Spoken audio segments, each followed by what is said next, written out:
It's fine now, okay?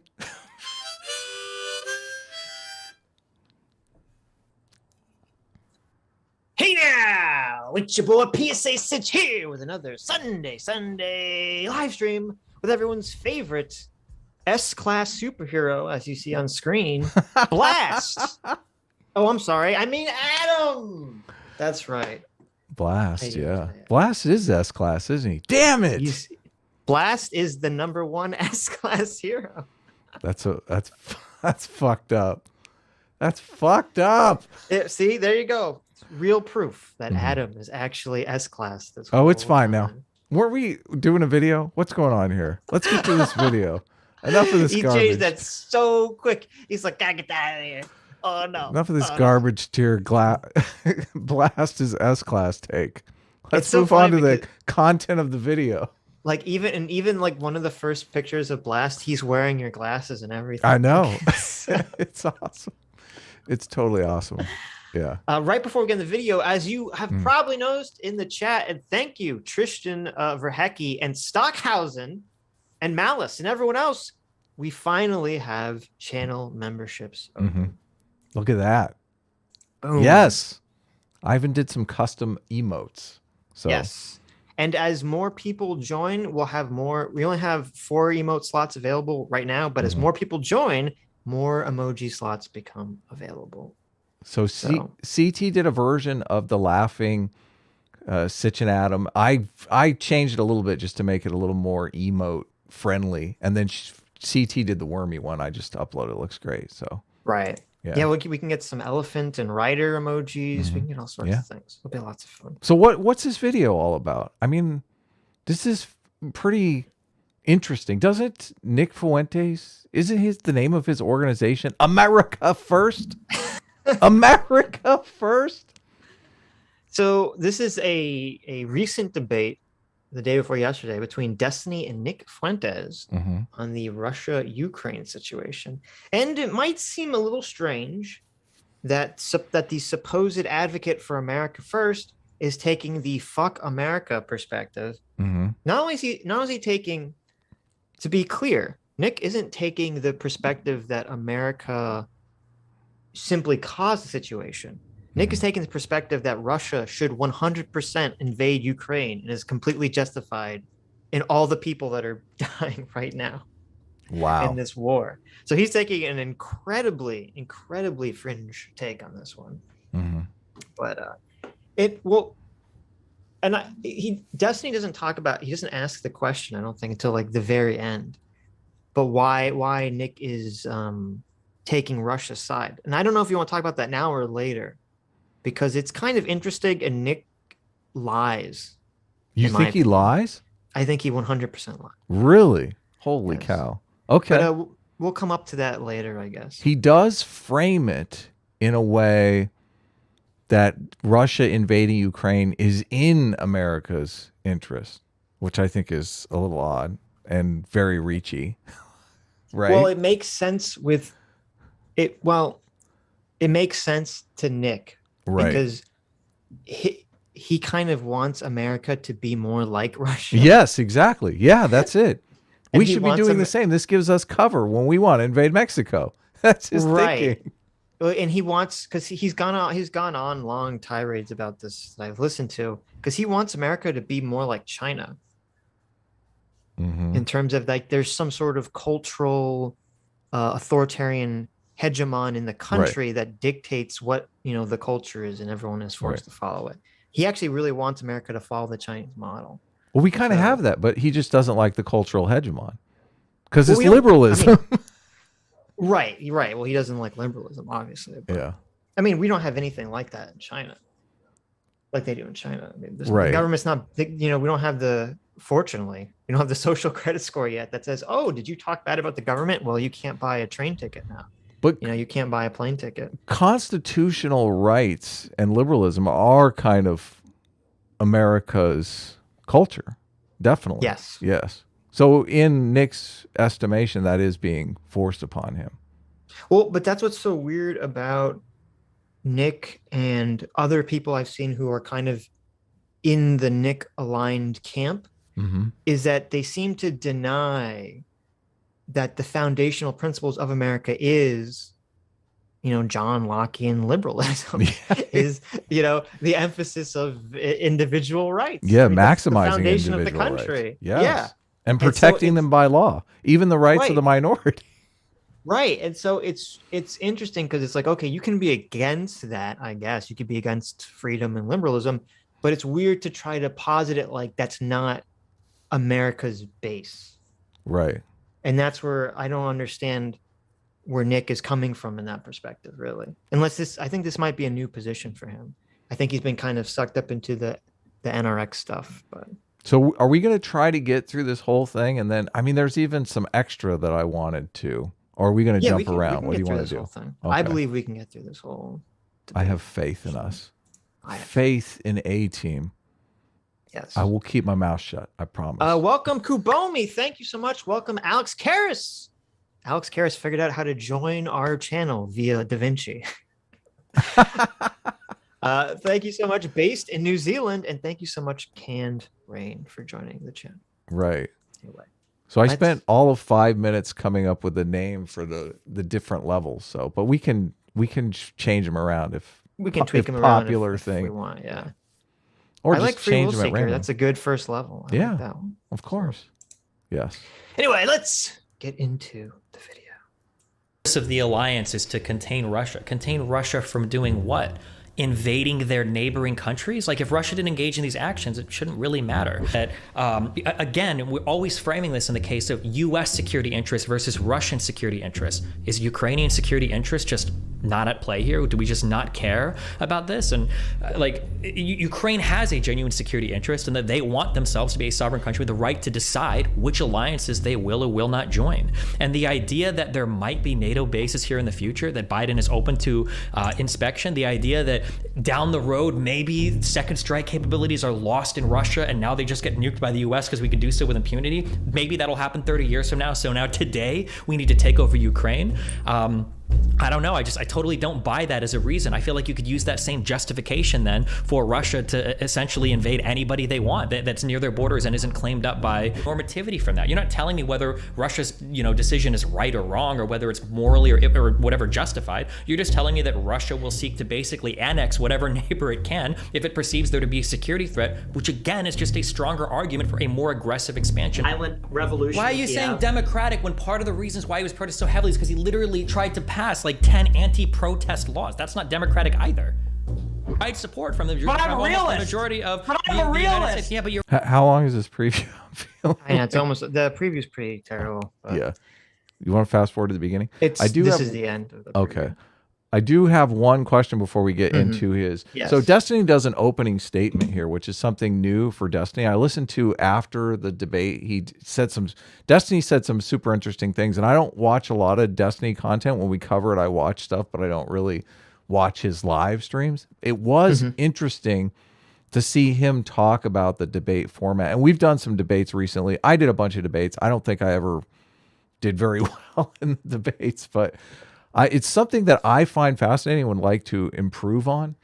So normally Destiny goes into these debates and he just says, I'm here, whatever. You throw out an opening statement and I'll respond. This is a new thing kind of for Destiny, to throw out an opening statement. His opening statement is very long and detailed and sounds exactly like the narrative that I learned from a good friend of mine named PSA Sitch. I'm curious. He touches on everything that we touched on. We, as in, almost Sitch. everything. There's some key things that he misses out on, unfortunately. But and I say we, as in, basically PSA Sitch did all the work on it on his Saturday, digging in, and Adam just learned it through the live stream. Right? What? Is Destiny watching our streams, or do you think Destiny? Are you saying he listened to our Aiden Spoon debate and took that information? I mean, I don't think that happened, but so I'm curious where you got all the where you could this be? Could he have found the same exact sources that you found, or how did this happen, Sitch? Sure. I mean, I don't have like a magic tomb with all of human knowledge in it. Okay. Right. I just looked up, random pieces of information and you kind of go down these pathways. And I mean, anyone who's looking this stuff up to researching it can find the same pathways of information. But for those of you who don't remember, okay, we had talking about Ukraine, and it was when stuff just broke out. We did not think, or Sitch said that he didn't think Russia would invade. They ultimately did invade, and Sitch sent me a DM on the Saturday before the show, a little demoralized, saying, "Man, I'm falling down. Like, I'm wasting a lot of time reading a lot of stuff that really seems irrelevant." So that's why I'm under the impression that it's interesting that Destiny found the same sources as you. Sources that, when I listen to mainstream media reports, I don't hear any of the stuff you're talking about. I hear it in two places: Sitch and Destiny. I don't look at any of the mainstream sources on once the conflict occurs, the mainstream sources all become useless in terms of discovering the history, because everything's a narrative. So you either have to look at non-media sources, or one of the number one tricks is you just do the little Google, you change the time span to whatever time period you want to look at, and then you search the information. Oh, gotcha. Because then you don't get the Monday morning quarterback version. Then you get the what people were actually saying at the time version. Okay. So, but we don't know if Destiny watched the show. It could have happened, right? Think he did, but okay. I don't think he did, but here we go. Your realist analysis sucks. We are debating about the justification of Russia's invasion of Ukraine. The February invasion of Ukraine cannot be justified by any means that are not overt Russian propaganda or statements that entirely dismiss the sovereignty and right to self-determination of the Ukrainian people. This invasion into Ukraine must be opposed by any means necessary, short of direct military conflict, by anyone in the West who values any of the basic tenets of liberalism or the rights of any nation to determine their own path forward in the world. Tonight, Nick might try and convince you that NATO promised it would not expand 1 inch further to the east, ignoring that these comments were originally made by Secretary of State James Baker in 1990 with regards to NATO expanding its military presence into eastern Germany, which remains demilitarized to this day. In an interview with Russia Beyond the Headlines, Gorbachev himself, the Soviet leader in 1990, during these negotiations, responded to a question asking why NATO promises hadn't been legally encoded, with Gorbachev responding, and I quote, "The topic of NATO expansion was not discussed at all, and it wasn't brought up in those years. Another issue we brought up was discussed, making sure that NATO's military structures would not advance and that additional armed forces would not be deployed on the territory of the then GDR after German reunification. Baker's statement was made in that context. Everything that could have been and needed to be done to solidify the political obligation was done and fulfilled," end quote. Nick may try to say that some verbal assurances were made between leaders, but why would anyone ever expect the geopolitical landscape of an entire continent be dictated by verbal agreements made in 1990 between only two nations, one that no longer even exists? This is even less reliable when you consider that the entire security situation would have radically changed with the rapid dissolution of the Soviet Union and, along with it, the Warsaw Pact. Perhaps Nick will try to tell you that NATO represents a real security threat against Russia. To that, I have to ask, a security threat preventing what exactly?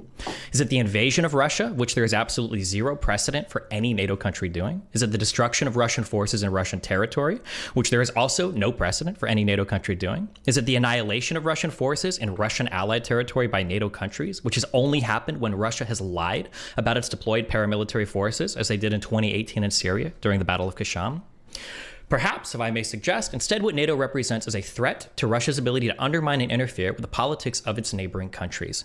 Imagine a situation where Russia recognizes two independent self-proclaimed republics that no one else in the world recognizes. They then send in their military to secure peace not only in the contested region, but to march far beyond that to the rest of the country, simply out of fear of the election of a democratic leader who favors dealing with the West more than Russia. I'm not even talking about the modern-day conflict in Ukraine, but instead, this is the story of the 2008 Russo-Georgian War, where instead of the self-proclaimed republics of Luhansk and Donetsk, it was the self-proclaimed republics of South Ossetia and Abkhazia. Instead of securing the important geographical funnel of Ukraine, it was establishing loyalist states in the South Caucasus region. How many of these strategically vital wars are we forced to allow Russia to engage in? I wonder if Nick will bring up broken promises and agreements of the Soviet Union and Russia that were actually put to paper. It could be the 1990 Paris Charter signed by the USSR, which, and I quote, fully recognized the freedom of states to choose their own security arrangements. Well, Nick mentioned the NATO-Russia Founding Act of 1997, product of 4 months of intense negotiations between the Secretary General of NATO, Javier Solana, and the Russian Foreign Minister Primakov, which established the PJC, or Russian-NATO Permanent Joint Council, that committed both NATO and Russia to, and I quote, build together a lasting and inclusive peace in the Euro-Atlantic area on the principles of democracy and cooperative security. I wonder if he'll mention any of the Budapest memorandums, 3 separate agreements signed in 1994 between the world's nuclear powers to eliminate the existence of nuclear weapons in Belarus, Kazakhstan, and Ukraine. An agreement, I should say, that required these 3 countries to give up the most reliable means they had of securing their sovereignty in exchange for promises of, and again I quote, independence and sovereignty in the existing borders, and a refrain from the threat or the use of force against Belarus, Kazakhstan, and Ukraine, signed by the United States, the UK, and Russia. Maybe Nick will attack. You following along, Sitch? Yeah, I mean, I don't have much to say for his opening. Sounds familiar, right? Laying out a bunch of stuff I mostly agree with. What do you disagree with? Well, I don't really disagree with anything. I guess the question is, do you think it's effective to give the very long intro where you kind of lay out your whole argument or not? Yeah, I guess that is the question. Because after the fact, people in his chat were saying, boring. And I mean, I'm falling asleep here. I feel like we got to insert some jokes here or something. Well, yeah, I understand that. But because on one hand, I guess it's useful. You lay out your argument, you lay out the groundwork for all your stuff. On the other hand, I don't know how useful it is because basically, as we'll see, Nick's opening statement is to say 90% of what you said I don't really care about and I'm not going to address at all. I'm only going to focus on like one issue. And the only issue that Nick basically focuses on for the entirety of the debate is Russia's afraid for its security because of NATO encroachment. That's the entirety basically of Nick's argument. And I think we did a good job that when we were talking to Aiden and Spoon, that the first thing we said was, do you think it's reasonable that Russia's afraid NATO is going to invade Russia? And I think Destiny should have just asked that question from the beginning instead of going off on the sidetrack that they kind of get shuttled down.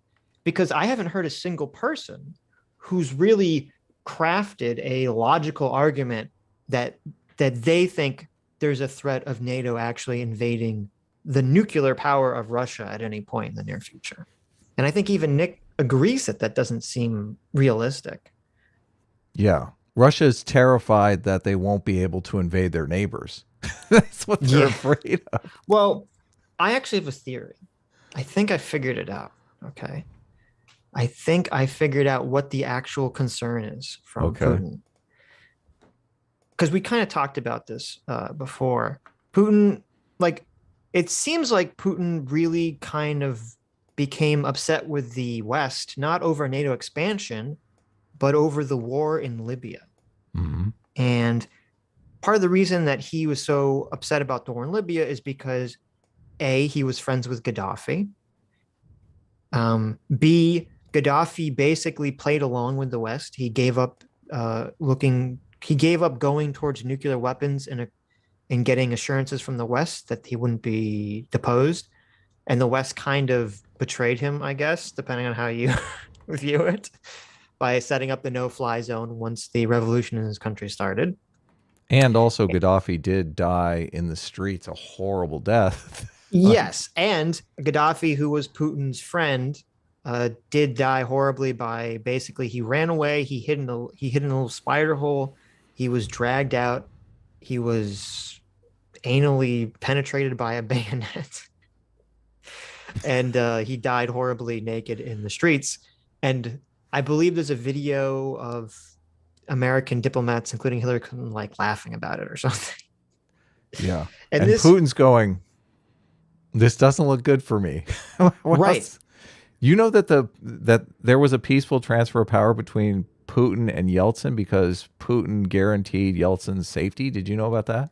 Yes, that's part of why Yeltsin chose Putin to be his right. His next in line. Was he needed someone who would make sure he didn't die. Yeah, the same death as Gaddafi. That is usually the death of the dictator. Right. And the fourth and the big reason why Putin was very upset by Libya is because he's afraid of getting Gaddafi'd himself. Yes. Yes. And so if we think about that and we say, okay, if Putin's concern here is that he's going to get, brutally killed like Gaddafi, that means his concern isn't that NATO is going to invade his country. His concern is that either there's a civil war that's going to ferment in his own country, or someone in his government or the military will betray him. Yes. Okay? So he's got either military betrayal or revolution. These are the two things that he's worried about, which makes sense because if Russia is not a democracy, if Putin views himself as president for life and an autocrat, and he basically runs the country like the mafia, that's what you're worried about. That's really the only threat to his political power is some sort of violent coup against him. Yeah. And so if we start to look at it from that perspective and say, okay, if Putin's real concern is a violent coup and it's not NATO invading his country, why does he care about Ukraine? Why does he care about Georgia? Why does he care about any of this stuff? And suddenly you go, oh, because Putin needs insurance policies. Okay. Mm-hmm. Because think about it.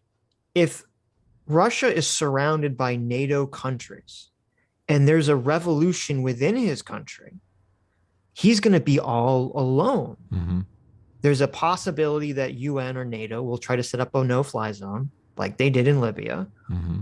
And there's also the possibility that Putin needs an external insurance policy. He needs an external friend to turn to in the case of revolution or civil war in his country.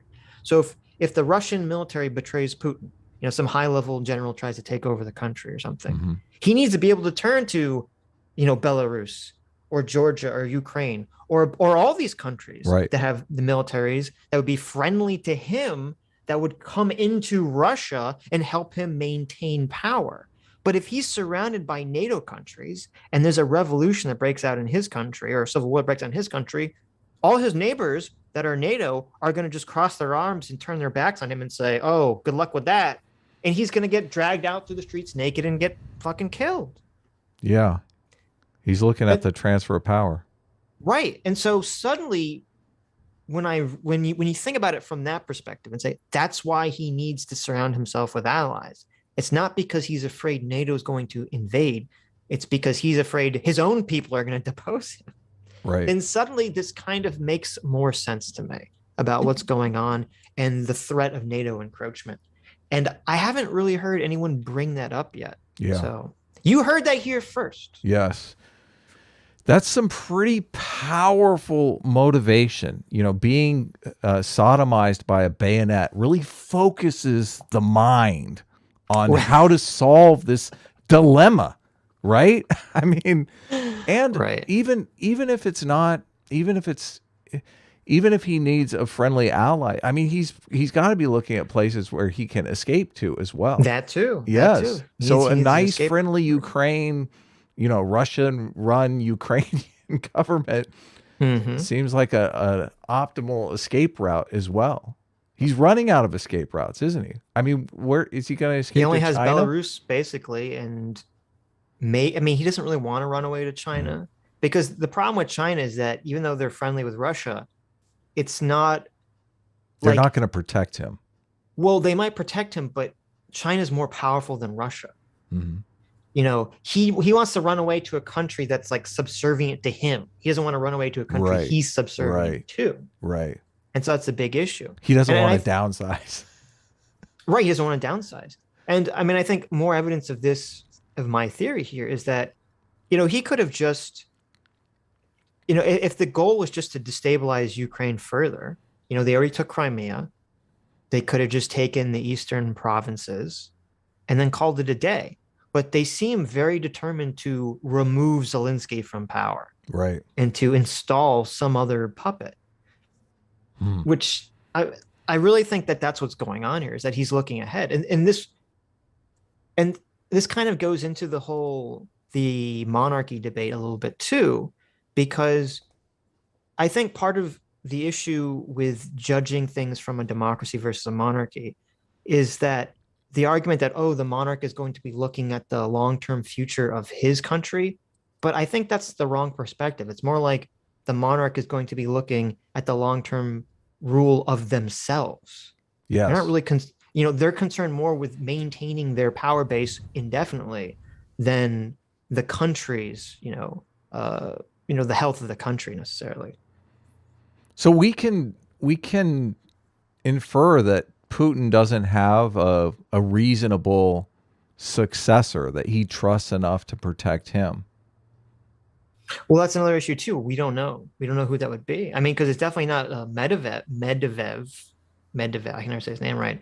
It's definitely not Medvedev because he's kind of seen as like the doormat for Putin. Right. Yeah, I've heard.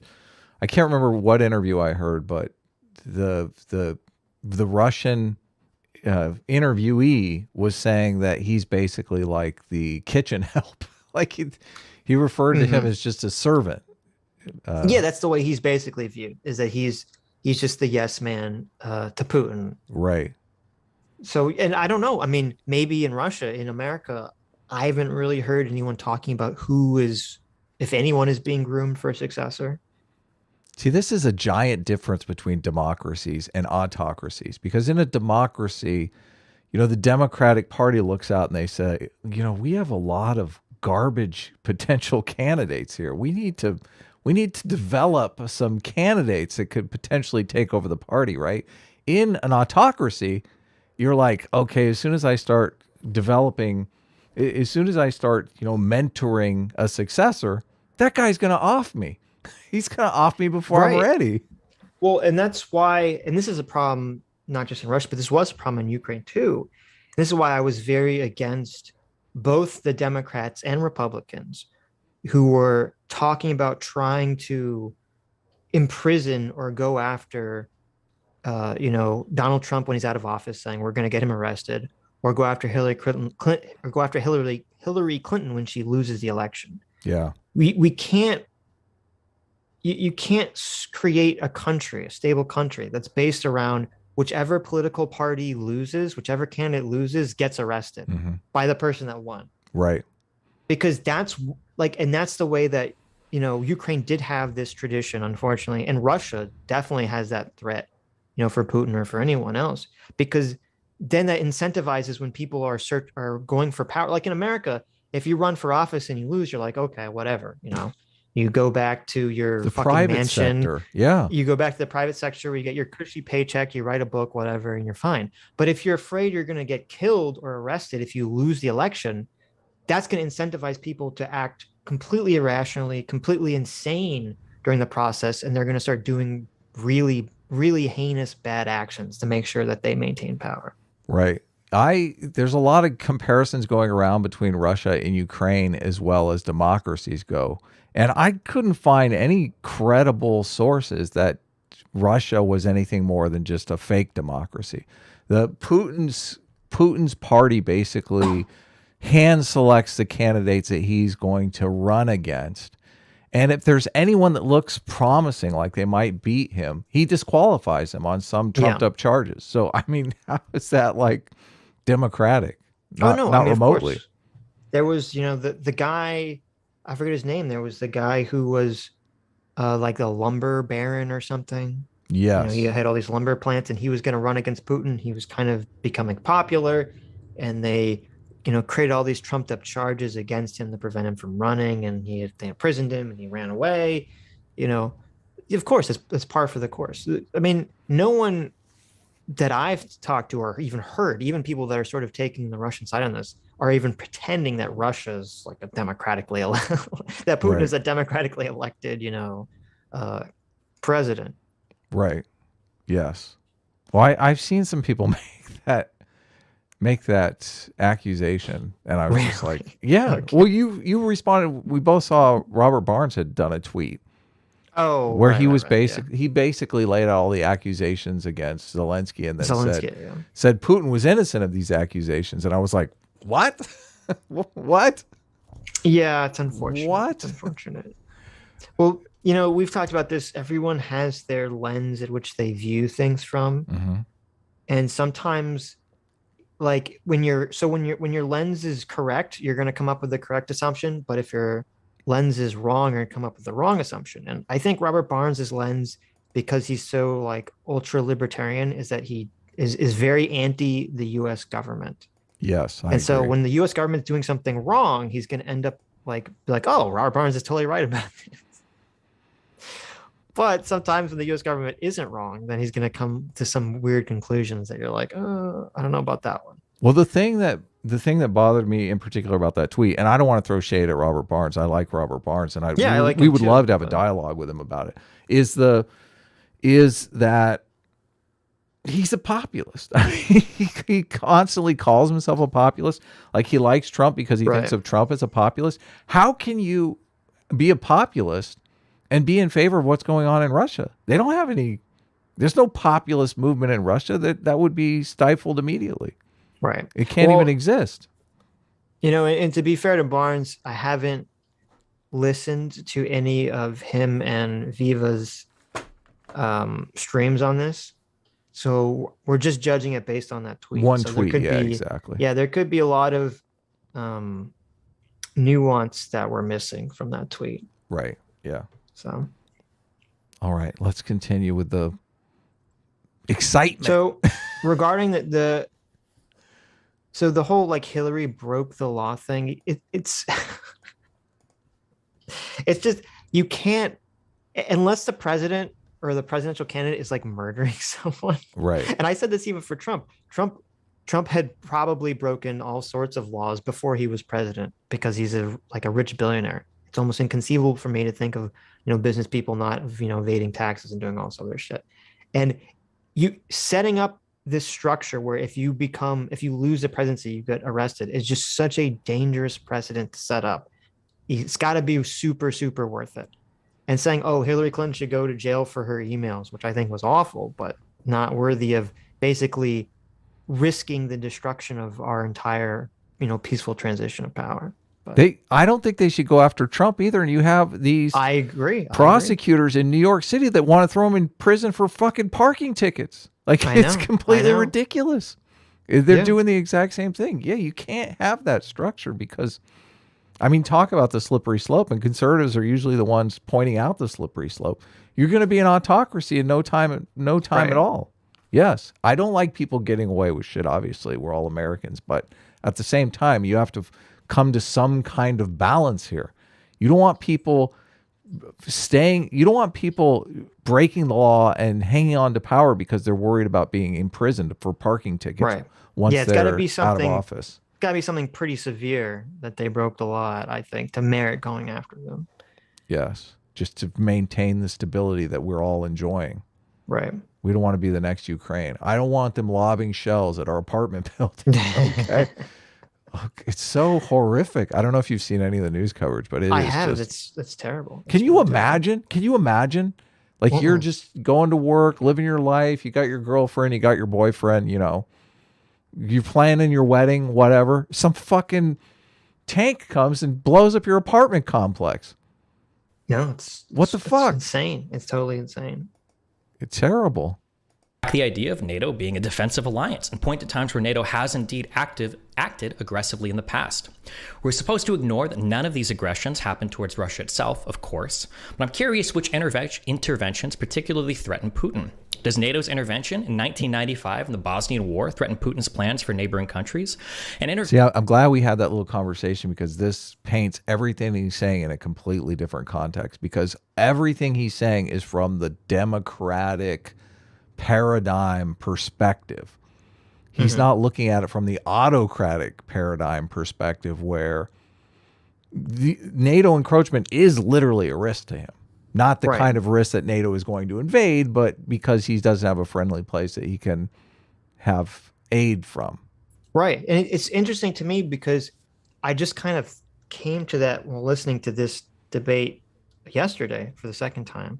And I was just surprised. I'm shocked. I haven't really heard anyone else come to that conclusion. Yeah. Because once you reach that conclusion, suddenly the NATO fear actually makes sense, which had never really made sense before then.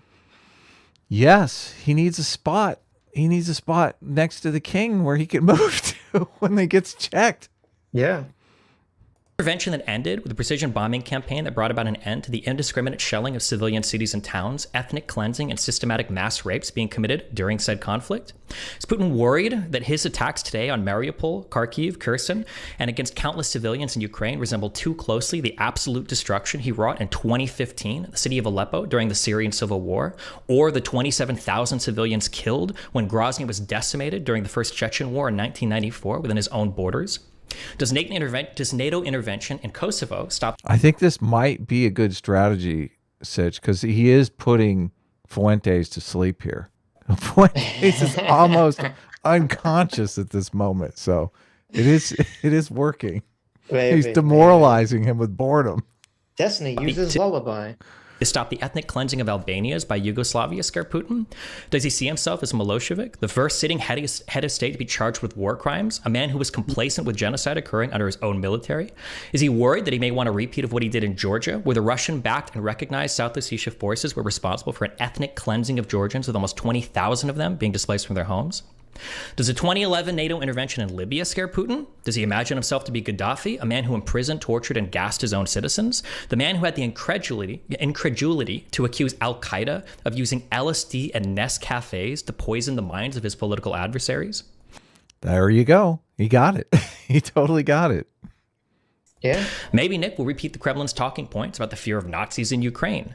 Where are they? Where are all these Nazis? Every time I hear someone complain about Nazis, the only two things they seem to bring up are the Azov Battalion, small force numbering less than 1,000 soldiers, and Stepan Bandera, a man who died in 1959 that remains incredibly divisive in Ukraine to this day.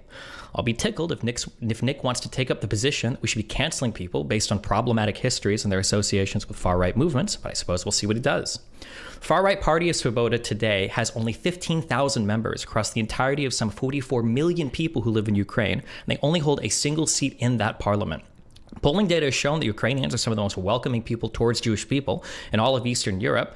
Between May and August of 2019, Ukraine was the only country in the world, other than Israel, Nick's favorite country, to have both a Jewish head of government, Volodymyr Groysman, and Jewish head of state, Volodymyr Zelensky. The only time in Ukraine's recent history when the Svoboda Party even had any real political influence at all was when they were being propped up by Yanukovych, the pro-Russian president. If Russia was so concerned about fascists, why would she not turn her eyes to the Russian imperial movement that operates so freely out of St. Petersburg? This is a movement that coordinates with several neo-Nazi movements all throughout Europe, even training 3 Swedish neo-Nazis before sending them back to Sweden, where they bombed a center for asylum seekers, among other attacks in Europe they've been involved in. Nothing operates within Russian borders so freely without Putin's implicit approval, so why does he not remove this organization from existence? Clearly, because Putin explicitly supports and is supported by Nazis. Dmitry Utkin is the founder of Russia's Wagner Group, and he bears Waffen-SS tattoos on his collarbone and chest. Commanding officers have been seen sporting Wehrmacht hats, giving Nazi salutes, spraying swastikas on desecrated houses and places of worship while conducting operations in Syria, the Central African Republic, and Libya on behalf of the Russian state. Lastly, maybe Nick will just appeal to the illegal coup known in Ukraine as the Revolution of Dignity, staged in 2014 by America in order to overthrow Yanukovych. There's not a shred of verifiable evidence for this. The Euromaidan protests erupted across Ukraine from late 2013 to early 2014 for a whole host of reasons. It wasn't solely due to Yanukovych, who, against the will of the parliament, exited a non-exclusive free trade agreement with the EU and entered the exclusive Eurasian Economic Union with Russia. Ukraine was widely considered in the 2010s to be one of the most corrupt countries in the world. The actual ousting of Yanukovych would only happen after he ordered his police to open fire on protesters, killing over 100 in the span of a few days, with Yanukovych ultimately fleeing the country in fear of repercussions. Who knows? Maybe the shooters were secret CIA agents as well. The analogy there, which drives me insane, is the same people who are on Russia's side are the same people who are for the trucker protest and calling Trudeau like an evil authoritarian. So like in a world where they were actually consistent, if people rose up because Trudeau did this horrible thing to the truckers and deposed Trudeau, they would all be coming out saying Trudeau was a democratically elected leader. You can't depose him for doing that terrible stuff to the truckers. Right.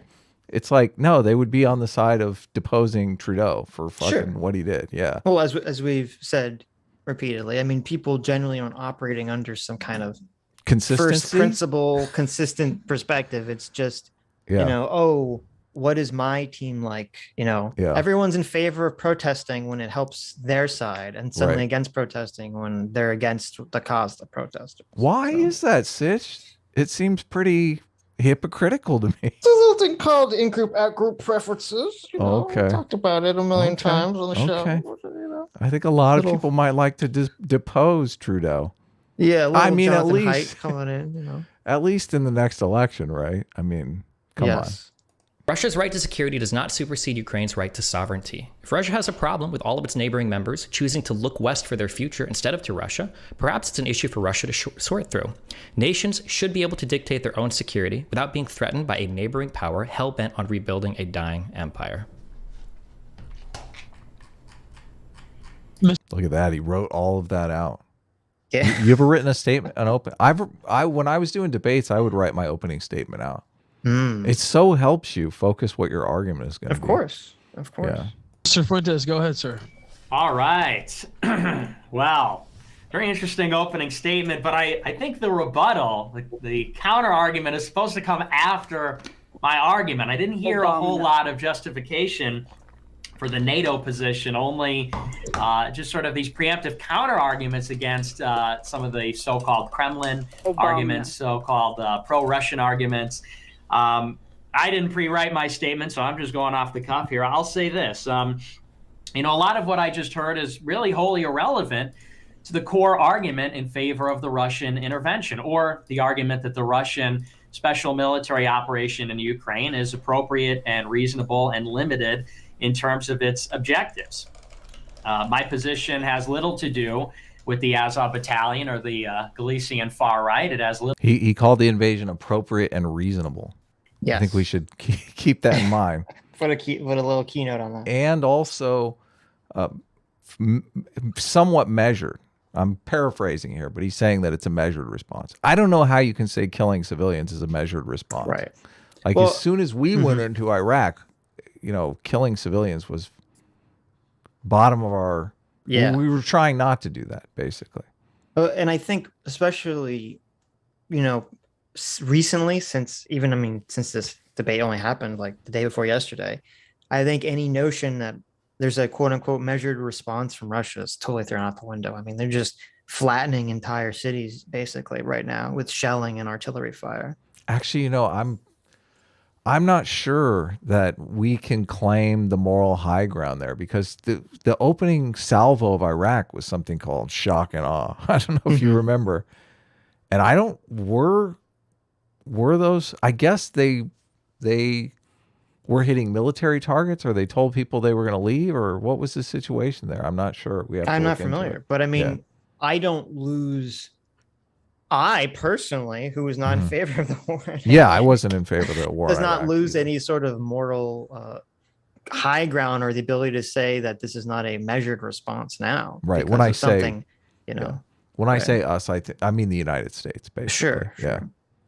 Us as being part of this. But that's Adam. That's your favorite thing in the world. States. Oh, I know it's whataboutism, but I made the claim. I see. That in Iraq we were trying not to hurt civilians, and the shock and awe thing made me think, well, maybe they were trying to hurt civilians. Maybe. Fuckers.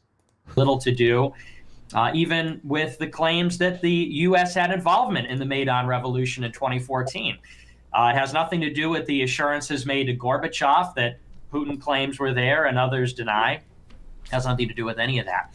It has to do principally with the expansion of NATO into Eastern Europe and specifically into Ukraine. And if you go through a timeline of events, it's really quite simple.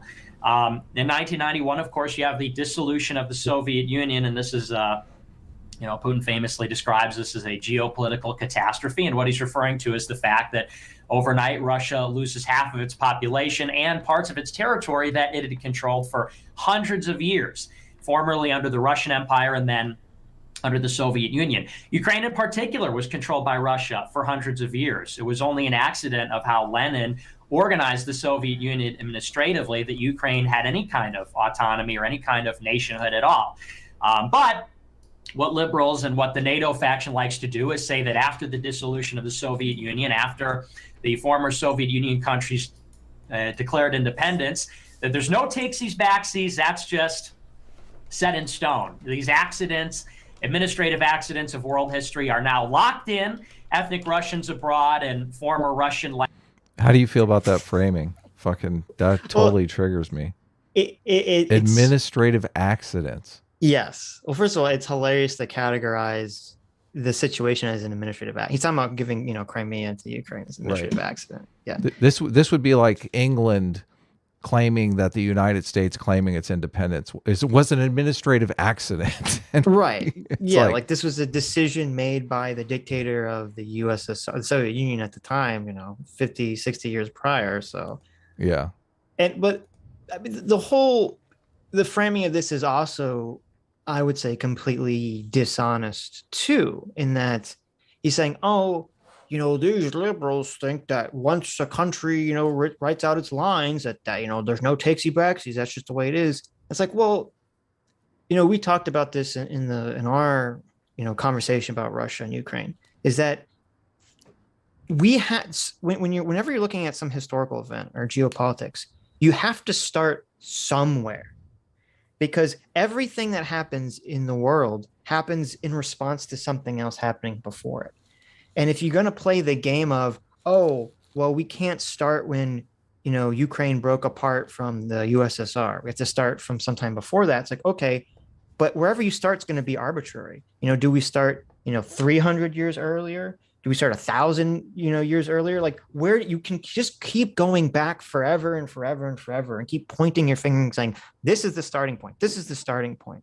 Mm-hmm. And so in order to throw all that shit out, most of the world says, okay, the starting point is when like the legal encoding happens. Mm-hmm. And according to the system of laws that the world prescribes to generally is Ukraine broke apart from the Soviet Union. The Soviet Union acknowledged Ukraine breaking off of it. And they didn't say at the time, we're getting Crimea back. We're getting the eastern part of Ukraine back. They agreed to the borders.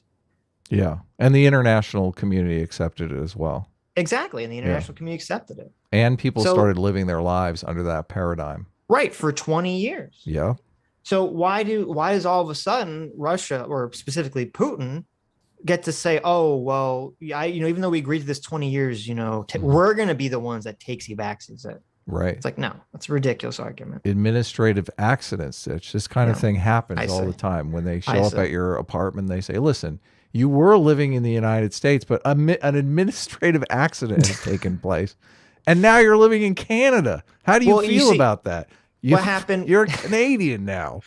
What happened was when Ukraine declared its independence, Russia was going to write that they got Crimea and the eastern provinces, but the paperwork just got lost. They never, they just never fixed it because who wants to redo all the paperwork that Comrade Lenny lost in the mail? So they just said, whatever, let him keep it. Complicated. I know it's just too complicated and annoying to deal with all that paperwork. So the Ukrainian government has been at war for 8 years. Zelensky said this when all of this came out. Like, the world seems to think this is something new, but they've been fighting over Crimea for the last 8 years. Right. And other separatists in the West, or in the East rather. Mm-hmm. Lands, whether they be Russian Empire or Soviet Union, are forever lost now. And the so-called sovereignty of nations that never really existed, states that never existed, must be respected ad infinitum until the end of time. And there's nothing that Russia can do about it. I find that problematic as far as the sovereignty argument goes. But let's take it a step further. NATO was formed explicitly to counter Russian power on the European continent. Of course, NATO was formed in response to Stalin's control over Eastern Europe, and it was formed to shore up Western Europe against the threat of the Soviet Union, which emerged from World War II as the second world superpower. Why then did, after the fall of the Soviet Union, the halving of Russia's population, the decimation of the Russian military, decimation of the Russian Empire, did NATO, a defensive alliance formed explicitly as a counterbalance to Russia, not only not disband with the Soviet Union and the Warsaw Pact, remain in place, but actually then expand further? So we've heard this argument repeatedly, and it's kind of a preposterous argument because it's like, okay, the Soviet Union collapses, but it doesn't collapse. It's not like there wasn't an internal revolution in Russia where like the opposite political party that believed in liberal democracy seized control away from the communists, and that's why the Soviet Union collapsed. That's not really what happened. It just sort of fell apart economically. But all the same people who were in the government were in the new government of Russia. Yeah, they were in power. Right. Putin was a former KGB agent, a former communist KGB agent. And so why would NATO say, oh, well, this country's changed its name and lost some of its... Yeah, and this country like essentially has almost the same government, but it's changed its name and it's lost some of its, outlying countries. So I guess we're just going to say, okay, we're going to disband because we're not afraid that they're going to do anything in the future. Like that's a completely insane thing. Like no one at the time of the Soviet Union collapse knew what the future would hold and would make this declaration like, oh, well, pack it in, boys, good job. Let's just back out of this. Like, that's just crazy. So let's put a hypothetical together here. Let's say that I'm a career criminal. I've got a record of breaking and entering. Okay, I like stealing things from my neighbors. That's a little pastime of mine, a little hobby I like to do. Now, if I change my name, does that expunge my criminal record? I'm curious. Can I, like, let's say I get arrested 1, 2, 10, 15, 20 times. I'm a terrible criminal.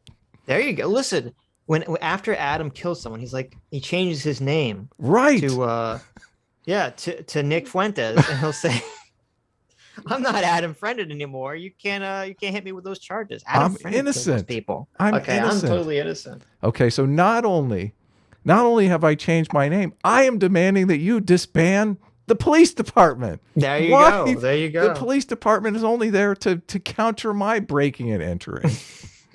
Please get rid of NATO. Like NATO doesn't have other things to do.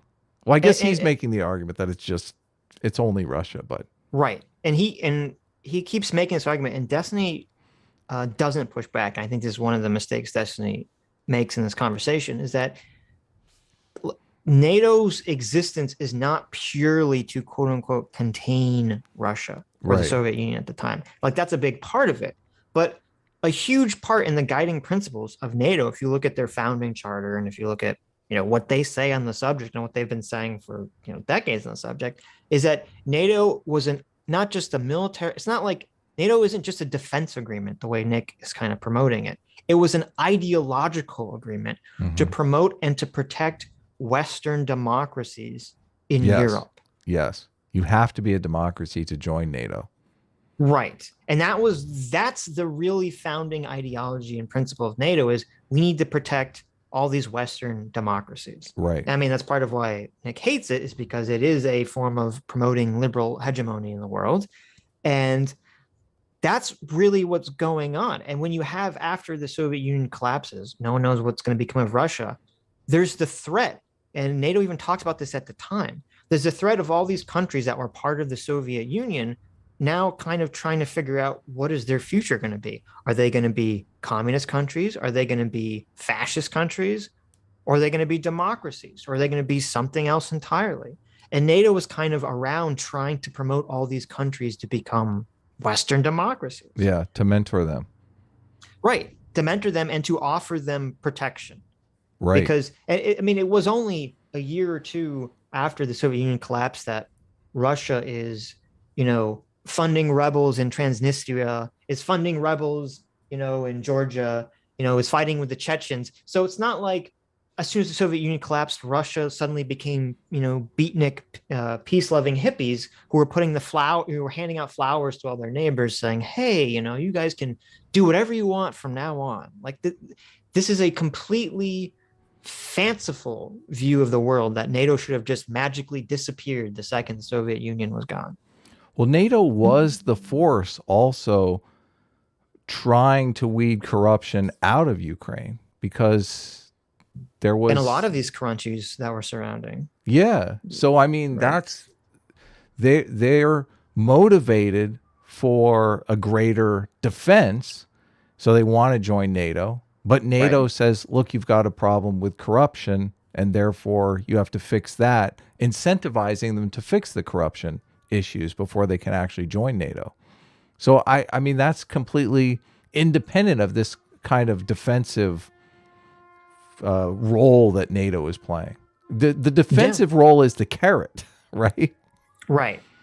So, and I mean, I want to live in a world where it's more positive incentives than negative. I want a world where it's more carrot than stick. And it felt like NATO was a force for that. But I mean, a lot of people just can't stand NATO. And a lot of people, let's face it, really can't stand democracy either. I've kind of discovered that there are a lot of people who have these really fringe political beliefs that will never make it into the public sphere because there's this thing standing in the way called democracy. Like, most people are going to say, you're fucking crazy. That's like, no, I'm not voting for that. That's completely ridiculous. What, you want to have a monarch? Get the fuck out of here, okay? Like, conversation over. We're not talking anymore, okay? So those people that have those fringe political beliefs that they realize could never come to fruition via democracy, they don't like democracy. It's kind of like hating the game because they can't really compete in the game. Right. So I feel like there's a bit of that going on, particularly in this situation, because, you know, you and I, well, not being Pollyanna about democracy, really think it's the best of all the different flawed systems.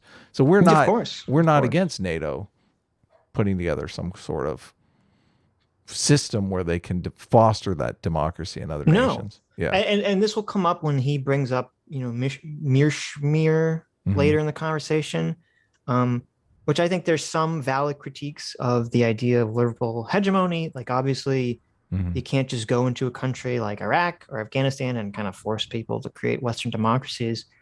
However, there is truth to the idea that Western democracies not only produce more stable societies where people who live in them are happier, but that Western liberal democracies do not end up going to war with each other generally either. And so there is truth to this idea, and it does completely make sense for the US and Europe. Because it's a funny thing too, is that they keep, when people talk about NATO, they kind of do this somewhat dishonest thing where they frame it like NATO is just the US. And they say, well, why does US have, you know, valid foreign interest in Europe? It's like, well, wait a minute. US is one country in NATO. There's a whole bunch of European countries in NATO too that want to keep Europe stable and peaceful and safe. And they are all part of NATO as well. So there's lots of European concerns in NATO. We are the most forceful partner in NATO. Trump complained all the time about how we were basically paying for NATO. Well, we were the most their responsibilities. Well, no, to say that I don't want to say we're the most forceful, because a big part of NATO is that, you know, any other country can veto any other country from like there has to be unanimous consent to join. Well, I mean, we were in NATO. When I mean enforcer, as we're the cop on the beat. They're going to make the decisions. We were the most powerful. Yes, we're the most militarily powerful and richest country in NATO. That was funny. That's definitely true. But the U.S., and this even comes up in this conversation, the U.S. couldn't NATO doesn't just do what the U.S. wanted, because in 2008, George W. Bush, he wanted Ukraine and Georgia to be put on the path towards entering NATO, and Germany and France, and I think even the UK, all said no and nixed the idea. So it's not like US can just dictate whatever NATO does. Right. It's a North American European alliance. They didn't want NATO. They didn't want them to join NATO because they had contested borders. They were fighting with Russia. That was the problem. Correct? Yeah, well, they thought it would piss off Russia. Right. If they joined NATO or really join the path towards NATO, because that's what was being, talked about. Diogenes for $20. Thank you, Diogenes. Says, someone tell Booker Nick that Putin doesn't like the LGBT. He's going to be in for a nasty shock if he ever tried to move to Russia. Oh, shit. That's right. I don't know how Putin feels about cat boys. Also, give him a wedgie and he'll run and cry to mommy and stop playing political influencer. There you go. Alex Karras for $20. Thank you, Alex. Says if PSA Sitch, who used to make great videos and we miss them, were to be drawn as home star runners to cheat, would he say, meh, hey man, I'll gnaw your face off? Or would he say, meh, hey man, I'll gnaw your face off? I need to know. He would say the first one with a comma. Oh, he would. Yes, he would. Connor Drake for $20. Thank you, Connor. Says, all hail his royal majesty, Lord PSA Sitch, first of his name, champion of S-Class, king of the beasts of earth and fishes of sea. Oh, and his sidekick, Harmonica Lad. What?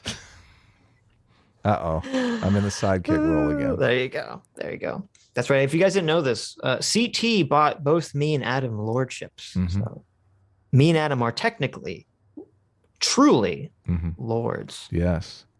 Equal lords. Although Well, I figure I should get a parcel right next to my parcel, so I have twice the land as you, and then obviously you will have to be the sidekick lord. I'm gonna go to Glencoe. The peasant. I'm gonna fly out to Glencoe, and I'm gonna put a Sitch flag on your plot of land and declare it part of the sovereign territory of How S-Class. dare you invade my land? Don't make me go to NATO. The Shadow Knight for $20 says this also sounds a lot like the example from Socialism, the lie that won't die, for why the East-West Germany recombined. The people see the glory of democracy and abandon their collapsing communist country. S-Class is best class. Yeah, I mean that's a point that Adam brought up, and I think it is a valid point too. Is that if Ukraine becomes a not corrupt or not as corrupt, thriving democracy on Russia's border, how does that affect the Russian population? Yeah, corruption is good for autocrats because Putin can come in and say, hey, you got to do what I want you to do. Right. Otherwise, I'm going to kill you with some uranium in the umbrella. In the umbrella, yeah. Right. Lucifer the Doberman, thank you for joining. New member. Prince Charming for $20 says, how can you look at Nancy Pelosi, Fauci, or George Bush and not realize we already are in an oligarchy? Swiss cheese is still cheese, my dude. If you think that George Bush or Fauci or Pelosi are comparable to what's happening into Russia, I don't think you understand the depth of what's going on in Russia. Like, Putin is literally the richest man in the world. Okay. Do you know who our richest president was, Adam?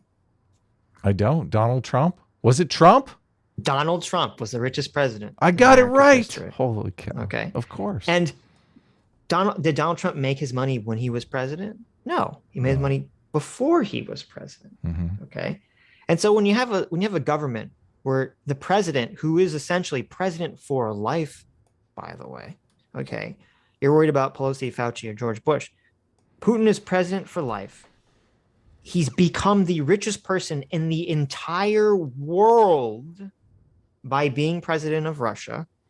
By law, all the major companies of Russia, by law, have to be run by people in Putin's cabinet.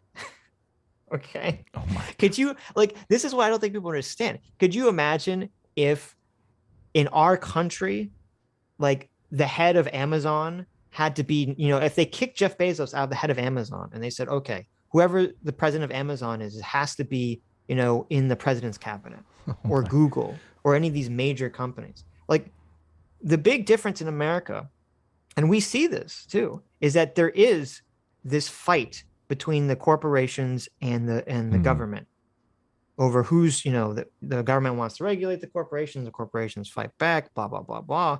And it's always been sort of, I think, the incorrect socialist idea that, the corporations just control the government, blah, blah, blah, blah, blah. Yeah, obviously there's undue influence there, but they're not the same. There's a reason that the government drags Mark Zuckerberg before Congress to yell at him, for 5 hours, something that would never happen in Russia because Facebook would be run by someone in the Russian government. And so the idea that these are comparable, I think, is a lack of knowledge about what exactly is going on in the Russian system. Yeah, and how corrupt the Russian system actually is. Yeah. Right. Steel Wrath for $20 says, time for my weekly installment of Free Will. My Free Will patch port is an analog cassette tape. Beep boop. Well, there you go, Steel Wrath. You get 20 free units of Free Will just for you.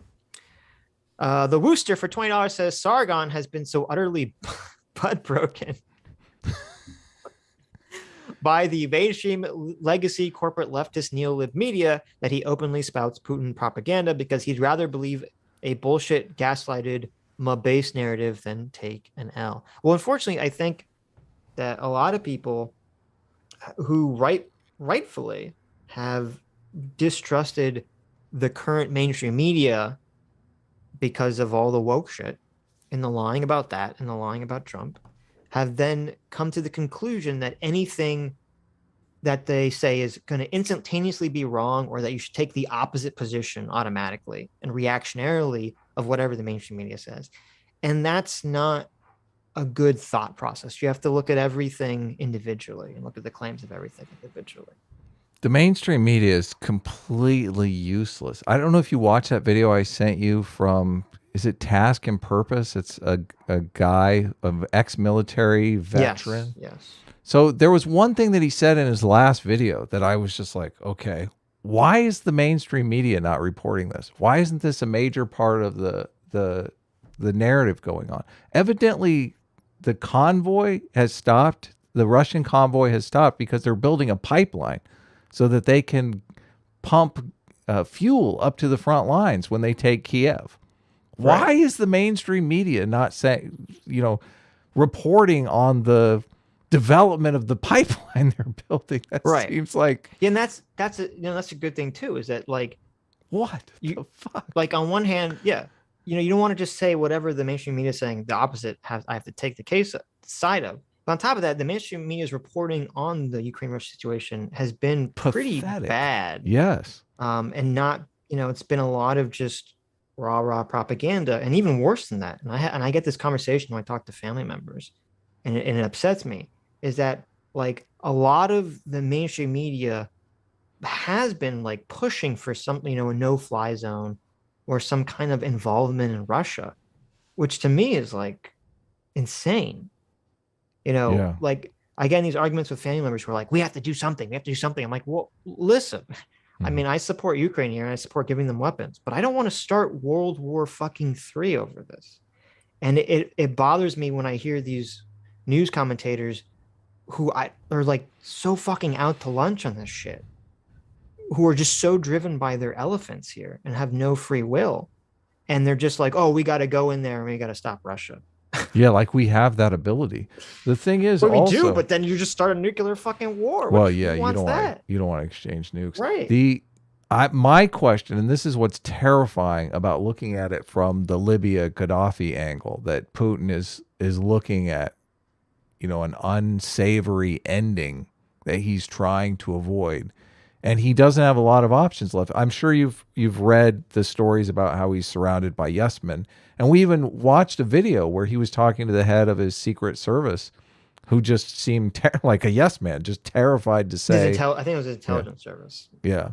So I mean, the mainstream media is not really reporting that Gaddafi line in a way that is showing the stakes Putin has, because I feel like that's important when you're thinking about nuclear exchange. Yes. Like I'm not 100% convinced that Putin wouldn't use nuclear weapons in the situation that he's in. Right. Yeah. I think he definitely could, depending on on how this plays out, in order to protect his own power. Right. And that's part of, when we'll get into it when he brings up the Mishmeyer thing, is that I think Mishmeyer's view on this is actually ironically kind of naive in how he thinks the solution to this, because he's basically advocating for Ukraine, there to be some sort of neutral Ukraine. And to me, it's like, well, okay, Russia's not going to abide by a neutral Ukraine. And it's bizarre to me that he thinks that's even an option. Yeah. But anyway, thank you so much, Ken, for becoming a member. Thank you so much, Zach Crin, for becoming a member. Rico Zorro, thank you so much for being a member. And thank you so much, TMI Jamie, for becoming member and all becoming free will seekers. And at 7, that's exactly what they did. They announced their intention to expand. And there was, of course, the first tranche of NATO expansion in 1999 to Poland, Czech Republic, and Hungary. The second tranche of expansion in 2004, which included the Baltic states, as well as Slovenia and other nations. And then the third tranche in 2009 with Albania and with Croatia. What's more, in 2008, NATO declared that they would respect the aspirations of Ukraine and Georgia to join NATO. It's at this point that Russia draws a firm red line. And Russia says at the outset, at the Bucharest conference in 2008, that Ukraine and Georgia would not be permitted to join NATO. They say that that's unacceptable to their security posture, that's unacceptable to their national interests. And of course, Russia then intervenes in the Georgian civil war in Abkhazia and South Ossetia to that end, destabilize Georgia, prevent them from joining Ukraine. So Nick kind of has this completely backwards. So in 2008, at this Bucharest summit, George W. Bush, good old W, comes aboard, and he wants Ukraine and Georgia to be put on what's called the MAP program, which is the unfortunate name. I know, unfortunate name in today's context, but it's the membership action plan, and the reason they use the acronym is because it's a map to joining NATO. Right, okay? I got you. Yeah, it just today. I know. Basically, map means pedo. Yeah, I know. Very unfortunate choice of words. So that's what George. And oh, and by the way, once a country joins the MAP pipeline, oh shit! I know, it's so bad. Once a country is like in that category, first of all, it's not a guarantee that they'll become a NATO member. Right. What it does is basically what happens is NATO says, if you want to join, here's all these guidelines that you have to fulfill, and if you go do them, then maybe we'll let you in, basically. Right. That's basically what it is. Yeah. Now, George W. Bush wanted Ukraine and Georgia to be put on that path. Now, they wouldn't just be put into NATO. I think it takes it a minimum 2 years, but it can obviously take many more years if they fulfill the requirements or not. However, as I said earlier, France, Germany, and I think the UK all were against them joining NATO because they didn't want to antagonize Russia too much. Because Russia did at the time, make very strong comments about, military action against these countries if they join NATO. And Putin, by the way, actually showed up. When people complain about NATO not listening to Putin, Putin was invited to this NATO conference to talk, okay, to give his perspective. So NATO is listening and thinking about what Putin says. Obviously, Germany is was more closely aligned with Putin before all the stuff that just happened with them invading Ukraine because of the pipelines that go to Germany. And so instead, there was sort of this compromise reached. And this was a compromise sort of between the US and Russia. And it was, Ukraine and Georgia won't officially be part of this, program to become part of NATO, possibly at some point in the future, but we'll hold the door open for them at some indefinite time going forward. Okay. And that was the compromise, because then basically what happens is America goes back and says, we won the debate, and Russia goes back and says, we won the debate. And I have a quote here that's kind of interesting. This is from at the time period. The National News Agency of Ukraine asked the president of NATO, says, my question is to both participants.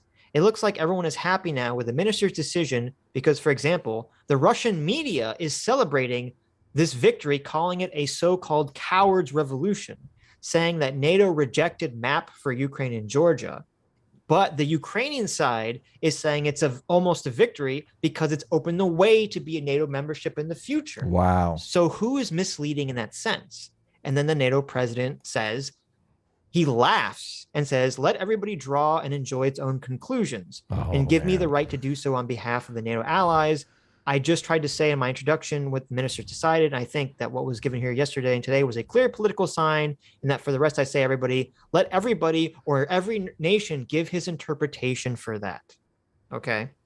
So it's very clearly, if you look at the time period, and there were even things where Putin and Moscow specifically saying that they were pleased with the outcome of the Bucharest summit in 2008 and saying it was a positive result.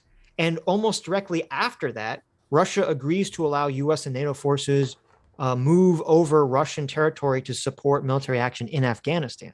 So they obviously weren't having bad feelings after the 2008 Bucharest summit. So Nick and other people that bring this up get this completely wrong. That statement about them possibly joining in the future in 2008 was a compromised position that both sides were okay with. Right. Yeah. And he frames it as just the noose tightening The noose around, tightening, yeah, right. When it's around actually the Putin's exact neck. opposite. Yeah. Right. When And he was actually- fine with it. And actually, it was, I think, 3 to 5 months later after that, that Russia invades Georgia for the second time. And all the commentary at the time was the reason Russia invaded Georgia 5 months after this was because NATO didn't put Georgia in the MAP program, was because Russia saw it as like an opening, a weakness almost. So it's like literally the opposite interpretation. It was, oh, NATO showed weakness and that's why Russia invaded Georgia for the second time. Wow. Of course, then in 2014, you've got the Maidan Revolution. A pro-Western leader is installed. Russia intervenes in Crimea and Donbass, again, to secure their port at switching over Sevastopol, to, secure their just Black my Sea fleet YouTube and their stream, power guys. I love you very projection much. capability in the region. And then has fueled the civil war in Donbass ever since for the past 8 years, again, to prevent Ukraine from joining NATO. It is at this point in 2014 that we saw really the fundamental root causes of the crisis. Why doesn't he say a pro-Western leader was elected? Why does he say installed like that? Because he's being dishonest. Doesn't he recognize the fact that they had an election?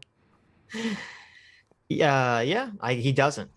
When he gets the numbers, he talks about this later too. He gets the numbers wrong too about how he was elected and how many people elected. When he talks about U.S. elections, does he say Trump was elected in 2020 and Biden was installed? And I guess that actually would be his framing for the 2020 election, right?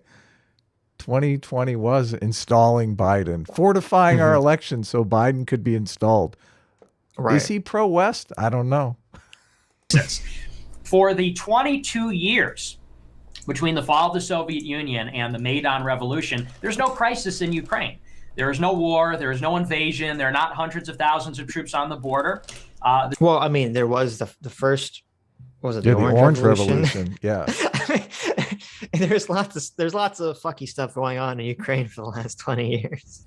I mean, yeah, there was a military invasion by Russia, but they're obviously exerting lots of control over Ukraine. What was the Orange Revolution about? I forget. It was when there was the election, Yanukovych versus Viktor Poroshenko. Oh, I yeah, it believe. was a fraudulent election. All the Right, international and- yeah. community said, oh, yeah, this election was totally rigged. They came in Right. and Yeah. got The pissed. election, they held the election. It said Yanukovych won on the second round of voting. Right. However, the exit polls had him losing by 10 points. So everyone was Right. like, what the fuck? And then, they came in and said, this looks super fraudulent. They had another election and he lost in a way that matched the exit polls. And there Right. you go. Yeah. They had some mail-in voting going on. Oh, and at the time, while this is all going on, Yanukovych's opponent is poisoned. Oh, yeah. Yeah. And remember, his face gets like permanently disfigured because he's poisoned. So, Oh, yes. I remember that. He had pizza like- face. yes, it's totally crazy. Can you imagine?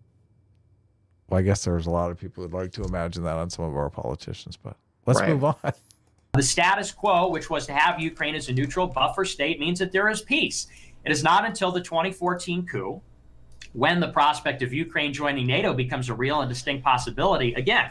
And so this isn't even accurate either, because when Yanukovych is president of Ukraine, Ukraine is not a neutral state. Mhm. It's basically it's basically a Russian satellite country at that point. Yeah.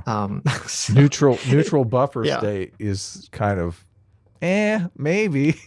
Well, and also, I mean, this is like this is such an unfeasible solution because at the time in 2014, there's no political force in Ukraine that's advocating for neutrality. You have one side, Yanukovych's side, that's advocating for being, much closer to Russia and basically doing whatever Russia says. And then the other major political party is advocating for becoming closer to the EU. There's no magic, third way in Ukraine that's saying we just got to be neutral. Yeah.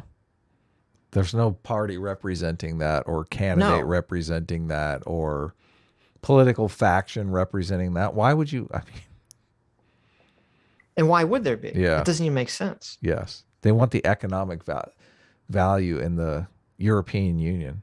Right. And that's less corruption that you have in Russia. But that's also part of why this whole Ukraine neutral thing is completely unfeasible. Because okay, if Ukraine says we're not going to be associated with the EU and we're not going to be associated with Russia, they're going to be fucked. They have to be associated with somebody. They need to have positive trade relations and positive trade deals with some force, to make money off of. They can't just cut out themselves off from the rest of the world. Right. Whenever I hear buffer state, I think of someone saying state lines in the Kyle Rittenhouse situation. It's like, oh, let's talk. Oh, now we're going to talk about the buffer state. Okay. Right. The totally irrelevant point about the buffer state. And not only that, what nation wants to aspire to be the buffer state? Yeah. Obviously. That's our political aspiration. Sure. We just want to be a neutral arbiter between Russia and the EU. No. Right. We want economic self-interest. Yeah, exactly. Who can give us the best deal, EU or Russia? Exactly. And, Nick leaves out conveniently that the reason the 2014 protests even start is because Russia basically stops all trade from going in and out of Russia from Ukraine in order to prevent Ukraine from having a closer trade deal with the EU. That's why the 2014 protests even started. Russia put their thumb on Ukraine and said, "Don't you dare have closer economic relations with the EU, because if you do, we're going to fuck you over." So it's not being neutral. They're exerting their influence right there. Yeah. And then let me go back 1 second because he said something. This is what's crazy to me, because he's advocating for Russia exercising their self-interest, but the U.S., no, you can't do anything. You got to keep your hands tied. You can't. Right, or Europe or Ukraine. Well, that's what's weird. He wants Russia to have all its self-interest, but Europe, Ukraine, and no other country can have self-interest at this point. Yeah, it's bonkers. It means that there is peace. It is not until the 2014 coup, when the prospect of Ukraine joining NATO becomes a real and distinct. Oh, and this is also completely bunk too, because the day after Yanukovych flees the country is the day Russia invades Crimea. There was no talk of Ukraine magically becoming part of NATO. That was not on the table. No one was even talking about that. And this is something that he constantly conflates too. The 2014 situation was about the trade deal with EU. It had nothing to do with NATO whatsoever. So obviously, if Russia invades Crimea, joining NATO is going to be more top of mind. You're exactly. saying it's the opposite. Right. You're saying he's making it sound like they were talking about joining NATO and then Russia took Crimea in defense of that, or as a response to that. But it's the opposite way around. It's literally it's literally the opposite. Russia going in the second Yanukovych flees the country is, that's all of a sudden, because even before that, and Nick brings this up later, one of the NATO requirements for countries to join NATO is that the people have to actually vote to join NATO. There has to be the majority of people in the country have to want to join NATO. So they have to have an election to join NATO. It has to be on the ballot. They have to have a referendum, to join NATO. Interesting. And in 2008, even though the president at the time of Ukraine, Poroshenko, wanted, he asked, to be put on the path to joining NATO. When the country was polled, the majority of people didn't want to be part of NATO. And it was only after Russia takes Crimea that suddenly people in Ukraine want to join NATO, like the majority in force. And so again, this is like why this whole NATO narrative is bullshit. It's Russia's actions is what's pushing Ukraine away. Right. As long as you trust Russia is not going to invade, you're like, nah, we don't need to join NATO. Why would we want those bureaucrats in our backyard? Fuck NATO. But as soon as Russia invades, they're like, NATO, what's going on? Did you lose our application? We've been trying to get in touch with you. We got a little problems down here in Crimea. Help! Right, exactly. It's so funny how quickly public opinion flips. It's like as soon as danger's on your border, you're like, okay, maybe we do want to be in the union. Maybe we need a union after all. Possibility. Again, 6 years of NATO ignoring Russia's security concerns that the crisis begins, and Russia invades Crimea and begins fueling the separatists in Donbass. Yeah, he gets that totally backwards. It is at this point that NATO and the West begin a full-scale demonization campaign of Russia. And they say that Russia is doing this because, and we've heard the usual line, Russia is evil. Putin is evil. He is a revanchist, meaning that his principal goal, as Destiny said, is to rebuild the Soviet Union or the Russian Empire at any cost. Well, I mean, his principal goal was probably to take all the oil reserves that were in Ukraine, but that doesn't get mentioned at all in this conversation. Yeah, and we're not calling Putin evil. I mean, we're trying to figure out what his motivations are.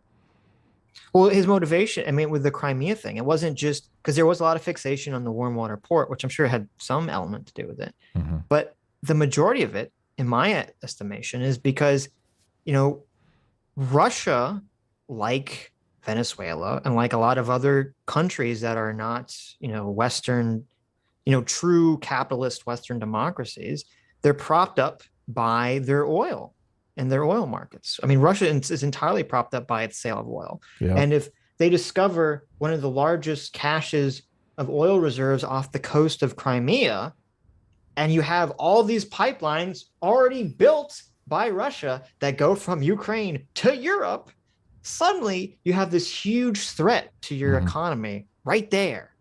And so, of course, they invade Crimea and take, the majority of where this newly discovered oil was. Right.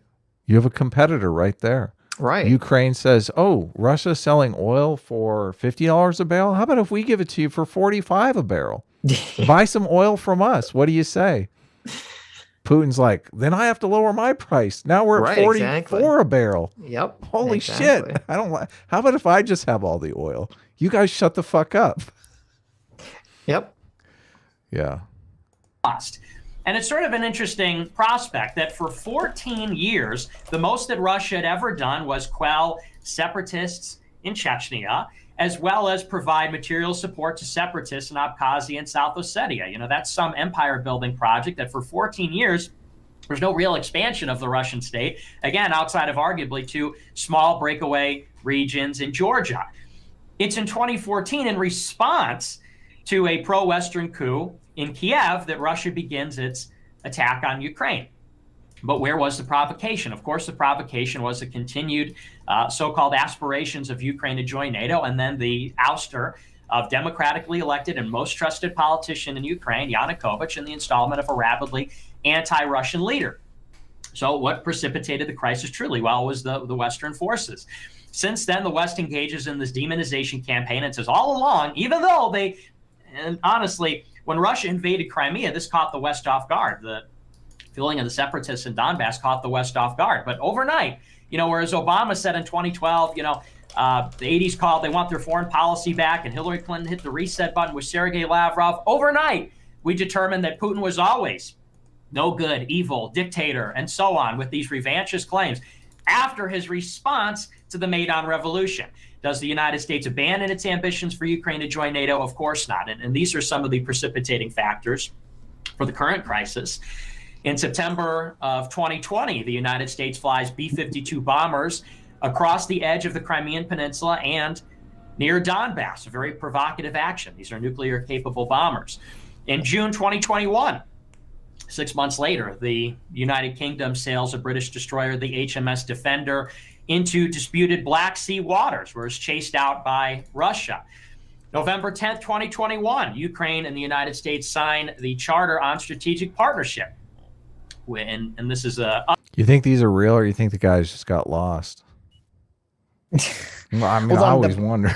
I didn't look into the British thing. The bomber thing was kind of interesting because they were saying the reason the U.S. did that is because basically they'll fly their stealth bomber near Russia, so that then Russia will use its technology to try to detect it, Oh, and then they they'll, can see what technology they're using to try to detect it. They're playing a game of chicken.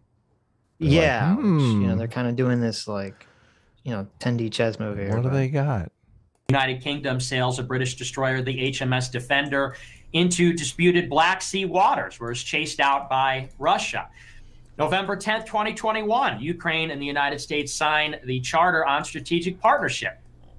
And this is an updated document from 2008. Washington says it supports Ukraine's, quote, aspirations to join NATO.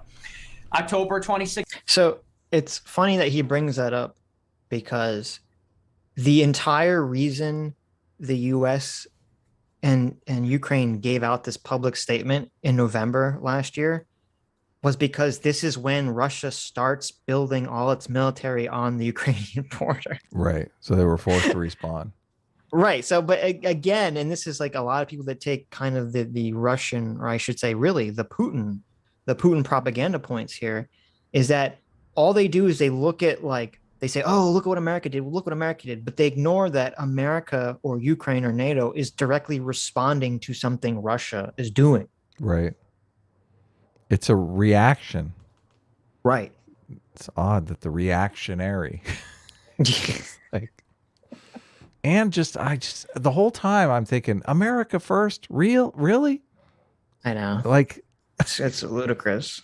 Yeah. This is all America's fault. I know. America did it.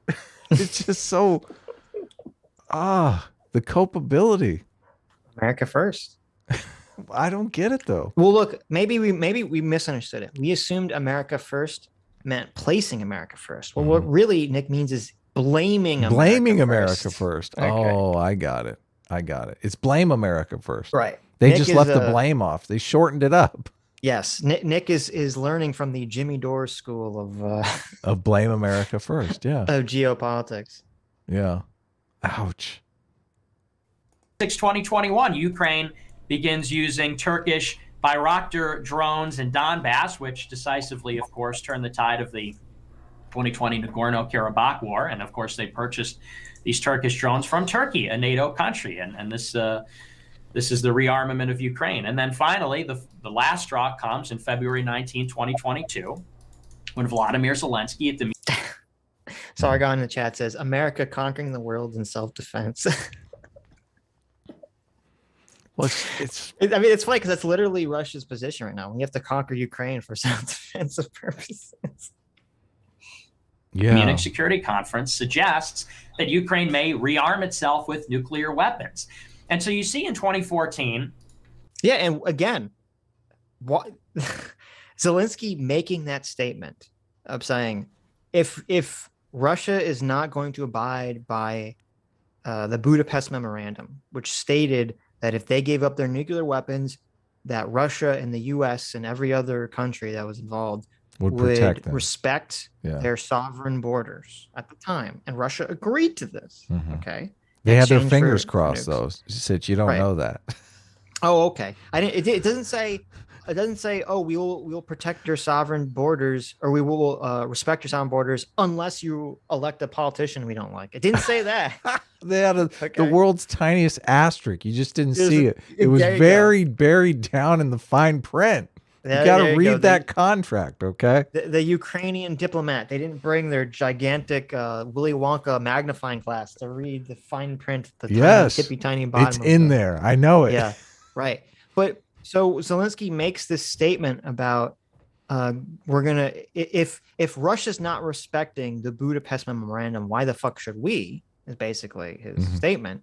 This is again directly made in response to Russia putting a fuck ton of troops on their borders, getting ready to invade the country. Mm-hmm. This isn't saying that that's the provocation is ridiculous. This is all the reaction to Russia's provocation. Right. Yeah. the installment of the pro-Western government and the prospect that Ukraine will join NATO, something that's unacceptable to Russia, which they have made clear since 2008. And then you see with the precipitating factors throughout 2020, 2021, and finally in 2022, once again, a security situation that is increasingly unacceptable for the Russian state. A nuclear Ukraine, antagonism by the British Navy in the Black Sea, by the American Air Force over Crimea and Donbass. Once again, unfazed NATO expansion into Ukraine. And I would... Uh-oh. Do we have to... Is this going to become a debate with Sargon? He said, I'm mad that I defended you two against a quackademic agent because he called you a pair of ignorant clowns. And here you are acting like ignorant clowns. Did he say quackademic agent? That's so great. Sargon. I added the quackademic agent. I let the record show that Sargon called academic agent quackademic agent. I know. It's infectious, Sargon. Just go with it, okay? He didn't say quackademic agent is so much more fun to say. You know, if Sargon wants to come on now, send him a no, we can. I mean, yeah, we only have a 2.5 hour debate to get through, but bring it on, Sargon. Bring it on.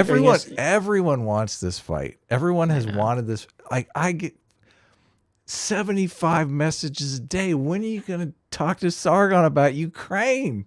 I know. For heaven's sakes. I did message Sargon. Sitch was the one that was like, maybe we shouldn't talk about it. Well, I thought Sargon didn't respond. I thought he wasn't interested in having the conversation. And it just seemed like it would just be like, and this was immediately after our conversation with Aiden and Spoon. I thought it'd just be literally the same conversation again. So it seems like this conversation is going to be had a lot for a long time now. I guess. Well, until the situation resolves one way or the other. But they're building a fucking pipeline, Sitch. Holy cow. Why is the news? Remember when the news had the COVID ticker up? Why don't they have a pipeline completion ticker up right now? Like, I want to know when tank fuel is flowing through that pipeline.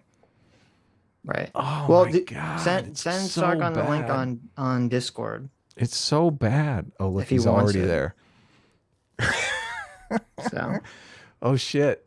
Oh, shit. Can I say this? What he says in there? Sargon, can I read?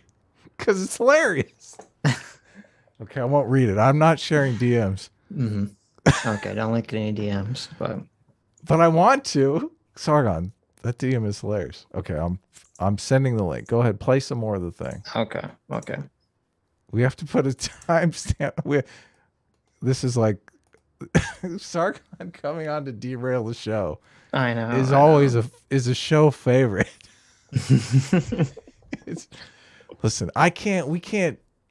we have to set some rules of engagement here. We can't go 2v1, okay? I have to be the moderator. Okay. World's best moderator. I won't say it. No. We can do it. Listen, Sargon's smarter than both of us, okay? So we need both our combined brain power here.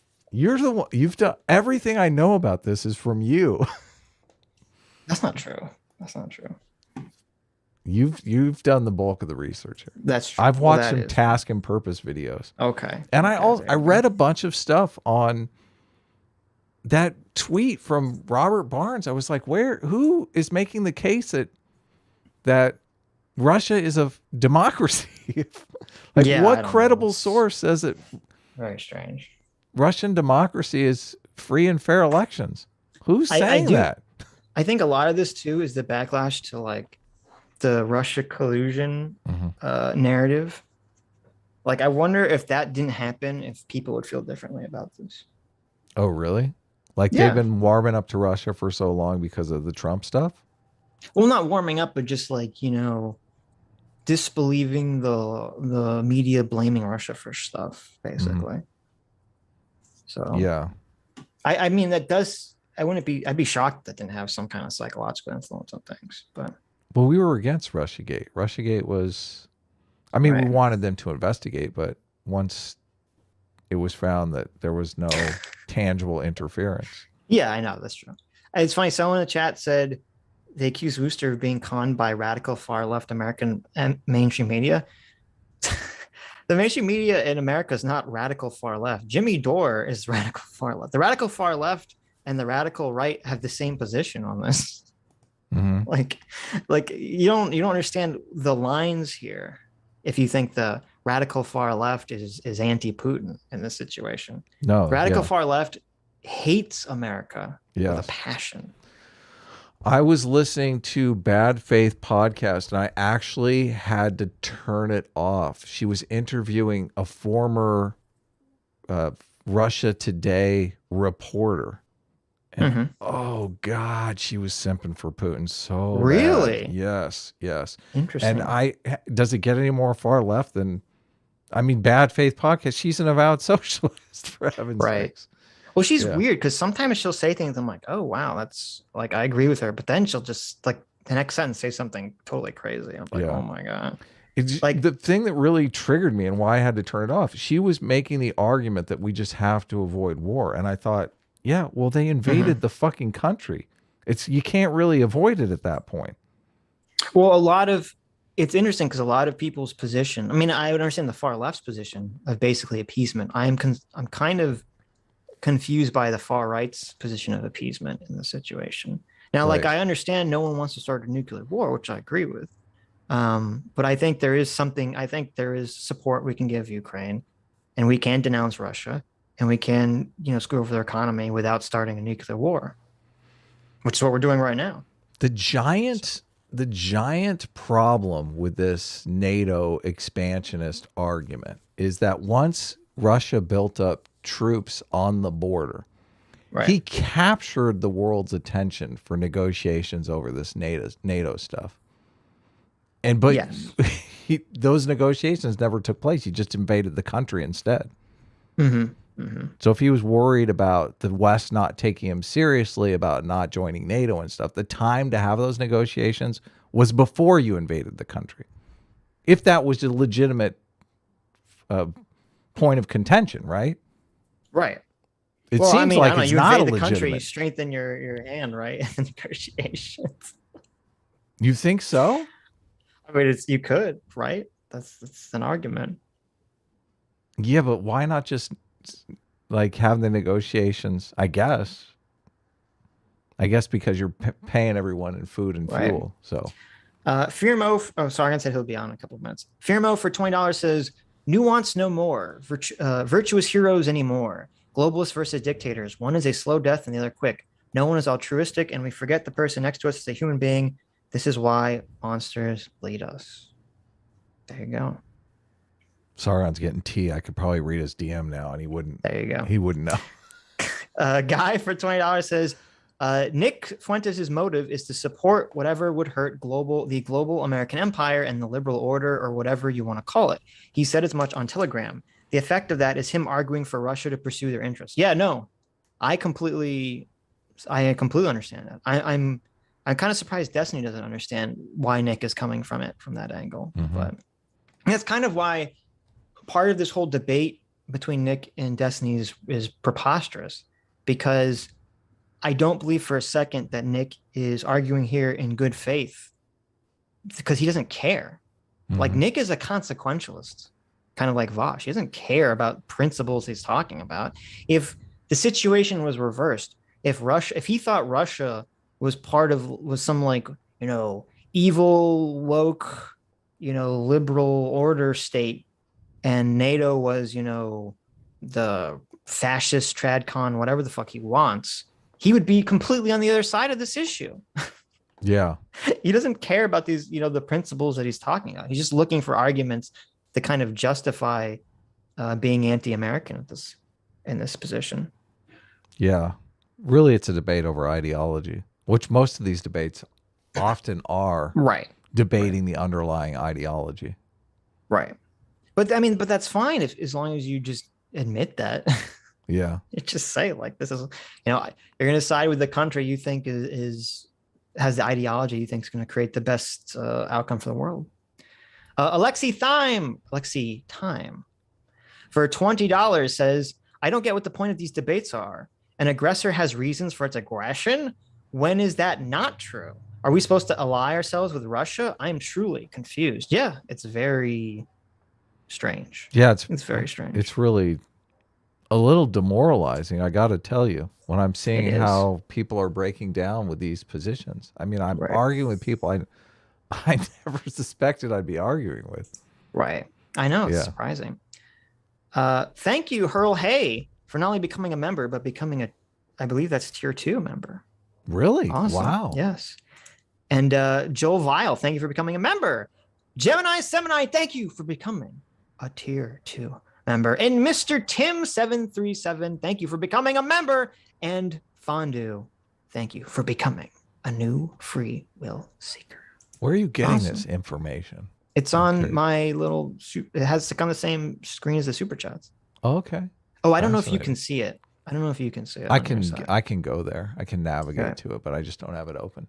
We're going to give us ideas too for the emoji when, is it an emoji? It's a badge. For the badge. The badge. When the badge goes up over months. So we're going to do cool badges for each different level, obviously. So right. If you're subscribed to, if you're part of the channel membership for Yes. so many months, your Yeah. badge changes. yes. Ostracy for $20 says, much like the spoon debate, talking with Sargon will do nothing. If they honestly have the position that NATO and the US is just as bad as Russia, there's no way to bridge that divide. Yeah, Well, we'll it's see. too late now. We sent We'll the see. link. There you go. Hey, how you doing, Sargon? I'm good. How you guys doing? Good. What's up, man? Oh man, it is fucking torture listening to you guys talk about this. Is It it? is genuine. Oh god, yeah. Okay. Holy Well, shit. tell us. I don't tell even us I where don't we're even know wrong. where to begin, right? So on one hand, you're like, oh, the agreement was with the USSR and that's dissolved. So therefore, blah blah blah. And there are still no weapons in East Germany. But I you know, live- they wait, are wait, in wait, Poland wait, and wait, stuff wait. like- No, I no, I'm not literally waiting. never No, said listen, that, listen, right? You did say this, right? No, I didn't. And then, yes, you did. And Well, do you want then to do one point at a time, or do you want to do like no, your no, I'm speech going to and lay out then my we'll- position. Then you can Okay, critique lay out it, your right? position. And so you say, okay, fine. On paper, theoretically, in a thin sense, the USSR was what that was. No, that's legalistically.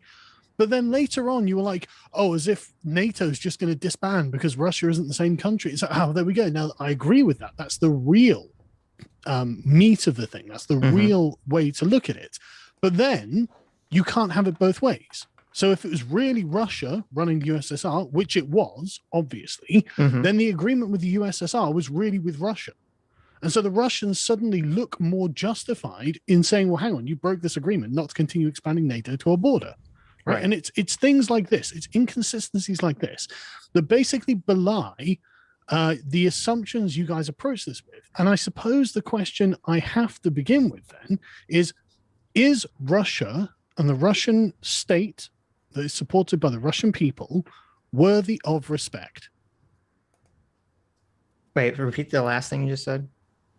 Is Russia, the state and the people who uphold it, right, worthy of respect? Okay.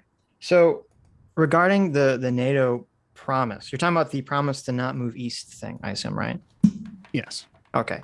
So my position, I've heard this position. My position was not, oh, that agreement was made with the USSR and the USSR doesn't exist anymore, so therefore we can throw it away. That was never my position. My position was what Gorbachev said himself, that the agreement was not about expanding NATO to encompass countries to the east, because at the time that the agreement was made, there were no countries to the east. All those countries were still part of the Soviet Union, which hadn't fallen yet. The agreement was only Putin about... said the same thing with Bush, didn't he? The agreement was only about... Gorbachev, who agreed to this and said it himself, was only about putting military bases in East Germany once the USSR pulled out of it. And he says himself that US and that NATO fulfilled their end of the bargain in that agreement. And I'm not 100% sure on this. I don't know if you know, if you're knowledgeable in this. I thought that until Russia invaded Crimea in 2014, that basically there wasn't really NATO forces even pushing into the countries that had been expanded to NATO. No, as I understand it, military resources are being put into Poland, like missiles and things like this. But I'm no great expert. But Putin also did say to Bush, again, and Bush apparently looked him in the eye and promised him, right? And so you've got this continuity of broken promises from America. Bush promised him what? That he wouldn't expand NATO east. Okay, I'm not familiar with that promise, but Okay, well, look it up. This is something Putin said. Now, I don't know, because, and I again, this is why it's your framing on Russia that I can only assume comes from you being American, right? Because of the Cold War and because of the way your politicians talk, right? It's insufferable, and it gives you this perspective on Russia that I think is honestly kind of unfair, right? I've never been to Russia. I only know like 2 Russians. I've been to Russia. Good for you. Right? I'm of Russian descent, Sargon. It's in my blood. I believe it. What is that supposed to be? Why'd you bring it up? Jeez. I have no interest in Russia. Right? I've never been on Russia Today. I don't care. Like the only time Russia ever enters into my daily life is when there's an American politician saying Russia hacked the elections. Right? That's the only time until now, obviously. But the thing I really want to talk to you about is, again, does Russia deserve any respect? Is it a legitimate country? Do they have a right to exist? Well, I mean, what do you mean by, like, I don't think the country should be destroyed and the people killed. But Take I don't it however you interpret. Yeah, but I don't think Putin should be respected in terms of, I don't think Putin's government is legitimate. According to what standard? I don't think that autocracies where a dictator just seizes power and then just fucks over the rest of their country is worthy of respect. Yeah, but you said earlier that Putin didn't just seize power; he was granted it. He was passed it by Gorbachev. Yeah, how did Gorbachev become leader? Yeah, of but Russia? what standard are you using? The standard of believing in Western liberal democracy. Right, Russia is Russia. I know it. They don't believe in Western liberal democracy. No, it's not that they don't believe in it. It's that if I were to characterize countries, right, in short, pithy phrases, right, I would say England is the Shire, right? I would say France is up its own arse with its own greatness. I'd say Germany is secretly a giant danger to the entire world, right? Okay. And the Germans know this. As they always have been. Yeah. I would say America was probably God's chosen land. Yes. Right? You've been gifted all of the best of all things, right? And if I would characterize Russia, I would call it a land of suffering. Okay, I would agree with all this so far. Right. Keep going. Okay. So why judge them by the God-given standards of America? That's like saying a So you're short taking person like a shit at moral basketball because they relativist can't position dunk. here, basically. Right? No, it's true. Right? For the standards of Russia, Putin is not a terrible leader. I'm not Right? blaming In the living people, memory, though. I'm they've not had saying that the Russian... much worse leaders. Of course, they were under fucking communism Right. for Yeah, I know. 60, No, 70 years. But I mean, you've probably got some sort of 120-year-old babushka somewhere in Siberia who can remember the weak Tsar, right? Right. I hope not. But... You are acting as if Russia should land on its feet with English institutions like America did. Right? It can't what are you happen. About? It I'm not. can't No. be done. Hold on. They are Sargon, geographically hamstrung. They're historically hamstrung, right? And so you approaching it with this high and mighty, we're fucking better than you, and you're basically evil from our perspective, is to say that they are innately and intrinsically evil, and that can't change. Because they can't simply change their history. That's a strong. Yeah, but this is your act. This is the way you approach them. Okay. Stop. Wait, there is no such thing as a Russian government that is not autocratic. So you can always an autocrat. Yeah, duh. So Russian. I don't have any problem with the Russian people, okay, or the population. I'm not criticizing the Russian people. I'm not saying that they deserve, to be. I've seen people on social media saying, "Oh, like Russian people deserve to be killed for this," and blah blah blah blah blah. I even had stream that a lot of people disagreed with. I think it was last Sunday or last Tuesday where I was saying that the individual Russian soldiers are not culpable for the decisions of their government. And I don't want to see them all get slaughtered the way some people are cheering for. Okay.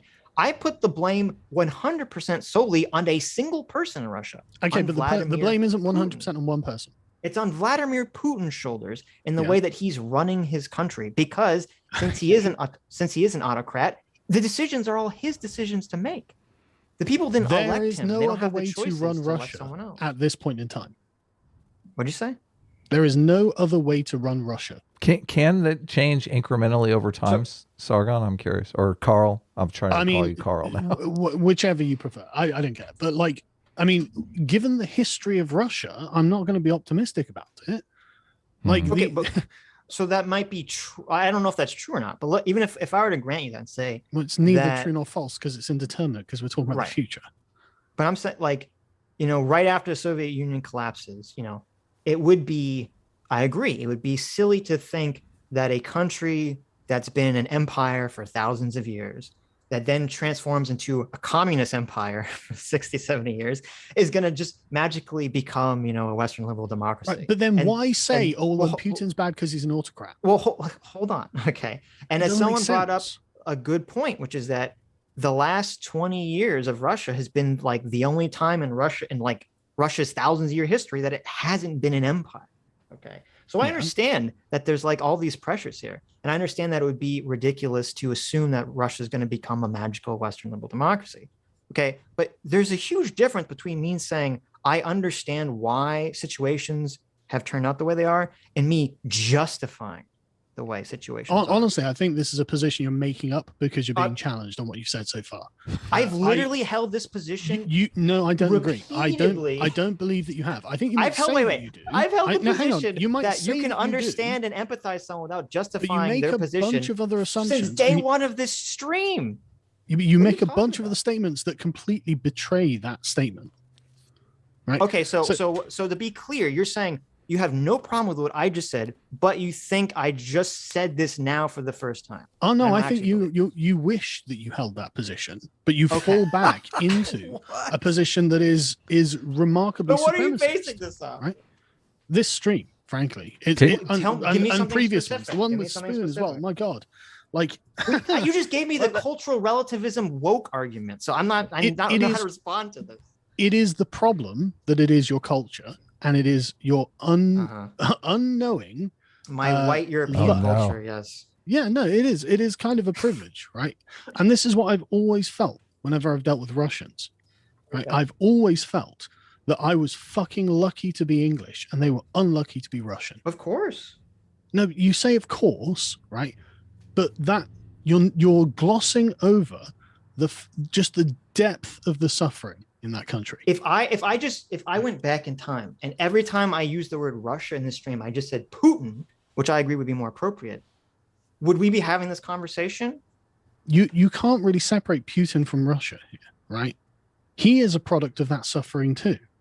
Well, And the people who like sure, him, to some extent, right? but he's a product. He's a product of not to realizing some how to be extent, corrupt. 100%. He is a product of that fucking suffering, right? Yeah, but that And doesn't the- justify. Wait, that doesn't just someone's suffering doesn't justify them becoming a monster. They're not monsters. There we go. There Vladimir we go. Putin No, is you a say monster. yourself, he's a fucking monster. No, he's the best leader Russia has had in over 100 years, right? He is not genociding them. Okay. But literally, tens of millions. That's of a pretty people were low killed. bar. Wait, Carl. yeah, that's a For very you, low bar. for you, that's a low bar. You're right for me, of course. What are you talking about? I think a This lot of isn't people would you say we're that's a talking low about. bar. But you could. We're like, talking this- about This Russians. sounds like what's that guy's name? This sounds like Danny Fayong making bullshit rationalizations I for the don't care Uyghur what it genocide. sounds like. This No, is but what you can make reality the is same. like Wait, in you Russia, can make the man. same argument, Sargon, on the same principle. Say, well, listen, Xi's really good for China. He's lifted all these people out of poverty. No, communist he China is is doing the best engaged in for a China. genocide. It's ever fucking He's done. actively engaged in a genocide, right? Look, But why does that Putin, matter? By our standard, what do you mean? Why does that matter? But that's by our standards. Why Yes, that is- us caring that about is the Uyghur by our genocide is liberal standards. Western standards. Who Let me cares? finish, right? But they're both bad by our standards, right? Yes. But by Chinese standards, Z is not good either, right? I don't know if that's true at all. Of course, that's true. I don't know if that's true. Was Okay. it in the 50s that the communists took over? Again, it's within living memory that there were better options in China, man. Right? But that you don't have that in Russia. In Russia, you just have worse and worse and worse the further back you go. Right? And this is not to say that Putin Well, no, I mean, is a the good communists guy could have and we lost should to the support more him or anything like liberals that, which during is the revolution. what you said about me earlier. I fucking said, I just oppose what the media said. No, I know a lot more about this situation than you'd think. And I don't give a fuck what the media say. Well, on this, right? okay. They're both wrong in both ways. Basically. So can we structure this to where you can lay out an argument? You guys are kind of talking over one another. His argument is that we shouldn't be judging Putin from our privileged American standard. That is not a monster. Okay. This is the thing. You are treating him like a monster, and he's actually not. I think it's hard. It's hard to think of a more legitimate kind of leader that Russia could have. Mm-hmm. Do you understand? Right? No, I don't, because both Gorbachev and Yeltsin were far more open. Even Medvedev, for fuck's sakes, was far more open to having, positive relations with the West and moving towards a more Western system of things than Putin. I don't buy into this belief or frame that you're trying to set up that Putin is literally the only option that's available to Russia. That being an autocrat who sucks up all the country's resources, makes himself the richest person on the planet, and murders anyone who fucking opposes him is the only choice available to Russia. No, that's just a Russian choice. You're going to get that no matter who you have in charge of Russia. That's what it's always been. We didn't have that with Gorbachev. We didn't have that with Yeltsin. We didn't have that with Medvedev. Bollocks. I don't believe that for a second, right? Okay. Well, I don't believe that under the Soviet Union, they weren't killing dissidents or anything like that, right? Because one of the things the Soviets are really good is just not talking about it. They were moving towards trying to become a more Western liberal democracy, or at least have more positive relations with the West. And it would be Putin is going in the exact opposite direction. Yeah. Yeah. And I imagine that's probably something to do with America's positioning on this. It's because he doesn't want to get Gaddafi. Yeah. Okay. That seems reasonable, doesn't it? That seems reasonable for him. That's not the moral position to have for the betterment of your country. The moral position is that Putin gets Gaddafi'd, is it? I never said that. Don't. You just did. Don't Kathy Newman me. You just did. No, right? I said. So it's reasonable. Do you think for anyone to say that Putin shouldn't be Gaddafi'd? Right? Because what happened to Gaddafi, whether you like Gaddafi or not, wasn't nice, was it? No, of course not. Right. What so we I don't want said, Gaddafiisms. What I said was that a leader of a country doing everything in their power, including sacrificing the well-being of their own country or their surrounding countries, just to shore up their power, is not the morally ethical position to take. It is to shore up Russia's power. It's not. It's a short Putin's power. That's the big difference. Because you're treating Russia as if it has no legitimacy. I'm treating Putin as if he has no legitimacy. There is no distinction here between Putin and Russia. Well, I guess that's the disagreement that we have, because I think there is a difference, or there could be a difference. Well, I mean, hypothetically, there could be, but in real life, there's not. Like saying that Putin is a populist. Yeah, he's a populist. Like, didn't you not see him go out in a stadium, Trump style, and give a "Russia's so great, let's wave our Russian flag" speech? He's the total populist, right? But he would arrest anyone that came into that stadium that protested against him. How can you say that's populism? Because Russian nationalism is a different beast to American nationalism. Of course. You say, of course, but of course. But Adam just asked, well, how he arrests bad people? The people are opposing. Yeah, of course he does. Well, he's talking about in terms of using the populist label, but not the nationalist label. It doesn't mean he's not a populist, right? And he's just a Russian. And again, it's cultural misunderstanding. No. But it's just about because the populism is usually like this. Oh, we're anti-elites, and if you literally have oligarchs who are the elites, it seems, and he's the master elite, it seems strange to categorize him as a populist who's against the elites. Yeah, if any populist showed up in that auditorium and protested against the elites, what would happen to those people? Yeah. I'm not sure the people who'd be protesting would be considered to be populists, frankly. I think they'd be liberals. Well, there are people in Russia that are protesting the war. They're getting arrested. Those aren't the populists? Yeah, of course. No. Okay. The populists are the people who live, they're the people in the cities, right? They're the liberal elites who live in the cities. And the populists are the ones who live out in the hinterlands and think Mother Russia great. I think you're beaten by the Americans. We need to expand ourselves to gain our self-respect. Well, I guess you could look at that framework only if you're going to broaden populism to outside of the individual country, to looking at it in some sort of like global elite stage. That's the only way you could frame the argument you're making. The Russians see themselves as a people, and they see themselves as a people acting on the world stage. I understand as far as many of them are concerned, Putin is an effective leader. Okay. Do you think they would have that same perspective if they had access to global media? I don't know. Probably. So, under your framework that you're laying out, is Putin like? Is there a level at which Putin stops becoming justified, depending Sure. on? There- Okay. Of course there are, but of course, you know, like, I'm not trying to say that Putin is good, right? I'm trying to say he's Russian. You're saying he's the Okay. best Russia can accomplish. You have like super Yeah, low I think so. expectations, basically. Like, here. yeah, yes. Oh God, yes, exactly. Bigotry of You- low you need to have expectations. I super know. low expectations, right? But You- why the fuck you should I? really do. But you could be even Why? if that's all Because true. you Why the don't fuck should that understand what affect it's my like to moral come weight from on that. the situation? Hmm? Why should that affect my moral opinion on the situation? Because your moral opinion is unrealistic. It doesn't matter. The world has to interact. You and me and everyone that lives in the world has to interact with terrible people who are almost always terrible for reasons that are not in their control because their brains fucked up or horrible shit happened to them. That doesn't mean it justifies what they're doing. And we just say, well, that's the roll of the dice. That's the best they could accomplish. Yeah, but what you're saying then is that the Russians should act like an English-speaking liberal democracy. I never said anything about what the Russian population should be doing in this situation. What? Tell me what you're saying then. I'm saying Putin is not fucking justified in invading Ukraine. You told everyone how he was justified earlier, because if he loses all of his allies and then he gets overthrown, he gets Gaddafi'd, right? And He's so from not Putin's morally perspective, justified under my moral framework. under your Sargon. absolute liberal framework, fine. Yes. Okay, stop comparing Russia to that because it's not a liberal democracy. So should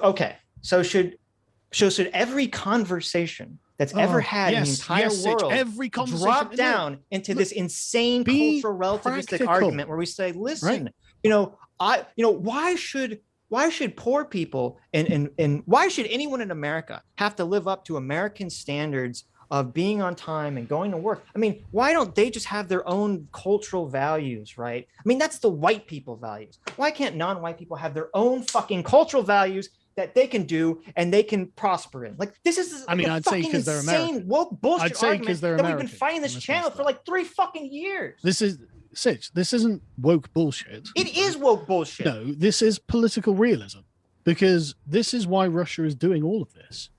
It's because of a That's a fundamental lack of description. respect for That's their not a normative civilization. fucking claim. Right? That's why they're doing this. They feel like America doesn't respect their civilization. Carl, you're not a moral relativist. I've heard you say many times that you believe Western civilization has a greater culture, a better culture. Yes, of course. You know debated I'm pro-West. Quackademic Agent on this, and you Yes, destroyed him. And I know, because exactly. Oh my God, exactly. Which is why I wish you'd fucking listen to me, right? Yeah, but This- you're taking an opposite position that you took in that debate. You're basically it is- taking a moral relativist position. You're saying, because listen, there is we no have these one values and we absolute can't. position on this. We have to There is no accept one their absolute values. position Well, on no, we this. don't have to accept their values. We can say, listen, your values fucking suck. Oppressing No, your you don't people have to and adopt stifling their values. You uh, don't have to stifling adopt their debate through the values. boot and like But you choosing have to who I understand compete their against. values.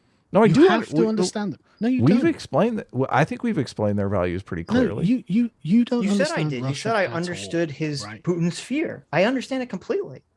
Yeah, but you don't understand why they He doesn't want to get you show them Gaddafi. respect. We're all in agreement. It's right? not just that, right? It's not just that. Of course, Putin doesn't want to get Gaddafi, but the Russians see themselves as the inheritors of a great civilization. Dude. And the Americans don't respect them at all. In fact, they demonize them on a daily basis. Who has right? stood in the way of Russia achieving the cultural power that they once had historically? Who is standing in the way of that? Well, right now, Yes. well, the United States with NATO, obviously. Putin is the one standing in the way of that. Putin has stifled Right. innovation in Russia for the last 20 years. That's not their concern. They're not a free and fair society. That's your concern. That's an American concern. Well, that's how you're going to move up in the world culture. Yes. That's an American view. Well, Well, it, that's not a Russian. That's reality. it's a Western values Well, it's view. It one is. way of interpreting the world. I mean, well, Right. so how is Russia going to move up in the world otherwise? By conquering its neighbors again? Are we going back I mean, to that's that the value way system? they've done it for the last 1,000 years. Yeah. Okay. So if that's their position, why should I respect that? I can understand Right, so that, we've but got why to the should I point where you respect finally it? admit that you don't respect Russia. Why should I we, don't though? respect the hypothetical Right, you're you don't laying out. respect I don't Russia, know if that's it's fine. actually true Just or not. admit what you are. We don't Admit we what don't you're respect. saying, Listen, right? we don't No. respect autocrats. I mean, Sargon, you're Oh, not the duh. voice of Russia. Okay, I'm engaging with the argument you're I am putting in this forward. conversation No, because you're not going to understand them either. I don't believe that you have the psychic connection to understand the collective unconsciousness of Russia. Okay, but then I'm you're an engaging American, with and everyone you thinks Americans and are your fucking ignorant for a reason. opinions. Right, Okay. one literally, at a time, guys. like, Let's just have a nice everyone thinks Americans conversation are here. ignorant for a reason, right? And this conversation shows it, right? Oh no! Don't go down this. Obviously, Don't go down the obviously, spoon right? route. Come on, Carl. Let's be Yeah, friends but here. he's right and you're wrong, right? You have Spoon? to understand. Like it's the worst. It's the most cringe thing in the world. You When haven't. you guys, If when we you were- guys talk about liberal You democracy, haven't. in You Ukraine, keep making the same point, and then you don't explain anything. what would you like me to Why- do? What don't you understand? I can completely understand Putin, or even if it's true, the broader Russian perspective about what they want their place in the world to be. That doesn't mean I have to respect it or justify it morally. Right. So These are you two don't respect completely Russia. different things. Yeah, No, totally. you don't respect Russia. I That's don't what you're respect your position of what you're claiming Russia's position is. But that's And if what they say. If They that's just Russia's explicitly position, say it. Well, if one it at a will time. make One you at a feel time. better, Just one at a if it'll time. make you guys. feel better for this conversation. If that's Russia's position, then no, I don't respect it. Okay. Right. Okay. So you want to see Russia crushed. I want to see them adopt a Crushed. system that doesn't destroy, doesn't fuck Yeah, over you can everyone want- around them. That's you've got to understand they're not going to agree to what you're saying. Define crushed. You don't. Well, you- so you you don't tell think me. anyone can change? You don't think any country can change? Things change all the time, Sitch. Okay, then why are you saying this? You have this Because they fatalistic they argument change here. in line with the existing position that they're in line with the Why operating did and animating Japan principles become of a the Western culture. democracy after Because they got becoming an nuked. empire for That's why. thousands of years? They got nuked. That's why. Okay, is that the only reason you think? Yeah, that's absolutely the reason. Okay. Complete nuked, complete and total surrender. That's the reason, right? The Russians didn't get that treatment. They got the slow decline and collapse, right? So the Russians are currently in a state of humiliation, like the Chinese were. Yeah, they are. Like this- Totally. Yeah, exactly, right? And Sitch is saying they don't deserve respect. Do you know what the Chinese did though to I don't care. fix Do they their deserve situation? respect or not? Do they deserve respect or not? And the answer is Why no. do you keep Well, trying well, to frame it this way? Because Yeah. that's what they care about. Do you? No, I what, mean, what do you base you're respect on, Sargon? Merit, or do you base respect on? Well, what do you- Consideration for their position. What if their position sucks? Let's have that. Wait, what if their position sucks? Yeah. Yeah, I agree. Their position sucks, right? Their position Okay, absolutely sucks. So why should I respect that position if it sucks? Because they're stuck with it. So just out of sympathy, out of well, sorrow for your them. options then are to deal with them in a respectful way or crush them. So which one would you like? Our options are to either respect the shitty position or crush them. Okay. Can we step back for a second because No, this is important. Well, no, You're at the right point I've here. There's no. So you're on the cusp of an understanding here, right? Well, You I can don't know feel because like you're any going level right of now. respect would change the situation. Though. No, no, You're, no. You've Why set not? up this Why not? criteria where respect of Putin would have made him not invade his next door neighbor, and I just Yes. fundamentally disagree with that. That's I mean, like It's you can give them all the for respect Russia's in the world. interests, right? You're not treating Russia as if they're a great power, whereas the Russians view themselves as a great power. Mhm. What do you mean? Like Well- you are not respecting Russia as a great power. This was inevitable that they would start lashing out because of that. Like this is just diplomacy 101, right. right? No, you, I mean, you are doing nothing to negotiate or compromise with the Russians, right? You're demanding everything on America's terms in language that the Russians probably don't even really comprehend, frankly, to standards to which they could never really adhere. that is not true. That's That's not exactly true. what you've done. No, NATO and America has been trying, especially done like nothing Obama. wrong. No, Right? Obama Has had done an nothing wrong. entire thing for 4 years when Putin wasn't president to try to reset America-Russian relations, and they bent over backwards. And every Republican in this country called Obama a fucking apology tour through Europe, apology tour towards Russia. He was bending over to Russia. Fucking Mitt Romney was criticizing for this. Everyone was. And the second Putin went back in office, he went back on all the progress they made and said, "Fuck you, America." Okay. because so of the this way that idea the that Americans America is just sitting here react. spitting in Russia's eye is not true.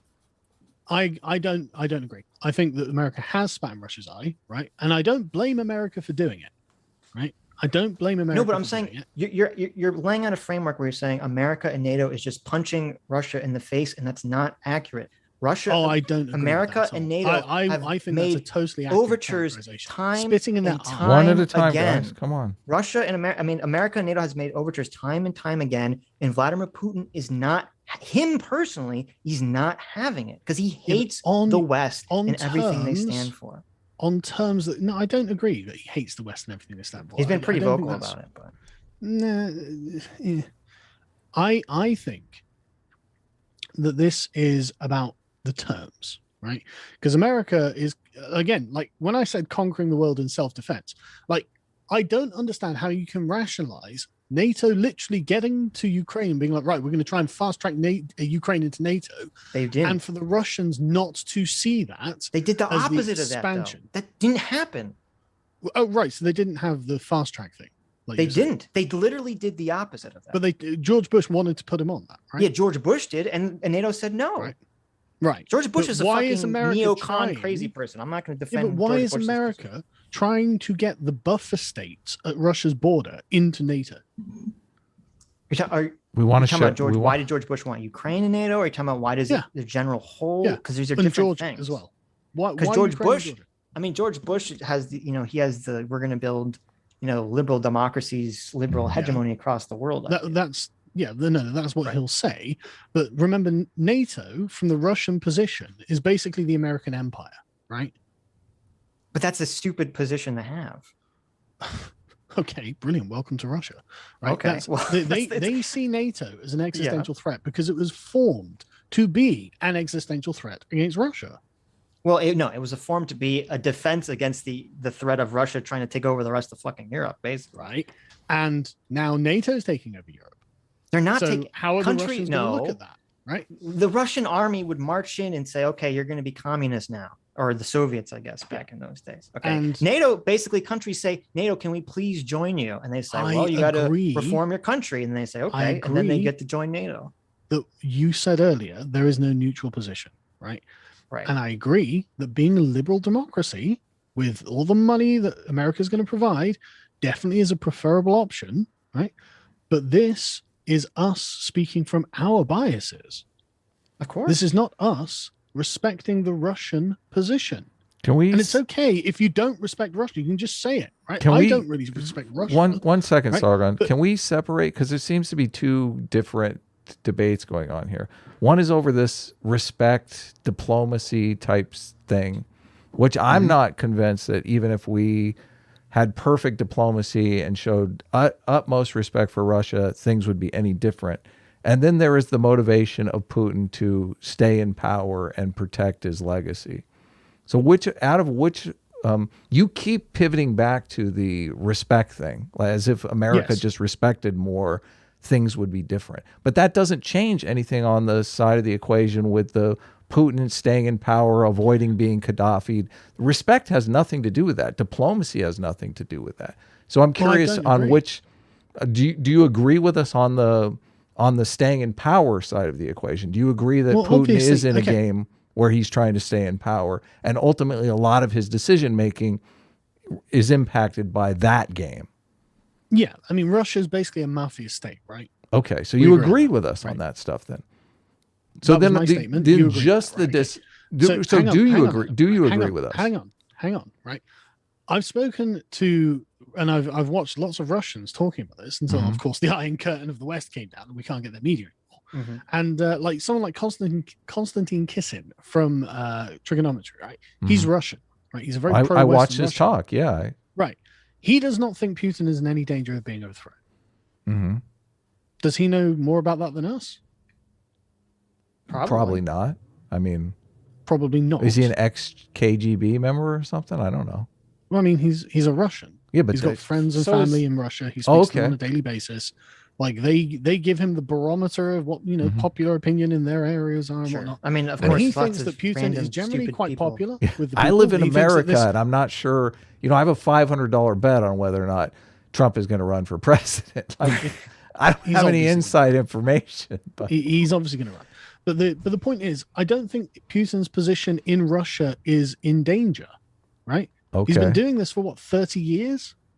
Like Right. he's manipulated the networks entirely to his favor. He's a very clever man, if Right. nothing else, right? He's a ruthless, I mean, on a personal level, I consider him evil, right? Mhm. But on the level of like, what a Russian autocrat should be to be an effective autocrat of Russia, he is a very effective autocrat. Mhm. And he has advanced Russia's position in the face of America's provocations, and they are provocative. And I'm sick of this narrative that America did nothing wrong here, NATO did nothing wrong. No, I think there has been, if you consider that the Russians deserve at least a modicum of respect, right, for their position and their history and the culture and the people. Right? He's and increased that's their. But wait, this is the primary issue here. Why does us or NATO or US, quote unquote, respecting the legacy of the Russian Empire supersede all the people who live in the surrounding countries who want to be part of NATO? Well, I mean, I'd say because otherwise it's going to be war with Russia. Okay, so is the only argument you're making is a purely physical, the consequences of this is that it could lead to a World War III argument? No. Okay. I mean, is there a moral that is one argument you're making? aspect of what I'm saying, right? Okay. But I think it's also bad for us. I don't really see what good it is to constantly pathologize Russia as some sort of evil pariah state, especially given how much we need them. Like, Europe is totally dependent on Russia. I don't disagree with that. I know. So why are we treating them like the bastard stepchildren? America's position towards Russia literally only changed after they invaded Crimea. Before that, Americans weren't concerned about Russia being a threat or Russia being evil or an enemy. Really?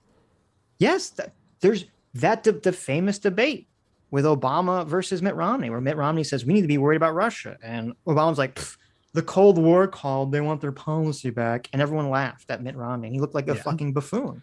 But now, in the last, say, 5 years, because of Russia's direct actions of invading Crimea and destabilizing the region, why? Opinions have changed. I don't agree that was destabilization, right?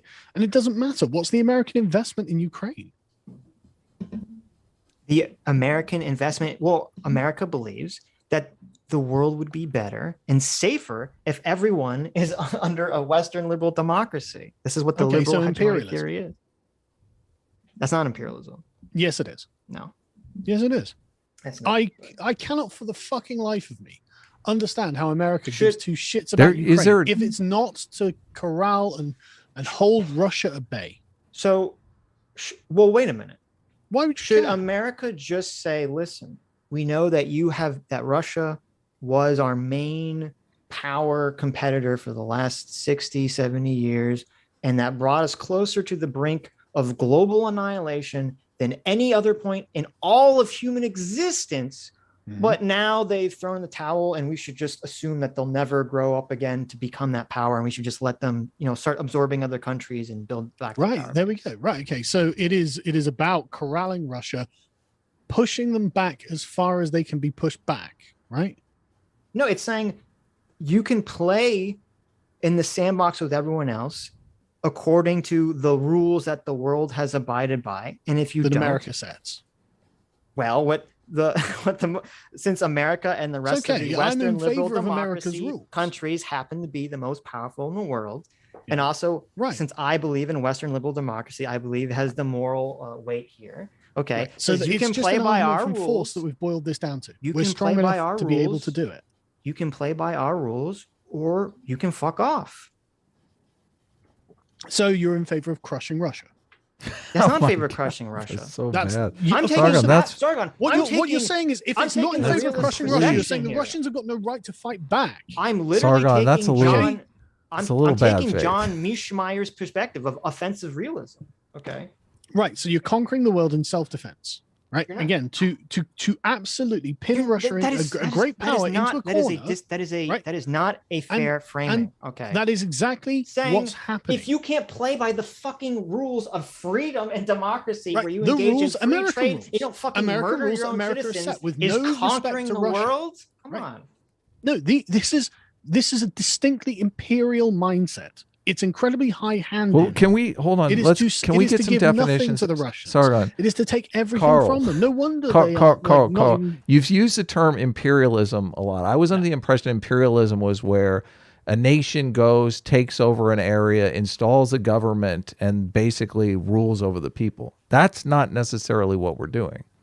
I think that there are many kinds of imperialism, and I'm not interested in arguing the toss. This is definitely an imperialistic mindset. Well, how are you defining imperialism then? Because if we're incentivizing them by offering them financial aid, if you like, it's a different thing than if we're going going in Athenian imperialism. Right? Look, what's America's offering Ukraine financial aid to stop their corruption in exchange for becoming a liberal democracy. Right. And Russia is invading the country and setting up a puppet government. Which of those is imperialism? I'm curious. They're both imperialism. Okay, but if we had to rank order them, which is the worst America and Russia are both imperialism?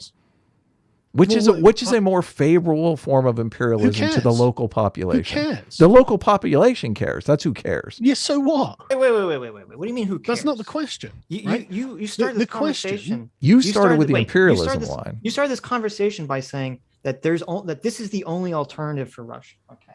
And you agree with me that there's no neutral position. And part of the reason I think there's no neutral position is because Russia won't allow there to be a neutral position. So you can't, if there's only two options in the world, and it's your version of imperialism through saying, hey, be a Western democracy where you can trade and create a functioning society where your people are happy, or Russia fucking invade you, and these are your only two options, the American form of quote unquote imperialism is obviously the better solution here. Well, gee, if you frame it like that, I guess just say it. Just say it. Okay. Win. The point though, you're the one that brought up imperialism, Carl. I didn't want to go this route, but you forced our hand. You're both imperial. I have one question while I have the floor here. Carl, does a governing system affect the population's economic conditions? Right. I'm just going to answer the question that you asked first. Right. So you're both imperial powers. Like the Americans follow the Athenian model, and of course the Russians follow the Spartan model. Now it means that you have now taken territory or you're trying to take territory right up to the Russian border, right? The Russians, not being clever or liberal or rich, don't know what else to do other than simply use force, because that's what they've always done, right? Ukraine, right? What I think would be the right thing to have done is for Ukraine to be pro-Russian, right? It is their hinterland. It is on their border. They have an ancient connection with that place. America has no fucking connection with that place, apart from Joe Biden's son, obviously. Apart from the money that American elites are siphoning out of it, America has no connection with Ukraine. And it's got no particular business. I mean, Russia has an ancient connection fucking over Ukraine, so I'm not sure that's good. So what? Okay. So the American imperialism is basically America saying, hey, our system of governance and arm. Wait. No, hang on. Hang on. The Russians won't rest while they think that their immediate borders are, frankly, under enemy control. That's how they'll see it, right? Now, I'm not saying this is good or bad. I'm just saying I think this is, right? And I think Putin has just outright said this about Ukraine, and they're obviously trying for regime change. Right? They're not just they're doing imperialism. Yes, by force. Yes, you both are. Okay, it's not a moral judgment. Yeah, but you're saying you're bad for being imperialistic. At the same time, saying Russia's totally justified in being imperialistic. You're the one that has the contradiction. Well, no, it's not a contradiction, right? You've got no particular interest in Ukraine other than some wildly abstract, like, oh, wouldn't it be nice if Ukraine was a liberal? We don't want the Soviet Union to be a threat again and destroy the world. It's not going to be a threat again. Right? How do you know that? Russia's a crumbling nation. That makes it more dangerous. Yeah, what is a crumbling nation led by an autocrat mafia boss with nukes? Yes, bleeds people. It bleeds money. And what they're trying to do is to be able to literally to be able to hold their heads up high and say, I'm proud to be a Russian. right? That's what they're trying to do. And you're doing everything in your power to take So that away from what? them. And the thing is, right, they Germany had the exact same motivation under Hitler, and look where they ended up. No, Like this they doesn't didn't. just yes, they did. Jesus Oh, Christ, you- I don't agree with that Okay. at all. What do you mean the whole? The whole. I don't think Putin's the a Western Nazi. Like, powers fucked us over after the collapse in World War One, and we need to hold Yeah, our but heads up that's high hardly and identify end around a of- German the end of, identity. Nazi blah blah aspirations, blah. right? It does sound straight from the rise and fall of the Third Reich. I mean, it's like but that's a very very reductive view of that. Right? Yeah, I'm not saying they're going to become fucking genocidal. I'm just saying that's the same motivation that leads countries and people to do all sorts of crazy shit. Okay, Yeah. so Which this is one tough. way of avoiding crazy shit would be to respect them. oh my God, that's so So they naive. can- I can't even I believe you're know. saying it, Carl. What? So you don't think the Russians should be respected? No, I think they it's should be naive to respected, think but that I don't think there's it's going to some- change anything. There's some form of but respect what that's does- going to solve this problem. Yes. Well, yeah, yes. possibly Respect respecting the fact harder that they're a is great not- power, right? So if America, but what does that mean tangibly? Because if America says That means tangibly not trying to take Ukraine into NATO. okay, but so if America says, but wait a minute, if America says, because this all started in 2014, it had nothing to do with NATO. It had to do I with think this has been going on for Ukraine. decades. This had to do with Ukraine over its own sovereign fucking volition, wanting to have closer economic ties with the EU because the EU is richer than Russia. And Russia saying, fuck you, we're not going to allow Yeah. that. Okay. that- It had that's nothing the to case. do with NATO at that period. So What? so Okay. So, I hate so, to be so I hate we, to sound so, callous but, about this, but this right? is the problem. But When nobody you say, cares about Ukraine's opinion. no, okay, but that's Like, why this this is a doesn't moral make any cover sense to me. that the You're- Americans you're saying, give in you're order saying- to take this province. You're right? saying America and the West should respect Russia, but when you say that, what you mean is by respecting Russia, we should let them do whatever the fuck they want in their own sphere of influence and take over and Russia- fuck over anyone they want. Russia did not invade or it's not going to invade Ukraine if Ukraine has a pro-Russian leadership, right? There's no Yeah, need. and if they There's don't no have a point, pro-Russian right? leadership, then they do. Yes, Mhm. that's exactly right. Okay, so fuck Ukraine basically is your position. Just tell them the fuck every country surrounding Russia. Well, it's it's either that too or bad. fuck Russia, and fuck Russia ends up possibly in a much worse position than fuck This Ukraine. is right? this is No, crazy. but okay, but again, There if are you're things- just listen, if you're just making the argument to try to avoid World War III, fine, I understand that. No, I'm trying. But to you're make the making argument to trying to civilize make Russia. some sort of deeper moral claim, which I don't understand at all. Yeah, I'm trying to make the argument to civilize Russia, right? well, I think that's it would be our good. argument, though. Yeah, but no, it's not. And Your Putin argument is crush Russia. Putin. No, our argument is civilized Russia, and Putin is standing in the No, way. you don't. Russia will never become quote unquote civilized under Putin. It can't. It can't. do you know Listen, that? listen. How do you know I asked you a question about governing systems. Do governing systems don't- affect hang on. economic You conditions? can't- hang on. No. You've just made a wild statement that I Mhm. don't think you can substantiate, right? You can't know what will be the case. But what Putin, I think, does do well for Russia is give them a sense of being competently led and that Russia can win victories against the great Satan. Do people It has want? nothing to do with Do civilized. So people what? Who want cares? foreign war It victories, or do absolutely they want does. better It economic absolutely does, conditions? right? So, Carl, They're not. This isn't a material question, Adam. Right? And I it know that as is. an You American, made no, as the an American argument that liberal- Putin. You made the argument that no. Putin increased the people of Russia's economic conditions. You made No, that I argument. don't. I'm not. No, I'm not making. I didn't make that argument at all. I made the argument that he could. Give You said he was the himself best. You said he was the best that they've had. That they were in dire respect. economic conditions. Yeah, when, but you just assumed that meant material conditions. I'm not talking. He's about yeah. material He conditions, means just that right? it gives the people Right. like this It sense gives of them we're part of the Russian a sense greater of Russian self-respect, Empire again. right? okay. Because Russia can win victories over America, right? Even if they're small, they're unbelievably small, right? America has, like, and I'm looking at this as a third party, right? America has Russia so totally fucking whipped. I don't understand why you need to keep turning the Why screws. is that? Again, I don't understand why it's a moral position to say that having the Russian people have a sense that they're not a dying empire is worth sacrificing all the populations around the country. You're That's not how is that moral? sacrificing all the populations around the country. That's a ridiculous, extreme statement. That doesn't No, they're matter literally anything. invading Ukraine to do this very thing because of what's happened, right? because they're not a pro-Russian government of their own volition anymore. Yes. Okay. That's the case, right? But if you want the Russians to not feel like they're constantly under threat, as in to be in an emotional position where they might be receptive to American goods, American services, American moral innovations. Because the thing is, right, it's not that the Russians don't recognize, it's not they're not European, right? They do recognize that these things would be good, but they also have undergone hardships like you wouldn't fucking believe, right? No matter what you do to the Russians, they will always be able to say, well, we've had worse. Always, in every situation. And they will just tough it out, right? The one virtue I think you could really attribute to Russia is stubbornness, right? They have undergone and come through the worst things that have ever happened to humanity. Like, seriously, it's just it's just staggering that within living memory, people have been eating their own children, right?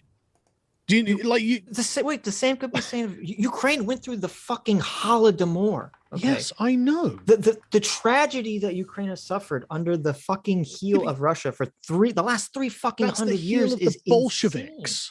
That's the Bolsheviks. And the Tsars before them. The Tsars were trying to erase. The Tsars weren't starving them out ideologically. No, but they were right? trying they were trying to erase their entire culture. They're trying to make but it then illegal you've to got the speak rest Ukrainian. of what's happened. That's just one thing, right? Like the Bolsheviks killed something like 20 million Christians.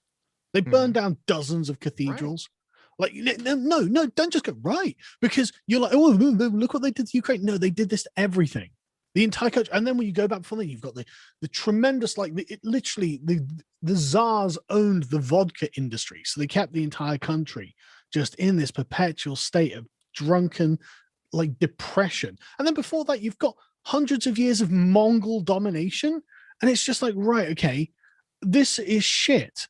And so I'm not surprised the Russians are like, we don't care. You're gonna treat us on our terms. And if you compromise with us, then maybe we can both get some of what we want and walk away feeling like we got, we didn't get fucking done over. Right? But Americans don't approach Russia like this at all. You keep saying compromise and respect, but when you say compromise and respect, what you mean is let Russia take over the surrounding countries around. Oh, you can take them over. Okay. It's totally insane to me to say that a country just looking across its borders at the EU and at America and saying, we think that that's a better way of life. We want to start moving in that direction. You say that's imperialism on the same level as Russia rolling tanks into the country and saying, you're going to do what we say. You have to have a Western liberal democracy, which means access to Western companies, access for Western elites.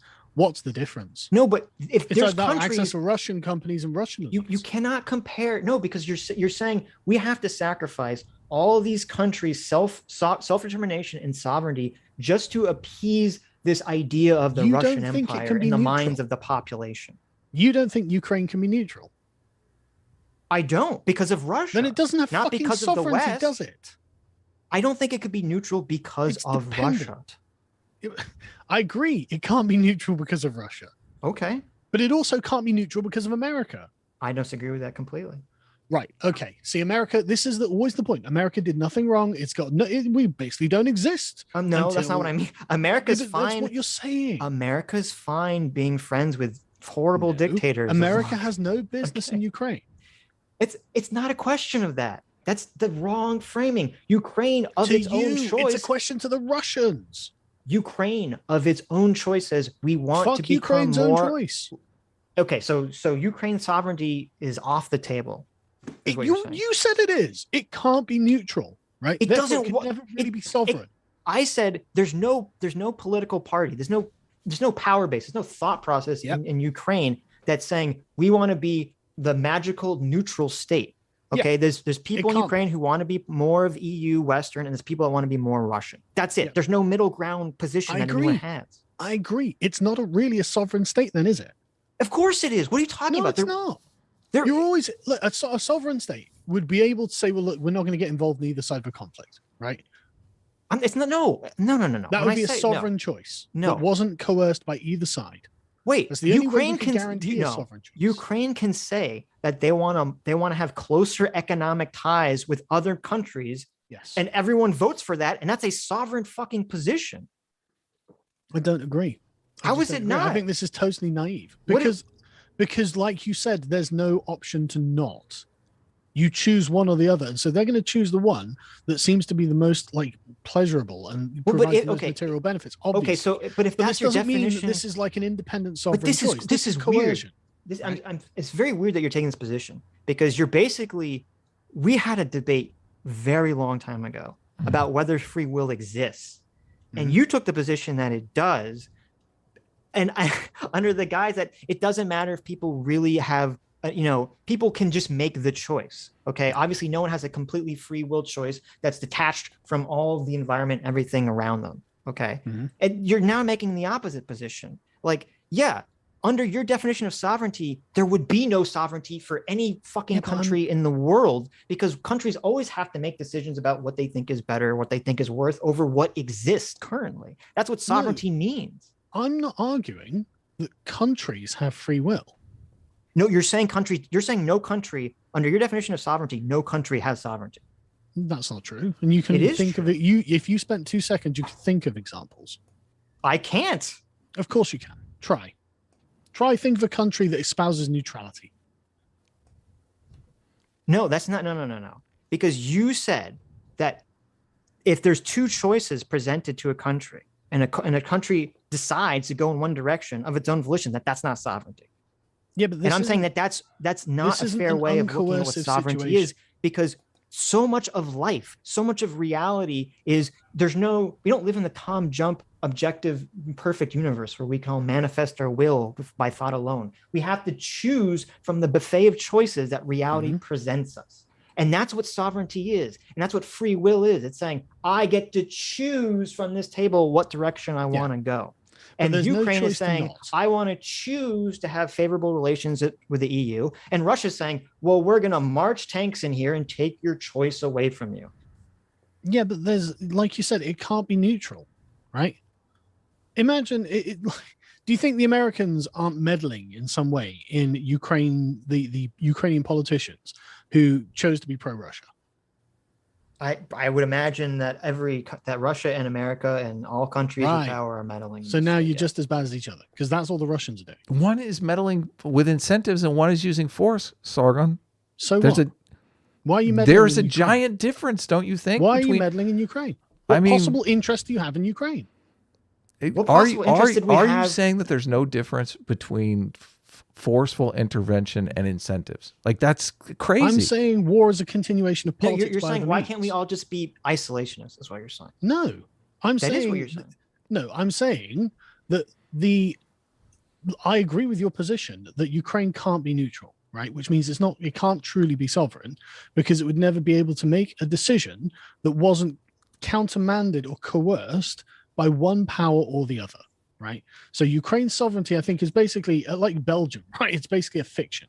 OK, and it's a useful political fiction. I'm not saying it's not. Right. And I'm not saying that ideally Ukraine shouldn't be sovereign. I think ideally it should. It would be nice if we had this perfect Westphalian order where no country ever crossed the borders of another country or interfered subversively with their inner workings and things like that. That'd be great, right? But that's not the world we live in. So let's not pretend that it is, right? And so the Americans, the American investment in Ukraine is subversive, right? It's going to be with money and promises and possibly who knows what spy games gone on and whatnot, right? But the Russian investment in Ukraine is a lot more direct and heavy, right? For America, Ukraine is what, 20,000 miles away, 10,000 miles away, something like that. This isn't a big deal, but for Russia, it's literally 0 miles away. And a country that's constantly demonizing you is like, yeah, we're going to try and bring them into our fold, to our sphere of influence, into NATO, which is a very strong sphere of influence, right? This is a legitimate security concern. So Ukraine, again, as I said, the people in Ukraine were not even in favor of joining NATO until Russia invaded Crimea and took it over. Okay. Yeah. So this is Russia's own doing here. They're creating the situation that the Ukrainian people want to turn away from them. As if, again, this is like the hatchling argument, as if, oh, well, then nothing happened. The Russians have got no opinion on the expansion of NATO up until the annexation of Crimea. So again, this started from them trying to have positive EU relations. It didn't have to do with NATO. No, they are literally accusing NATO of being behind their moves, right? Like it is reactions to NATO. Russia. I don't agree. I think that you can't say it's not true. Putin had publicly stated, and Russia publicly stated, that in 2008, when they said they weren't going to put Ukraine and Georgia on the MAP program to NATO, they said that's a good thing. They were on board with that. That was the compromise solution. That was the quote unquote neutral position. Yeah. And there had been no change from that whatsoever until Russia invaded Crimea. Apart from Zelensky, right? Like the whole thing has been... Yeah, once Russia starts invading Ukraine and starts funding separatists so that they're thrust into a civil war for the last 7 years, then Ukraine's like, maybe we should revisit this whole NATO thing. Yeah, but this is bollocks though, right? Because like you can look at a map of just the expansion of NATO and see it creeping ever closer to Russia's borders. And as far as the Russians are concerned, this is a violation of repeated promises to not do this. And then you get Bush going, he wanted to put on the fast track to joining NATO, which, as you said, they were rejected. But you can see the intention, you can see the will behind it. Like, but that's part of the benefit of the American system, is that you have Bush. Who cares? Who cares? Putin should care. This is the big difference here. We have Bush, who's the super neocon. He wants to throw everyone in NATO. Then you have he can't run for office anymore. Obama comes into power. He has a completely different thought process on Russia. Tries to have positive relationship with Russia completely, and doesn't talk about fast tracking Georgia or Ukraine into NATO whatsoever. But with Putin, you only have to deal with Putin forever because he's an authoritarian dictator. Yeah, but the president isn't the sole architect of this. Like the permanent the other NATO apparatus, countries also are. But no, it's the permanent apparatus of the United States and its international policy, right? That no matter what president you basically have the same foreign policy. That's what the Russians see. But the problem here, and with this conversation, I still don't understand, is you're just describing reality, which I can agree with you could be true, but there's no moral prescription here about why Russia gets to just dictate all its surrounding countries' behavior and say, you can't do what you want to do. Because otherwise they start invading places. And it turns out that Joe Biden isn't prepared to go to war with Russia over Ukraine. So we all just have to have an idea of appeasement, basically. We have to appease the insanity that is Vladimir Putin and right? Russia. Appeasement is if Russia was like, everyone's just sat around doing nothing. And Russia's like, I think I might invade Turkey. And don't do that. Take a piece of Turkey instead, a historical piece. And then, and then, I might invade Georgia. Well, take a piece of Georgia too. No, that's not what's happening, right? We're the ones advancing on Russia. No, we're not advancing. The world is changing. Of course we are. NATO has advanced on Russia. The world is changing, and countries want to go in specific directions of their own choice. I know you don't care. You care so much about the thoughts and feelings of the Russian people, but you don't care at all about the sovereignty of all the countries that surround it. No, that don't want to be involved with Russia. That's not the question. That's just not the question. No, it's not. That's your moral cover for continuing to advance on Russia, right? But that's getting countries invaded. Right, you giving these? They just shut up. It's bollocks. Well, it's not bollocks. They invaded Crimea had nothing to fucking do with NATO at all. That's bollocks. That is not bollocks. That's just American bollocks, frankly. That is not total bull. Russia wasn't even making that claim in 2014 on anything to fucking do with NATO. They've been making that claim for decades. Literally decades. Taking Crimea. George Bush in 2000.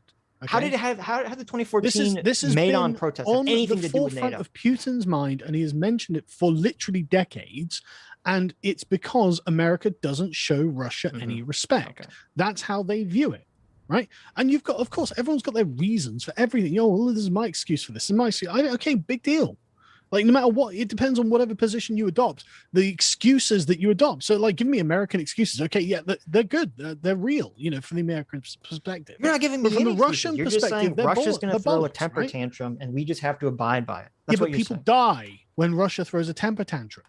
So being like, we're just going to keep advancing, like fucking bullish idiots. And now, you're acting like the American army is positioned itself on the fucking, in Eastern Europe, and it's just marching closer and closer to Russia. When in reality, what's happening is countries that were once aligned with Russia saying, hey, We want to have our economies and our culture and our philosophy of governance to be more closely aligned with the West of their own fucking choice. And Russia's saying, I don't like that. In 2020, okay, right? The international community was discussing putting American nukes in Poland. Yeah, when? In 2020, I just said. Right? Don't act like Poland doesn't have NATO weapons. NATO has got 2 weeks ago from the Sun. NATO increases presence in Poland, more troops. Like, if Russia views NATO as an existential threat, which I think it does, what did Russia do the day, right? The literal day Obama was elected? What do you mean? Who cares? Who cares? What do you? No. You don't get to play this game where you say America did this, and then you ignore everything that Russia did that led up to America's response. You won't accept America has done anything. America has rolled the borders of NATO right up past where it said it wouldn't ever put weapons and military. The day and you're just Obama, like, did nothing. It's bollocks. The day Obama's elected, Russia moves nukes into the middle of fucking Europe, okay, violating a bunch of their treaties, just to see what Obama would fucking do. Yeah. And after all that, does Obama go crazy on them? He says, no, I want to have a reset of positive relations with Russia. And it starts working until Putin comes into power, and then he nixes the whole fucking thing. Yeah. Why would he do that? Because he doesn't like the West. Because he probably has ideas that because from a material perspective, he's running his country like a mafia. And from an ideological perspective, he probably thinks everything that you're saying. He doesn't agree with the whole Western liberal hegemony and thinks America sucks. No, he thinks America are a bunch of liars. That's it. I mean, he literally called you an empire of lies. Okay. Yeah, well, that's a lot of projection coming from Putin. But it's also true. The person who has fake elections every 4 years says that we're an empire of lies. Okay. Yeah. No, but this is literally what he recently just said. Did you not listen to his Empire of Lies speech? Yeah, I did. It was fucking crazy. It was just crazy. No, it wasn't crazy. It was totally rational from the Russian perspective. But you don't respect their position at all. You call him a monster. You think that they don't have any right to have any kind of influence in the surrounding countries on their borders, which is historically unprecedented. And this is leading them to feel like caged animals. I don't think countries have a right to march their tanks into other countries that are trying to make their own decisions about the future that they want to go. Yeah, I don't respect that. I don't respect that position. Then America is the worst offender in this regard. I don't like when the fucking America does that shit either. This is not a whataboutism. But you don't think America should be destroyed? No. Then Russia shouldn't be destroyed. We don't think Russia should be destroyed. So it's a forgivable I don't think Russia or the who's taking this Russia or the position? Russian people should be killed or destroyed. Thing to do. You're the one framing them in this fatalistic perspective that there's no choice for them to change or to not do what they're doing, basically. I don't abide by that. I don't think so. I think that Russia is basically locked on a course for war. Okay, well, I don't agree with that. Okay, well, then what's your evidence for that? That other countries can change, that people can change. They were literally invading fucking Ukraine. They changed from a czar to being communism. Crimea. Okay. They're actually in a full-scale invasion of Ukraine, and they're surrounding the capital. I'm like, look, if we keep pushing Russia like this, they're going to go to war. They're currently at war, and you're like, well, I think they can change. Based on what? I think it's the same old Russia that it's always been. So according to your argument, they can't change, and we just have to fucking deal with them. As they again, are. not for World War III reasons, but Russia because there's some undetermined moral reason about why Russian sovereignty is more important than Ukrainian sovereignty or Lithuanian sovereignty or whoever's around sovereignty, the country. Right? Of course, it's not really about Ukrainian sovereignty, as we've already discussed. Right? You don't want to make it about Ukrainian sovereignty. It's not about it. Ukraine isn't a sovereign country. It's either with America or it's with Russia. That's not what sovereignty means. That is what sovereignty means. It's sovereignty. Who makes the authority of a state to govern itself or another state. Right? No, but that's the thing, right? There is no way. I mean, look at what was it that Joe Biden did with the prosecutor? He threatened to withhold $1 billion until they fire the prosecutor. Right? Fucking Victor Shokin shit. That's the guy, right? That's being coerced. You're wrong about the Victor Shokin. Oh, really? What am I wrong about? What did I say? That call, first of all, that call that he gave with them was 3 months before he was fired, and they didn't fire him because of that. They fired him because Victor Shokin hired his professional chauffeur to be the number 2 lawyer in the state. And it turned out he was blackmailing corporations into giving him diamonds and paintings. And that lawyers for his office broke into his home and they found all this fucking blackmail material he was doing. Right. And the fact that Shokin wasn't doing anything about it is what led to him being fired. Right. So Joe Biden's lying. Of course he is. So he's a just politician. wrong, right? No. He's trying to play up his own accomplishments. Okay, and America has no influence in Ukraine in that way. No coercive America, of course, America has We an have influence in influence Ukraine. in So you have coercive influence in Ukraine. Sargon, can we address this point since we're on Sure. it a little bit? Because the socialists often make a point. They say that capitalism is no different than slavery. They say wages are slavery. You know, opting into an employment contract is really coercive by nature. And typically when we argue against that on the show, we say, no, you can opt in. It's an incentive structure. It's not by force. Slavery is completely different. Slavery is when you abduct somebody and you force them to work for you at gunpoint. Basically, it's a hugely different system. But I can't really distinguish the difference between what you're saying about imperialism and what we often say in the capitalist slavery realm, because it seems like you're saying, you know, imperialism at a bayonet is exactly the same as some sort of incentivized imperialism. It's coercion either way. So, but how I'm come not saying- how I'm not come saying how the come you're Russians not aren't on the side of the worse. debate? How come you're not The on Russians are on, obviously worse. Adam, just assume whenever anyone talks about Russia, right, that whatever happens in Russia is just worse. So, but Right? Russia is in a the capitalist realm? shithole country. Okay, so this is what I don't understand, because, and this is where I get into the arguments with the utopian thinking communists. Reality itself is coercive. Yes. You have to eat or you die. Okay, that's the ultimate coercion. You have to literally kill an animal and steal its energy to survive.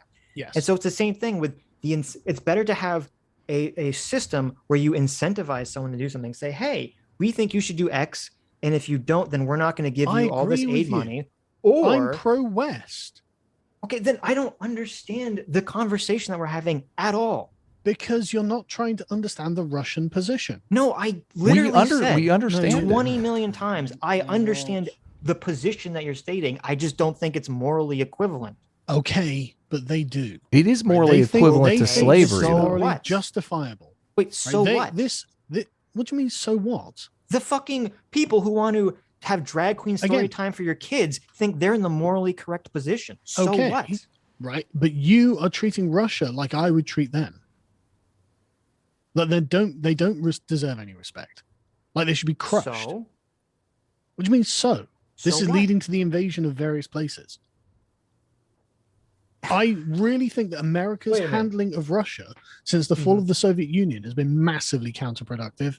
It's been insufferable to watch Russia be pushed into the orbit of China, because Russians are Europeans, right?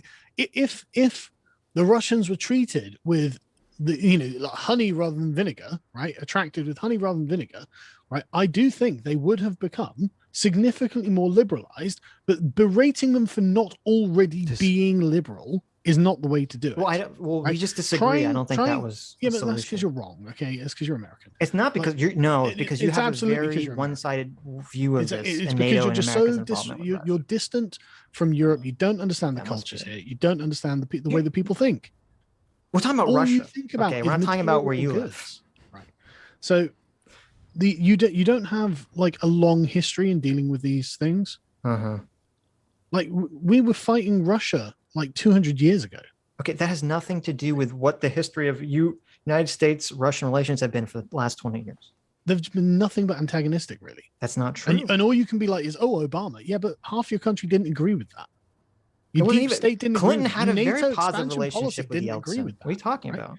No, look at the way things have ramped up.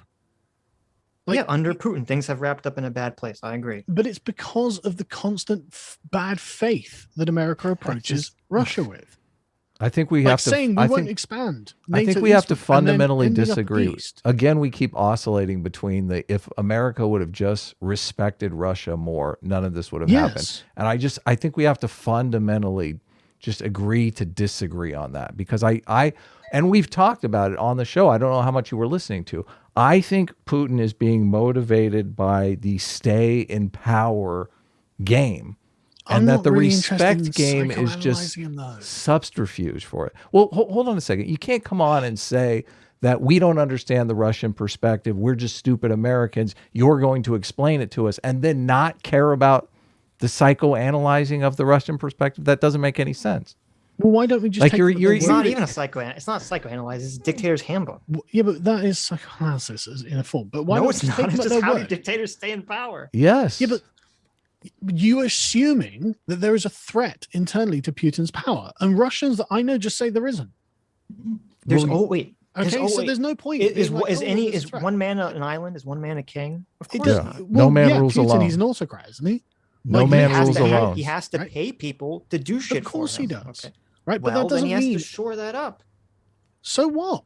He spent 30 years doing that. Like, Right, so Putin Russia's has in a- actually expanded wait. Russia's influence. Russia is in an economic decline, even before 2014. Was in an economic decline. Was in a complete. The population is fucking. Yeah. They're literally lying Yeah. about their birth rates. Yeah, I because know. their fucking birth rates are so I know. Yeah. Okay.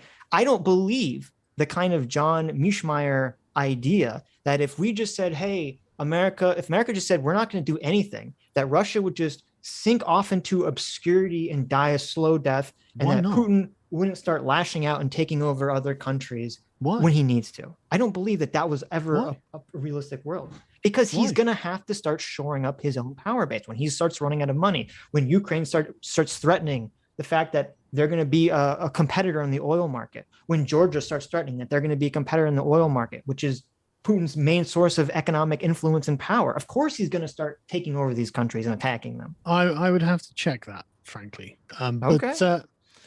But I don't know how much oil is a major export of Russia's. But I mean, I know gas is a huge export to Europe, but and wheat as well, of course.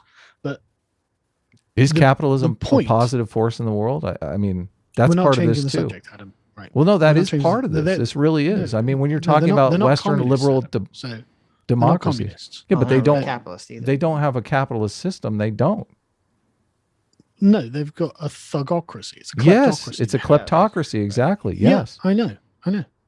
Yes. Right. That's not the question. The question is one of national pride for the Russians, right? I don't think they would have been invading countries. I think what they would have done is bribing countries, like they did with Ukraine, incidentally.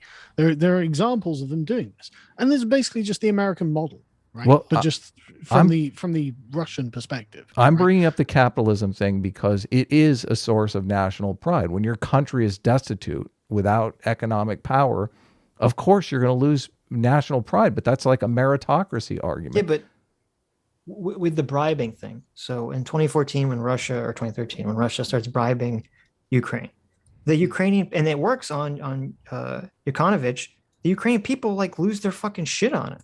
They lose their mind over it, and they protest, and that's what leads to him getting ousted of power. You know, the United States didn't come in there and remove Yanukovych from power or anything like that. Again, this I'm was not their saying they did. decision.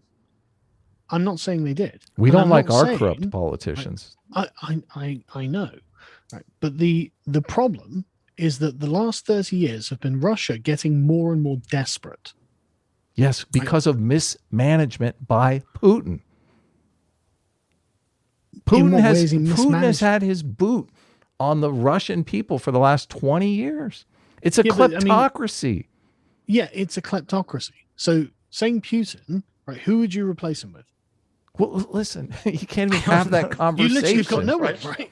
Listen, I'm not. That's not my decision to I make. think I think even fucking Medvedev would have been a better president than Putin. I don't know, but we basically would have to accept that Russia is run like this. Always has been Why run do like we have to this. accept that? Because it's just the way Russia is. No, I can Okay. accept it. It doesn't have mean a strong civil society like the West does. Okay. Had. We So didn't what? have a strong civil Because- society at one time Yes, either. we did. No, there's never been a time where England and America haven't had strong civil society. This is the weakest our civil societies have ever been. It was a So- monarchy at one point. What are you talking about? Oh, Adam. That's Jesus no different. Christ. That is no different than an autocracy. Oh, I swear to God, you're trolling me. How is it any different? You're getting his Ah. British sensibilities up. No, it's more that like listening to America. There was a before monarchies. a Magna Carta and an after the Magna Carta, correct? It was a monarchy both times. Okay, well, pluralism, Magna Carta wasn't a expanding period of republicanism. expanding political power to the population unleashes economic power, and economic power is what makes countries respected and powerful around the world. Putin has never unleashed that in his population because it's a kleptocracy. Well, I don't know. I mean, I think that there was a significant increase in standard of living under Putin in the 2000s to like 2010s, wasn't there? From the Soviet Union, yes, he managed to save them, but they have been stagnant for the last 20 years. They're in danger of being Venezuela because so much of their economy runs on the price of oil. Yeah, and I don't doubt that, like, repeated sanctions don't help, right? But this is the problem, is that we are expecting Russia to be something that it's not and punishing it for not being that thing. Now, I'm not saying Russia's good. I'm not saying Russia should invade anything or anything like that. But I do think it is a predictable consequence that if we continue treating the Russians like this, that this is the result we get. And it seems that we could have engineered the situation through more savvy diplomacy to simply not have had this consequence. But that would mean that the American empire doesn't continue expanding eastwards. Well, that doesn't seem that unreasonable to me. And it seems to be ideological on the American perspective, as in we want everyone to live under a liberal democracy. For that's the impetus to go forward on that. Well, no, it's the European perspective. It's not just America. Okay. No, coming out of the Cold War, we had 60, 70 years of the war being on the brink of global annihilation, and Europe and America saying, listen, between us, we've been relatively at peace. We want to have the rest of Europe be at peace. And if there's countries that are coming off the Soviet Union that want to become liberal democracies, which are more stable countries that aren't going to go to nuclear war with each other, then we're going to open up our arms. Okay, but they're not hatchlings. They didn't just pop out of nowhere. They've got histories. And they've got I understand, and they all relations. changed, apparently. Whatever their history was, they all they've changed got and accepted geopolitical living relations. under Western democracy system. And one of those is with Russia. And so being aggressive and belligerent about it is going to engender a reaction from the Russians, right? And so that's something you have to consider. And if you don't consider that, what you're saying is the Russians don't matter. And if they do anything, we're going to go to war with them. But the thing is, what we've seen is that America actually isn't going to go to war with the Russians over Eastern Europe. So in a way, you're kind of selling these people up the fucking river, right? The problem is when you say we're being belligerent to Russia, okay, and what that translates to is to saying we can't have countries near Russia adopt non-Russian ways of thinking and behaving. Totally. They can't enter into the American sphere of influence. Yeah, I agree. It's not America, it's European. It is America. It's America's. NATO is America's project. Why it's did underpinned by America? How did Europe have the ability to nix what George W. Bush wanted if it's just America? I'm not saying it's an autocracy, if that's what that's what you're kind of implying. No, it's your sphere of influence, right? It's your imperial presence in the world. Is America and Europe the same thing? Are we just one giant monster? It depends in what dimension you're talking. I mean, if you're talking militarily, pretty much. Okay, so why does Europe? That's what NATO is. But this is part of what I think is the problem with the framing, because we say, oh, what does America care about Ukraine? America's across the sea. It's not just America that cares here. It's Europe, and they're right fucking there too. They're on the other side of that border. Yeah, but the European Union is an expansionist imperial project of its own. It's got dreams of world empire of its own. Okay. There are documents in the European on the European Parliament's website that you can see how they're planning to form a European army to project power into Africa and Asia. It's like, no, you fuck nuts. That's a terrible idea, right? Is that army a security force, or is it for imperialistic purposes? I'm quoting them to project power into Asia and Africa. Well, you can't have a free market environment without security. Security is like step one. Well, assuming that that's okay. I don't know but what I'm saying is that they are an imperial project. Right. They expand like they're an imperial project, and they're constantly searching for more centralization. Yeah, but why? So what? It's relevant. So what? Why do we're an imperialist project? That's what the European Union is. Why? No, but this is what I don't understand. Why does the world have to suffer the weight of what the Russian people want in terms of building their empire? but we can criticize the EU for wanting to build their empire? No, I'm not in favor of Russia building their empire, right? What I'm saying You're saying we have to abide by it. No, what I'm saying is it exists. So your choices are two. You either respect that fact or you crush it. It feels like you're sort of visualizing this as if Russia is basically this wild animal, this mad dog, and Europe and America are like sophisticated humans with free will and rational choice. And they just have to say, well, there's this crazy fucking animal here that doesn't have free will. So you just got to put it down or let it murder all the animals around it. Yeah, because Russia's let's domesticate it. I think it would make a nice pet. Okay, well, no. That's precisely the perspective, Adam. Right? It would have been nice to do that, but unfortunately, it's been put in an increasingly small cage.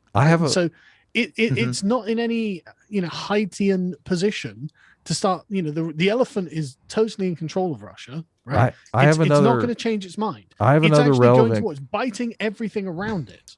Right? And it's like, look, if you just not put it in such a small cage, maybe it wouldn't be biting everything. And the thing is, it's really easy for us to be like, oh, look at that evil dog, because we're the ones with the world empire. We're the ones with all of the wealth and influence and the prestige of being. Why do we have that wealth and influence? It doesn't matter. It doesn't matter. Carl, I want to ask an objective question. It doesn't matter.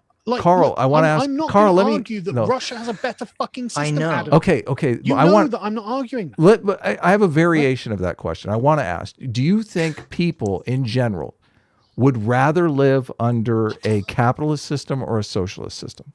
Oh, I think they'd rather have belly rubs and head pats. So whatever you think. So you don't think the population has one system would be more advantageous to the population?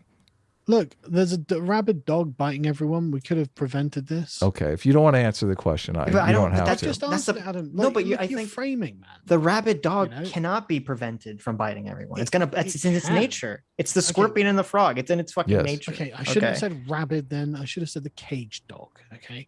We could domesticate the dog. Yeah, we could have done. Capitalism is what domesticates the dog. To domesticate the dog, basically, and you can find loads of foreign policy analysts who would say, look, there is actually a good reason to not try and incorporate Ukraine.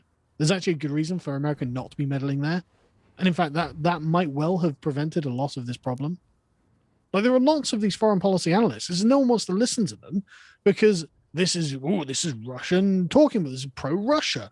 It's like, well, I mean, I guess when everything has been so anti-Russia for such a long time, giving Russia a modicum of sympathy sounds like being pro-Russia. So when in, I think it was 2008 or whenever, when Yushchenko, the current president of Ukraine, approaches EU and they talk about setting up this, favorable trade deal, and then and the EU says, okay, here's like the pathway to do that trade deal. And then 2011, when directly asked about this, Medvedev says, Ukraine's a sovereign nation. They can make their own decisions about this. It will affect relationship with, our trade relations, but they can make their own decision. We're not their keeper. Okay. Mm-hmm. So everything seems to be on board. And then when Putin becomes president, he says, fuck you. You're not having this trade deal with with EU. Mm-hmm. They just have to abide by that. That's the dog being caged in. Well, what are you going to do about it? You say, fuck you. No. Okay. Now it's war. So you don't respect it. So you're going to war. Okay. So that's war. Okay. Then you're going to, that's Ukraine's choice. Right? They decide to go to war with Russia right now. Yeah, but that's what's happening what right you're now. saying is that you are okay with America going to war with Russia over this, right? No, I don't want to nuclear war. Look, I'm not even against the idea of America enforcing its global hegemonic decisions. Right? If you're going to make them, fucking make them. Right? But Biden has led them totally up the path.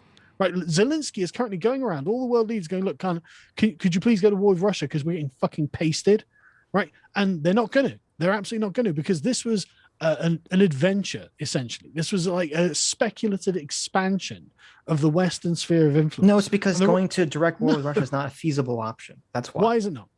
Because no one wants a nuclear fucking holocaust. Then you shouldn't have been in Ukraine. Okay, so we just say that's what. So what's what you're saying? Because yes, that's what the Russians are saying. No, but that's what you're saying. You're saying if a nuclear power wants to do something, everyone just has to say, "Oh, whatever, let them do it," because they're a nuclear power. It depends what it is.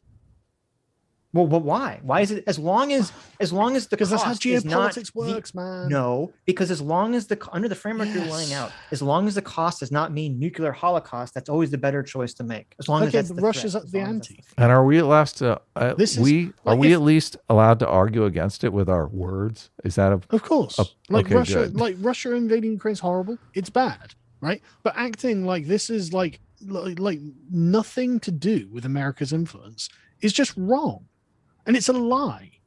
It's just not true. It has to do with America's influence in that America exists and Ukraine wants and to is be more closely expanding aligned its with EU borders. and America. Yes. Right? That's the problem. It's that the Russians expanding have. its cultural influence because its cultural influence Yeah. is Is catchy and successful. people like it. Yes. Yeah. Sure. Very successful. Sure. It's successful, yeah. Yeah. And you're not prepared to enforce it. We're not Yeah, prepared we don't get have into to a enforce nuclear it. You gotta fucking understand. Holocaust You war. do, otherwise Ukrainians die. But you don't care about Ukraine.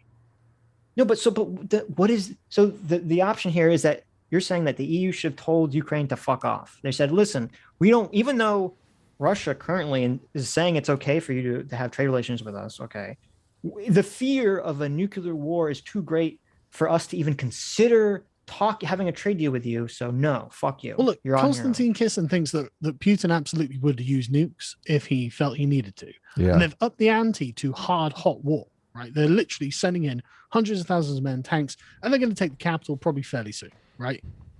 Like they have upped the fucking ante. They're saying, look, we're not going to play soft diplomacy anymore. You've gone far enough as far as we're concerned. You've broken promises to us as far as we're concerned. We consider you to be an empire of lies. And Joe Biden has fucking cucked. He's totally caved and been like, yeah, okay, Ukrainians. I mean, we're going to send you aid, obviously, but you're on your own, right? We're not going to provide you air cover. And without the air cover in a modern war, you're fucked, right? So do you, and you this is think what America the Redditors have been learning hard their and military fast, really into really Ukraine? immediately, right? Yeah. And so think- the I wanna question know. is just who is prepared to up the ante over Ukraine? And it turns out Russia is, because Ukraine is on the Russian border. So do you think America, NATO should send troops into Ukraine? No, I think we should not be in Ukraine. I don't think we have a business in Ukraine. Okay. So just let them fall under Russia's control, basically. They've always been under Russia's control. Mm-hmm. So let them continue to not Yes. have their own decisions. Yes, because Okay. otherwise the power with the most nuclear weapons in all the world is going to enter into a hot war with whoever's challenging them. That's Okay, correct. then just say that from the beginning. Say we shouldn't do anything because they're nuclear I have power. said that. I've Is said there- that. No, you But- kept saying that you had some further argument that Yeah, I no, never we got to the should- bottom of. But we shouldn't be trying to continue to advance up to Russia's borders. They're not like us. We're not, not like advancing us. to their borders. We absolutely are. Do you accept the difference between a cultural influence and a military taking over a country and influencing and expanding its borders? NATO is a form of imperialism as far as the Russians are concerned. I'm inclined to agree. Okay, well, I'm inclined to disagree. Yeah. Okay, well, how? How would you disagree? How is it Oh my defense? God. Like Is literally, it- it's a defense pact that which, if this is the fucking foreign policy question that's always been asked: is NATO prepared to go to war? Is America prepared to go to war over Latvia? Right? As it's fucking preposterous. The idea that America is going to go into a nuclear war with Russia over some piddling Eastern European country is preposterous, right? But that's the promise that's on the table. If you want to make the sole argument that because of the threat of nuclear war, we're just going to sacrifice these countries to Russia, then that's fine. Make that argument. But you keep trying to make this different argument that like the American empire is expanding, NATO is part of this imperialistic force moving towards Russia, that you have to look at it from the Russian perspective, blah, blah, blah, blah, blah. No, that's all fucking irrelevant to the actual don't argument agree. that you're making. I think all of these things are relevant. It's not, though, because all you're saying is, listen, is America going to go to war over Latvia? That's all that matters at the end of the day. Yeah. Okay. Because what you're doing is provoking a rival empire. So yeah, but this is the problem with that attitude. Because if America says, okay, listen, we're not willing to go to nuclear war with Latvia, so Russia takes Latvia, and then they take Ukraine, and then they take they take Georgia, they take all the surrounding countries until guess what? 50 years later, Cold War 2.0 is back, baby. Yeah, because it was a Russia's really managed to bad regain all strategy. its power, and we're back on the fucking brink of global nuclear war again. Yeah, it was a really bad strategy to expand NATO. It should have been. No, I'm saying if there's no NATO expansion, you throw NATO out of the fucking window. Okay. But that you can't separate NATO from what's happening. No, I'm saying, Oh my God. if you say that if NATO disbands, okay, when Yeah. the Soviet Union falls, I don't believe for a second that Russia is not going to just start gobbling up countries Of again. course. Why? What Because they you- need to. No, I don't agree that they do need to. Right? I don't. They will expand soft power into these countries. That's true. Well, you want us Right. to pull our soft power back as well. So, I mean, Yeah, there will be because no our soft opposition. power has provoked this. And I'm not saying it's wrong either. And right? so wait, so when Russia's soft power goes all the way back to expanding up to the borders of Germany once again, yeah, then the Russians will be in the wrong. and we're back exactly where we fucking started, 50, 60 years ago. Yes. No. And we say, 50, and we get to say, no, and America It gets to was say, hard well, at least power. we're not The in the Soviet wrong. Union was hard power. Right? It wasn't soft power like America. Okay. Mhm. The Soviet Union. So don't mix. But these that's two the things. difference. What America has shown that it doesn't exert soft power on democracy in democratic countries and then say, oh, by the way, fuck you, the way Russia's engaging in Ukraine right now. I think it does. Okay. I think that the Americans have a very rosy-eyed view of themselves. We've been arguing, I think, for about an hour. Do you guys want to give some final thoughts, or? Well, I still don't even understand why. Like, this just seems so counter to so much of all the points that you've had and that we've had about not engaging in cultural moral relativism for the last 5 years. And it's weird to hear these arguments. It's not appropriate to have cultural moral relativism in someone's country, right? It should be the culture of the country, the established traditional culture of the country, that is the hegemonic culture, that is the barometer by which things are measured. Right? But how do you measure that? Well, however, No, but- in debate, in what right, but wait a minute. public opinion, whatever, right? You but don't that's have fine, that but in that's- Russia, though. That's literally what Russia's doing. They're No, saying you Ukraine have a has to Russian be part of our paradigm. culture. Yeah, exactly. That's the Russian paradigm. And that's appropriate in Russia, but it's not appropriate over here, right? But that's not really what we're talking about. What we're talking about is rival empires on the geopolitical map. And this is the problem that the Russians have. They are prepared now to up the ante way past soft power. And the Americans have actually folded their cards. They've folded their hand on this. And it's actually like it seems that you might actually be right, that this is setting the stage for a further increase in Russian military aggression. Whereas this could have, I think, all have been avoided if it had been dealt with through diplomacy and soft power without taking ex-Soviet satellite states into NATO with such speed, frankly. Like, I'm not surprised the Ukraine Russians was not feel going to afraid. join NATO anytime soon. So what? But that's what do you mean? So what? That's the Yeah, but they that's want what's happening it here. to.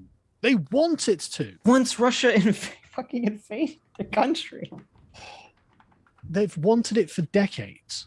the people, certain politicians in Ukraine Yes. wanted it because they wanted the And in security America. guarantee. Yes, And in and America. certain politicians right? in America wanted it. Yes. Yeah, okay. And so from the Russian geostrategic position, they're not like, well, it hasn't happened yet, therefore I won't do anything. Right? There's a constant game of forces moving. So And they're going they- to push them in that direction. That's a real genius idea. Say again? Russia's going to push Ukraine further in that direction. Doesn't seem like the smart idea. Oh, if they they're don't care. worried They're just about going to invade with tanks. it. Okay. Like they have. Right. But it So, didn't and have I to should be that way. respect As this you moral said, position. as you said before the invasion of Crimea, the Ukrainians weren't like super pro EU or anything, right? But it's Well, because no, I this- said they weren't super pro NATO. They weren't. sorry, NATO. Sorry, yeah. They weren't super pro NATO, and there we go. Right, this all could have been avoided, but I do think there's been a constant ratcheting of pressure, a constant demonization of Russia, a total lack of respect for the fact that Russia has interests. It is legitimate for Russia to have interests. No one is saying that it's not. You Carl, are. I can't. I really feel like you are. Carl, I can't. I know get you past, might think you're not, but I really think you are. I can't get past the fact that you're casting economic incentives and full-scale war as this on the same playing field, on this at the same moral level. That for me, I mean, that's the exact same thing that the communists do, the socialists do all the time. This is because you've never read Clausewitz, isn't it? it does. Yeah, You you are don't the know who one that putting. is. I know. It doesn't. I know. Does he make a compelling argument for why they're the Yeah, same? yeah, I mean, war is maybe the just an socialists extension would of read that politics. because the socialists are the ones that are always making this stupid argument. Okay. War is politics by other means. Like, ultimately, the question is who Yeah, can enforce it? And the Russians are saying, we're going to enforce it. And the Americans have said, we're not going to enforce it.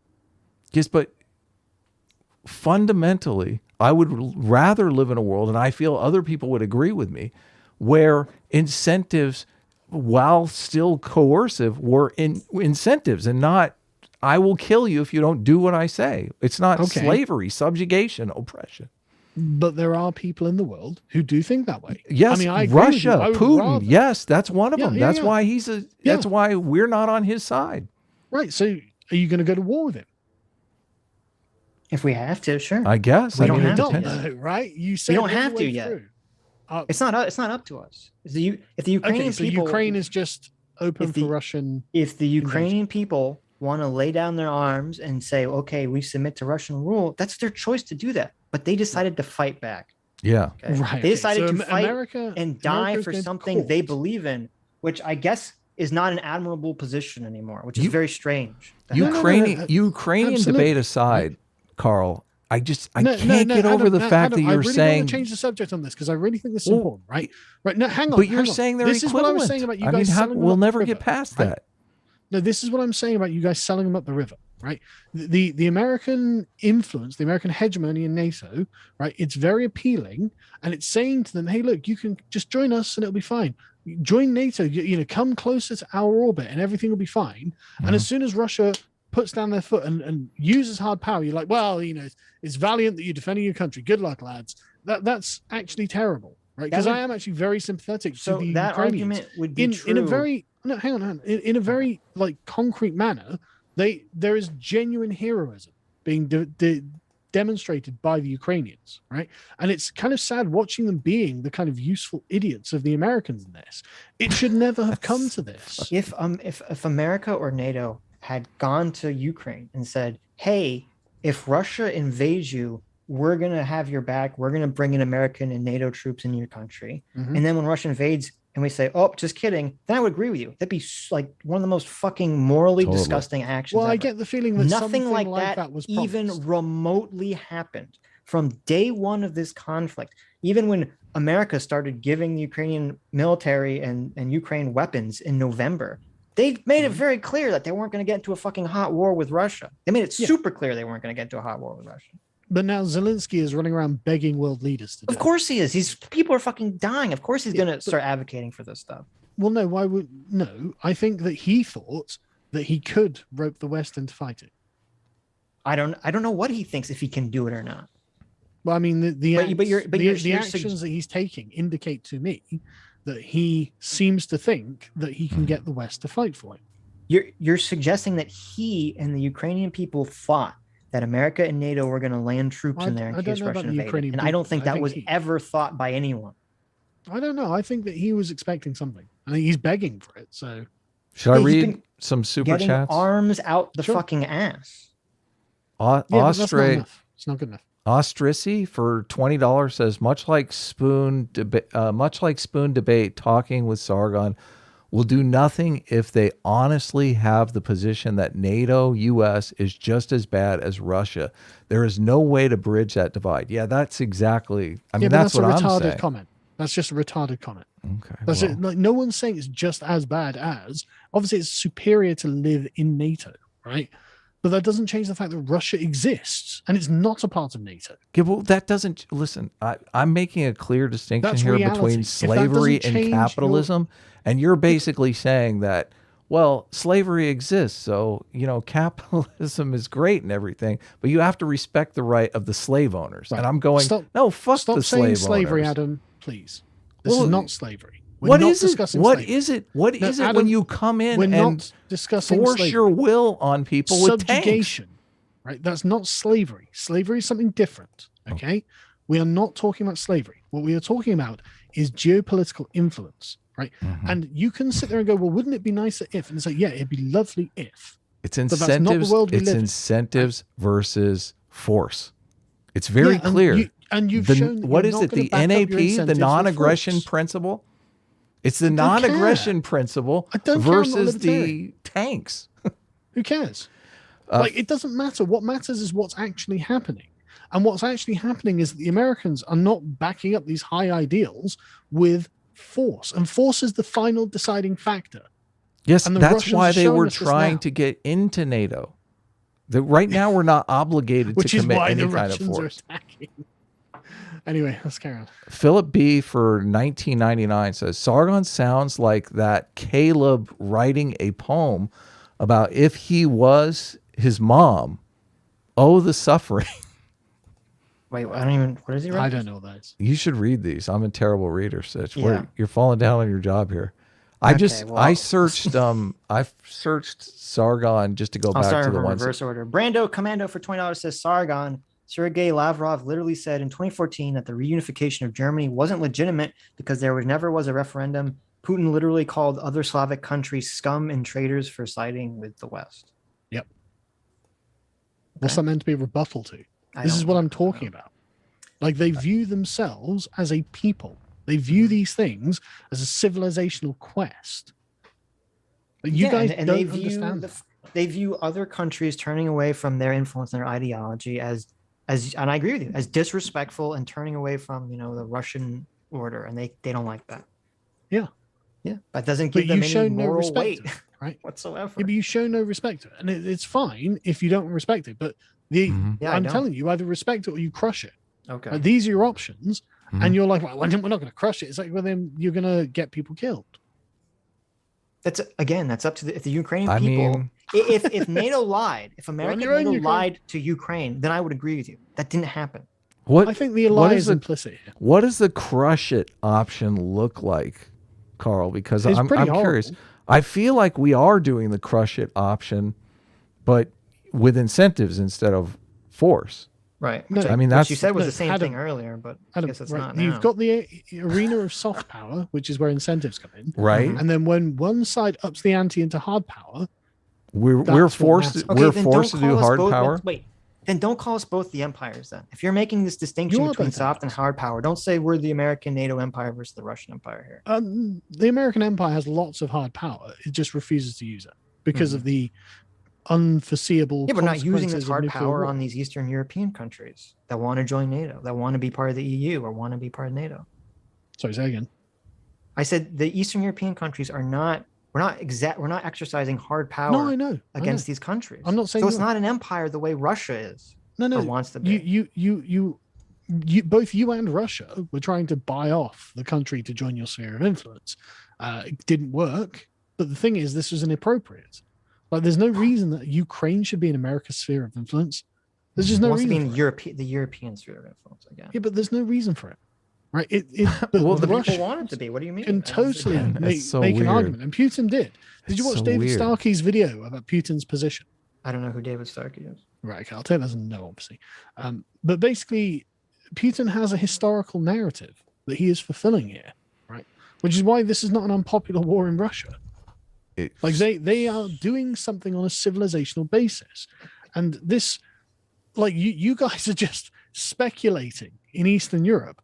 And you're speculating as well. I mean, that's not a fair assessment. No. It just doesn't matter. I mean, you're gambling, not that with I mean, you're gambling in Eastern Europe, right? You're seeing what you can grab, right, and see where the Russians have said no, this is our line, and we're going to fucking enforce it with hard power. We're upping the ante now. What are you going to do? And Biden's already been like, we're not going in. We're not fighting over. We're not going to a major war with a major power over Ukraine. Sorry, Ukrainians. Good luck, Zelensky. And it's not good. Yeah. That's not good. You shouldn't have got to this point. Okay, so again, all these countries should the EU should just say fuck you. America just say fuck you. If you want to become like us, if you want to have trade negotiations with us, no, we're not going to do it because of some fear that 20 years down the road, Russia's going to invade you. No one's saying you can't have trade relations or diplomatic relations. Russia said that was specifically. The 2014 situation. Okay, that's exactly what Russia said. Maybe they are then. Okay, fine. Right. What I think the main problem though is the very concept of NATO, right?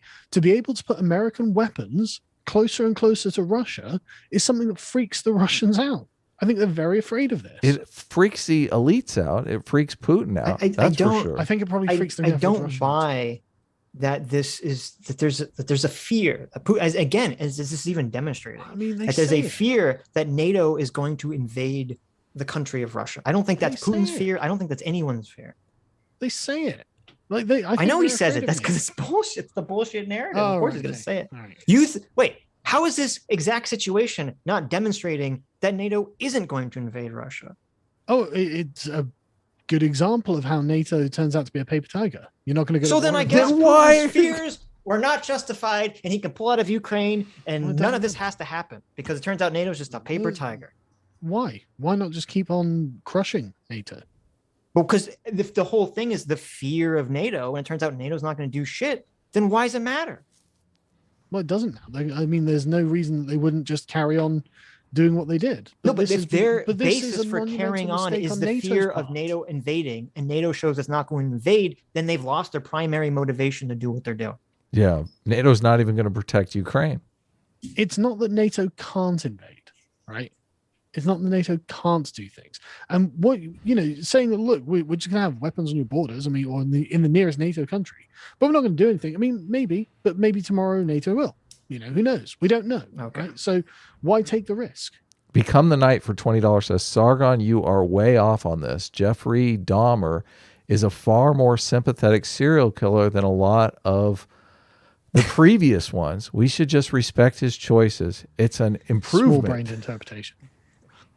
You want It's just not.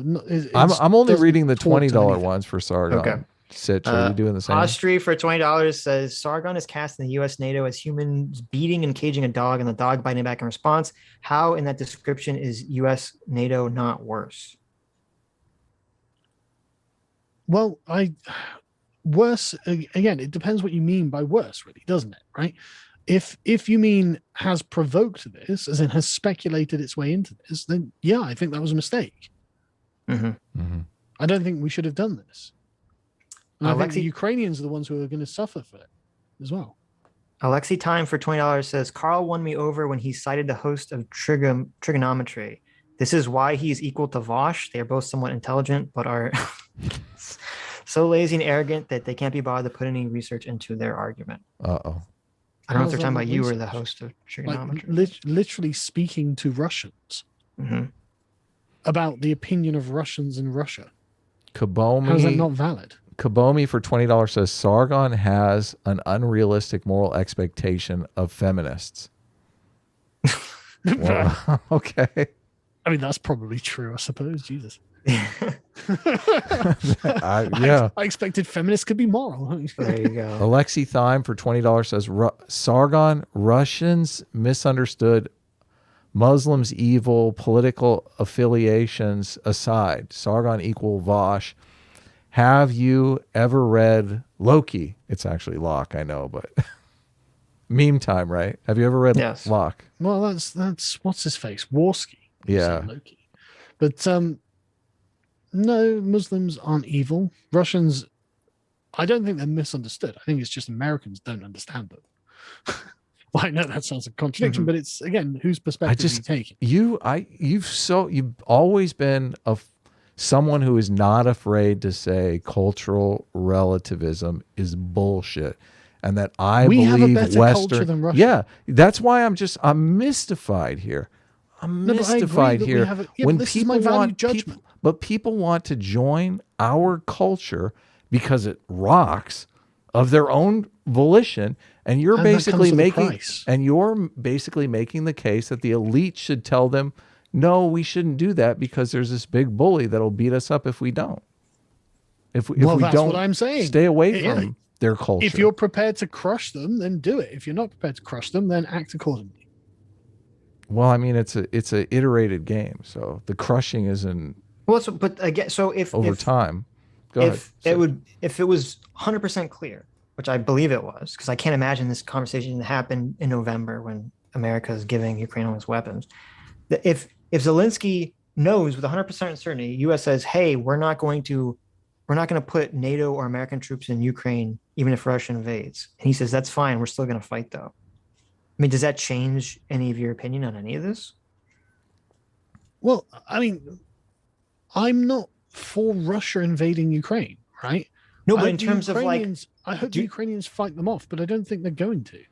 no, I understand it, but I mean in terms of like whether countries, have a right to say, okay, we want to be more closely aligned with Europe or America, even if that means that there's a threat of Russia. We'll roll the dice, because you're kind of saying that America's rolling the dice, but it's really these Eastern European countries rolling the dice.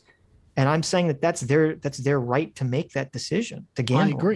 I agree. Okay, but what we're doing, I think, is incentivizing them, as Adam's been saying, to join us. And I think that's actually by being cool as fuck.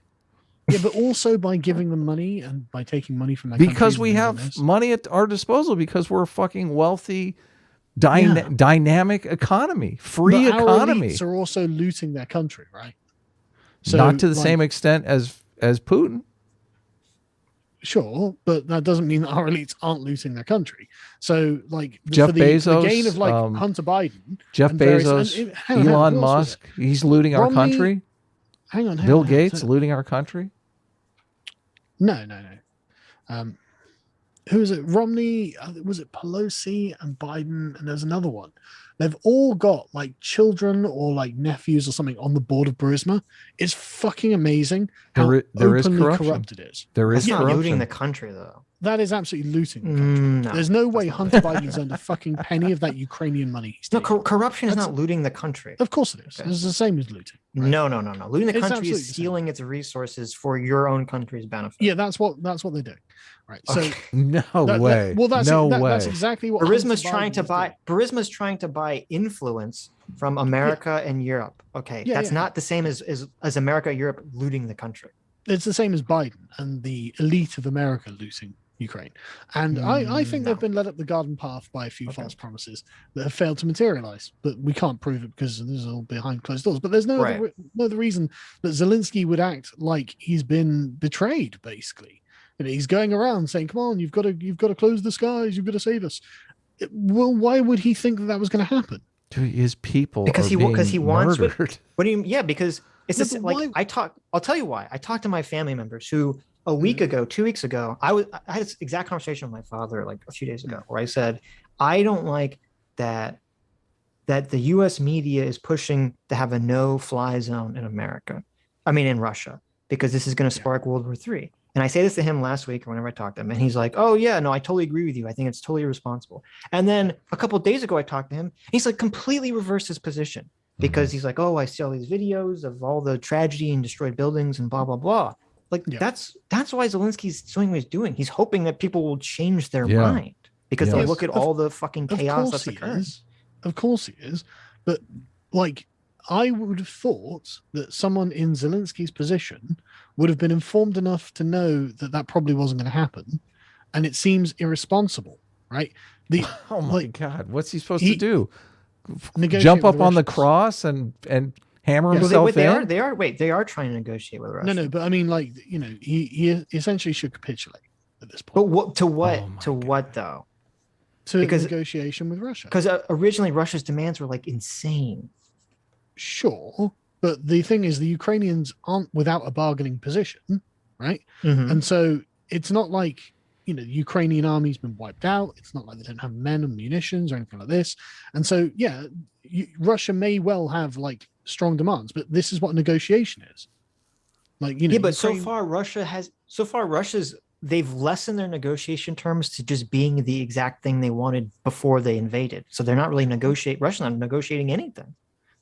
Well, again, like, it depends what you consider I think that if Zelensky were to essentially admit defeat at this point, and I'm not saying that's heroic, obviously. He would have to leave the country. Possibly. It's entirely possible. Or he'd probably have to turn himself in, I imagine. But possibly. And it's entirely possible that Putin would kill him if he did. So, or he'd be in a Russian prison for the rest of his life. Probably best to flee. But the alternative is Ukrainians dying, isn't it? Mm-hmm. So I don't think they're going to win this war, and I don't think America's going to come in. So what's the responsible thing to do here? I don't know, because first of all, I don't trust any reporting about what's actually happening. Yeah, me too. On the ground when it comes to the military stuff. I don't know anything that's happening.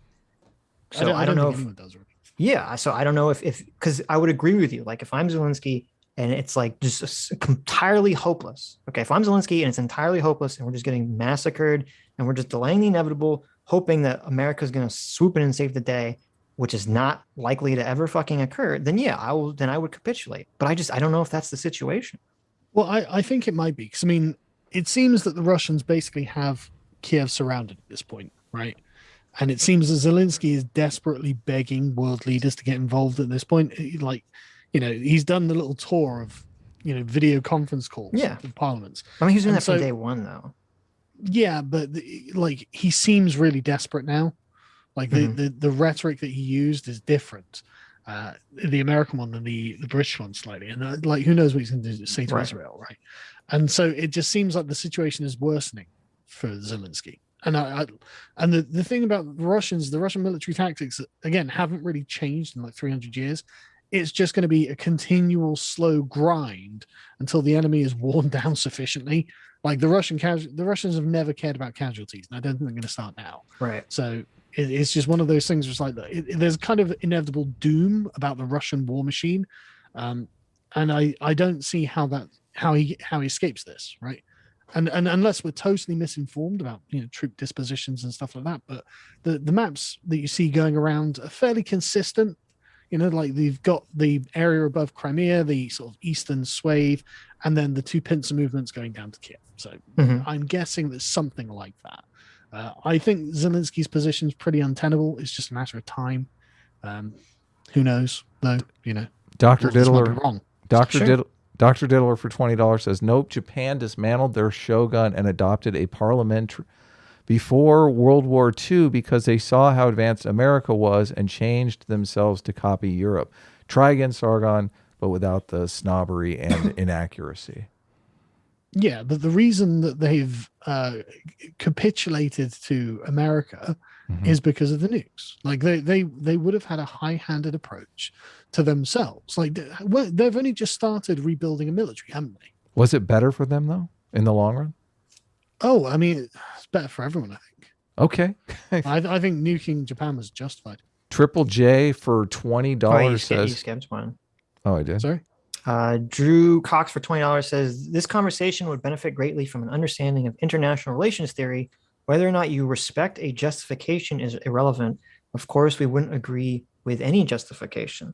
I mean, I thought we covered that several times, which is that, I understand Russia's position, and I thought we moved beyond that conversation into, whether they're morally justified in doing that or not. Yeah. Yeah, but our judgment on their moral justification is kind of irrelevant, though. That's what the person is saying. That is the moral relativist position. To me, it's like, so what? It's a boring conversation to say, well, I understand. I mean, because I do understand where Russia's coming from, or at least I think I do. And I understand where Ukraine's coming from. So it's like, okay, so do we just not talk about it beyond that because we understand where both parties are coming from? Yeah, but we already know that we're going to morally condemn Russia for what they've done. Yeah, because we don't agree with them morally. Yeah, I know. Yeah, but we're watching a debate where Nick Fuentes doesn't have your position at all. Well, he sides with Russia morally. Well, maybe he does. I don't watch Nick Fuentes. Well, I know. I have no idea what he says. That's the conversation. But I understand. But that's why we're watching this conversation, because I think it's completely different. But you guys seem to have real difficulty separating your moral and value judgments from like understanding of what Russia is, why it's acting, and how it is in fact a part of the problem of what America has done. I'm not saying that Russia is blameless or anything like that, but also America is also not blameless. Well, we're articulating the same information about America's role here as you.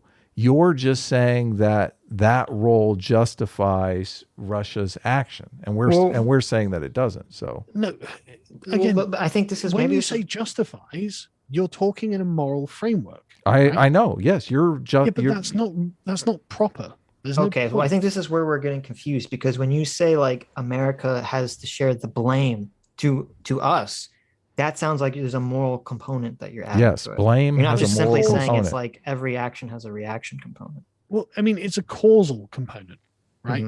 America's actions are part of the causal chain of events, right? And yeah, maybe there is moral burden here on your part, right? Again, Ukrainians are currently dying because they've got the fantasy in their head that America's going to ride to the rescue.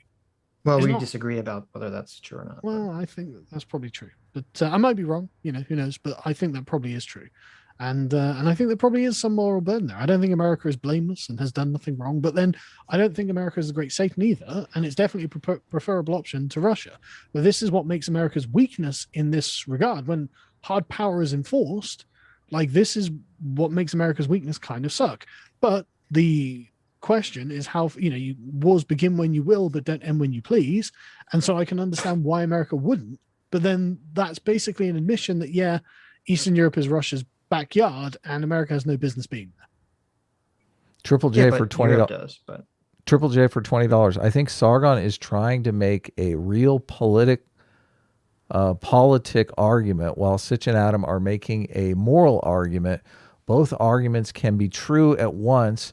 It can be true that Putin can be geopolitically justified and morally unjustified. Yes, that is the case. Yeah, I don't think we contended that, though. I think that the Russians would see it as being morally justified, though. Right. That's what we're talking about. Yes, of course. Yeah. They see it as self-defense, so therefore they are morally justified. 95 Keith for $20 says, can we outlaw the "you only think this way because you're American" argument? Yes, we can outlaw that. That's no. Sorry, God, we've already outlawed it. Don't make us don't make us join NATO. Oh wait. Honestly, there is an element of privilege to being an English speaking person. You've had a much easier history than some other peoples in the world. I agree. Yeah. There you go. Ivan Petrescu for $20 says, it's noteworthy that all of Sargon's arguments are vague, moralizing, navel gazing. He hasn't addressed a single point that was made in the stream to this point. Well, I'll give Sargon some more credit for that. I don't think I've made any moralizing arguments. Okay. Alex Time for $20 says, we did respect Russia. Remember a little thing called the Cold War? Then they lost and became a kleptocracy. Fuck what they think about themselves. Isn't that your big problem with SJWs, Carl? Yeah, but SJWs aren't going to be killing Ukrainians and threatening nuclear war and things like that. Like all these things are questions of scale. Okay, well, here's the question. Let's imagine a crazy hypothetical where Putin is actually a transgender lady who's teaching all his children in Russia drag queen story time, and he's the embodiment of woke neo-Marxism. Like, does that change anything then? No, because the thing that changes things is the scale of Russia's nuclear arsenal. Right. Like, okay. If I mean, there wouldn't be much contention here, really, because I mean, you guys got to remember European history before nuclear weapons, right? It was just armies invading all over the place constantly. Right? Yeah, I know. The Russians have seized Paris. The French have sieged Moscow, taken Moscow, right? So like, giant armies marching across Europe is just totally normal. And if this was the pre-nuclear time, it would be like, okay, we'll just raise an army and go fucking destroy them. If Russia didn't have nuclear weapons, would you be in favor of us getting involved? The U.S. getting involved? Yeah, absolutely. Because I mean, the Americans will not have a problem actually destroying the Russian army, right? That's not the issue. Is not your manpower, your capability. No, the issue is the nuclear Russian submarines. Yeah, exactly. And I mean, don't they have like 1,000 nukes or something like that? It's a really high number, and so it's just like fuck, And so, like, if it was conventional, then do it, and it would probably be better. It would probably be better to liberalize Russia by force, like Japan, certainly. But I don't think that's an option. So there's no point putting it on the table. Someone in our chat, I mean, I don't know if it's true or not. Someone in our chat says they live in Kiev and they're not surrounded at the moment. So no, okay, well, great, good. 95 key. Who knows, 95 Keep for $20 says, defending the invasion of a foreign country that desired peace and the death of its civilians to own the libs. And a little emoji with the sunglasses. I like this one, even though it's for $5. I'm not sure I understand it, but the Real Hydro PX for $5 says, Adam and Sitch have made pussy their god.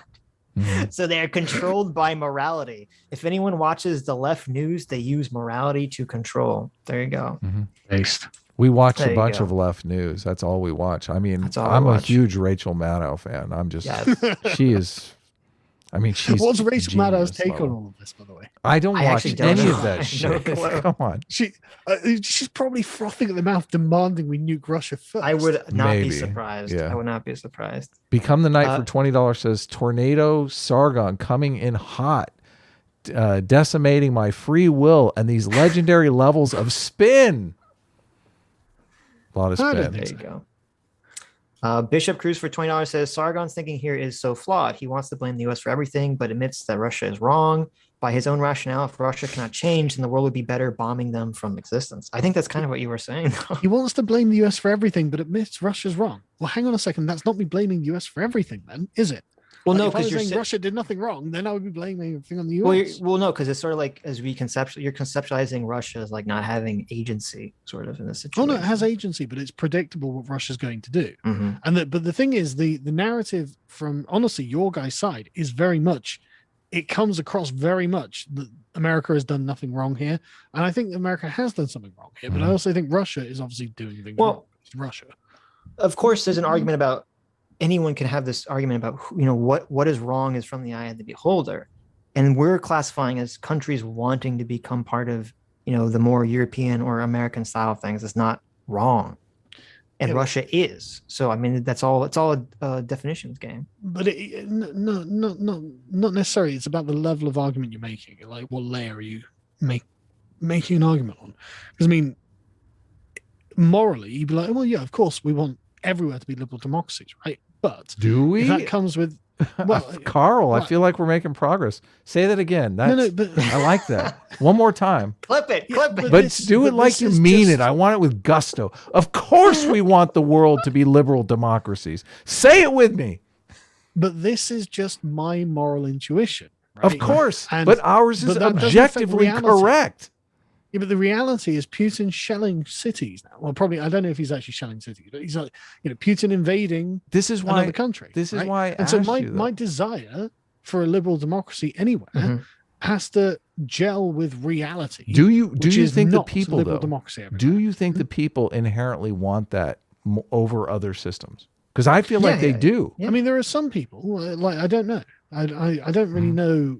I would need to spend a lot of time talking Yeah. to Ukrainians, like looking up Ukrainian opinions on liberal democracy. Right. We things wouldn't like want this, to. right? We wouldn't want to do it by force. We wouldn't want to roll into No, I Kiev agree. with a bunch of tanks. But But also, I don't think like essentially bribing them into it is a good way of doing it either.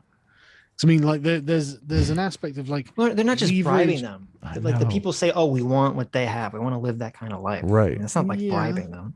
But the thing is, I think we also need to be realistic about the problems that our culture creates as well. Right? oh They're no, not the same We're problems. now we're getting that- somewhere. Well, yeah, but like whenever like if Ukraine or Lithuania or whatever country becomes more Americanized or Europeanized, like they're not going to become a mirror image. They're going to have their own cultural problems and their own Yeah. solutions that we don't have. Yeah, but there is I don't think you can underestimate, and I say this is like a province of the American empire, the cultural empire. You can't underestimate the amount of influence that America has, Mhm. and it really is cancerous in some ways. So Mhm. I can understand why there are like the Nick Fuentes who are like, no, America bad, right? I can what understand why they say ways? Just so we have it on the record. social here. justice, mate. Black Lives Matter. Like all of this cancerous American bullshit is tearing our societies apart. Mhm. Like, so to say that this doesn't come with it is wrong. What would we call that? And Like say- too much empathy? Well, American leftist culture, however you want to describe it. But these things come with the Americans. They Well, yeah, come but with does the that American mean- money.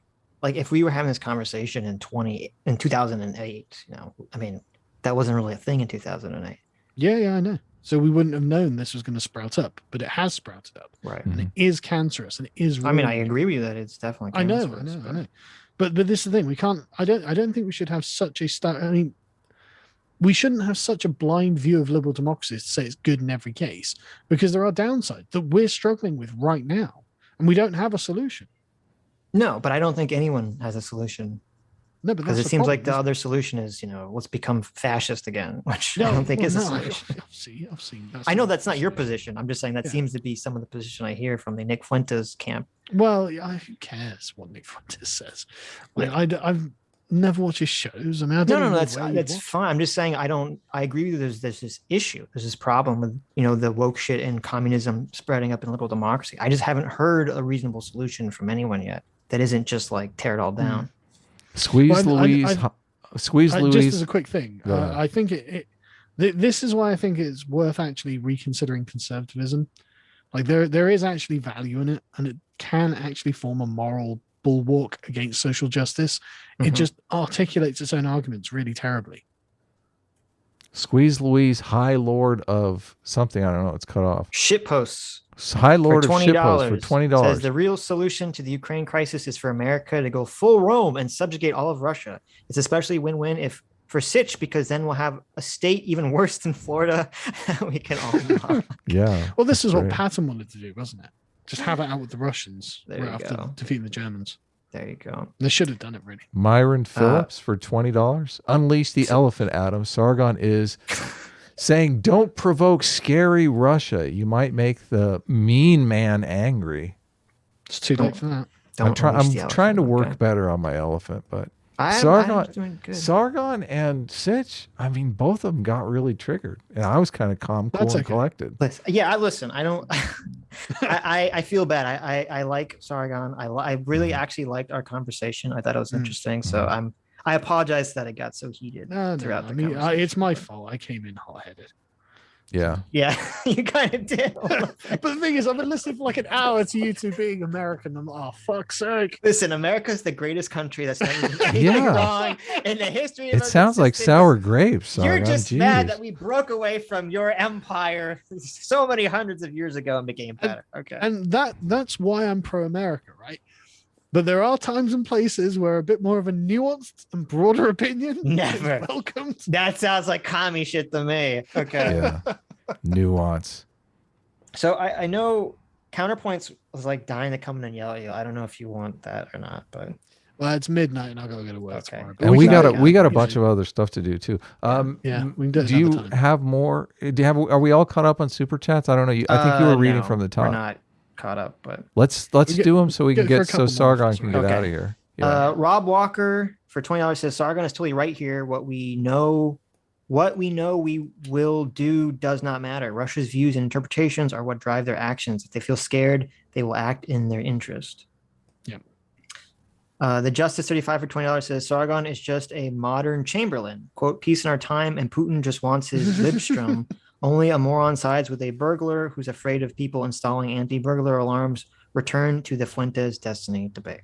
This is ironic because I was on Mauler's stream a week or so ago, and they were like, "What do you think of it?" I was like, "Well, basically, if you're gonna talk big, you should go in and smack the Russians." And they're like, "Oh God, we don't think we should do that." It's for fuck's sake, then don't fucking talk big, right?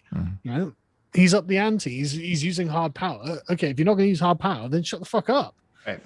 Just accept that they're going to do what they're going to do, and you're not going to do shit. You sit there holding your dick in your hand, doing nothing. Okay.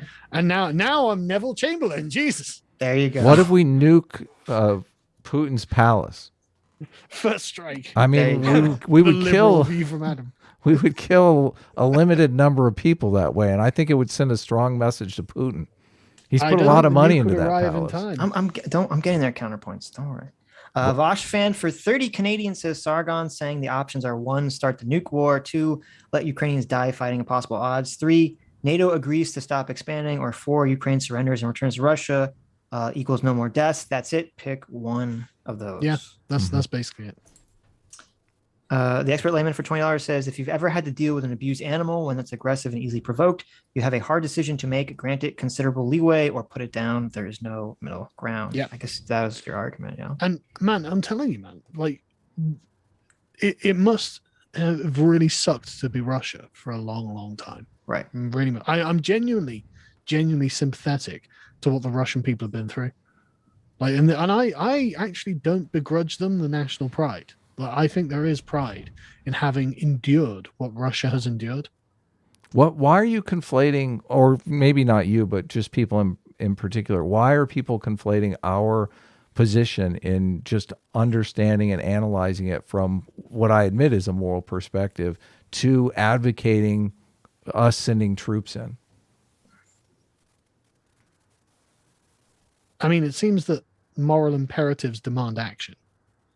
Is that it? So but I mean, we're giving them billions of dollars, training, weapons. I mean, does that count for nothing? And it's not that it doesn't count for nothing, but it's obviously insufficient. Mm-hmm. Well, we don't know. I mean, again, we don't know yet. Well, Really. sure, we don't.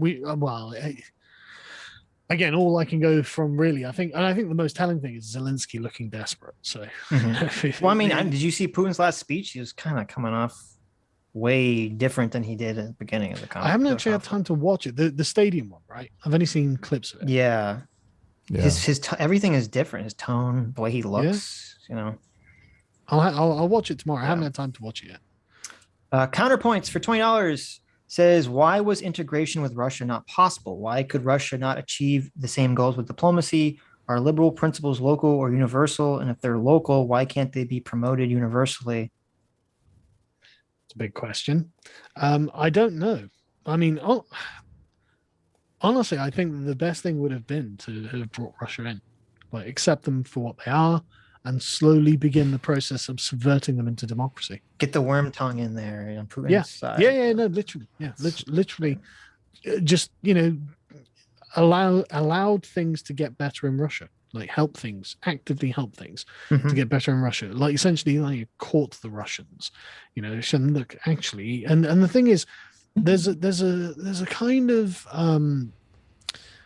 brotherly way that this could have been done. We can be like, okay, fellow Europeans, you've been oppressed by the evil communists, but you can join your European brethren in the realm of this thing. And if it had been done with an eye to saying, well, look, Russia's a great power and we want to see you become a peer, right? Then we could have had moral arguments that would have had weight and pull with Russia. And I'm sure that this has been tried, but I'm no expert or anything. But this I think would have just been a better way of approaching it than being like Russia bad, Russia bad, Russia bad. Right. And that's all Americans say. And it's like, but they're not. They're damaged, From our perspective, they're damaged people. Well, I mean, I was thinking about that. I don't mean to sound condescending there either, but that's how I view it. I was thinking about that exact thing the other day. If that was feasible for America or Europe to do something like that. And I was trying to think, has America tried to do something like that? And I kind of came upon, well, I mean, it's kind of what we're trying to do with Saudi Arabia. And I don't think it's working really, though. Oh, well, you say that, but I mean, they're letting women drive now. So, well, okay, there you go. Maybe small steps in the right direction. Steps. So, I mean, I hope, what you're saying would be a feasible alternative. I'm not sure it would have been because of the way Putin is essentially running the country. Like, I'm not sure Russia could ever have joined the EU or NATO, I don't think Russia could have joined the EU, but or essentially, whatever, some equivalent, Essentially, we should have basically admitted that Russia's the big boy in that neighborhood, right? And so, rather than taking all of his friends, which he wouldn't be beating up all of those friends. He just would have had them hanging around him. We should have respected that. But I think it's too late now. So, obviously. Kabumo for $20. What's Sargon's take on the failure of the Budapest memorandum, where Ukraine gave up its massive stockpile of Soviet nukes for assurance that Britain, France, China, Germany, Russia, and the U.S.?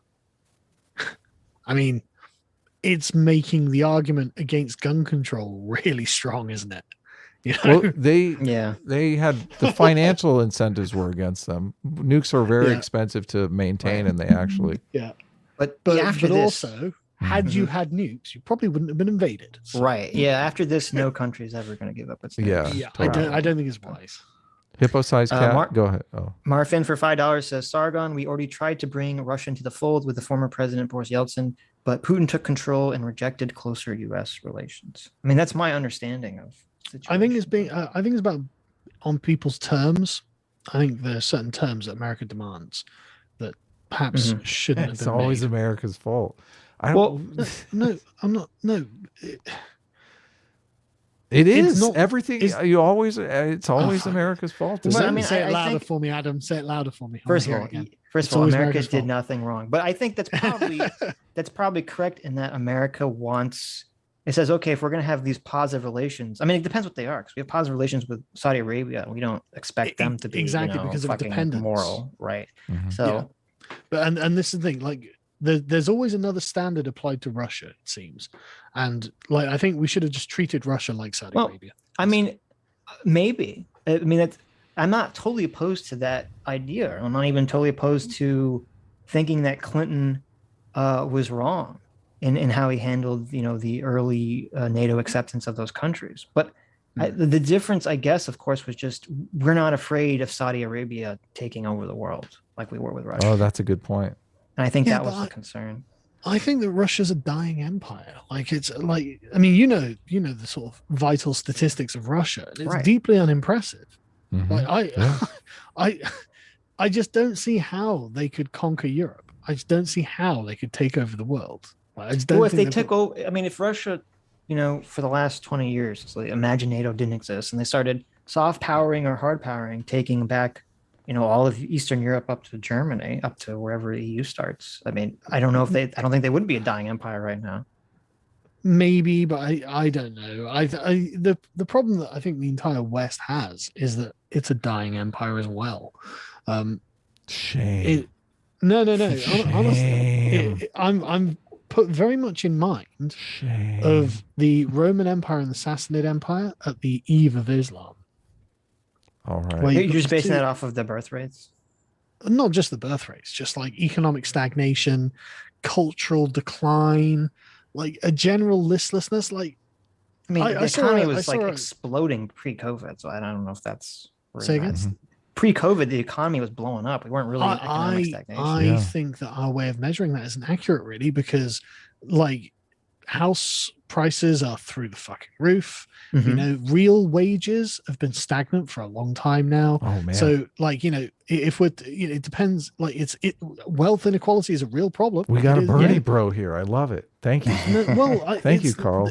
It's not that they're wrong on these things, right? Right. And I think these aren't the signs of healthy civilization. So, like, business centralization was increasing before COVID, and then boom, Yeah, massive. no, I mean, the neoliberal economic Yeah. way of running things is definitely needs to be fixed and Yeah, exactly. changed, yeah. And so I think that we're a kind of exhausted empire as well. It's just that they're weaker, and so if when the forces of Islam rise up, not Islam, but whatever represents the Mohammedans in this analogy, something new comes along that no one expects and just starts conquering, we're gonna find it difficult to resist, I think.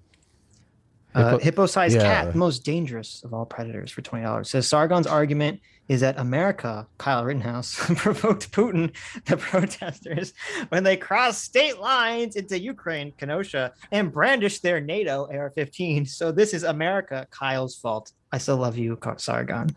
I tell you what, That's a I'm great waiting analogy. for NATO Rittenhouse to start shooting. This is There you NATO go. Rittenhouse if he just laid down like Vosh asked him to Submit to the and mob. took the beating. Why you were against Vosh on submit to the mob, Carl? What course. changed? I'm against submitting to the mob now. It's just you are submitting to the mob. Saying But you're not America is firing any not- shots. But Ukraine's not submitting to the mob. Yeah, they're not submitting at all. They're fight. But Ukraine can't win this. I don't think. Okay. Is it better to go down fighting for something worth fighting for, or just capitulate? I mean, it depends what's happening. I don't think Russia is an existential threat to Ukraine.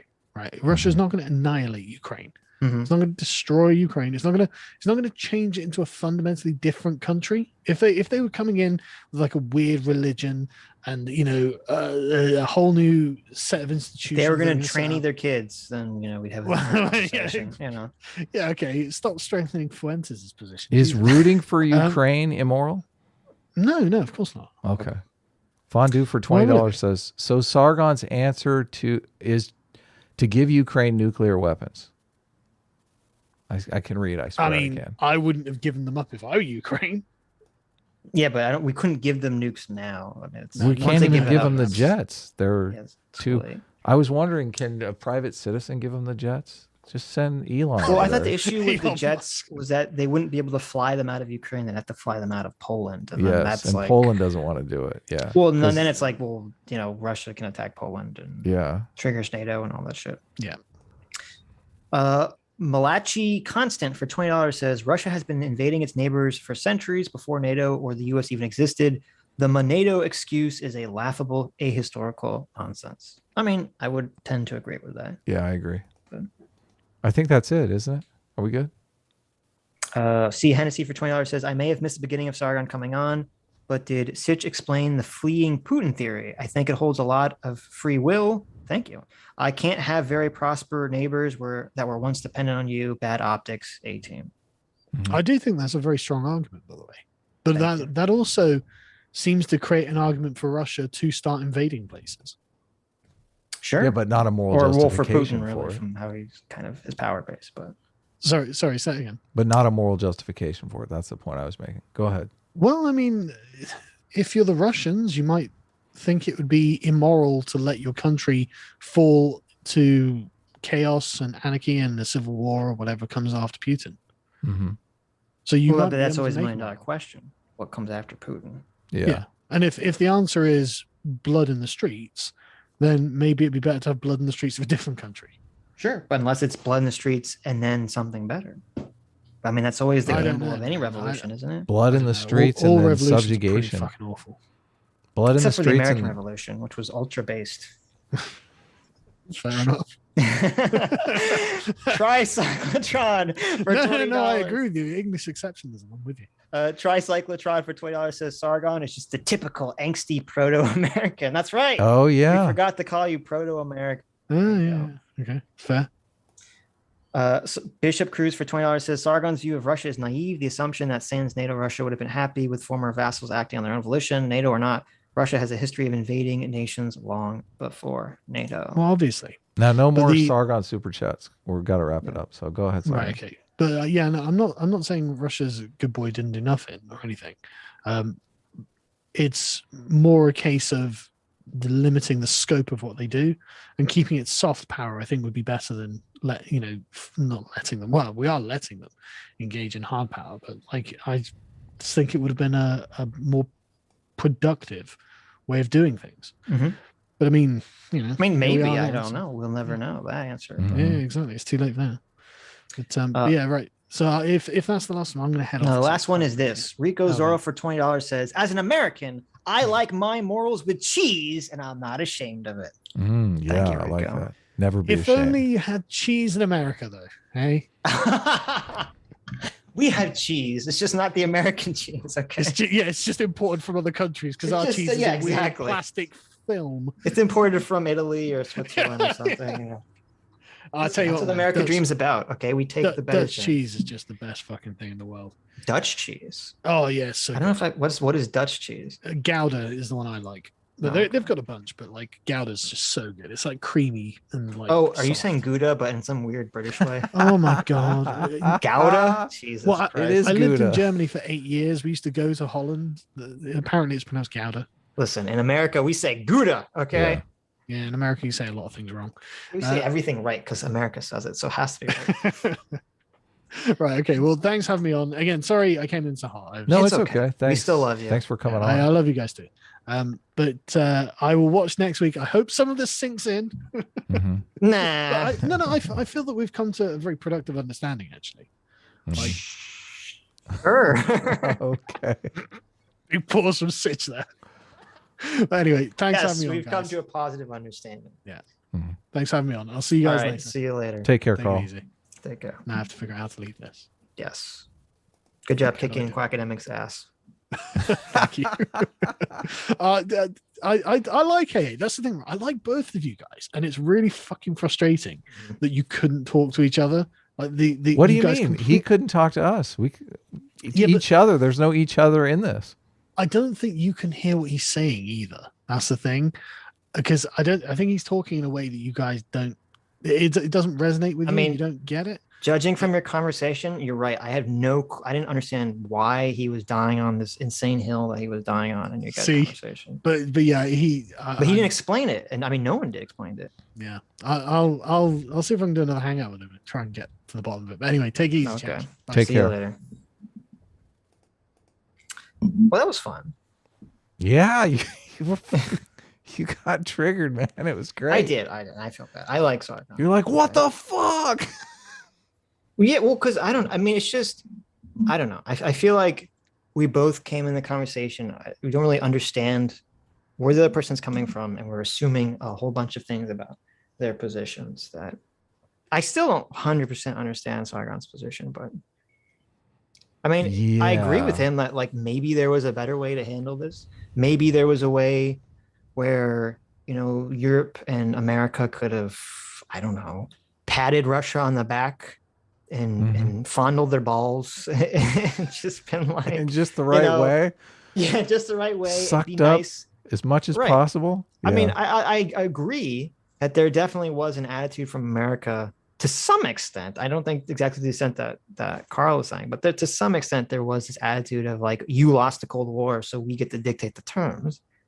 But I don't think it was as extreme as Carl thinks it is. I do think America and NATO were trying to make overtures to Russia continually throughout the last 20 years. And I think they were working. And I really think Putin here is the stick, the wedge that's preventing that from occurring. I'm certain Putin tried to pay Zelensky off. There's no way. Why wouldn't he? Why wouldn't that be move number one on the chessboard? There's a video on YouTube of him sitting down with Zelensky when Zelensky first got elected. Have you seen that? No. It doesn't have the talk, but the body language is pretty. Putin is definitely like in command of that meeting. Of course. Why wouldn't he? Why wouldn't he just try to buy Zelensky off? I mean, he wants a Russian man in office. It seems like corrupting the man who's in office is the easiest path. I mean, I agree, but I don't know. Yeah. I don't know. Myths from 6 for 500 Kazarks. Thank you so much. Says, if you want to understand Putin and Russia's motivation much more, than Putin's personal fears, think about Russia as an honor culture that completely explains why Russia sees NATO as a threat, regardless of how factually detached from reality it is. I mean, I understand that interpretation completely. I'm not sure I agree that is the accurate interpretation. I do think this is really hinging on Putin more than like an idea of an honor culture or, you know, the people's idea of Russia being respected, because like what the people consider respect is kind of, especially in Russia, is told to them from like a top-down manner. I mean, if Putin was totally, you know, on board with working with America and Europe, I think he could have completely sold to the Russian population that is the step forward to becoming a global power again, or retaining their global power status is through diplomacy, through being, you know, friendly. Yeah. So I don't know. I mean, it is always super convoluted in these situations because there's always a million under the table deals that are going on and considerations that are going on between countries that we're not privy to. We don't necessarily understand why countries are always making the decisions they're making. So yeah, we can only work with what they don't broadcast it, and some places don't have a free press that you can even dig in. Right. Anyway, I guess we'll get back to the other debate. We're never gonna get through this. Well, yeah, we're never gonna get through it, but we can keep. We'll get through as much as right as we can. I guess we could technically pick up on Tuesday if we'll see how far we get. Right. Okay. Let's continue. Let's continue. I'll be right back once you start it. All right. Anybody that says that Russia is some revanchist state or something like this, what does Russia have to fear from a defensive alliance? I'll reiterate. NATO was formed explicitly. This was its express purpose to counter Russian power on the European continent. The founding purpose of NATO is to contain Russia. After the Soviet Union collapses and Russia is weak and vulnerable and amputated, NATO expands in 3 major tranches, 13 countries over the past 20 years. The combined military spending of NATO exceeds $1 trillion in just 2021 alone, compared to Russia, which has only spent $67 billion. See, the thing that I don't like about this argument is that their defensive military spending has to be taken into account. Militaries can be used for two things. They can be used for offense or defense. And if you're making the argument that we shouldn't have defensive militaries, I mean, I don't know how to take anyone seriously that's going to make that argument. The reason why nations are not invaded willy-nilly all the time is because they have a standing military that prevents that from happening.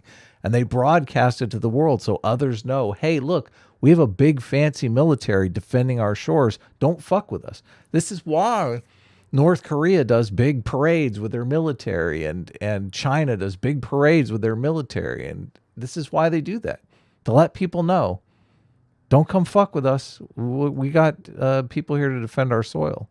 So the military spending is part of security.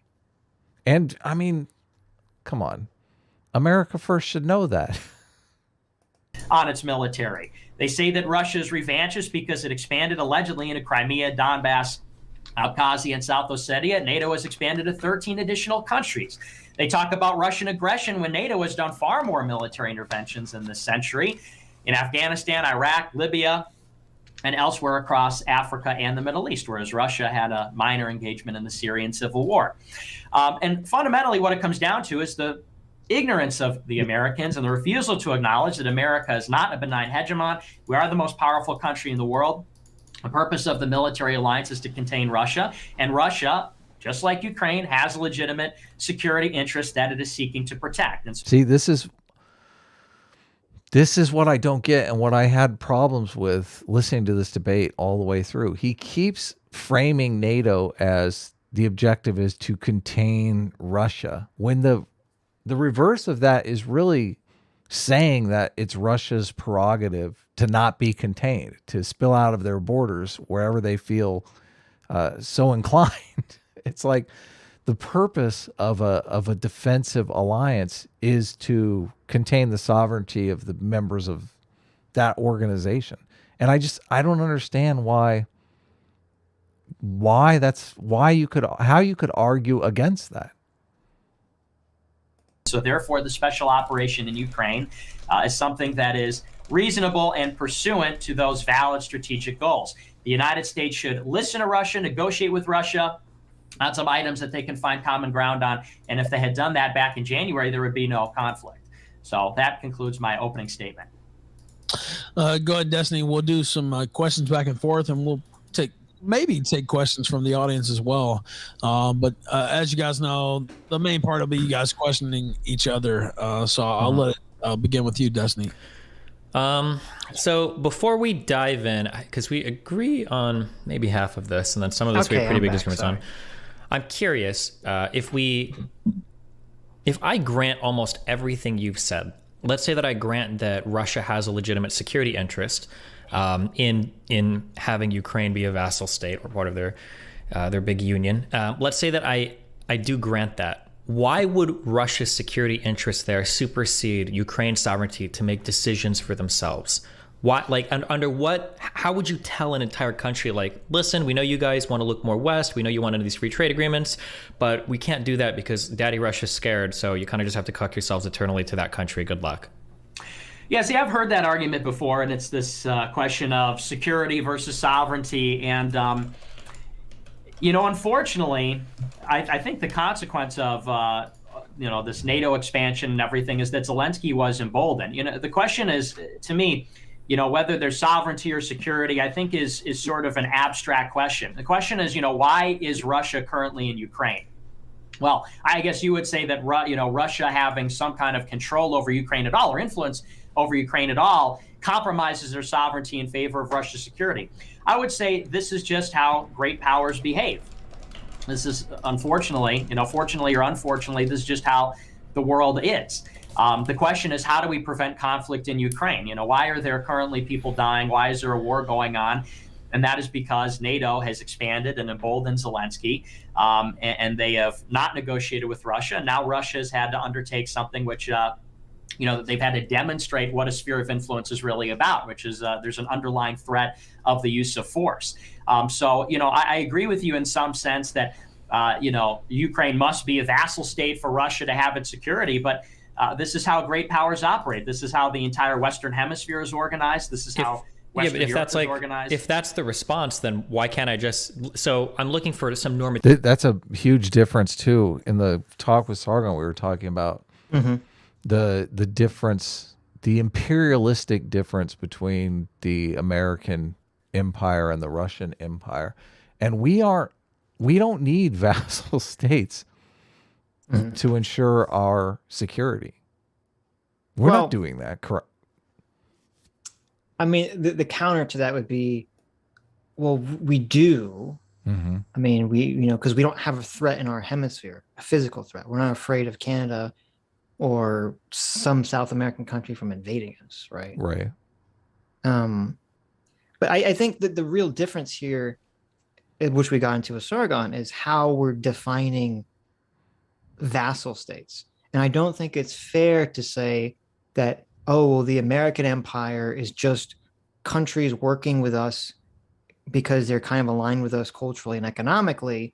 And I don't think that compares to sort of the Russian empire, which is, we're literally installing a puppet to be in control of your country. I don't think that's a fair comparison to say these are the same things. To deliver resources to Russian oligarchs.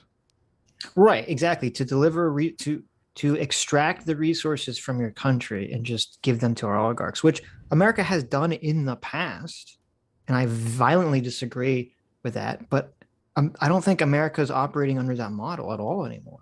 It hasn't been for quite some time. Well, right now we're more concerned about creating markets. Yeah, the socialists would come in and they would say, well, that's the same thing. The market is the same thing. You're basically giving the resources over to Exxon Mobil instead of some oligarch. And Exxon Mobil is just really an oligarch. And we're that's because they don't want an American company to enter a country and to create jobs via whatever the natural resources is, because that government doesn't have the money or the infrastructure to create, their own gas company or whatever. To create their own gas pros, because they view, since from a socialist perspective, since they view the company as inherently oppressive because it's not a co-op, then they see it as exactly the same thing as, Russia coming in or some other country coming in and just extracting the resources and taking it. But I mean, I think that's obviously a completely ridiculous false equivalence. But Exxon Mobil would pay the nation for the mineral rights. Right. And would pay the people that work there. Yeah, but the problem is, though, in these 10-pot dictatorships. Yeah, that the people they're paying. They pay the elites. Right. The money never filters down to the populace. Right. Who has to live with the pollution and what all the external but the issue, that's completely true. But the issue is that that's not America or Exxon Mobil's fault. They can't do anything. As we've learned from Iraq and Afghanistan, you can't go in and force a country to be a liberal Western democracy. Right. But if we're paying mineral rights, wouldn't we rather pay them to a non-corrupt regime that was going to use those earnings to better their population? Of course. Yeah. Of course. That's a huge difference. I feel like people just fundamentally disagree with that idea that America wants that. I think a lot of people believe that America would rather deal with a 10-pot dictator that's just going to subjugate his people than to deal with a democracy. So that idea comes from a very specific time period when America had a lot of companies or American companies or interest in South American or Central American countries. It was countering, there were socialist movements, some of which were funded by Soviet Union, some of which were not. There were these socialist movements that basically wanted to come in, overthrow the government, and steal basically the infrastructure and assets that private companies had built, which is what they did in Cuba, and, quote unquote, nationalize the resource. And so from the socialist perspective, they think that's the moral thing to do. and that's the ethical thing to do. So that's where all that feeling and all that thought of is coming from. And I don't think that's even remotely applicable to the world today, where we don't have, all these, socialist revolutions being fermented and running around in South America that, that America's worried about. Mm-hmm. But they're still operating. It seems like socialists are they're stuck in like the 60s and they can't move beyond that. Like all their thinking is stuck in that time frame. Yeah, sucks. Activity from you, not just descriptions. But if we are just going to go on descriptions, you can't really then attack NATO for continuing to expand, because I would just utter the same back to you. Well, this is just what the United States would do. Of course, we'd want to expand our sphere of influence and include Ukraine into NATO. But at that point, you're not really left with being able to defend Russia's actions any more than I would defend NATO's actions, including Ukraine. Well, here's what I would say the difference is that for Russia, Ukraine is a vital security interest. For NATO, Ukraine is not a vital security interest. And that really is where the difference lies, is that, once again, when you consider that, and you could say that, well, Ukraine has a right to join the NATO alliance, they may prefer. Which I would say, there's a plurality of people in Ukraine who want Ukraine to be a NATO member state. Mm-hmm. But what exactly does this do for the United Kingdom? What exactly, and really more fundamentally, what does this how does this benefit the United States of America? Because ultimately the NATO defensive alliance and security guarantee is built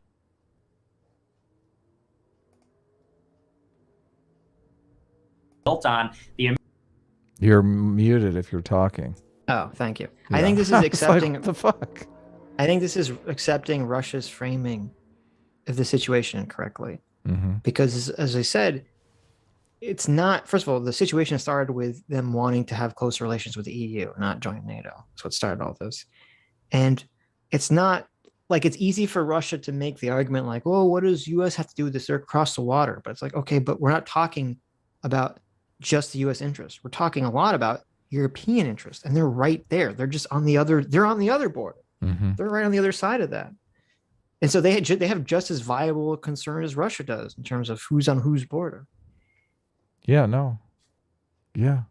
I mean, they got to figure it out themselves.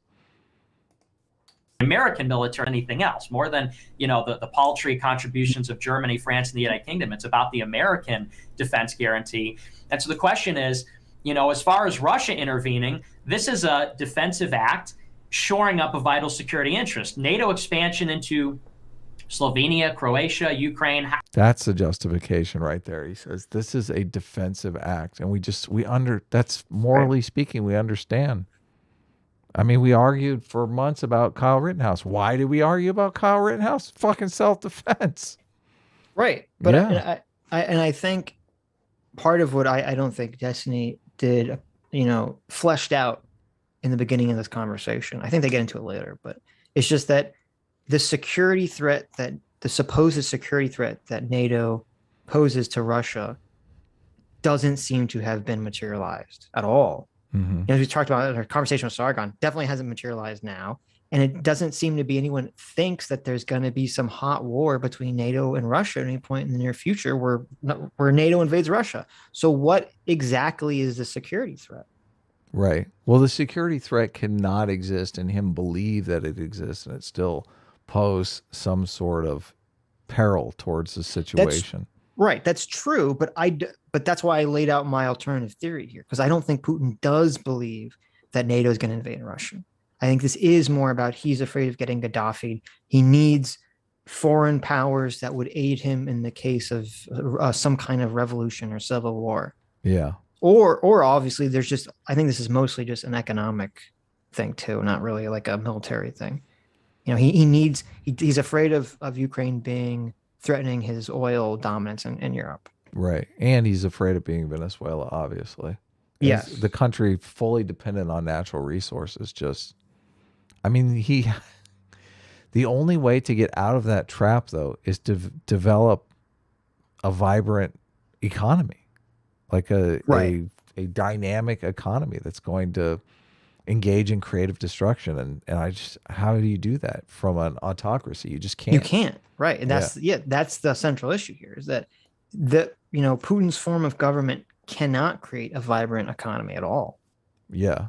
Structurally. Yes. It was so disheartening to hear the defeatist attitude of the great Carl Benjamin that we just have to settle. It is what it is, Adam. Why? I mean, Carl is far more of an idealist than me.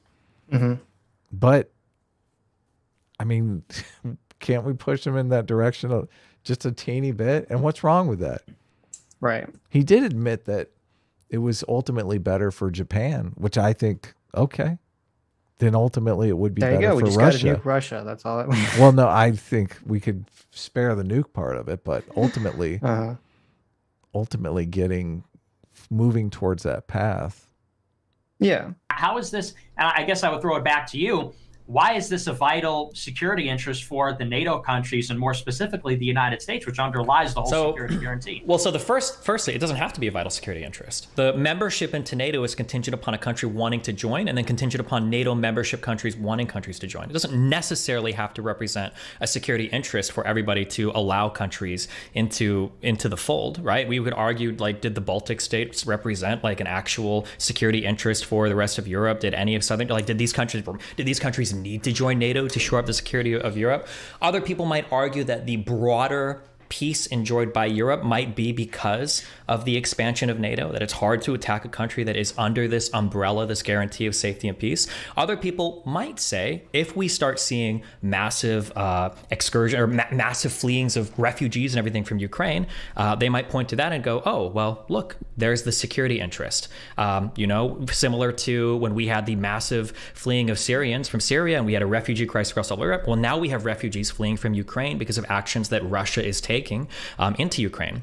I noticed that when you frame this conversation a lot, I'm not blaming you for this, but it's often framed as like an issue between Russia and the United States security interest. What is the Russian security interest? What is the United States security interest? What about Ukraine's security interest, right? If we talk to any of the other Eastern European NATO member states, like, oh, well, like, how are the Baltics feeling right now? How are Poland? How are Romania? How are you guys feeling right now, NATO? They're probably feeling pretty good. They're probably feeling a lot more secure. If you were to ask Ukraine, I imagine they would probably feel pretty secure as well. They probably wouldn't have to worry about their ports being taken over by Russians, breakaway states being recognized as independent. I think it's worth addressing. So to answer your question, like, in one, the security interest isn't necessarily relevant. That's not a requirement to join NATO. But two, if we are going to talk about security interests, I think we should be able to talk about the Ukrainian security interests, which is keeping their country free of Russian meddling. Well, and I think that's actually, I mean, to ask the question is to answer it. What is Ukraine's security interest? Ukraine's not very secure right now. Right? I mean, Russia is invading Ukraine. Russia is currently bombing Ukraine and involved in a full-scale invasion of Ukraine. And so, what was Zelensky daring Russia to intervene? When Zelensky goes to the Munich security... Yeah, but they're not part of NATO. It's just making the argument that they should have joined, that America should have had them be part of NATO. Yeah, again and again and again. They keep... that's why this is weird. Because, in 2008, say, if George Bush got his way, and Ukraine was put on the path to NATO membership, and they were admitted 2 years later in 2010, then none of this would have happened. Yeah. Russia wouldn't have lashed out against Ukraine. Because they'd be in NATO already. Because they'd be in NATO, yeah. Yeah. Conference and says, and he didn't say, because I know you're very technical about the details. He didn't say explicitly we're going to get nukes, but he says, Ukraine disarmed because of the Budapest Memorandum. He said, we've asked the signatories 3 times since 2014 to shore up their promise from the Budapest Memorandum, which is to protect the territorial integrity and sovereignty of Ukraine. And we're going to ask them 1/4 and final time. But if they don't do it, then we're going to rescind all the material promises of the Budapest Memorandum, which is like an implication, which is very startling, and I think you would admit, a very provocative thing. But it's fair. It's almost suggesting, and you may say it's fair, but it's suggesting nuclear rearmament on Russia's border. It's kind of weird that because Nick is kind of basically adopting, I always say the guy's name wrong, Mishmeyer's argument, but his argument is that Ukraine should have nukes. Mishmeyer's is? Really? Yeah, he was kind of in favor of nuclear proliferation across Europe. So as a way of keeping invasions to a minimum. Yes, as a way of deterring, invasion. Nuclear deterrent. That's what it's called. Right. Yeah. That there should be, that all these European countries should have nuclear deterrent as opposed to being, part of NATO or the EU or Russia's sphere of influence or whatever, which I fundamentally disagree with. I think more nukes in more countries' hands leads to more potentials for disaster, not less. So yeah. Especially if it's not a stable country with a track record of stability. Well, I mean, that's always the concern here because, like, right now it's easy for us to play Monday morning quarterback and saying, it was really stupid of America to push for Ukraine to give up its nukes, in 1994 or whatever this was. But it's like, okay, but at the time you have this country that was been part of the Soviet Union for however long, and now it's independent, and no one knows what direction it's going to go in at all. It could go towards being an amazing Western democracy, or it could become a fucking crazy, North Korea. Like, no one knows, the future. No one knows where, what direction these countries are going to go in. So it made sense at the time, for the countries to push to get the nukes out of there. Yeah. And so, the question about security, it's like, well, this Ukrainian policy of poking the bear and saying, we're not giving up Donbass, we're not giving up Crimea, and we are considering nuclear. And this is like, and also like the framing of this is so one-sided. It's like, oh, Ukraine is, because he's saying Ukraine is poking the Russian bear by not giving up its sovereign territory to Russia. Yeah. Which, I mean, I guess that's technically true, but it's kind of, that doesn't sound really poking the bear, or is it just saying we have the right to defend our borders, The bear's in the middle of your campground eating your hot dogs. Yeah, exactly. You're not exactly poking the bear. You're fucking saying, get out of my campground. Right. Well, it's more like the bear is in your campground eating one of your one of your relatives. Yes, one of your relatives, and you're deciding, okay, do we try to fight the bear off, or do we run away and let it, eat Jimmy? It's like, I don't know. I mean, you got to make that decision. I say we fight for Jimmy. Yeah. Jimmy deserves to live. I mean, I don't know. Jimmy owes me a couple $100,000, and IMF funds. So I don't know if he deserves me protecting him, right? That's more incentive, isn't it? Oh, you're right, because then he'll die and won't be able to pay me back. There you go. There you go. That's the real reason. I don't know if you know this, Alan. That's the real reason that all this is happening. Nuclear rearmament. And then they get invaded by Russia. I mean, obviously, this is, and the point I'm trying to make is this. The expansion of NATO, it's not enhancing the security of Ukraine. It's not enhancing the security of the United States or Russia. It's a reckless action. And the proof of the pudding is in the eating, because the outcome has been catastrophic for the whole world. We've now got potentially a shooting war, which could break out between Russia and the United States. This is what Zelensky is inviting. Zelensky is saying, let's have a no-fly zone over Ukraine. You understand what that entails. And the United States won't even send their fighter jets to Poland to compensate Poland, right? And so the point is this: is this expansion? It's not good for Ukraine's security, clearly, or Russia's, or the United States. What should have been done is that Russia and the United States and Ukraine could have had a constructive dialogue about surface-to-surface missiles, about the Russian base in Crimea. And there's just, and I don't want to ramble too much. This is my last point. I'll let you respond to this. You talked about we can't enhance one country's security at the expense of another. Well, let's say, for the sake of argument, that NATO expansion enhances the security of Ukraine, because you're right. I mean, would this prevent Russia from intervening if it was a done deal? Probably, yes.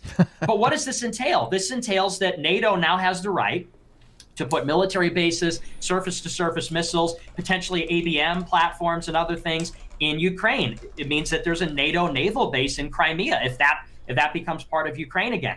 This is a detriment to Russian security. So by bringing NATO forces, and what is the purpose of NATO? The purpose of NATO is to contain Russia.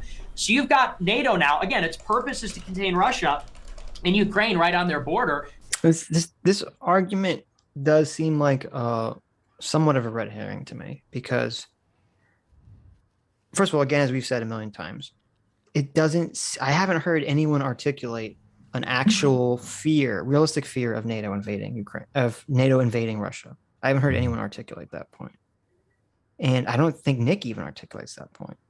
But even beyond that, because everyone, who's kind of on the more Putin apologia side of this, they scream, Russian missile crisis, Russian missile crisis, Russian missile crisis. Yeah, Cuba. And it's like, well, but that doesn't really prove your point, because when Cuba basically started to align itself with the Soviet Union, the U.S. didn't invade Cuba and say, you can't do that. What happened? The U.S. only started to put their foot down and blockade once they started to put missile systems there. And I do believe, even in some hypothetical situation where Ukraine becomes part of NATO, there's a difference between them being part of NATO and then saying, okay, we're going to point a bunch of missiles in Ukraine directly at Russia. That's very completely different situation. And then, and I do think that there is ground for Russia to be like, okay, if they join NATO, that's fine, but don't point any missiles at us. And also, I don't even understand how that matters when you talk about like the NATO threat or the NATO concern here, because if NATO already has, if the NATO members are already those countries that are on Russia's, northwestern border, okay, then what is the difference between those countries and Ukraine in terms of your security, in terms of missiles being pointed at you? I mean, bottom line, it just comes down to a belief. If you set aside whether or not Putin is legitimately afraid of a NATO invasion, whether or not that's driving him, to me, it's immaterial whether or not it is. If you set that aside, the question really becomes, is Ukraine allowed to make its own determination, its own decisions? Or right. But we're kind of throwing that out. Like Nick is already throwing that out of the conversation, right, from its onset. Okay, like because he's basically has a position, and this John Mishmeyer's position is the same thing. He's saying you have to sacrifice Ukraine's sovereignty for the greater good. That's basically the position they're coming forward with. Right, and it's just shucks. Oh, no big deal. Yeah. I mean, I don't see how you trace that to America's fault, though. That's no, I understand, but just going into, but this is part of why I don't buy the security argument, because if Estonia, Latvia, Lithuania, which are all, well, not Lithuania, but it's close. Estonia and Latvia are like on Russia's border. Okay, Lithuania is right there. Poland is right there. Turkey is right fucking there. And we all have submarines everywhere that can all shoot missiles, and they can all fucking hit Russia. So that's why, like, what is no one has verbalized what the exact military concern here is. Well, from Ukraine. And Putin's, you said it yourself, and Putin's provocation was the thing that drove up interest in even joining NATO before. Yeah, exactly. So, I mean, that's why I don't understand. It's like, well, how is it traced back to America's fault when the provocation, Putin made the first provocation. They wanted to join NATO. And then... Well, no, they wanted to have trade relations with EU. Okay. Yeah, see, I just don't... How do you get past that? Well, but that's why the narrative, the Russian narrative is constructed about how, well, the 2014, protests, revolution, coup, however you want to look at it, is, the secret CIA America plot. That's how they square the circle. Even if Putin believes all of this narrative wholeheartedly, that he's scared to death NATO is going to invade his country, Ukraine, I just can't get past the Ukraine can't develop its country because its neighbor is really upset about that. I think an analogy is like, what, if you buy a nice house and then you get broken into, making an excuse saying, well, what did you expect? You've bought a nice house. Obviously, people are going to want that nice house. Like, you should have never bought that nice house and none of this would have happened. It's like, okay. Okay, so I got to live in a dump the rest of my life because I have to worry about... But that's why it kind of breaks down among this prescriptive versus descriptive argument. Mm-hmm. And I feel like because we are focusing on the prescriptive moral aspect, because I am focusing on the descriptive aspect too, because again, so I don't buy the military fear from Russia as being. I don't think that's actually the motivation. And I never thought it was. It just doesn't make any sense. And it seems like everyone, because it's weird, because on one hand, people are saying Putin's not crazy, he's a rational actor, which I believe. But to me, and to everyone we've talked to and everyone I've heard, basically also think it's irrational for Putin to think NATO is going to invade the country. Yeah. And we can't have it both ways in this situation.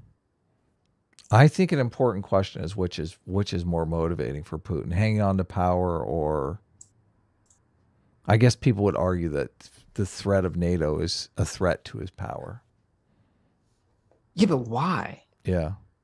But that's why I said I think it's not about, he's not afraid of NATO invading. He's afraid of his own, someone in his military or his own country revolting against him. And he needs allies on his borders to turn to. And he knows if he's surrounded by NATO, they're going to Libya him. They're going to turn around and they're going to turn their backs on him and might even set up a no-fly zone and let him be deposed. And to me, that makes 100% more rational sense than the fear that NATO is going to invade Russia, starting a nuclear fucking war. Yeah. Which makes no sense whatsoever. I think the root of the problem was the economic issues. Well, I think that's what started it all, right. Obviously. Well, yeah, that's obviously what started it, the 2014 situation. But. As soon as you get a nicer house, you're like, oh, I need a security system. It's like I didn't care about joining NATO until I realized, until my house got broken into. Right. Yeah. I didn't want an alarm, and I didn't want to hire a guard until someone already broke into my house and stole all my nice shit. And now suddenly, I'm concerned. Right. Yeah. And you know how strategically important the Black Sea is. And Nick here is actually advocating for the burglar. He's saying, well, fuck, the burglar, you don't get it. The burglar had to break in. Well, he's basically saying, which is kind of, he's sort of jumping off of Mishmeyer's position but kind of twisting into his own thing. Because I think Nick's true motivation here is that he just hates, Western liberal hegemony. He hates government involvement. Well, no, he doesn't like Western secularism. He doesn't like liberalism. Not liberal Democrat, but like liberalism. He doesn't like the foundation of liberalism and the focus on individual rights at all. And that's why he's on Russia's side in this situation. Yeah. I think that's the real motivation here. You brought those bases to Russia's doorstep. Is this a detriment to Russia's security interest? Yes. So if you talk about, enhancing one nation's security at the expense of another, that's what NATO enlargement does. The status quo ensured the security of all the countries involved. And, I think the record of history is clear on this. I don't like that it's equivalently talked about that, Ukraine's security interest is to not be fucked with, and Russia's security interest is to continue to fuck with. So I'm going to be a little bit more lenient on the side of Ukraine that doesn't want to be invaded, that doesn't want its territorial integrity constantly threatened, that doesn't want, which I am glad at least you acknowledge, that all of those Eastern separatist groups are fully funded and backed by Russian militaries, right? Lithuania doesn't have these problems. Estonia doesn't have these problems, right? You don't have these problems in countries that have joined NATO. And when you're Ukrainian and you look to the north and you look to the west and you look and you see these countries are in NATO, don't have to worry about Russia coming over to threaten your territorial integrity. I don't understand how we can say that there isn't a vital security interest there for Ukraine unless you're literally saying, well, there's not because, look, Russia made it not, right? I don't know if that's necessarily a fair thing to say, that they don't have a security interest because now Russia is afraid of them dealing with their security interests.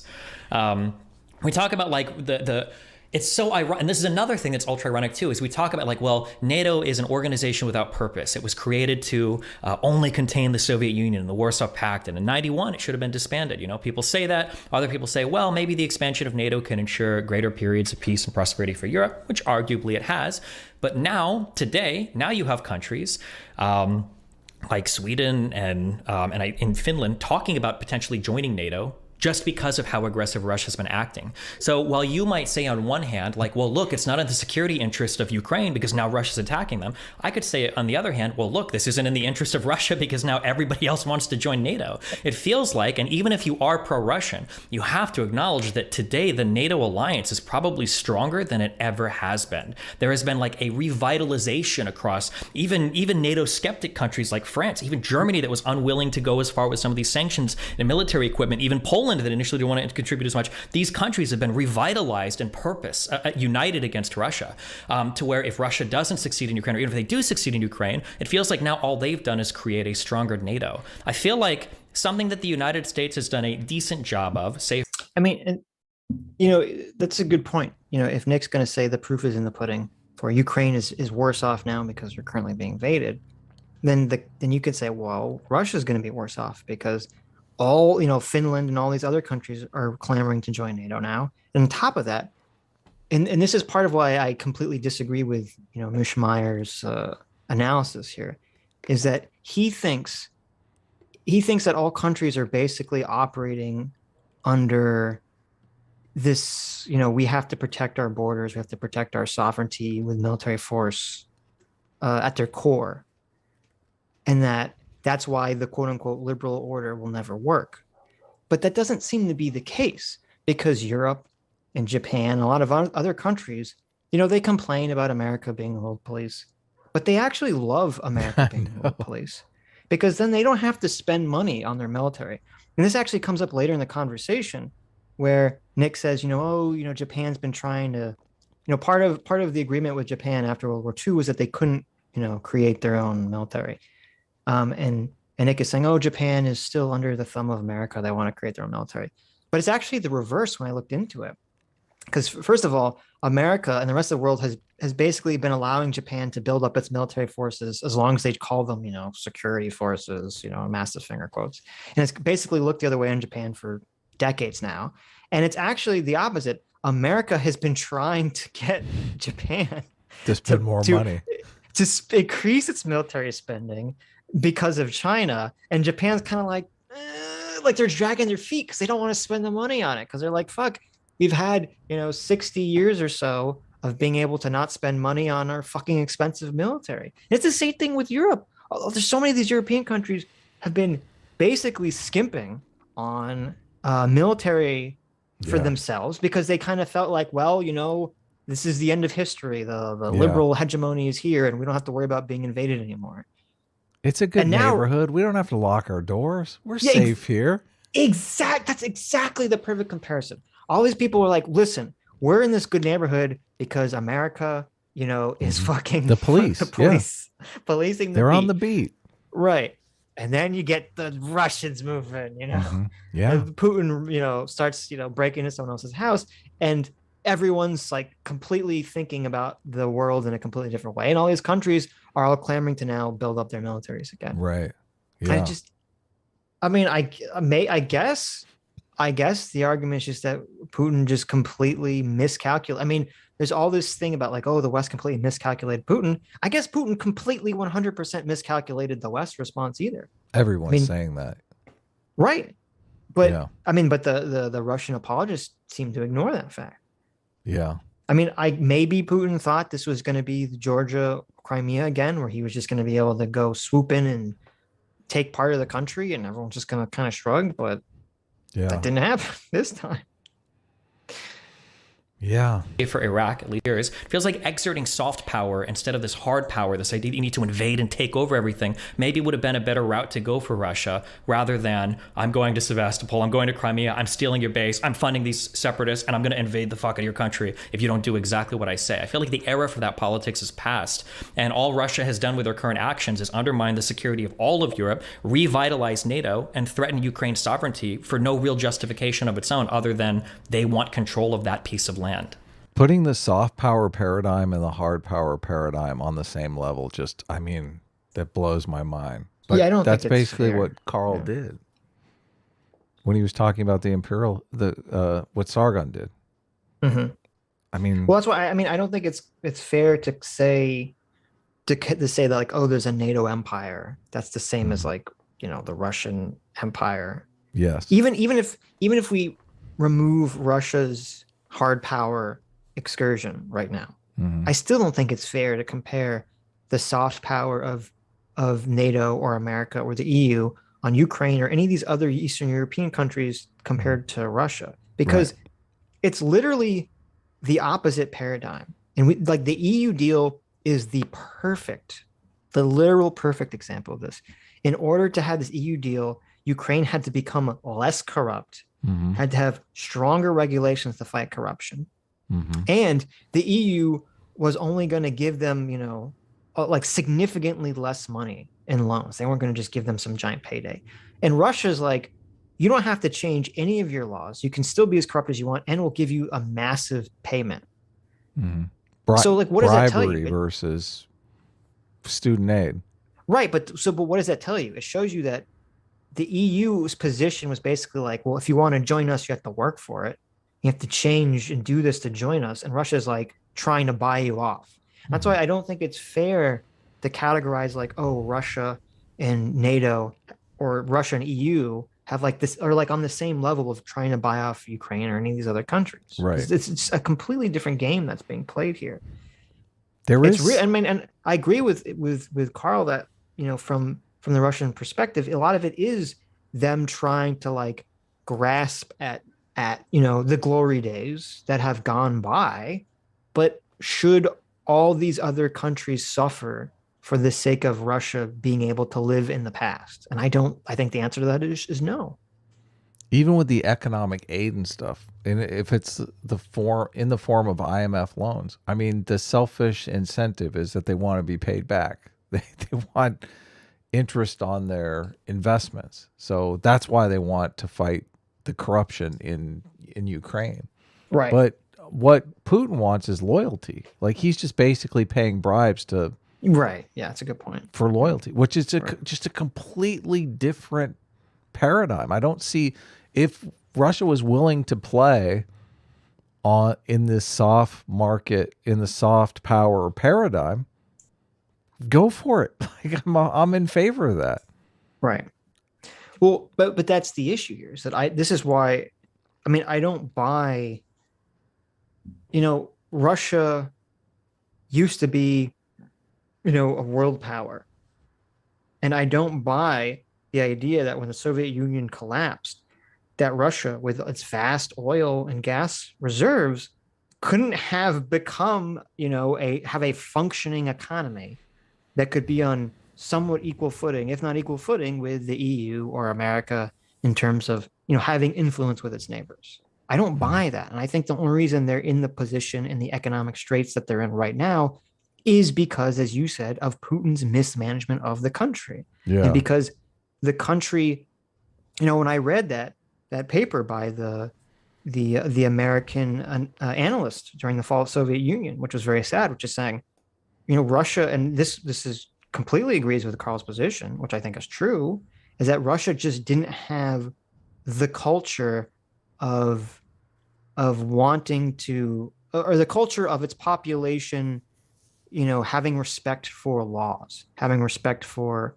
institutions and markets. It had a culture of corruption from the Soviet era, and they're still working, and I think they're still working off of that culture. Or Putin, I think that culture could have changed, but Putin decided that he's going to maintain that culture for his own benefit.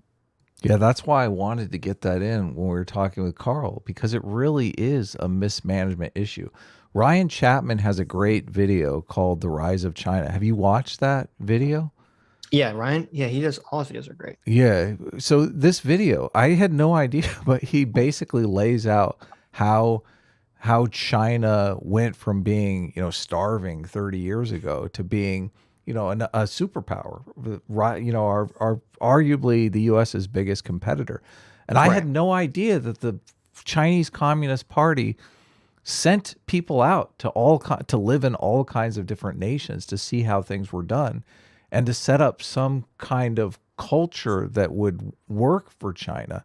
And there was a debate over whether or not they could do it incrementally or like shock and awe style, flip the switch.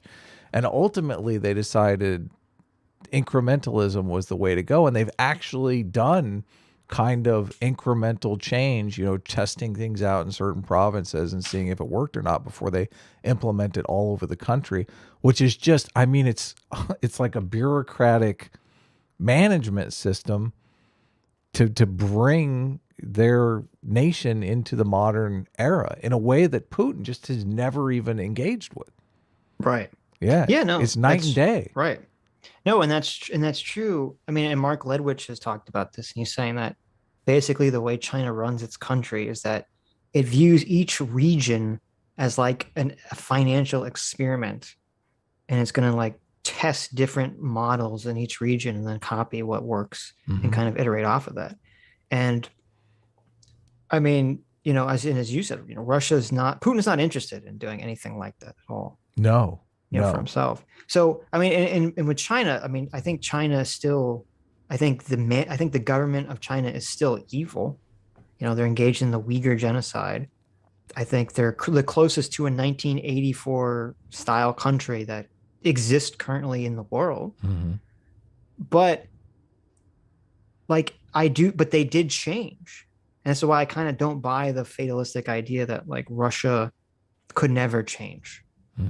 That's why, and it did seem like other leaders of Russia did want to change.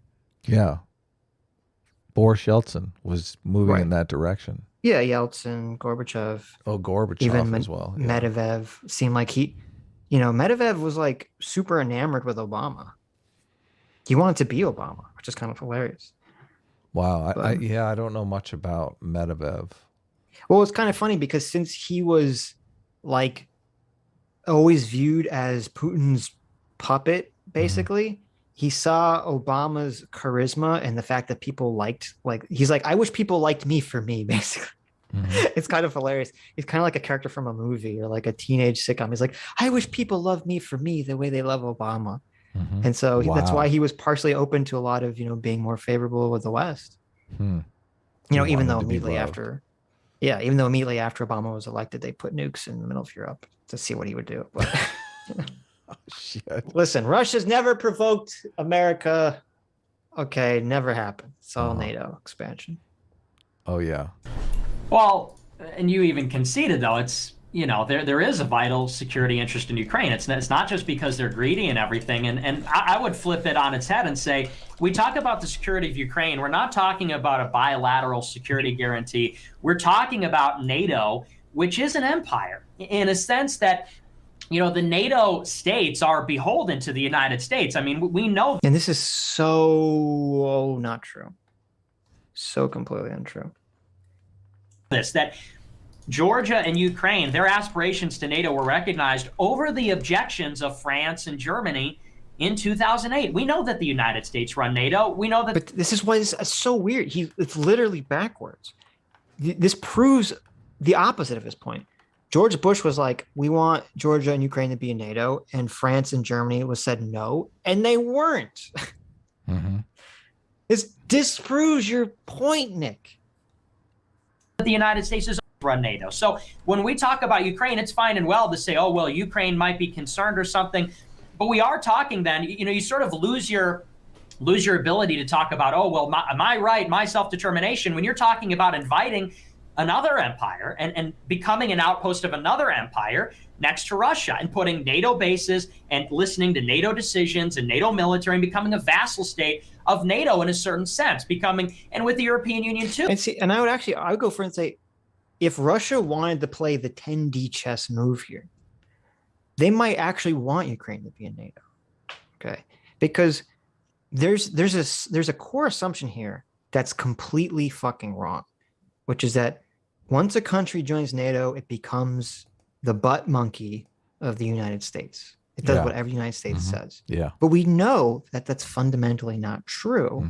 And the evidence for that is the little country called Germany.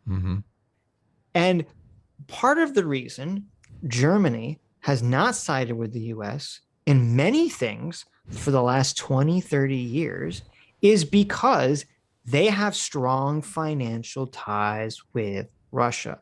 Russia has oil pipelines that lead directly to Germany that Germany needs and the rest of Europe needs for energy. Yeah. And if we recall, leading up to Russia's invasion of Ukraine, everyone was questioning, will the Germans be on board with this? Germany was pretty soft on Russia in 2014 with Crimea.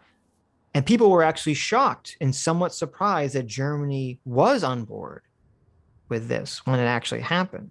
And so, in some sense, I'd say from a 10D chess move, Russia would actually benefit from having a country like Ukraine, which does have strong financial ties with Russia, which does have cultural ties in the East to Russia, having someone who would be more aligned with Russia in NATO, who would be more on the side of tempering, the Western perspective from inside NATO. Because from in NATO, it requires all the other countries to do anything. Yeah. I 100% agree. I mean, obviously. So, I think it would be better for Putin in the long run, but obviously he doesn't.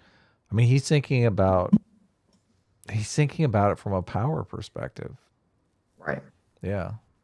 Well, again, that's why I think he's really thinking about this from he's afraid of getting deposed by his own people perspective. Yeah, that's what I mean. He doesn't want suddenly, the Maidan revolution in Moscow. Right, because that's the only thing that makes his security concerns seem reasonable to me. He has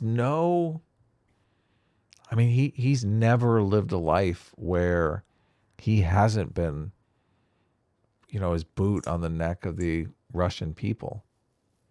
I've been watching all kinds of videos on this stuff ever since it happened, and just it's a different. They do things differently in Russia, right? And I think it's interesting that video. I forget the one that you sent me, where they were talking about Putin's early career in the KGB, and he wasn't some James Bond spy, assassinating people. He was a fucking paper pusher. He was a bureaucrat who handed out permits in the horrible Soviet bureaucracy. And what was the culture in this? Bribery. Exactly. The culture in the Soviet bureaucracy was one of bribery because no one was getting paid enough because it was fucking communism. And so everyone was taking bribes. And that's basically how he learned power and running organizations works, is just through bribery. Yeah. In that Ryan Chapman video, they talk about the Chinese used price fixing, but they experimented with market prices by anything above the amount that they were supposed to produce. So they had to produce a certain amount at the fixed price. They could sell at the market price, which totally incentivizes people to produce more, right? Of course. Obviously, you're going to sell, you have two-tiered pricing. You're going to sell at the low state price, whatever. Right. Yeah. If you want to take advantage of the market price, you have to produce more. So, well, it's kind of funny that when China ditches communism for kind of this ruthlessly Voschian consequentialism, that their economy suddenly starts doing so much better now. The civil rights goes down the fucking toilet. Oh yeah. Their economy's doing better. Yeah, it's kind of crazy. Have you seen the clip of Putin where the kid asks him a question? Putin is on some game show or something like that. Yes, I have seen that. Yeah, I know what you're talking about. So the kid basically asks him this question that's kind of subversive. Yeah, subversive. And Putin asks him, "Did someone put you up to this question?" Right. That's just so. Can you imagine that taking place in the West? That's the kind of environment. It's so different. You can't measure it by Western criteria, but right. Sure, of course. But that's not an environment that's going to foster a dynamic capitalist style economy. No. Yeah. It's running on bribes still. It still is. To this day, they have corrupt policing, all kinds of shit. With the currency and economic union, are we going to pretend that there's no pressure exerted on Ukraine from Brussels and the EU? Well, and let me just say, I think that sort of harms Sargon's argument, because I would argue that the government culture in Russia is not that different than it was under the Soviet Union in terms of how they view things or how they run things. The only difference is that the Soviet Union had way more power to exert their hard force, where Russia doesn't. And so some of the concern here from NATO or from Europe's perspective is that, well, if Russia is still basically the same engine, okay, if they just put a new fresh paint of coat on their car, but it's the same car and they're doing all the same things, and the only thing that's stopping them from speeding around the neighborhood again is the fact that, you know, they don't have the money to do it, then it completely makes sense from a European perspective. They want to kind of keep Russia down economically. Yeah. Oh, that's so sad. It is sad. It's very sad. This is why you got to bring the liberal democracy in. I know people hate it. There you go. They do. They just hate it. You're such a liberal Western hegemon, Adam. I can't believe you.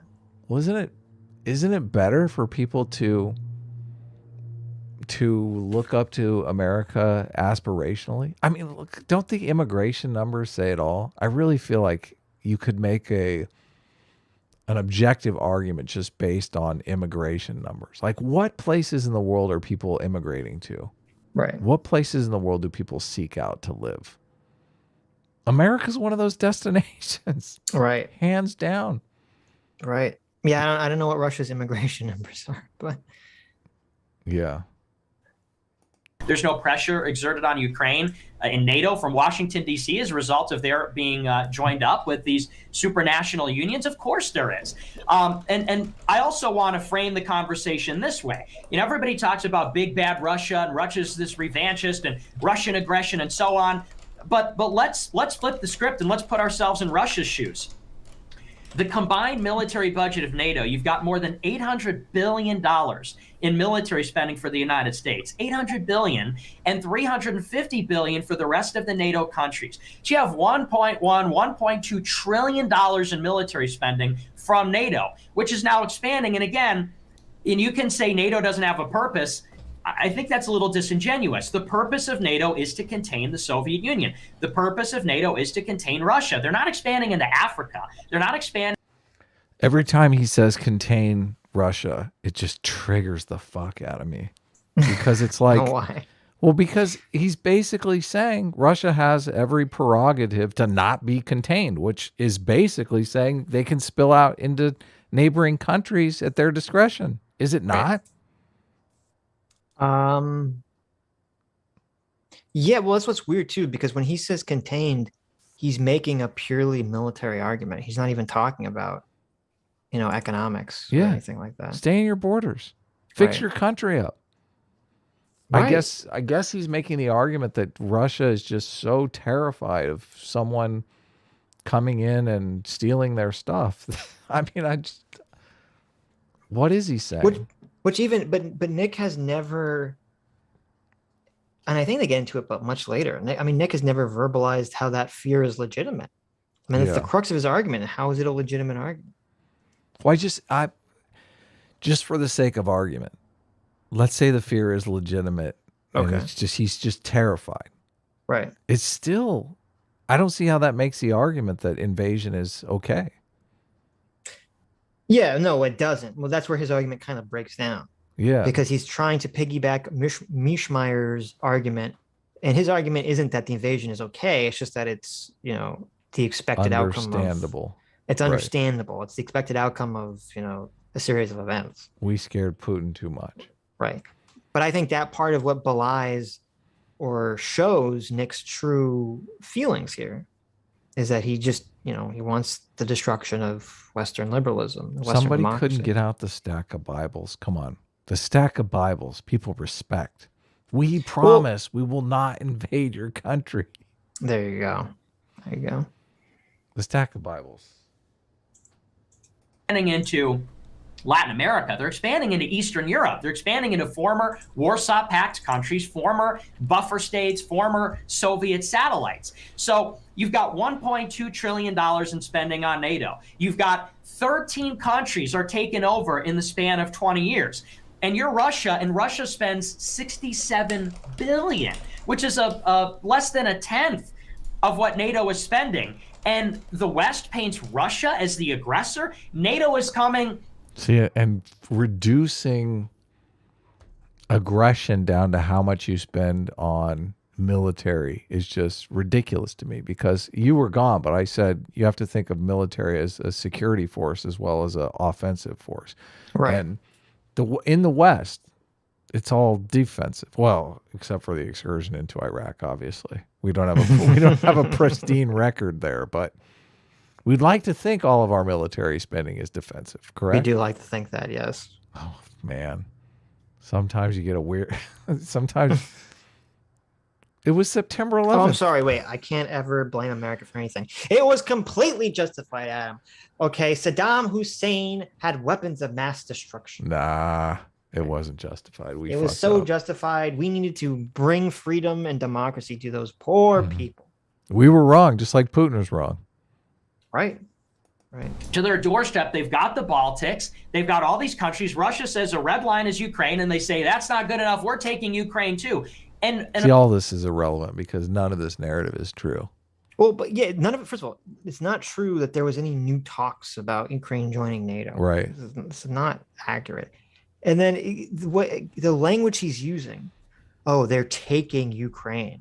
Like NATO is like some fucking empire that comes in and just stamps the country and says, you're ours now, you know, as opposed to these countries making their own decisions of what direction they want to go. Yeah.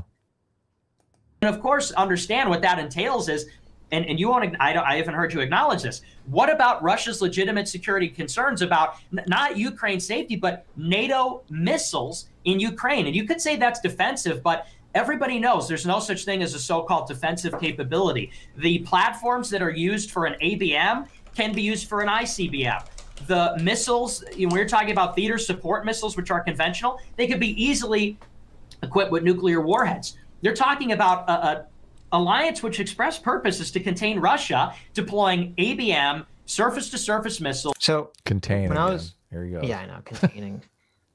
So when I was looking into this, so my research, the first military arms agreement that one side broke out of was actually Russia.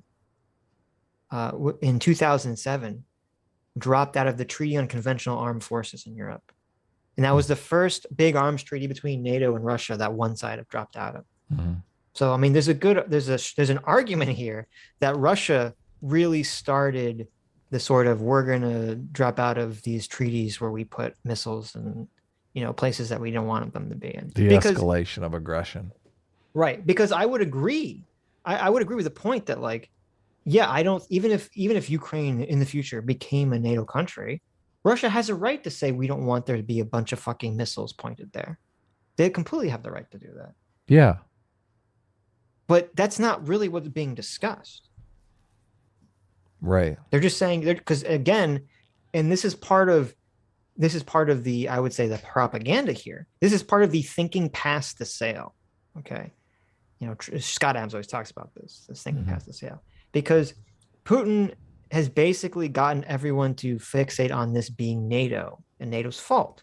When again, this all starts from 2014 and had nothing to do with NATO at all. It had entirely to do with economic relations with the EU. Yeah. It's not like after the 2008 Bucharest summit that Putin said, well, you're not putting these countries on the path to NATO's membership is not good enough, and so I'm going to invade Ukraine right now. Like, that didn't happen. Yeah. Forward deploying a base in Ukraine, in the Black Sea, in order to project power explicitly against Moscow and against the Caucasus region and through the Black Sea. And NATO is vastly more powerful than Russia. So the idea, and then this undermines the whole idea, if Russia is this revanchist state, nobody in their right mind on the West or the East thinks that Russia is even going to be able to occupy Ukraine, let alone rebuild their empire. You talk about all of Central Asia, the Baltic states, the Warsaw Pact countries, forget about it. They won't even be able to occupy all of Ukraine in the foreseeable future. They're having difficulty even winning Ukraine in a short amount of time. So the idea that Russia poses this threat, they're going to roll into Poland or something, that the aggression must be contained. Yeah, but, well, that's true. Like, we're looking at it now and we're like, okay, Russia obviously doesn't have their military together anywhere near what people thought it was, right? Mm-hmm. Or again, at least that's the perception, because as we said earlier with Sargon, we're so fog of war with the military, incursion that it's hard for me to trust what's actually happening from either side of the situation here, because everything we get from American sources is propaganda, and everything we get from non-American sources is propaganda. I know, we got propaganda everywhere. Right. So I have no clue, and I'm not going to have a clue. I feel like no one's going to have any clue about the truth of. Now, obviously, one side of the propaganda is correct, obviously, but I'm saying I don't think anyone's going to have any clue, really any clue about who was correct until the war is over. Yeah. But this isn't a really good argument, because the only reason Ukraine is doing as well as it's doing is because America and Europe has been feeding it weapons and money and supplies, and because America and Europe has been, putting all these sanctions, totally clipping the Russian economy off. It's not like Russia invaded Ukraine and with no support whatsoever, Ukraine just magically pushed back Russia. Because we saw that video, we saw that movie. That was 2008. That was Russia invading Georgia in like a day and just, deposing the government. Oh, basically. Yeah. I feel like I Googled information on that pipeline that Task and Purpose mentioned, but I couldn't find anything Which useful. One? There's just in the video he mentioned that the Russian military is building a pipeline so they can get fuel to the front lines, because all war is a supply chain issue. Right. And I keep thinking, I mean, you're talking about all this, like Ukraine wouldn't be in the fight if it wasn't for all these things that the West is doing. And I keep thinking, well, maybe Ukraine's only in the fight because it takes a while to build a pipeline. Well, no, but all the Javelin missile systems they have. Oh, those are good. Yeah.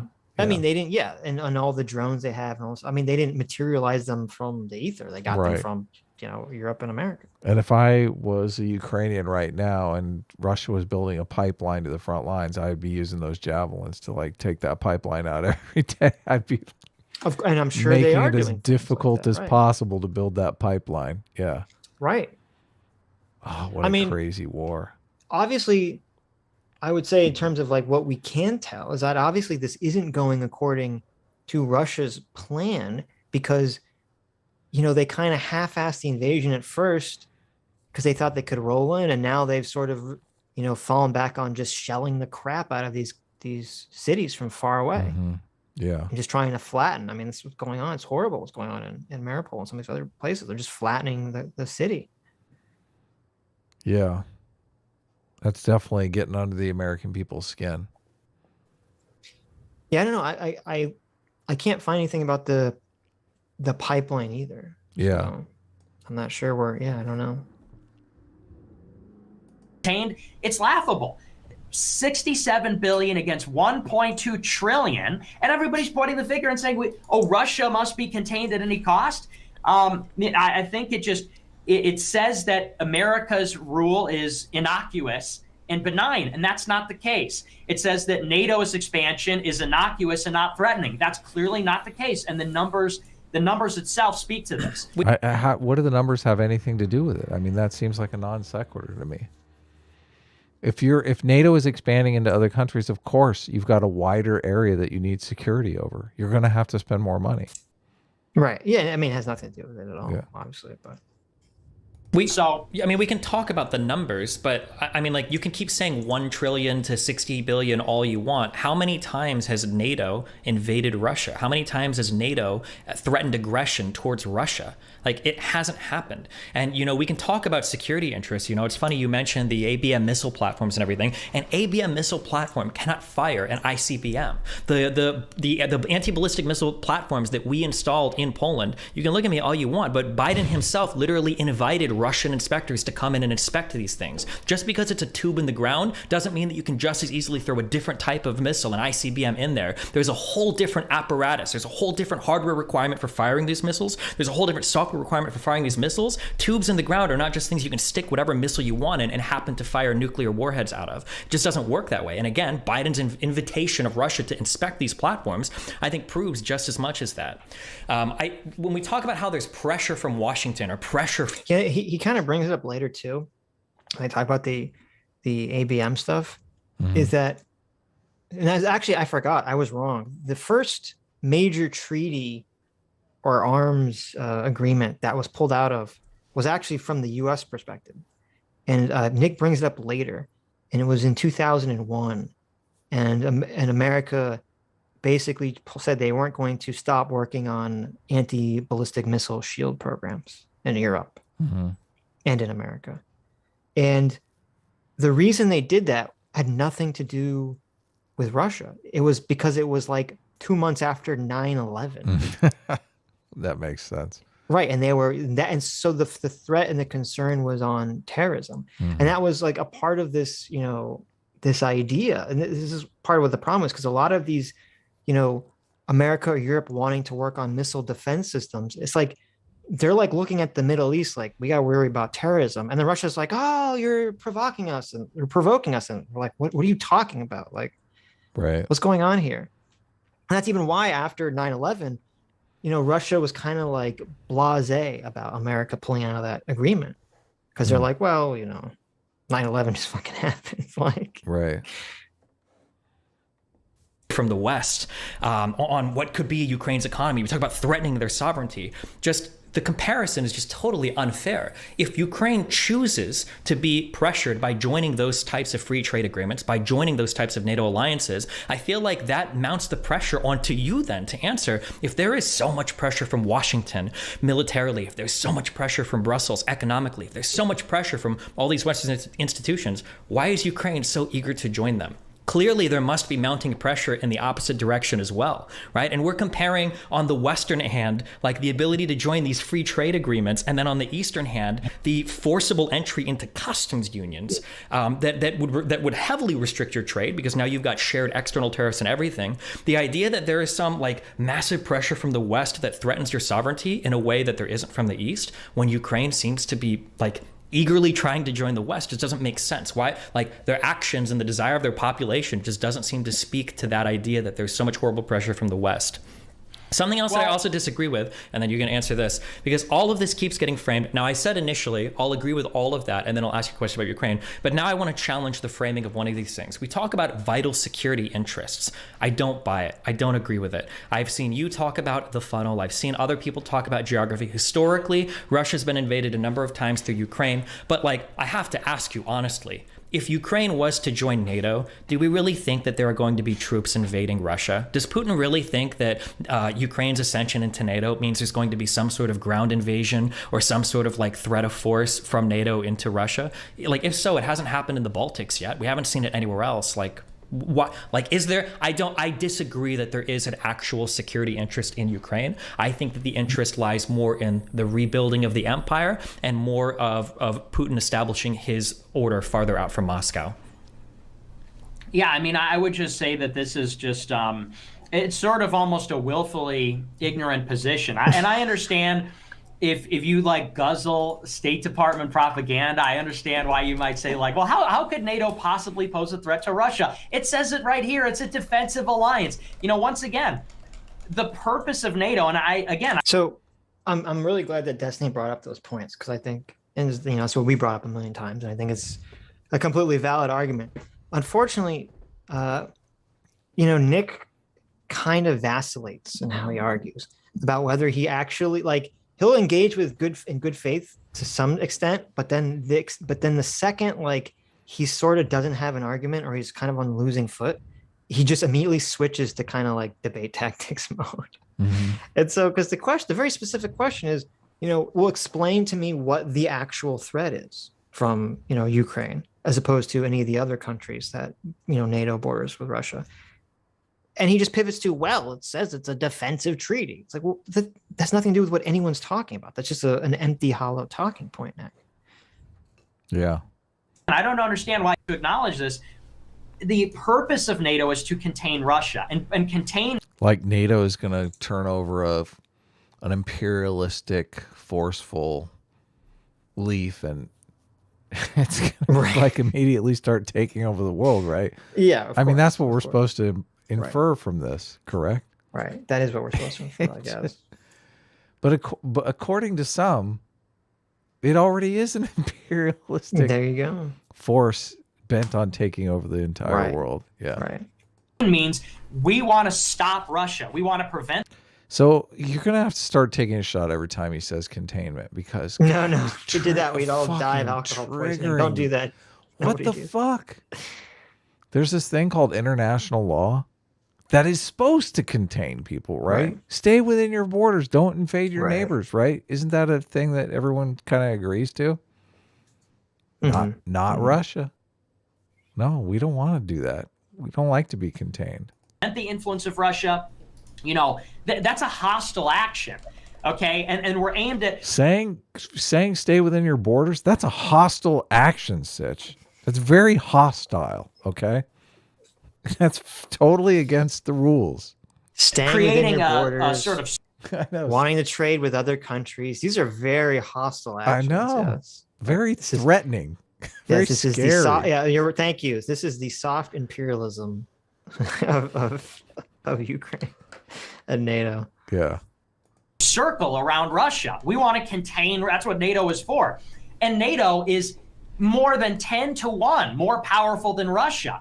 And so NATO then moving into the Black Sea, moving into Crimea, moving into Ukraine, 100 kilometers from Moscow.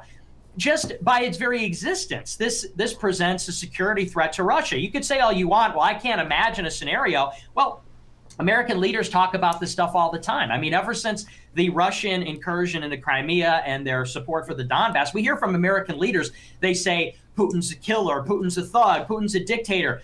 We know that it is the wet dream of the neocons and of the Council on Foreign Relations and the State Department to depose Putin. This is why Western agencies back Putin's opponents like Navalny and some of the opposition parties. We know that this is what America does. They spy on Russia. We know that we back the anti-Putin resistance. It's the wet dream. Yeah, but none of this is answering the question at all. How does this manifest in Ukraine at all? How does the physical location of Ukraine change any of the things that you're talking about?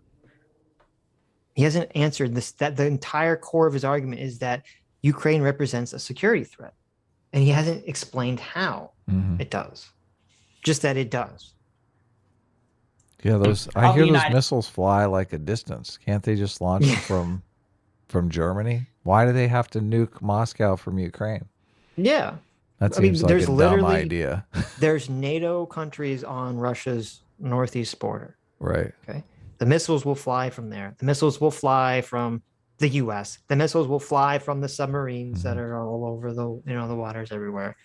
The same thing with Russia. Like if the location was such an issue, okay, then why would the U.S. care? Why wouldn't the U.S. just nuke Russia? Why would we be afraid of Russia in a nuclear war? Because we'd say, well, they can't nuke us. We're across the world from them, right? They can though. They can though. Yeah. So that's why this argument has never materialized. Right. If they couldn't, we would send troops over there. Yeah, probably. We would. Probably. Be like, oh, we're a safe distance away. Fuck it. Yeah. States to have a color revolution in Russia, just like they had in Ukraine, just like they had in Georgia, just like they had in Kazakhstan.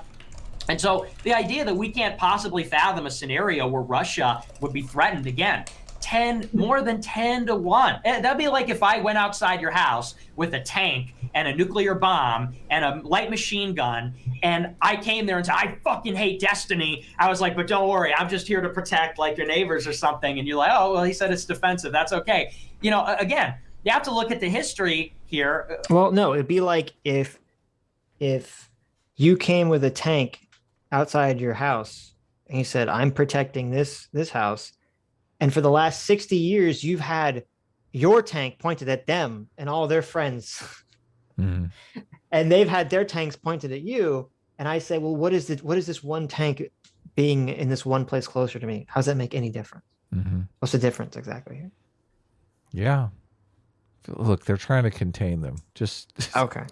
I'm sorry, I forgot. Contain. They're right to not be contained. Right. Contain.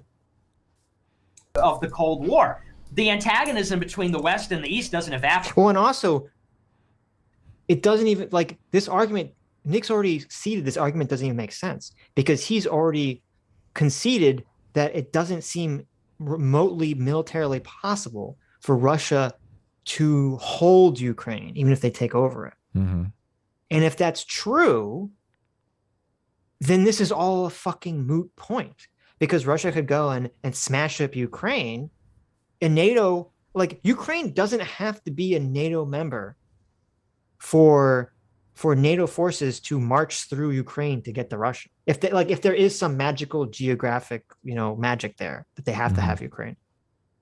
And if Russia can't shore up and defend Ukraine and control it, then this is all moot, and this doesn't matter because fucking NATO would just march right through Ukraine. And you think Ukraine after this would care if NATO marched through its country? No, they'd welcome them. They're begging NATO to come in right now. Exactly. What are you talking about? Yeah, exactly. So none of this argument makes no sense at all from any possible interpretation.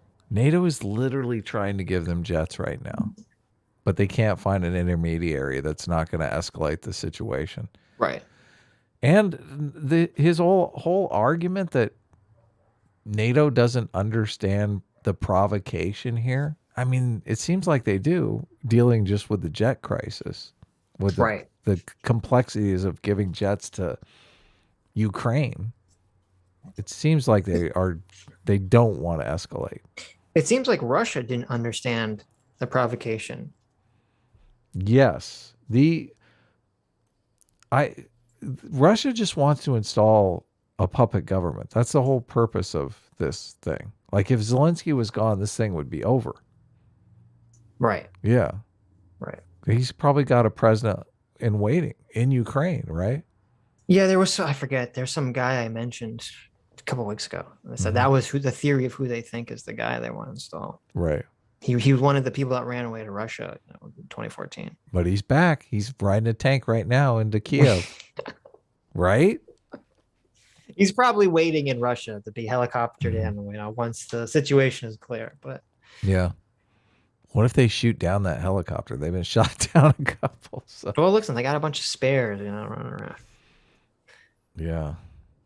Operate overnight, and certainly, once again, NATO's founding purpose contained Russia, and then it expands to Russia's borders, and to say like, oh, it's Russia has nothing to worry about here. It's just a refusal to acknowledge the Russian perspective, and this is where America's got its blinders on. It cannot see its own culpability. It has no ability for introspection and to say, what is our role in the crisis? Are we enhancing the question, are we enhancing Ukraine's security at the expense of Russia? I mean, the answer is undoubtedly yes. And again, the thing about the ABMs is just not true. The ABM platforms can be converted into platforms that can launch offensive missiles in a matter of weeks. I mean, this is just, and you can look into this. I'm not a military expert, but this is what this is just so triggering to me, man. It's just being able to trace it back to America's fault. It seems this is just patently absurd to me. Tell me it's as absurd to you. Well, it's the only justice. Like, how else are they going to justify this? Mm-hmm. There's no other justification. There's no attempt way of justifying this otherwise. You have to blame America. And we ourselves have allowed Putin to make us think past the sale, to make us think that NATO equals America when it doesn't. NATO equals America and Europe. Other countries that's why I'm saying, why can't other side of Ukraine? Listen, why can't he be blaming Germany right now? Why can't he be blaming France? Why has he got to look America first? Let's blame France. It's their fault. Because Putin doesn't get any. There's no persuasion power in blaming, the European countries. Mm-hmm. All of the persuasion power is, well, I get to blame America because they're across the sea. Why are they influencing countries they're nowhere near? It's like, well, we're not. Europe cares about countries that they're right next to, and they're right next to you, Putin. Mm-hmm. I just feel like he could make a better argument that this is the French's fault. There you go. Damn French. Experts say the ABM shield, we all know defensive capabilities can become offensive capabilities in a matter of weeks. They do have to be converted, but the hardware is there. And I would even get to some of the treaties, and this is something I didn't get into in my opening statement, and I really want to talk about the missiles. I want to hear your take on this. In 2001, the United States pulls out of the Anti-Ballistic Missile Treaty, which was signed under Nixon. And for people that don't know, the United States and the Soviet Union. Yeah, that was, I think it was December of 2001 that they pulled out of that. And Russia's kind of like, okay. Like, they're like, we hear you. You just got, 9/11. So, December 2001. Let me think. Yeah. What 2 happened months there? after 9/11. And there was, it's funny because like in 2001, no one was concerned about Russia. There was concerned that terrorists and Middle Eastern countries would shoot missiles at America. Yeah. Or Europe. And also, and as Nick even concedes, because Destiny brings this up, he says the ABM treaty to not build, anti-ballistic missile platforms is so dumb because it literally only applied to America and Russia. It didn't apply to China. It didn't apply to Pakistan. It didn't apply to North Korea. It didn't apply to any of these other countries. So, why should, from Russia's perspective, why should they, handicap themselves, from possibly getting shot missiles out from China or something? Mm-hmm. Yeah. Union agree we're to build anti-ballistic missile systems because it undermines mutually assured destruction. If a country is creating a shield where ICBMs may not be effective, this is going to only cause an arms race where countries will want to stockpile massive amounts of missiles and nuclear warheads, because if they got to go through a shield, then they're going to need twice as many missiles. So the Soviet Union and the United States agree, okay, no ballistic missile shield, shooting down missiles is not part of our doctrine because this would incentivize an arms race. Well, in 2001, the United States pulls out of the treaty and says, you know what, we're going to build an anti-ballistic missile shield. And they say, well, don't worry, Russia, that's because of Iran. And so they start implementing this ABM shield, again, which undermines mutually assured destruction. Russia can't invest in this. ABM is very expensive and very complex. Russia does not have the capability. So what we're talking about here. Oh, now we have to limit our capability because Russia's poor. What the fuck? What the fuck? Nick Fuentes, the bleeding heart leftist, I know. I'm going, what is happening here, Sitch? This is insane. Well, but that's why I'm like, it's very obvious to me that this is all post hoc rationale. He's trying to find arguments that he can meld to kind of cover up whatever, what the real motivation here See, is. America is rich. We have the capability to develop these systems here, but Russia, they can't afford that kind of shit. They're very poor. They got the pores going on, okay? It wouldn't be fair for us to develop this really cool stuff, and they can't participate. Think of them. Think how bad they'll feel. Oh, it's disrespectful to them. Well, and also it's funny that he's making this argument because he's claiming he's coming at this from the realist perspective, and specifically the offensive realism of Mischmeyer's perspective, which he would never make this argument because it's only under the liberal framework of international policy that one country would say, we're not going to develop anti-ballistic missile platform so you don't feel bad because you can't develop it. That's 100% like a liberal, view framework. Under the realistic perspective, they'd say, of course we're going to develop this platform because we don't trust you to not shoot fucking missiles at us. Yeah. Neener, go fuck yourself. Right, exactly. You don't like it? Fuck off. Is the United States pursuing technology that would, and it's very difficult, and they're nowhere close to this, but it's the threat of it, create a system where they could potentially do a first strike against Russia and Russia could not retaliate, undermines mutually assured destruction. Again, can you imagine America doing a first strike on Russia? I know. What the fuck? Are we entertaining this idea now? No. 2019, it's ridiculous. Under Trump, the U.S. suspends its treaty obligations to the Intermediate Range Nuclear Forces Treaty. They change American military doctrine and say that now surface-to-surface short and medium-range ballistic missiles are part of their military doctrine in Eastern Europe. So we're talking about potentially, theoretically, in a military engagement with Russia, launching surface-to-surface missiles from Eastern Europe into Russia. And Russia says, hey, what's going on? You're suspending the ABM shield. Now we need to invest in hypersonic gliders and hypersonic missiles. You're undermining mutually assured destruction. In 2019, Russia says you're hang on, this last point, and then because I'm going a little long, then I'll let you respond. Russia says, hey, you're redeploying missiles to Europe. He says, why don't we just ban? He says, let's put a moratorium on all the missiles, because what's going to happen is if you shoot a missile against us, we don't know if it's nuclear or conventional, and until it lands. So, that's something called warhead ambiguity.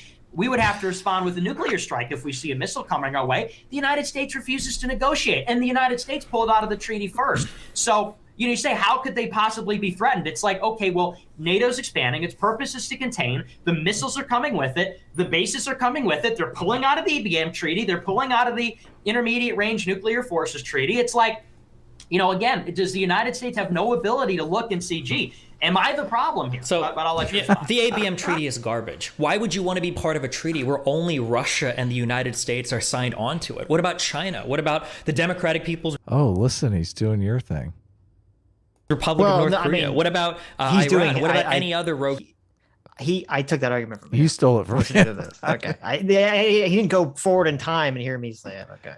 Destiny's a great debater. He is. Yeah. You should aspire to be as good as Destiny as a debate. There you go. You have to take on Destiny in the critical race theory debate, because Destiny he's really simping for CRT. Is he still? I thought he was pretty soft on it. Oh, really? I thought he was kind of like waffling on CRT. He's changed his position? I don't know. I thought that was always his position. Nah, he's virulently pro CRT. He thinks it's American history. I don't know if that's true or not. But he has a personal relationship with the human Q-tip. there you go. State in the world. Evil. Do you know who that guy is? You're talking about Eli Mistel. Eli Mistel, the Don King of race cards. The Don King of racism.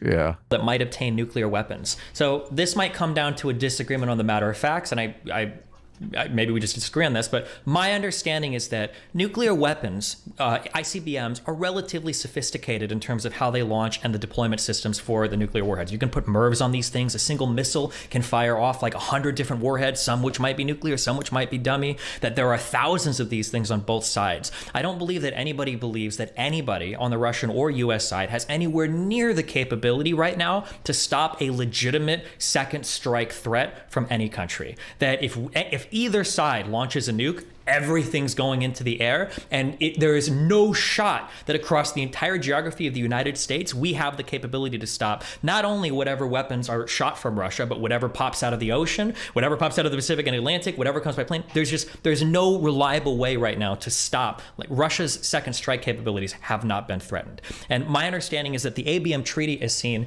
as kind of bullshit for the same reasons why some of the climate accords are seen as kind of bullshit. The United States doesn't want to necessarily play climate games when people like India or China have so many exemptions from these same things. Same thing with the ABM treaties. Like, that's great that the United States and Russia might come to some agreement, but I don't know what North Korea is doing. I don't know what Iran is doing. I don't know if I want to hamper my own abilities to deter a nuclear threat from one of these smaller states. I don't believe that Russia's nuclear capabilities have been compromised. And I'm pretty confident in saying that, because if they were, I feel like Putin would be screaming that from the rooftops every single day. I think that would be the first thing out of his mouth every time he talks. Because for however much I might hate Russia and however much I might hate nuclear weapons, some level of mutually assured destruction is probably good in maintaining some level of peace between countries.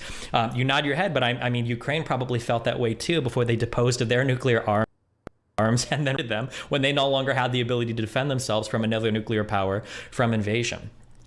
In terms of like being afraid of a color revolution, I mean, now we've gone from we're worried that the United States might lead a. There's a better argument that Nick could bring up. I think he brings up later. That he should focus on more, which is that I believe there were one or two big treaties, missile treaties, that Trump pulled us out of. In like 2019, or maybe that's what he was bringing up there. I don't. Maybe I missed it, and maybe Destiny just doesn't talk about it. But there was a big treaty that Trump pulled us out of. Now, Trump's defense of the action was that he was claiming that Russia was already violating this intercontinental ballistic. It was like you couldn't have missiles that fired over a certain range or something. And the Trump administration was claiming that Russia was totally lying, that they already had all these missiles. And that's why they were pulling out of it. And then Russia kind of responded by saying, well, first of all, they said that they didn't have these missile capabilities. And they responded by saying that they were offering new treaties that would involve, allowing US or NATO to, investigate the various missile sites that they were talking about. Mm-hmm. Now, I don't know if this is because it's Donald Trump. I have a feeling it is. And because it's Donald Trump that was doing this, the media didn't really dive deep into this claim to find out whether Trump's claim that this was not because the Trump administration kind of made the same argument that they made against Iran, which was that they could never truly confirm whether Russia was living up to their end of the bargain or not. Mm-hmm. And I couldn't really find any articles detailing who was right in this claim, or whether Russia was justified or whether Trump was justified. And I think that's because it was Trump, and the mainstream media wanted to portray Trump as like a Russian stooge. And so if Trump is engaging in an action that Russia doesn't like, the reporting on it is basically pushed under the rug. Wow. That's my interpretation of the lack of information. Total abdication of duty by the fucking American journalist, but right. Unsurprising. Though, because apparently, like, when it came to this intercontinental ballistic missile treaty, like, Obama was saying, like, way back in the day, was saying that Russia was violating the treaty. And it was only recently in like 2019, 2020 that NATO took the position that they said America had evidence provided by the Trump administration that Russia was violating the treaty. And so they were going to pull out of the treaty too. Mm-hmm. But I don't know. Who knows? NATO invasion from Ukraine into Russia into what are usually the liberal arguments of, well, if Russia sees a thriving, happy democracy on its border that's more west-facing, maybe the people in Russia are going to be really upset and they're going to revolt and there's going to be issues there. That doesn't seem to be a good argument for Russia invading Ukraine because they're so scared that some successful country on their border might instigate some revolution on their own borders, unless I guess we want to take this step further and say it's all like CIA operatives on the ground, fomenting distrust in the government. I don't think that's a good argument for them being able to invade Ukraine. Backing up, I have to ask, because you keep mentioning and you keep repeating these points about NATO is an aggressive alliance, NATO is encircling Russia. When has NATO taken aggressive action against Russia? And if these ABM platforms are so threatening, why is it that I think just less in February, Biden is literally he's welcoming Putin to come and inspect these platforms. Of course, he wants to be able to inspect platforms in Russia as well. Why would we allow them to do that if the tech is so easy to swap out? You say that it can happen in a matter of weeks. I mean, Russia surveillance will catch that. It's not like you're going to be moving this stuff around and changing up these platforms entirely without anybody seeing that happening. Surveillance is where it is right now in 2022. What is the threat that NATO represents to Russia? What is the threat? What is the perceived security risk aside from Russia not being able to invade partnering countries? Yeah, so I've never said that NATO, it's a NATO invasion in Russia that's going to happen, or NATO. I didn't say it's an aggressive alliance. I said that the founding purpose of NATO is to contain Russia. So it's not like this is just an alliance like la-di-da, we all want to have safety and security. It's like, no, we are shoring up these countries against Russia. Russia cannot join NATO. NATO would not permit Russia to join. Russia's not a democracy. Wouldn't that be great for world security if the United States and Russia were in an alliance? That would probably be the best thing for. Wouldn't it be great if Russia was a democracy? Hell yeah. Well, but this is a very interesting response, because first of all, he totally concedes on the central argument is Russia has a valid security threat from Ukraine being pro-West or being pro-NATO. Mm-hmm. And Destiny's like, well, what is that threat? And then he completely concedes it and says, well, I'm not saying they're going to invade through Ukraine. It's like, well, then what are we talking about? Like, that's been your entire argument. I don't understand. What exactly are we talking about if you're saying they're not going to invade through Ukraine? And then the second thing he says, which is flatly not true, is he says Russia could never join NATO, which is completely not true. Right. And I think he even references it later. And Putin even said this to, Oliver Stone in one of his, suck up pieces, is that Putin asked Clinton, could we join NATO? We talked about this in our previous debate on this. And Clinton said, I don't see why not. And then this issue came up later about Russia joining NATO, and NATO's response, they asked like the NATO Secretary General, and he's like, well, countries apply to join NATO. Okay. We, if you want to join NATO, apply to join NATO. And they're basically like, meh, we're not going to do that. So like, this is why to me, it's such a ridiculous argument. It's not like Russia, signed their little application to join NATO. All they have to do is fucking ask and apply to NATO. And then NATO said, oh, look at this. This is so cute. Russia wants to join our club. And they crumpled up the application and threw it in Putin's face and then slammed the door in his face. And they all laughed out the window at Putin as he sad walked away, from NATO. Like, that never happened. That would have been badass though if it did. It would have been pretty funny if it happened. But nothing like that remotely happened because Russia never applied or asked to join NATO. That's what they just kept saying, could we? And then NATO kept saying, if you want, but you got to fucking apply. That was the real fear that Putin had. Putin had the fear that they were going to laugh as he slow walked away and throw his application in the garbage. He was terrified. They were afraid that NATO is going to upload a TikTok video of them mockingly reading Putin's application. Look, he's got spelling mistakes. He spelled Russia wrong. Oh my God, you only put one S. What an idiot. Oh man. That's what Putin was really afraid. Oh man. That was going to happen. Complete disrespect. Well, I mean, the truth of the situation of why Russia never asked for this too is what you were alluding to. It's a kleptocracy. Right. If Russia asked to join NATO, NATO would give them the same membership action plan that they give every other country that basically says you have to be a fucking democracy with free and fair elections. Yes. Yeah. Which Russia isn't. So you would have a weird situation where Russia would ask to join NATO and they wouldn't be allowed to because they're too corrupt. Yeah. That's another thing that triggered me in the discussion with Sargon, but I was on my best behavior. I was like, world's best moderator. You were world's on your best moderator. That's true. When he said that Putin gained power, I was like, there's been 3 or 4 elections. Like, power is a sustaining, ongoing thing.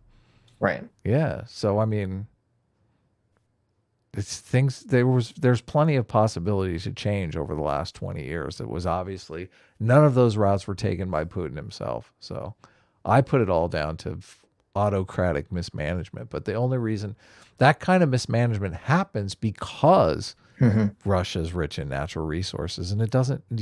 Nobody has to develop an economy when you can basically make money just by pulling shit out of the ground. It's very easy. Anyone can do it. Yeah. Right. World peace, but Russia is precluded from joining because NATO is an anti-Russian alliance. And you could just as easily say Russia's never invaded a NATO country. Russia's never invaded a NATO country. Russia's never invaded a Western country, never invaded the United States or anything like that. And yet there's this fear that they're going to invade. And the point is, Russia's borders are not. That's just completely stupid. Of course, they've never invaded a NATO country. That's why people want into NATO. It's like, exactly. Yeah, Destiny brings it up. On the border of Germany, but NATO's borders are now on the border of Russia. And I've said this before, the mere numbers itself speak to the threat. This is a counter-Russian alliance, which outspends Russia 10-1, which is now on their border in the Black Sea, in Crimea. And what's the security threat posed? How about an ABM shield? How about surface-to-surface ballistic missiles stationed all over Ukraine? Surface-to-surface missiles which can reach Russia in 5 minutes and are unstoppable and indistinguishable from a nuclear warhead. What's the potential risk? And, again, a lot of this has to do with something called the security dilemma. It's not to say that, because I'll grant you, it may seem outlandish. Oh, is NATO going to invade Russia? Probably not anytime soon. But it's like the job of Moscow and the job of the Russian government is to secure Russia against all threats. If there is this capability that NATO, with this, again, 10-1, massive military, far more sophisticated and more stuff and far outspends and bigger population, if it's on their border, that in itself is a threat. That existence of all that concentrated power and that tripwire right on the border, it's a huge threat. See, but so this is why this is such a weird conversation or weird position that Nick's trying to, he's trying to balance this tightrope here, because he concedes. He says, well, it does, he concedes it seems ridiculous that NATO's going to like have a ground invasion of Russia. And he says, but then he says, well, but just having the missiles there in Ukraine, or just having NATO forces in Ukraine, the presence there and the proximity to Russia is all that matters. That's the provocation. But if that's true, why didn't that matter for Poland? Why didn't that matter for Lithuania? Why didn't it matter for Latvia or Estonia? Are those on the border? On the border. Oh, okay. They're all actually, this is ridiculous. Right. They're actually part of NATO, unlike Ukraine, which is not part of NATO and was not going to be part of NATO anytime in the near future. Okay. How does that not apply to those countries? What you have, if you're going to make this argument that Ukraine has some unique security threat there, you have to explain why it only applies to Ukraine and why it doesn't apply to anyone else. Maybe Nick wasn't in Blame America First when those countries entered NATO. Maybe. And so Vosh fan Oh, for no. 10 Canadian says, Sitch, Ukraine under NATO is a security threat because it means more border for Russia to defend, spreading their military thin. It's like Mexico doubling the length of the U.S. southern border. Look at a map. And that argument would make complete sense if and only if nuclear weapons were not part of the equation. If we didn't have nuclear weapons, then that would make sense, because you'd say, okay, they need to have as much as their border protected, blah, blah, blah, blah, blah. Okay. But in the current situation with the NATO and US and Europe and Russia, that fear of a ground invasion is ridiculous through Ukraine into Russia just seems insane to everybody. Yeah. No one thinks that that's realistic. Right. And I don't, this argument seems double-sided, because on one hand, you have to say Putin is not crazy, but he is crazy enough to think that NATO is going to invade through Ukraine, which doesn't make any sense to me. Yeah. You can't have it both ways. And I don't think that is Putin's real concern at all, because that is crazy and nonsensical. Of course not. Yeah. Because and I don't see why it'd be so much harder to invade through Poland and Estonia and Latvia. Or and they're gonna get invaded through Japan on top of that too. Like if there was some hot war with Russia, they're gonna get invaded from both sides from Japan. And this little, Ukraine. I mean, it's not little, but Ukraine is gonna be the key factor here. I don't buy it. I don't buy it. Yeah, I don't know why anyone's making excuses, but I guess we have to understand Putin's perspective. Well, right. There's nothing wrong with understanding Putin's perspective, but there is something with just uncritically assuming from either side just uncritically consuming propaganda, and we're accused of uncritically just regurgitating American propaganda. Mainstream media propaganda. That's what we're eating it up. We're eating it for breakfast, lunch, and dinner. Which is hilarious, because I literally haven't, when Sargon asked what's Rachel Maddow's position on this, I don't even know anything. I don't even almost all of my research into this. I'm not looking at what the New York Times or Washington Post does. I'm looking through old fucking references to shit that have nothing to do with anything that's going on right now, and putting the pieces together, because that's the only way you're going to find this information out. I have exclusively been watching right-wing media sources because I'm mystified by so many people on the right that are justifying Putin's action with the America bad argument. And I'm like, is Right. this on Fox News? Like, where is this coming from? Who's making this argument? Why? Where are they getting it from? What am I missing? Is this on OAN or where's it coming from? I don't know. Yeah, I don't know. I have no clue because my understanding from not watching it, because I don't watch any mainstream media, even Fox News generally, is that Sean Hannity and some of the more neocons were kind of rah America, and that Tucker Carlson was sort of in the America bad camp. That was my understanding secondhand what was going on here. Yeah. But I'm not going to testify to that. I watched a Tucker Carlson clip with him arguing with some guy about how I don't know if he's an academic or what, about Russia being a threat to America. And it sounded like it was recorded yesterday. And after I listened to the entire thing, I realized it was from 2017. And I was like, oh, he's saying, who's crazy. Who's saying Russia's a threat? The Tucker academic, or the guy? The academic. Okay. Yeah. And Tucker Carlson had the same position that, Putin's fine and that America shouldn't be shouldn't be demonizing Putin. Yeah. Right. Well, I think there's also some consistency bias here, which is that, and it's understandable. And this is why I publicly very confidently said I did not think Russia was going to invade Ukraine. And I was very confident, because to me, I was like, this doesn't make any sense. And I tweeted out, I was fucking wrong. And then a lot of people like to jump on me. That's hilarious, because a lot of people that were jumping on me there for admitting I was wrong are on the Russia did nothing wrong track. So it's kind of confusing. And they also said they didn't think Russia was going to invade Ukraine. So I'm not sure why they're taking a victory lap. But I think some of this is consistency bias, because understandably, when Biden and America and the American intelligence apparatus started raising the red flag, saying Russia's going to invade Ukraine, Russia's going to invade the Ukraine, there was an element of crying wolf that we all felt, because we're like, we've heard, Russia was, hacking our elections.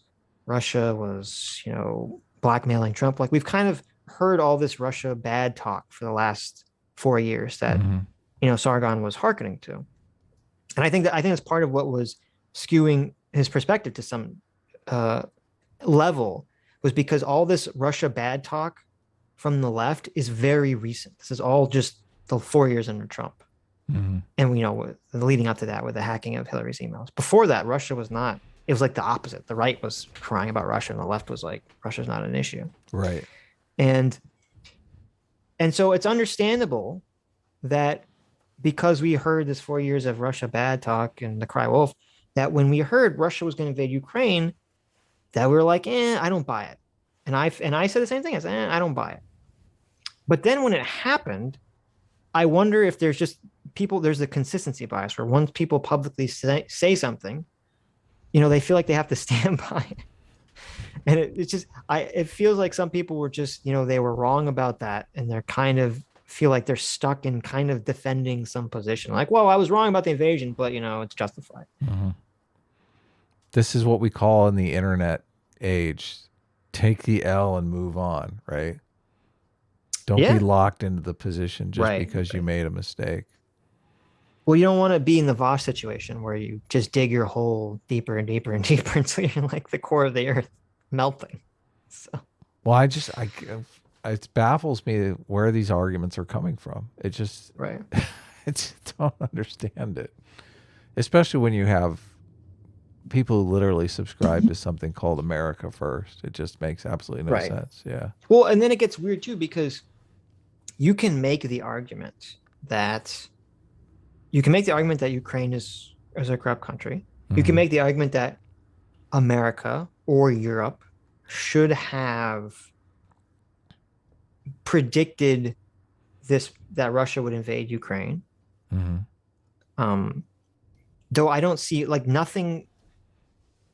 There wasn't some specific action recently in 2021 that set off Russia. So I'm not even sure I agree with that. But you could predict. Maybe you could say that, from a larger perspective, which is kind of what Carl was saying, is that, the constantly, pushing forward of NATO is going to provoke Russia at some point. Okay, you can make that argument, but where it gets weird is when you try to make the argument that it was moral for Russia to invade. And it's interesting because at first most people were saying, even if they were blaming America, they were saying there's no, like, it was still completely immoral for Russia to do this. Mm-hmm. But there are some people that have kind of shifted on that argument, and Nick is one of them, saying no, it was completely moral for Russia to invade. Right. Yeah. And that's the completely indefensible position. I think some people don't realize that they're providing justification. They don't realize that some you're people creating don't. a self-defense argument for Putin.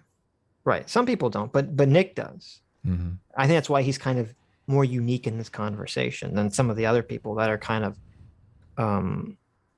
defending Russia to some extent. I mean, Carl's not taking that position. He doesn't think what Russia's doing is morally right. Mm-hmm. Aiden and Spoon didn't think what Russia was doing was justified Mm-hmm. or morally right. Mm-hmm. They were just saying it's understandable. Right. Yeah. Going back to the ABM shield, I'll grant you, is there a legitimate reason for the United States to pull out of the ABM shield? Yeah, absolutely. You're right. China's not a part of it, and there are rogue states that are nuclearizing. So I understand what you're saying. But this does nothing for Russia because, now, and you're right, the ABM shield is far from working, right? We don't know how to shoot down ICBMs reliably yet. But the United States pulls out of the ABM treaty with no regard for how this affects Russian doctrine. Russia cannot spend on ABM. ABM is very expensive. It's very complex. They just don't have the means for that. I get triggered whenever I hear this U.S. or NATO does things with no regard to Russia. Mm-hmm. Like when I looked into, when Bush was pulling out of that agreement, it's like they had all these talks with Russia about it. Like it's not like, I mean, maybe I think the only president that kind of acted this way was Trump, where he would just do shit. Mm-hmm. But like when NATO and other American presidents would do things that had to do with Russia, they'd always have like these long talks where they would, try to work out some agreement, and maybe they'd agree to something new or maybe they wouldn't. It's not with no regard. They never just say, fuck you, we're going to do what we want. And then they just drive off in their fucking sports car. Right. That's just not the way like global politics has been working, at least between America and Russia for the last, 20 years. Trump, though, he would be at Putin. Hey, I'm dumping this treaty. Just want to give you a heads up. Dumping this loser treaty. Yeah, maybe Trump. Yeah, I don't know. But he tweets at him. I am curious, and I couldn't find this information out. So I was curious if once Biden was president, if Putin ever approached Biden with joining up in that treaty that Trump pushed us out of. Mm-hmm. To see if Biden, if they ever had that or not, that conversation. I couldn't find that information. But how close to the election did the troops start building up on the Ukrainian border? How close to 2020? No, they didn't. It was last year, so it was 2021. Right. Okay. So the troop buildup started in November of last year, I believe. Right. So about 8 months after power changed hands.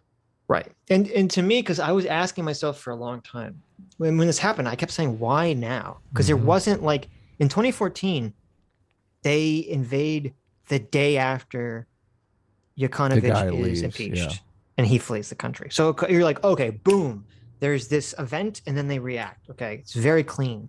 With this, there was no like specific thing that set it off. Yeah.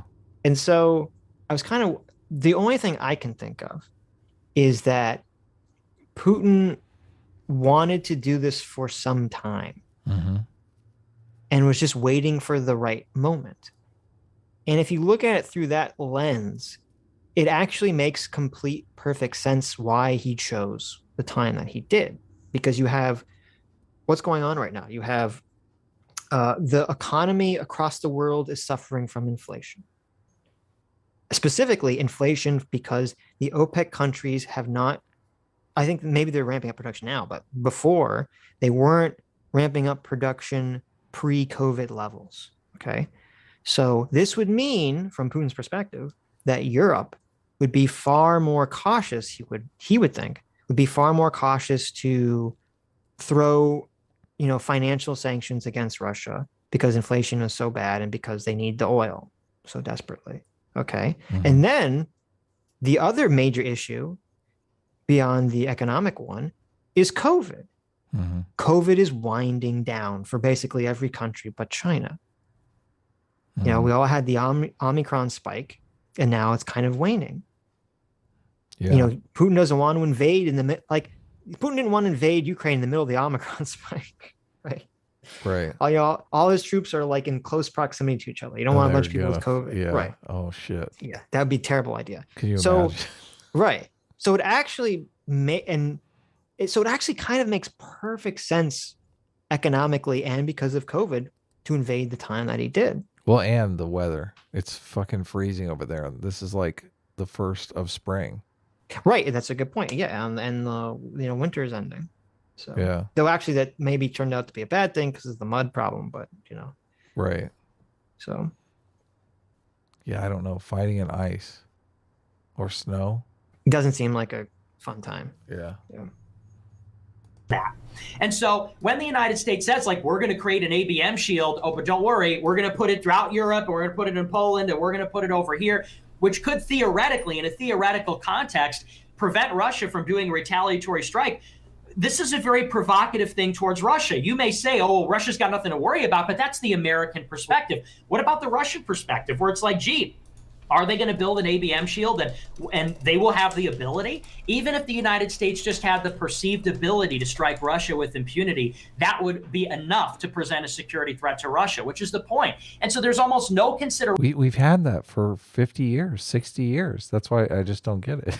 Right. Yeah. Well, that's the thing is that, the ABM shields are nowhere near good enough. And it doesn't really seem like they're going to be in the near future, that this is a real concern. Yeah. It's like, oh, well, come on, they're not going to invade. Oh, come on, that's not a big deal. What about the Russian perspective? What about if you're Russia and you see missiles coming to Ukraine and you see the ABM shield pulled up and they're pulling out of the treaties and theater support missiles are now back on the table in Europe? And you say, well, why wouldn't Putin talk about this? He did. He did in 2021 in November. Putin in 2020, when the United States formally pulled out of the intermediate range nuclear treaty, Russia said, listen, I've got a proposal. Let's put a moratorium on all the missiles in Europe. The United States didn't respond. In November 2020, Putin reiterates, he said, I've even got a more detailed proposal and we're going to inspect the sites and you can inspect our sites and it's a robust mechanism. No response. In December 2021, in a press conference, Putin comes and says, I don't know why the West isn't talking about my missile proposal. In January. Well, first of all, I mean, I would agree, maybe. I don't know the information about it. When Trump pulled out and he was claiming that, Russia was violating this. And I don't know and I tried to find the exact specifics of this and I couldn't really find, and I don't know if it's because the Trump administration never gave a formal response that he's talking about in November, or if it's just because the media didn't cover it because of what I said. They're biased against Trump, so they don't want to cover it. Or just because it was November of 2020 when, there was other very newsworthy things happening in America, if you recall. Right. The election is happening. And so, the concern wasn't really focused on, Russia and this missile treaty. We had a pandemic, all kinds of shit was going on. Right. Though there could be some justification, I don't know. You'd have to see whether it was feasible to see if Russia was violating the treaty or not. But to then bring up Putin talking about this last December is preposterous, because it's last December is already when the U.S. intelligence agencies are saying, "Listen, Russia's building up all these forces on Ukraine. They're getting ready to invade." And it's like, as that's happening, Russia's like, why is no one talking about my missile treaty? It's like, well, I mean, why do you think no one's talking about your missile treaty? Yeah, you're building up forces on the Ukrainian border. It seems irrelevant. January 11th, 12th, and 13th, the Geneva talks.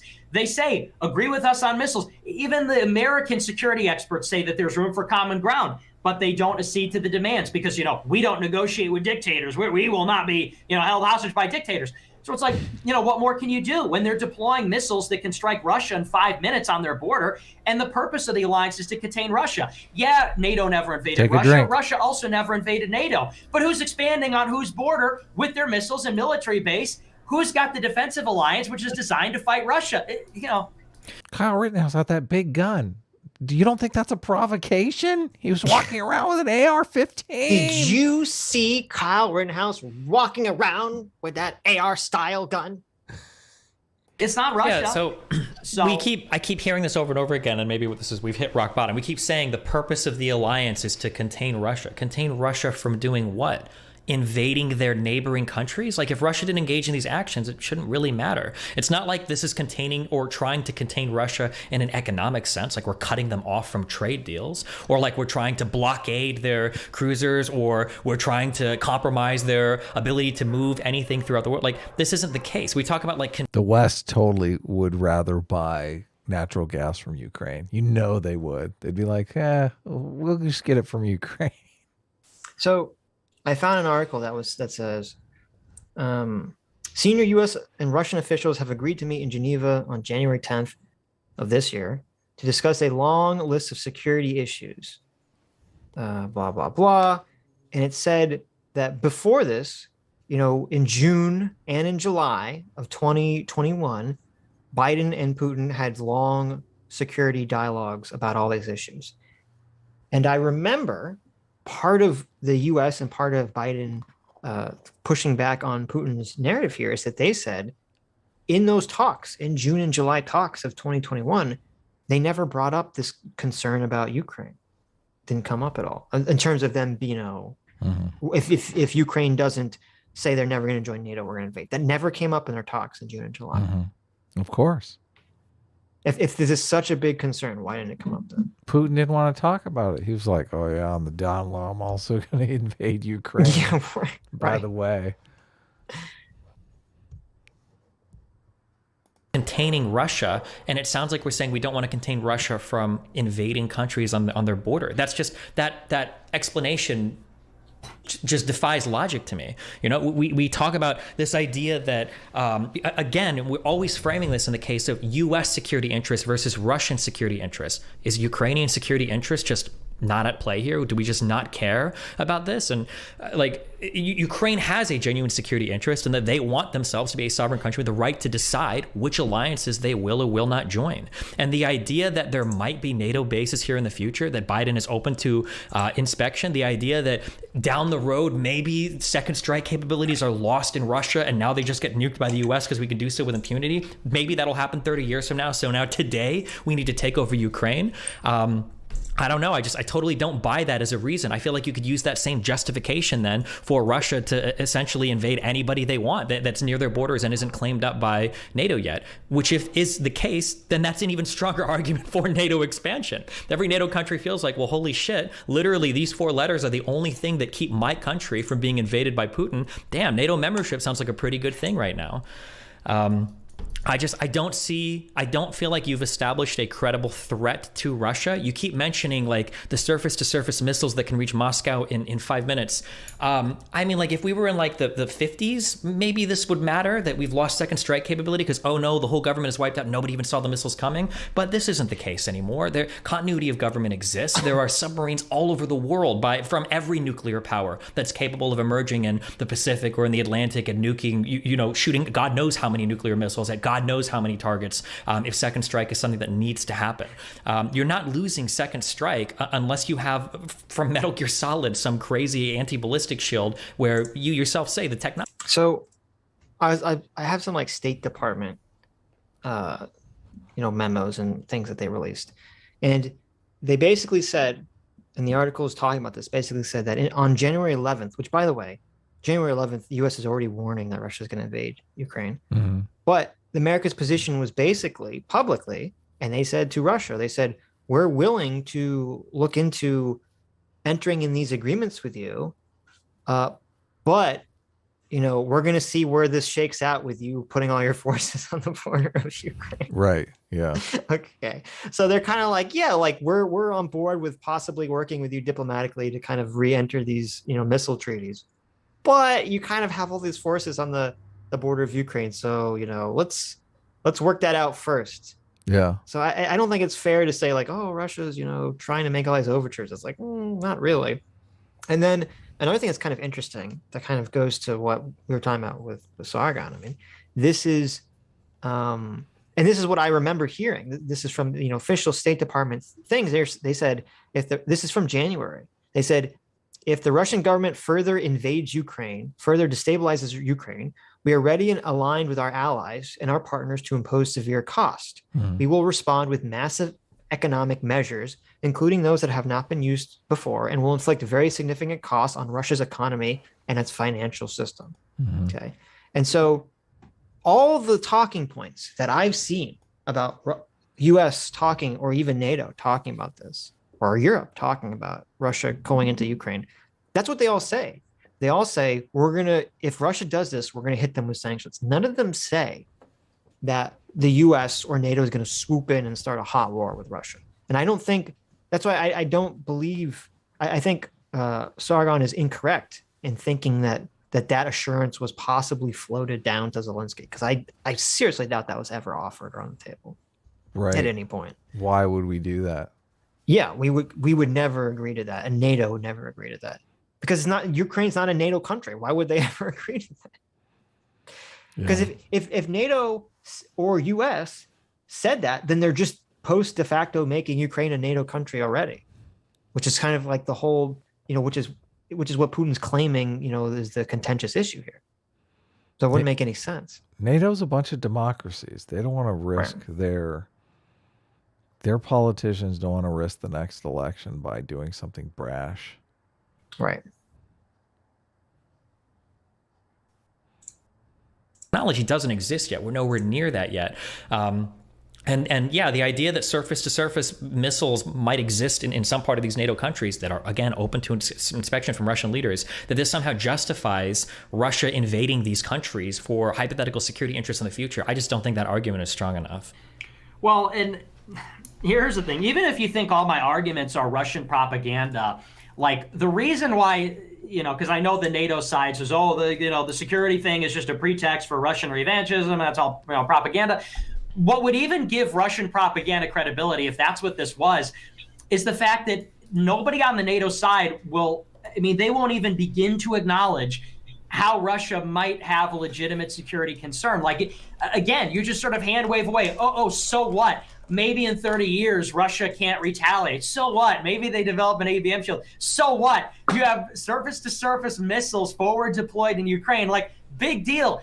That is a really big deal. That is a really big threat to Russia. And that NATO was formed to contain Russia. When we say contain, we mean we want to suffocate Russia. That's the goal of the NATO alliance. That's a goal now of NATO expansion, is to prevent Russia from influencing its neighbors, and by the way, that's just what great power politics is, as countries seek to influence their neighbors. It just so happens that the entire Western Hemisphere and Western Europe is the sphere of influence of the United States of America. But this is, again, he's bought into this is the Russian propaganda point. This is Russia's framing. And this is why Putin smartly and wisely framed it this way. It's not, he's claiming that the entirety of Western Europe is just under the thumb of America, which is crazy. It's not even remotely close to what's going on. Western Europe and America have positive relations with each other. Now, obviously, Europe was very mad at Trump for a lot of things, a big president. But and so framing NATO as just the tool of America is part of the propaganda here, because it completely overshoots. Why does Europe not get a concern for what's on their eastern border? Why does Europe get no concern what's on their eastern border? Yeah. And everybody knows full well that if Russia deployed the same capabilities to Cuba, if Cuba was in a defensive alliance, if Cuba joined the Warsaw Pact, if Russia deployed surface-to-surface missiles in Cuba, if they had a base in Cuba, everybody knows the United States would not tolerate it. Everybody knows the United States. And you could say, oh, well, Cuba's right. And so. And again, he's shifting the goalpost here, because this conversation doesn't make any sense. In November of 2021, the US and NATO were not saying we're going to put a bunch of missile defense systems in Ukraine. That wasn't happening. No one was even talking about that. That wasn't even on the table. What happened was Russia starts building up all these forces on Ukraine's border, and then America's like, oh shit, they're going to invade you. Here's a bunch of Javelin missiles, Javelin missile anti-tank systems. That's what happened. Like, comparing this to the Cuban Missile Crisis is so dishonest, because even if Ukraine was part of NATO, as Poland and some of these other countries were, that doesn't mean that they're just going to put a bunch of nuclear missiles pointing there at Russia. And they hadn't done that. Wasn't the Cuban Missile Crisis? Wasn't the Cuban Missile Crisis Russia kind of poking around to see what America would do? I was under the impression that that's exactly what they were doing. They were doing it to deliberately provoke us. Right. Well, I don't know if it was deliberately to provoke us. Russia claimed it was because the U.S. had missiles in Turkey, even though those missiles had been there for, I think, a few years before the Russian missile crisis in Cuba. So it's not like a direct one-for-one reaction. But it was just, Russia, I was reading into this. Russia's kind of, at first, Russia was very skeptical of Cuba. And it's kind of hilarious. Maybe this shows, I don't know, something about Russian intelligence at the time. Russia at first thought that Castro was like a CIA operative. They didn't trust him. Wow. They didn't actually trust him. But then after the Bay of Pigs, that's when they start to say, they start to look at Cuba as like a possible ally, because everything that happened there. Because obviously he proved himself loyal to. Yeah, they proved themselves. Yeah, right, exactly. And so it was a few years later. That's when they start, they start aiding Russia. They started aiding Cuba because America starts embargoing them, and then that's when they start secretly trying to build missiles in there. Because that's the thing, it wasn't publicly declared. They just secretly started doing it, and then U.S. spy planes, found out, and that's when it all went down. But this completely goes against Nick's point, because after Russia took the missiles away out of Cuba, did we invade? No. We didn't invade. Cuba to this day still not positive relations with America. I think we have economic sanctions on them, don't we? We still have economic sanctions. Yeah. That's right. Commies. And so we were totally fine with having right next door to us a country that was aligned with the Soviet Union, that was not, favorable to us, as long as we didn't have missiles, as long as the Soviet Union didn't have missiles in that country. That's fine. If that's the only concern, if that's what was being talked about here, that's not what's being talked about here. And it's a complete red herring. It's complete deception. Go on. Policy establishment in the United States would not tolerate it. Nobody would even dream of tolerating that anywhere in the Western Hemisphere. Not in Cuba, not in Venezuela, not in Bolivia, not in Nicaragua, nowhere. But we're able to shore up in Crimea. Crimea is historically Russian clay. Okay, this is a 70-year fluke that Crimea belongs to the autonomous part of Ukraine. It's just nonsense.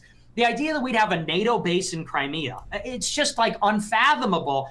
This Russian security apparatus cannot allow that. They just can't in good conscience allow that kind of a security threat. And you won't even interact with that argument. It's like, it probably won't happen. Well, it's probably like not a big deal. Well, for the Russians, it clearly is. And the point is to say this, in this stuff about thriving democracy and Ukraine chose, this stuff is really semantics. What we're talking about here is two great powers, two empires, and they're duking it out over formerly neutral ground. That's what it is.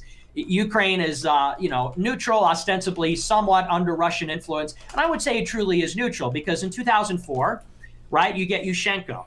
And Yanukovych wasn't this pro-Russian stooge that people make him out to be. He tried to balance the West against Russia. He definitely leaned closer to Russia. Ukraine was truly a buffer neutral state, if not leaning slightly towards Russia, right? And the point is, and maybe to get more fundamentally to the heart of the issue, why is there a conflict here in Ukraine? What caused this? We cannot acknowledge the fact that we have catalyzed this by trying to wrest control of Ukraine from Moscow. It's about two empires competing over a neutral state, and to say, it's about democracy. And this is why I had a problem with because Carl was kind of framing it the same way. I know, yeah. And it's like, no. The EU literally did the exact opposite of this. The EU did not march up to Ukraine, put a gun to their head, and said, "Join us." Ukraine, of its own volition, said, "Hey, we want to open, favorable trade negotiations with you," and Russia said, "You're not allowed to do that." And then Ukraine turned to the EU and said, "Russia's putting this giant money gun to our head. Can you pay us a bunch of money to offset that?" And the EU said, "We don't actually care enough about you being in the EU to do that, or being, having these trade relations with you to do that." So it's literally the opposite of that. The EU Express is kind of like, if you want to join us, we're glad to have you, but we're not going to fucking go out of our way to do it. And Russia, on the other hand, is like, no, we're going to physically force you from doing this. It's so this framing is just so one-sided. Yeah. And part of what I didn't understand, and maybe Carl said he hadn't watched this debate. Carl's position is nothing at all related to Nick's position here. Carl's making completely different arguments about the ideology of the people and how they view their empire and their culture. And Nick is just harping on the singular security issue here. Right. Which is just not founded at all. And also not even true, because it's completely unrelated to what happened in 2014. The biggest problem that I have is just to Nick, and I think to Carl too, and definitely to Aiden, they perceive us doing anything as the equivalent of Russia invading and literally killing civilians. Which, well, I mean, so I don't want to straw man anyone that we talk to. I don't think that's their position. I do think that they perceive America. I mean, they talk about 2014 being a coup and whatnot. Right. But I mean, Carl's position basically seemed to boil down to, and we talked about, Russia is that's why we used the caged dog example. Russia is we have very low expectations for Russia, and the West are all the big brain people, and we should expect better, from the West. I mean, that basically seemed to be, Carl's argument was boiling down to. It's not that the actions are equivalent, but that the West has more responsibility because we're richer, better, more powerful, I guess. He put the imperialistic strategy on equal levels. I just fundamentally. He put the idea that Europe or NATO is an empire on the same level of Russia's influence, which I disagree with completely. Yes. Right. One is strategically far better for everyone involved. But he's have saying, to take that into consideration. Right, I don't see how you can't. But he would say, well, just because the Roman Empire would say it's better if you're part of our empire, that doesn't mean it's less of an empire. That would be his response to that comment. Mm-hmm. Incentives versus blunt force. Any day of the week. Yeah. Well, that would be the counter argument, which I would agree with, which is that there's a difference between, as you're saying, as we said, it's difference between America and Europe having a better economy and a better culture on top of it that ferments a better economy, that countries turn and say, we want to be part of that, and we don't want to be part of this kleptocracy that's going on in Russia. Yeah. And that's, to me, you can't call that an empire. That's just being awesome, and people wanting to be awesome too, basically. But they also perceive America as a kleptocracy as well. Right. It's just you're never going to fight past that perception. They think America is as bad as Russia, and what we're doing in Ukraine is exactly the same as Russia. Right. I know, but I don't know how to. There's no way to argue against that, because I think when you get into that realm, the facts literally just don't matter. They don't matter at this point. Because, I mean, as I said a million times, okay, when you look at the richest, largest, most powerful corporations in America, they're not run by our government. No. Okay. And thank goodness. Hunter Biden was not on the board of Apple. Okay. Hunter Biden was not the president of Apple. Even, Donald Trump's kids were not, didn't have controlling shares of fucking Amazon or, SpaceX or Tesla or, or Walmart or any of these fucking large companies. Shell, Exxon Mobil. Okay. That's the way it is. And that's why like this argument to me is completely like, if you can't agree to this, I don't think we can have a logical, coherent conversation. I agree. In Russia, literally the largest, it's like China, the largest companies are controlled by the government directly. That's what an oligarch is. We have nothing like that in America. In America, the corporations and the government are at odds with each other. That's why, and this is what the left always complains about. That's why the corporations have to literally finger quote pay off the government. That's why they have to donate to campaigns. That's why they have to donate to politicians. Because the politician, because they have to exert influence on the politicians. Yeah. In Russia, you think there's 501 you think there's these 401 super PACs running around in Russia? 501Cs or whatever they're you think these super PACs are running around in Russia? Of course not. Yeah. Of course they're not. Because the Russian government has their people directly controlling the fucking companies. They're the presidents of these companies. It was hilarious because it was literally, I don't know if they ever even changed it. It was literally enshrined in law that these corporations had to have people within the government be the heads of the companies or be on the boards of these companies. That was part of Russian law. Yeah. So when you make the argument that the U.S. is a quote unquote kleptocracy to the same level as Russia, then we're in la land here. Yeah, totally. You can say that there's a lot of corruption in the U.S. because there is. I'm not going to debate that, but it's not even comparable. Yeah. Democrats complained for 4 years that Trump didn't divest himself of his companies. Remember that? Right. They fucking bitched to high heaven. Well, and that's what's, obnoxious too, is that the people making these arguments didn't have a problem with Trump not showing his tax returns and not putting his stuff in a blind trust. They had no problem with that. But suddenly now, America's exactly the same as Russia. Okay. And you're right. There was nonstop complaining. But now a lot of that nonstop complaining was partisan. Of course. Because they're not the complaining about, Hunter Biden, right, getting paid for his stupid paintings, which are obviously fucking payoffs, Yeah. But it's just, the culture and the attitude of corruption is so vastly different between America and Russia. And I think the people who think it's similar, they don't even conceive of what's going on over there.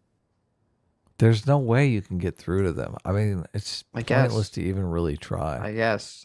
I've given up. It's just ridiculous. Or this one or that one chose. It's got to do with missile placement. It's got to do with mutually assured destruction. It's got to do with all these things. And people will, again, acknowledge the Ukrainian security interest, the American security interest, but not the Russian. And, I just don't. I'm not getting from you that you really understand what that means for the Russians. Like, I'm fully willing to concede, I get why Ukraine wants to be part of NATO. I get why NATO wants Ukraine to be part of NATO. It's part of their policy of containment. But there's no willingness on the other side to say, let's give Russia the benefit of the doubt. Maybe it is legitimate security concern to erode mutually assured destruction, which has been in place for 40 years.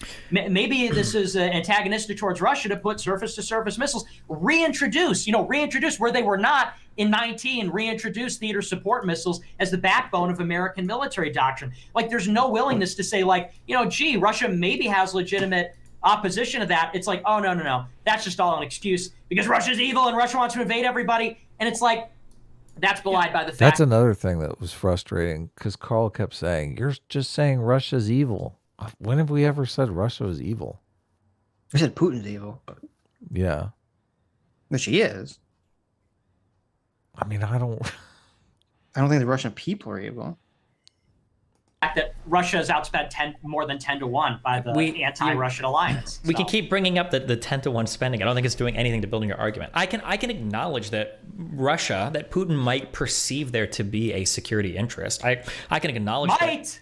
Yeah, I can acknowledge that that perception exists. And I say might because we both agree here that NATO has never made an aggressive move towards Russia. If there are Russia's conflicts, never made an aggressive move towards NATO. which is a good reason for Ukraine to join NATO so that they stop being fucked with by Russia. That's an argument for Ukraine joining NATO. But the fact that NATO can expand to include Ukraine, when we both agree that NATO doesn't attack Russia, I mean, like, we have special phone lines installed so when there's conflict in the Middle East, the US will literally call Russia and say, hey, you have any guys there? We don't want to blow your own people up accidentally. Like, we go out of our way right now to ensure that there isn't conflict between NATO and Russia.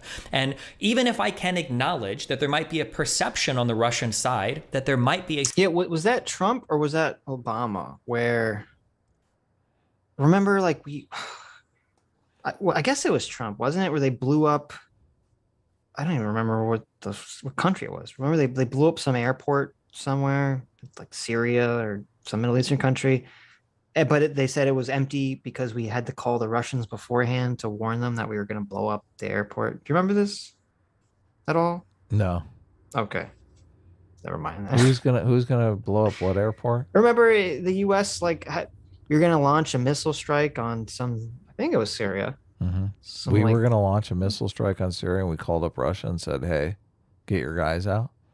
Well, yeah. We said, we called them to make sure to say, make sure you don't have any planes or troops. We're about to blow up this airport or something. I thought it was in Syria, yeah. Did you think Putin called up Biden and said, hey, we're about to invade Ukraine. Please make sure your guys are out of the way? Right. Yes, thank you, Chad. Yeah, it was Syria. Was that Trump or Obama? I guess 2017. Okay, so it was Trump. I was just slightly distracted by this all caps in the chat about the child trafficking in Ukraine, which I've heard a bunch of people say, but I'm like, what does that have to do with anything? Where is this coming from? Like, what the fuck? Is Russia invading Ukraine to stop child trafficking? I don't know.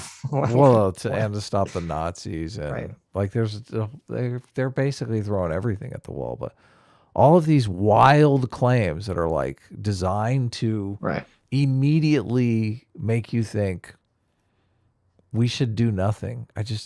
Where are they coming from? That's my big question, because I'm trying to find, I feel like they're coming from like Uncle Dave's Facebook page or something, because I don't fucking know.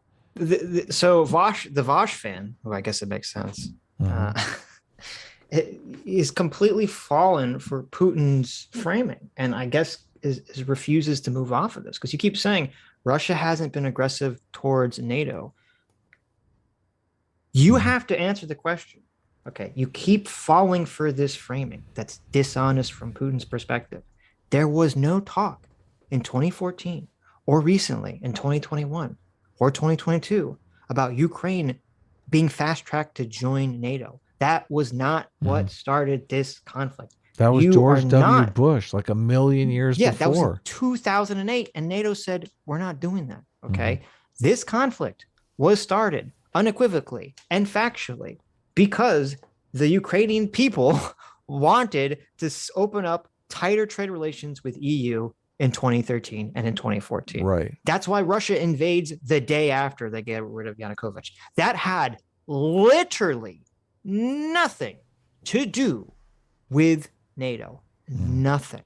Right. They put political pressure on their politicians to have trade relations with the EU. It's a completely different thing.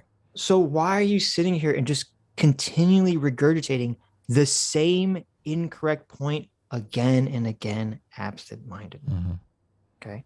It's nothing to do with anything. This is a complete red herring. If in 2020, if Joe Biden, when he became president, said, listen, y'all, come on, we're going to get Ukraine to be part of NATO. Gosh darn it, by the end of this year, we're going to get Ukraine to NATO. Soldier? Yeah, NATO pony-faced soldier. And then Biden flew over to Ukraine and he sniffed Zelensky's hair. Okay. Then maybe I'd say, oh, maybe you have a point here. Maybe the U.S. is provoking this action. Maybe NATO is provoking this action. But guess what? None of that happened. None of that happened at all. Nothing even remotely close to that happened. What if it happened in my imagination? I guess that's true. Okay. I guess that's true.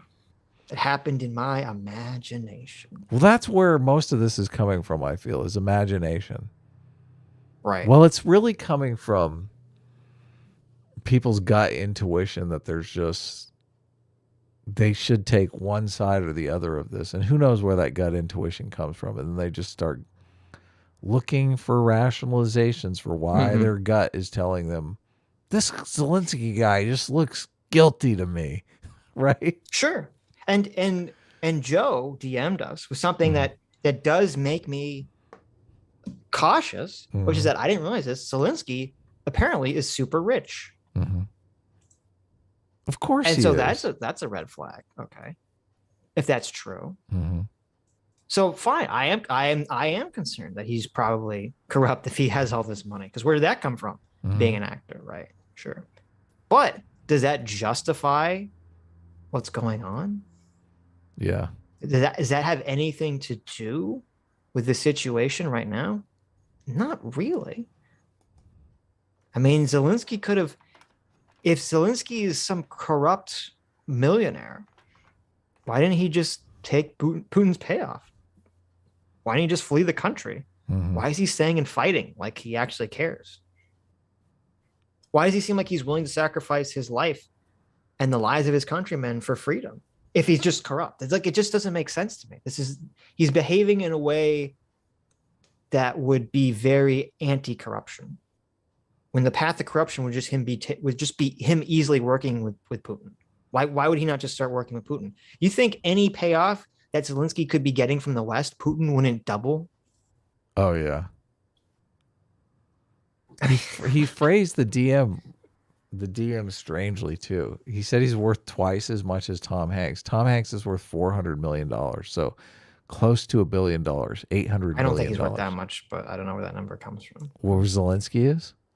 The number that I saw from just Googling it said Zelensky is estimated. I mean, obviously, all these estimates are like, I think always like way overboard, but they estimate that he's worth $600 million. Okay. Which is a fucking lot. Yes. And I don't know if I don't know about Zelensky's background before he was president, except that he was an actor. I don't know where that money comes from, but yeah, I would agree. It is eye raising. Sure. Yeah. Stug says Putin invaded Ukraine to stop Biden from sniffing Zelensky's hair. There you go. Was Trump corrupt because he got into power and he came for money? Right. Well, the question would be, well, it's funny because they're making the opposite argument. They're saying because Trump was already rich before he came into office, he would not be corrupted by money in office. Right, but when did Zelensky? I don't know the answer to that make question. this $600 million. Right. Yeah, I don't know. I don't know if he was rich before office or during office. So, I mean, Trump made a bunch of money would, on The Apprentice, right? I mean, right. Because obviously that would change the situation dramatically. So. Yeah. Everyone's security like, interest. I don't know. It's weird. Okay. He's corrupt. It doesn't change anything. Well, that's the thing too, is that it's like even if it turns out that Zelensky is the most corrupt man on the planet, as you said, it literally changes nothing about the situation. Yes. I guess people are looking for a way out. They don't want to care. They want to feel like, I feel justified in not caring about this. Right. Because, I mean, I care about the woman whose apartment got the single mom in fucking Kiev who got shelled and is out on the street with her kid. Right. That's horrifying. Right. No, it's all well, I mean, it's even worse. It's horrifying. There's fucking people that die. Yeah. I mean, I've seen videos of like people just walking. The family gunned down, waiting for family the bus. Yeah. Oh, fuck. Family just being gunned. I've seen the video of the family that was just gunned down. I've seen a video of family just walking and a shell just fucking blows up in the middle of the street and they'll just fucking die. Yeah. Yeah, it's just horrifying. Yeah. And what is this all for? Yeah. It's the idea that this is, it's just Putin just so afraid that NATO is going to have a ground invasion through Ukraine. It's just preposterous. Come on. Yeah. Yeah, horse face pony soldier. I'm getting triggered. That's so here, sad. that perception doesn't supersede Ukraine's right to self-determination. And if you want to take the boring realist analysis of this, that's fine, but you're not getting any normativity from that. You're not telling me whether Russia's decision is right or wrong, or whether it's morally or whatever justified. You're just telling me that Russia will seek to basically annex whatever neighbor it can if it perceives there to be a security threat, which again is just a stronger argument for a more aggressive expansion of NATO. When you use a realist perspective on Russia's dealings with its neighbor, all you're doing is revitalizing the arguments for a NATO alliance. And that's really all that's happened. Returning to the beginning of my argument, you've got countries like Sweden and Finland that are looking to join NATO. Since 2014 and Russia's invasions of Crimea, you started to see active NATO military forces being deployed to places like Estonia, Latvia, and Lithuania. I feel like all the realist perspective does here is give us an even stronger argument for why NATO needs to expand to include these Central Asian and Eastern European countries, because if they don't, then Russia's just going to seek to invade them. Is realist Mishmeyer's contribution to the world? So his contribution is a specific type of realism. Oh, okay. So he is a realist, I guess he's a realist, but he has a specific type called offensive realism that he's been kind of trying to push, which is actually I have all these tabs open because I assume we talk about this. The theory is grounded in 5 central assumptions that the great powers are the main actors in world politics, and that the international system is anarchical. Number 2, all states possess offensive military capability. True. States can never be certain of the intentions of other states. True. States have survival as their primary goal. True. States are rational actors capable of coming up with sound strategies that maximize their prospects for survival. False.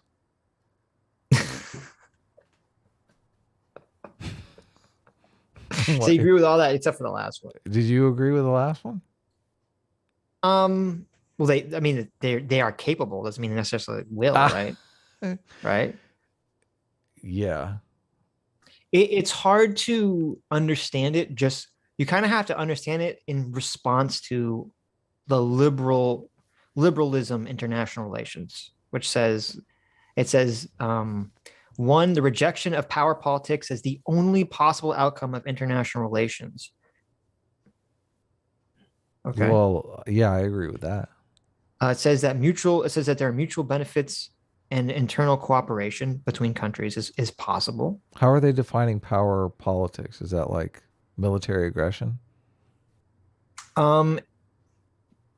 It's the theory in international relations, which says that distributions of power and national interest or changes to those distributions are the fundamental cause of war and of system stability. Okay, so it is military. Right. And they also say the role of international organizations, non-government actors. That international organizations and non-government actors can shape state preferences and policy choices. Of course. So this to me, and I didn't, because I've only done a cursory look into I watched the realism one video, versus Sargon set. That's it. Right. And I've listened to some of Mishmir's things, and I've only done a cursory glance. But from a cursory glance, I could be completely wrong about this. It seems like this contention between realism and liberalism in terms of international relations is kind of silly, because it seems like realism is just saying this is the way some countries act, and then the liberalism is saying, well, this is the way we think countries could act if they were better. Right. It doesn't seem like there is a contention really, because it seems like one of these things is trying to be more descriptive and one's trying to be more prescriptive. And actually, and they get into this later, Mishmeyer had a lot of wrong predictions about Europe. He thought, and I read part of this paper that Destiny cites, in 1990, he wrote this long paper about how with the fall of the Soviet Union, that basically Europe, his position in 1990 was that without the Soviet Union, without having this bilateral power fight, in Europe, that Europe would kind of descend into squabbling. Europe and Japan would descend into squabbling, and they wouldn't be able to be unified without the fear of the Soviet Union. But that all turned out to be completely untrue. And so it feels to me like what is happening here is that liberal countries tend to adhere to liberal international relations, and non-liberal countries don't adhere to liberal international relations. I know, shocker. And so like this whole like distinction, realism versus liberalism, like it seems to me like stupid. Yeah. Because it seems like both sides of the debate, like it seems like a bunch of academic people are just arguing with each other because they're all trying to come up with the grand unified theory of international relations, which obviously doesn't exist. Yeah. So I think we're the thing that really triggers Mishmeyer, because he's not anti-liberalism. He says he's very fortunate and lucky that he lives in a liberal country, and he's happy about that. His main thing is he doesn't like the idea of like George W. Bush, we're going to go into countries and spread democracy. Right. That's like his main contention. Because it's not going to work. And we agree with that. Right. And we agree with that. So it's like, okay, I agree that we can't just go into these countries and make them democratic nations at the barrel of the fucking gun. Sure. Yeah. They have to want it though. Right. And when somebody wants it, that's the hardest part. You got to be there as the cavalry. And that's kind of the difference between Ukraine and Iraq. Oh, yeah. Totally. Because Ukraine does want it. Yeah. That task and purpose guy. I don't know if you caught it in his video, but he did kind of rip on Mishmeyer. Mm-hmm. He's like, he did what? He ripped on Mishmeyer. Oh, he ripped on him. Okay. Yeah. He said there's a video going around that a lot of people believe, and it was obvious he was talking about the Mishmeyer video. Right. And he pretty much said, yeah, it seems like garbage. Right. Well, he's looking at it from a very like.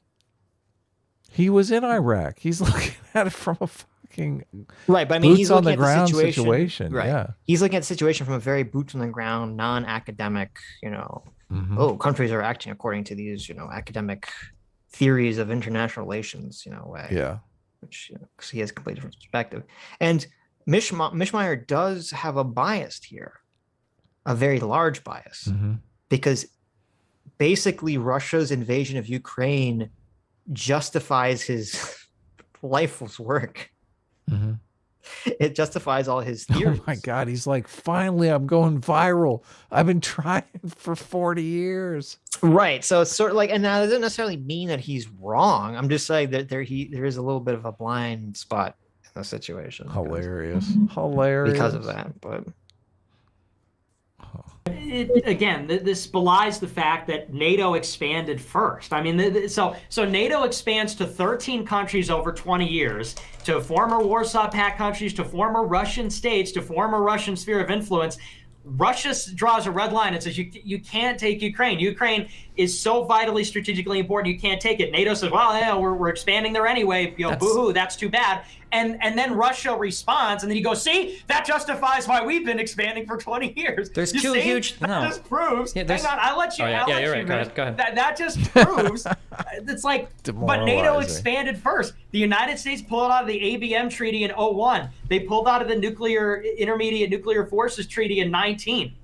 They expanded to 13 countries before 2009. And then when Russia finally responds in 2014, a red line was crossed. And then NATO goes, see, that's why we're expanding. See, that just goes to show why you need NATO. It's like. Yeah, but that red line had nothing to do with NATO at all. I know. That's at all. They're not even talking about the point. Yeah, I know.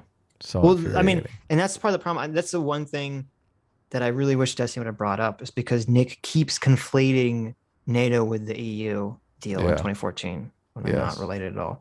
And this is, again, as I said, Medvedev publicly said that they were fine with Ukraine going towards the EU.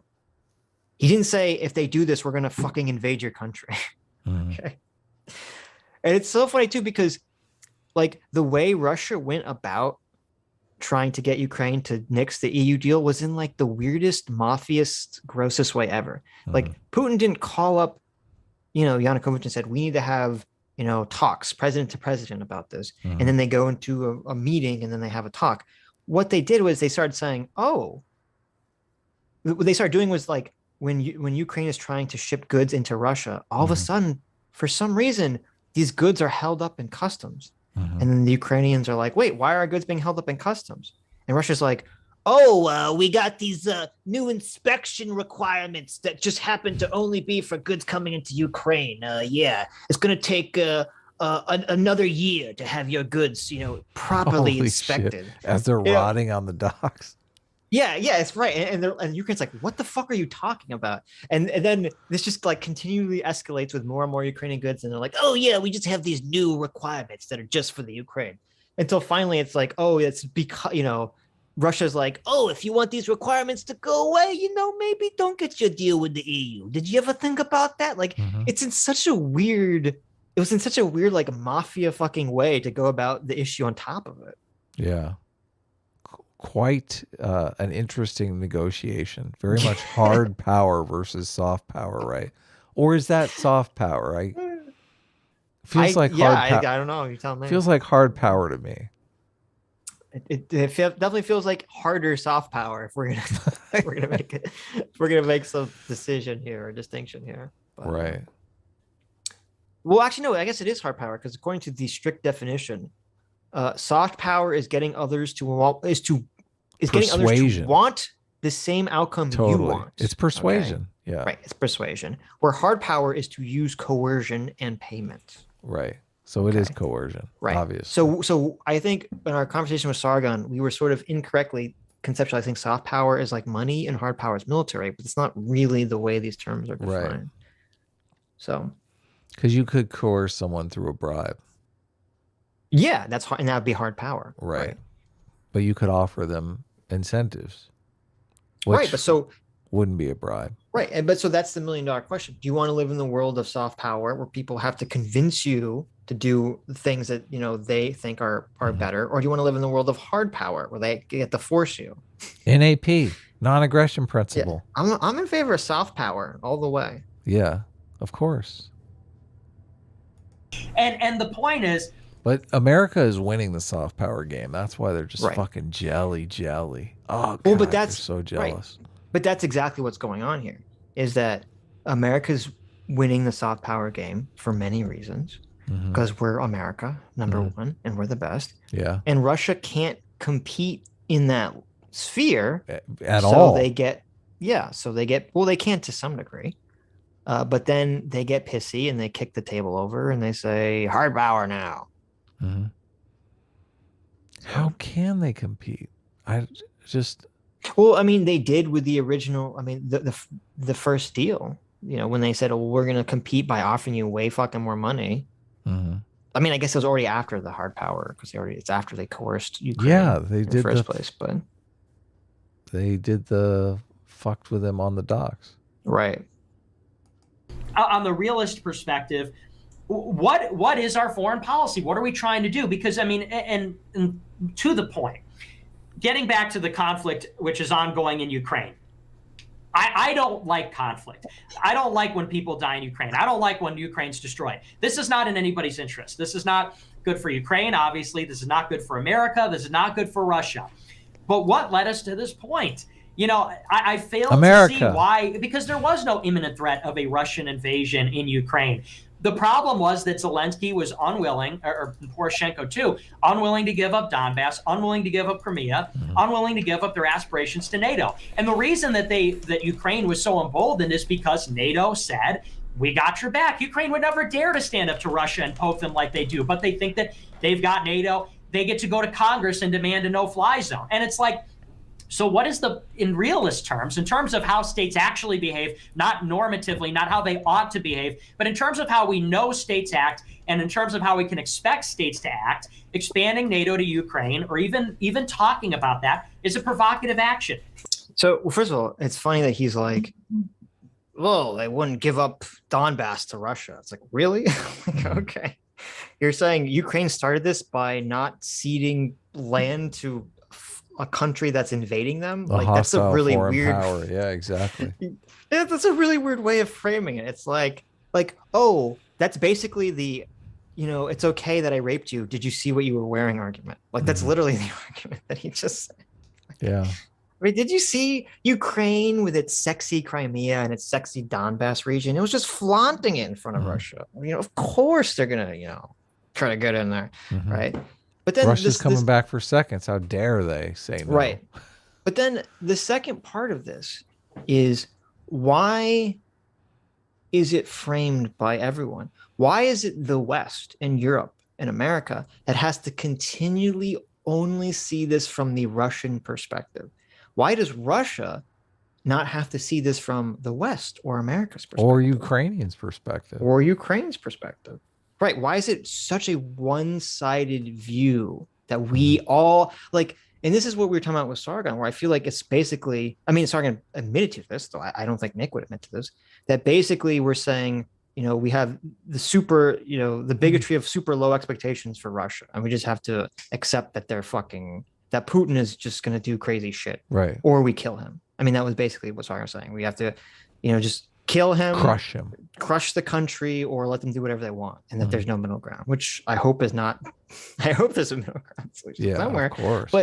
But obviously, and Mishmeyer over here, who's complaining that, we didn't look at the signs, we didn't see what, Russia was going to do. We didn't predict what Russia was going to do, which is true, I assume. I mean, people weren't really predicting that this was going to happen, especially because there's nothing specific that set any of this off. But why is the same not true for Russia? Russia did not, obviously, Russia did not think that the entire world was going to fucking shit on them for this. They wouldn't. I don't think they would have done it if they thought this was going to happen the way it's happening now. I mean, we warned them. We did warn them. Did he think Biden? I mean, Biden must have been asleep when he warned him. He was like, fuck it. This old geezer, he's not going to do it. Sleepy Joe isn't going to do anything. Okay. Well, I mean, I'm sure that we warned them for Crimea. I'm sure we warned them for Georgia. So I mean, I don't know. Boy who cried. I'm assuming it wasn't right. So I'm assuming he thought that it would be exactly the same thing, right?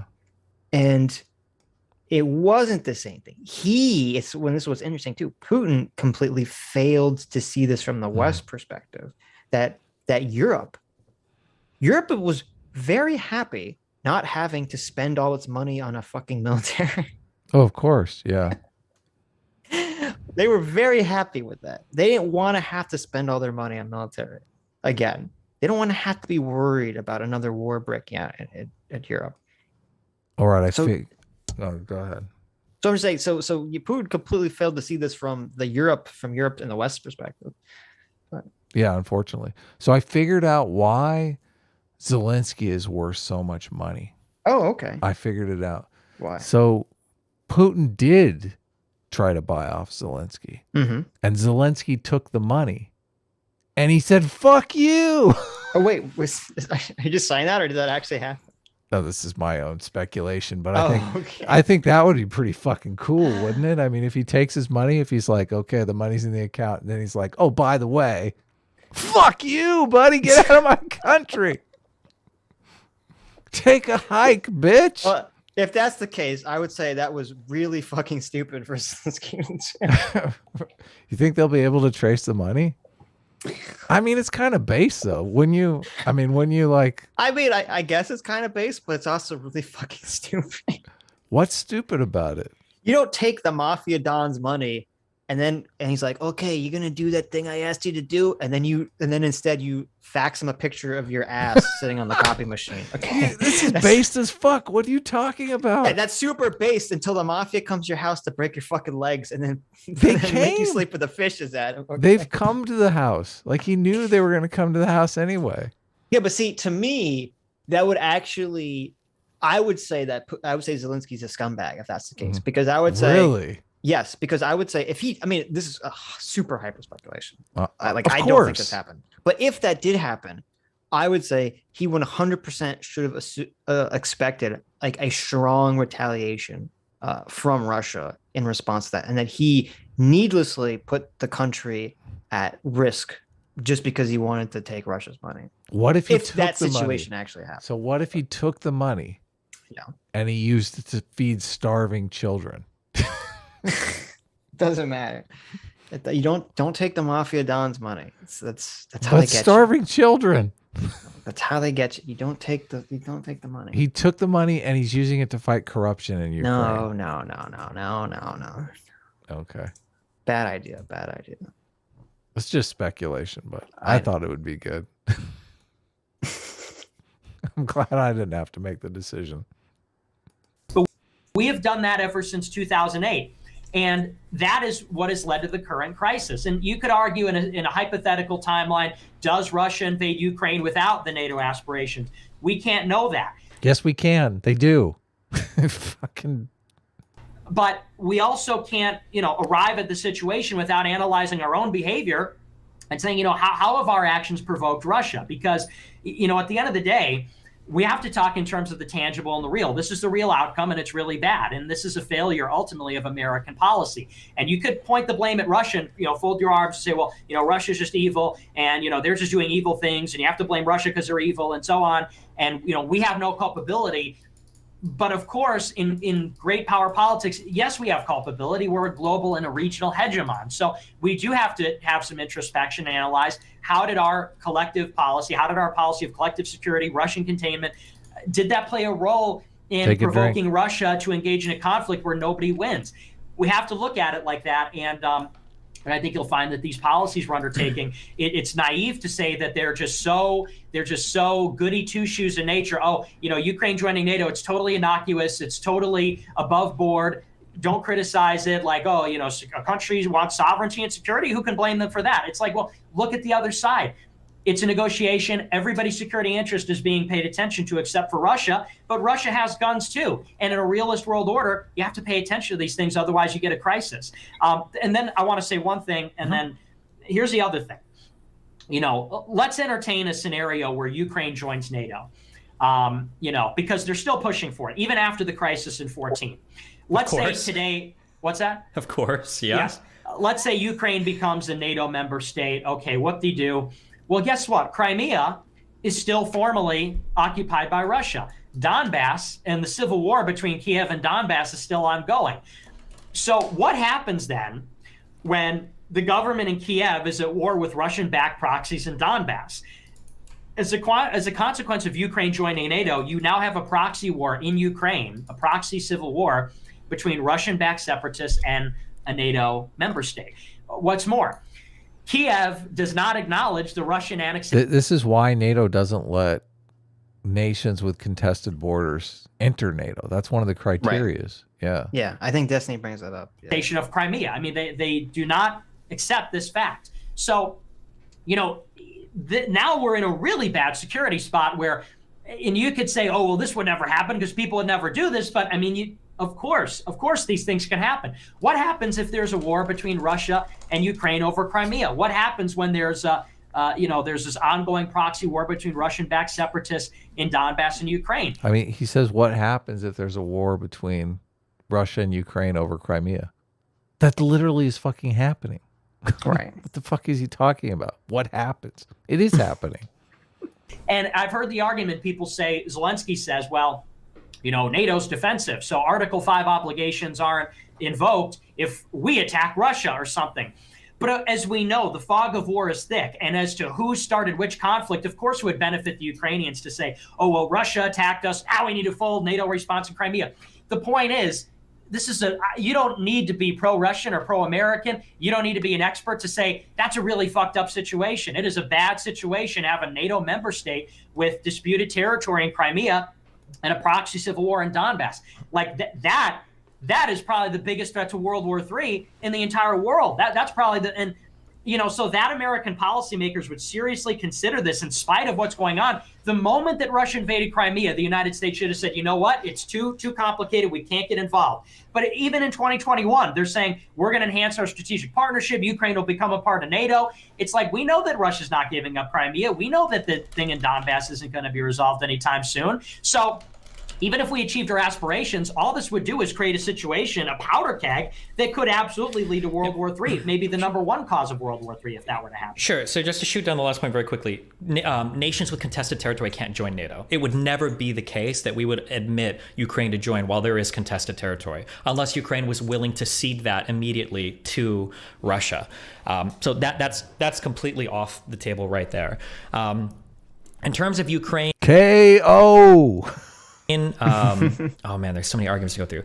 One of the very first thing you talk about how like NATO expanded first. NATO was the aggressor first. I don't know if I necessarily agree with that. When I was searching through, in post-Cold War era conflict, right? What's happening in Europe? One of the first conflicts that happened was Russia supporting the breakaway state in Moldova during the Transnistria War. So Russia had already established a pattern of you find separatists, you fund them, you export a fuck ton of Russian passports, you get these people set up and established and they're on breakaway state, you send Russian peacekeeper troops there, and that's literally right on the Ukrainian border. So we've already got a map for what would happen in the future in South Ossetia, in Georgia, and then in what's happening now in Donbass and Ukraine.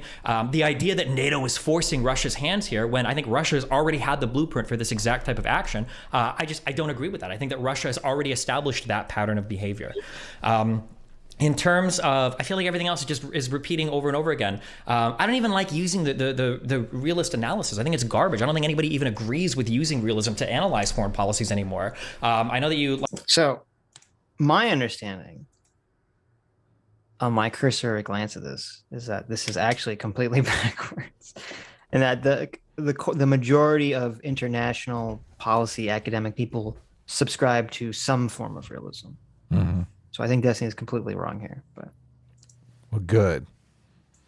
I'd like to talk about, I think I called him Mearsheimer. Mearsheimer's analysis of like the state of security in 1990 and onwards from Europe. He's written a lot of essays about it. He wrote a huge one, like a 50-page paper in 1990 predicting the future state of security in Europe. It was garbage. It was horrible. His predictions that Europe would descend into constant anarchy, that countries like Japan and the United States would be looking to vie for interest here, that every country would be rearming because that's what realist countries do. It just totally and completely missed the mark. I don't think anybody takes those predictions seriously in terms of this is how countries will act. So I don't know if it's appropriate to go forward into the future when he's already failed to make successful predictions of what has really been a relatively peaceful period for 30 years in Europe, and then try to say that this frame of analysis is what we're going to use going forward when it comes to dealing with Ukraine and Russia. And then again, what's more, to reiterate for the 50 millionth time, all of these realist arguments, if we are to accept them, justifies NATO including Ukraine and being aggressive towards Russia just as much as it does Russia taking over Ukraine and I guess establishing security around its own borders. But again, I mean, I can ask you again, and I know that we'll kind of dance around again, like NATO has not shown itself to be aggressive towards Russia. The most and best you can possibly say is that there are surface-to-surface missile bases in some of these NATO countries, but I mean, what? Like honestly, do you really believe that NATO countries are going to start launching missiles into Moscow? Like, do you really believe that, or is this something you're worried 20 or 30 years from now? Or do you think that the investment into ABM technology is going to become so good that, at some point we did it, guys, we beat second strike capability, time to just nuke the hell out of Russia? That sounds fantastical to me. Now, maybe we can imagine a world where that happens, but I can't use that imaginary world to justify the invasion, destruction of civilian cities, and the takeover of a sovereign nation that exists today in the real world. That would be insane to me. That sort of justification can be used for Russia to invade literally any neighbor that they could perceive in 30 years to be a threat because of technology that doesn't exist yet. I just think that's absolutely insane. So, this whole time I've been trying to look into the Zelensky money situation. Oh no. First of all, almost every article you find is 100% worthless. Of course. They just say Zelensky's worth this amount of money, and they're either like super high or super low, and then they just give you no explanation for anything. Right. I did find one article that's actually pretty good. I mean, presumably, it's actually giving some explanation. Mm-hmm. And basically, their explanation of his money, it's kind of super convoluted, is that apparently he owns the production company that his TV show was part of. Mm-hmm. And he created the production company in 2003, and they do a bunch of TV shows. Mm-hmm. And that was sort of like where he started to establish his beginning money. And then a lot of that money was like transferred into offshore companies, which I guess were tax evading Ukraine, and then they would take that money and they would buy a bunch of properties around the world, and then sell those properties to make money. Mm-hmm. At some point. Great! He's buying and selling houses in Los Angeles. There you go. Well, it didn't say Los Angeles. It said like Tuscany and England and some other places. I changed my mind. I'm for the invasion of Ukraine. There you go. Zelensky's making my house price raise. So, well, it's actually good for me. I mean, housing prices going up is actually helpful for me, but I do feel bad. I didn't see anything about secret payments from Russia or NATO or anything like that. So, none of this. I don't know. There's no good information out there. Nobody knows any of this shit, and everybody who's making claims is making claims for their own politically biased reasons. That's what's so fucking stupid about all this shit. Right. So I don't know. It's hard to find information about that, but yeah. Counterpoints for $20 says, beautifully debated, you sluts. I have to go to the other show. Much love. Well, thank you, Counterpoints. Yes. Thank you. Crimson Fox for $20 says, the U.S. didn't invade Cuba. What do you consider the Bay of Pigs?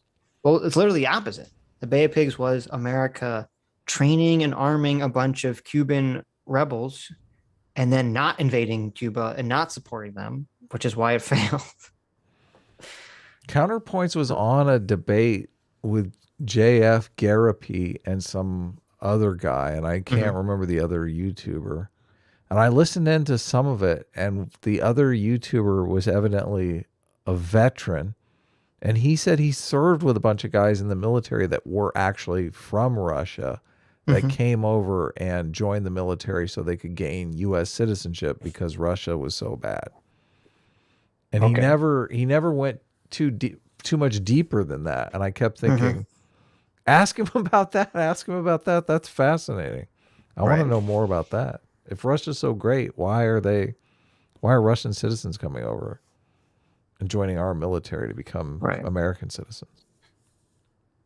But anyway, do you think that's because the Bay of Pigs comparison gets brought up a million times? Do you think that's a fair assessment to say, okay, so the U.S. did train Cubans who wanted to rebel against the government, did arm them, but then JFK decided to not support them, not give them air support, not give them tactical support.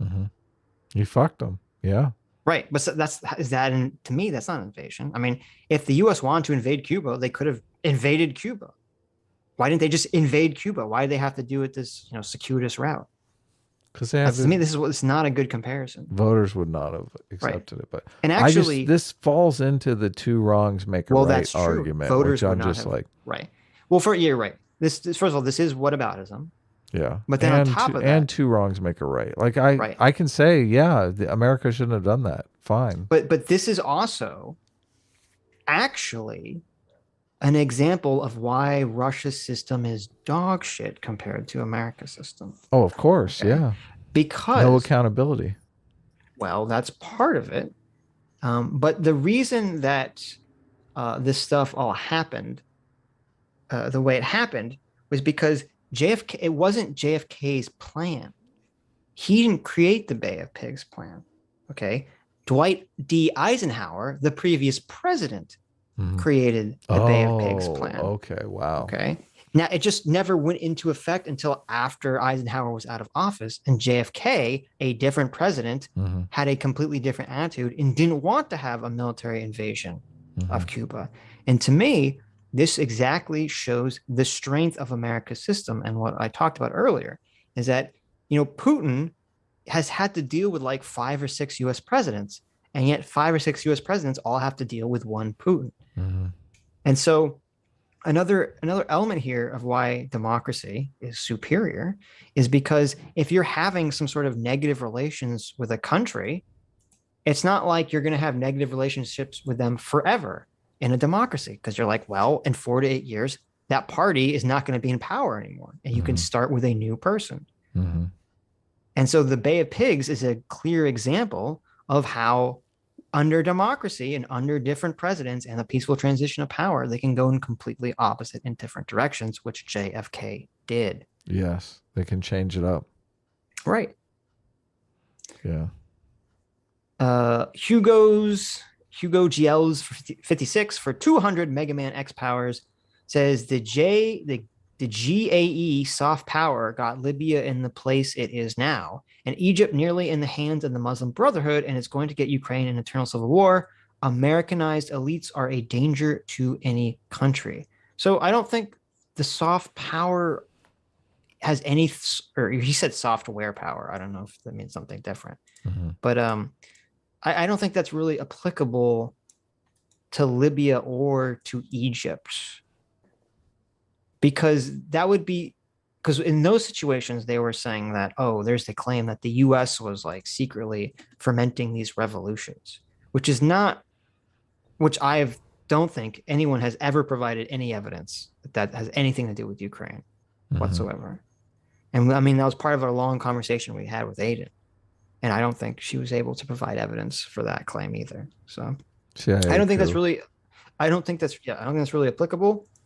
And I'll admit that my information on Libya is super, super cursory. It's very shallow. But from my shallow looking at Libya, I could agree that the situation in Libya was a very incorrect decision for the U.S. to try to set up the no-fly zone, or they did set up the no-fly zone for the UN. I could agree that that was a mistake, because I think that there's validity to say if Gaddafi willingly gave up the nuclear program, I think you have to respect that, even if he's doing fucked up things to his own people after that. Because I mean, I think in a more cold, pragmatic level, you have to say, well, you want to incentivize people like Kim Jong-un and other countries and other leaders to not go for nuclear programs like Iran. Yeah. Because you could make the argument, there's a strong argument you can make, that what happened to Gaddafi definitely incentivizes Iran to try to get nukes. I can agree with that. That was a mistake. Since we are understanding more about how to successfully navigate incrementally from autocracy to liberal democracy, do you think that programs to kind of put people on those, or put nations on those paths, are justified? I feel like they are, but I feel like other people I think they are, sure. U.S. meddling, my God, why would you do such a thing? But I mean, it depends what the program is, right? Well, we this is literally what we tried in Iraq and failed fucking miserably because we did it all wrong. Right, but that was programs implemented after we invaded their country. It's a little different than, Right, yes. Something that we're talking about in Ukraine, right? Well, what happened?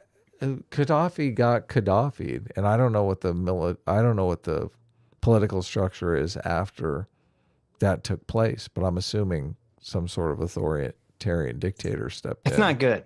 Yeah. It's not good, yeah. So but that's when there's an opportunity. That's when there's an opportunity to move in the right direction. Right. But the problem is in these countries is that, and this was the same problem with Russia, and this is where I think Mishmeyer is correct, is that there is a danger for liberal democratic countries to assume that other countries will adapt Western liberal democratic systems at the drop of a hat. No, it won't. It's got to be incremental. Yeah. And it won't. Yes. And it does have to be incremental. It will probably be slow. And, it doesn't work that way. I mean, that's what I'm saying. Something that we don't want to do militarily. I'm asking because I'm thinking, what is the play? A no-fly zone and Gaddafi getting murdered in the street is definitely not the play. Invading Iraq and disbanding the military, not the play. Well, supporting the Maidan Revolution, maybe the play. Right. I mean, we're getting warmer. Right, and I don't think there was anything beyond, at least that I've seen, anything beyond just politicians going over there and saying they support it. Like I haven't seen any evidence of some sort of physical, tangible support. Right. I mean, in the fucking phone call, I heard Nancy Pelosi did the opposite of what Newland even wanted him to do. So I heard Nancy Pelosi was firing on protesters from the grassy knoll. That's what I read. There you go. But no, I mean, I am sympathetic, and I even agree to some extent with Sargon that perhaps it would have been a much better strategy going forward from the 90s to have like this idea of, okay, so the way that we're going to westernize these countries is to just flood them with American cultural exports, and open the markets, let the government do whatever crazy fucked up shit they want to do to their own people and maybe to their neighbors, but just flood them with, Western media. And then, like that will be the mind virus that gets people to change. Not going to work. I totally disagree. Well, I mean, that's the question. Will that actually work? No. I don't know the answer to that question. I don't know the answer to that question. I say it's a definite no. It and depends also on the cultural environment, obviously. You're in more danger of becoming offensive than anything, pushing them further away from the West. But I mean, I'm not saying you just like you it's an incremental process too, right? Yeah. I mean, you look at, Russia and Saudi Arabia and all these other countries. I mean, they want to go on Twitter. They want to go on TikTok. They want to go on YouTube. They want to be influenced in, the dominant Western culture. The youth wants to be influenced by the dominant Western culture and these avenues. So, I mean, I think there's a possibility for that to work. The problem is, I don't think foreign relations operate that simplistically, because there's all these other concerns. Like right now with Saudi Arabia, if Saudi Arabia isn't going to help us right now by ramping up its oil production, I assume the U.S. is going to say, well, we're going to stop supporting your military excursion in Yemen. We're going to start calling you out for brutally butchering Khashoggi and other things. Like there's all these super hyper complicated give and take things that are happening in all these international relationships. So I don't know if it's this, like, on one hand, I want to say and side with Sargon and saying that would have been the correct strategy. I feel like there's way too many considerations for it to be that simple. Yeah. We're not seeing the whole picture. We can't see the whole board. Right. Yeah, I agree. America's big fat debt for $20, says Sargon. Russia needs to invade England to maintain a buffer state. It's really NATO expansion into England that prompted the invasion. And if you disagree, you don't understand the Russian people and how good Putin has it. There you go. I agree. Yeah. Vosh fan for another 20 Canadian says it's not just economic / power. Putin / Russians want to preserve their culture. They don't want our cultural influence. Weimar's culture rot-fueled Germans. Trump wrote it too. Settlers thought natives needed their savage culture fixed. Well, if Putin's idea is he's going to invade Ukraine to somehow prevent Western culture from infiltrating his country, I mean, like, it's too late. I don't see how that's going to work. Well, not only that, you can't look at the Russian people like a monolith. They're right. Some people do want Western culture. I mean, they're parading them out in Western media now. Basically, people are against the invasion of Ukraine. Right. Yeah. I mean, I don't think you can hard power. And I think this is part of what America learned in Iraq and Afghanistan. I don't think you can hard power your culture to dominance. No, you have to use incentives. You have to use incentives, but you have to show people it's better, Right. But like we've said many times in our own American context, that there is an invasion happening every generation. It's called the young people. Right. And that's true. I'm thinking in ways that you could take advantage of that in a positive win-win type situation. Right. Not if the cultural consideration was the primary concern, I mean, Putin could just say, we're going to block YouTube and Twitter and TikTok from Russia. Like, he doesn't have to invade Ukraine in order to get that to happen. Hasn't he just make that distinction? Well, no, I mean, because of the invasion, basically YouTube and Twitter and TikTok has cut Russia off, which I don't think was the right move. That's a bad move. I think that was a very bad move. I'm not sure I understand what the thought process there was. I mean, that's basically what China's doing. China has complete control over, well, not complete, but a lot of control over what Chinese citizens see on their internet. So why would you take away the power of dissonance in Russia to post on YouTube? That's so wrong. Or I would say even more than that. Why would you take away the power for a Russian citizen to go on YouTube and Twitter and see, Ukrainians getting blown away and dying? Yeah. And see the cities being destroyed. I don't. You're fucking up. I don't understand. I mean, unless there's something else, some other complete like different consideration that they were worried about, which is possible. Mm-hmm. I don't know how any of this works technically. That there was some weird like hacking consideration, right. but it doesn't seem like it makes any sense to me whatsoever. But,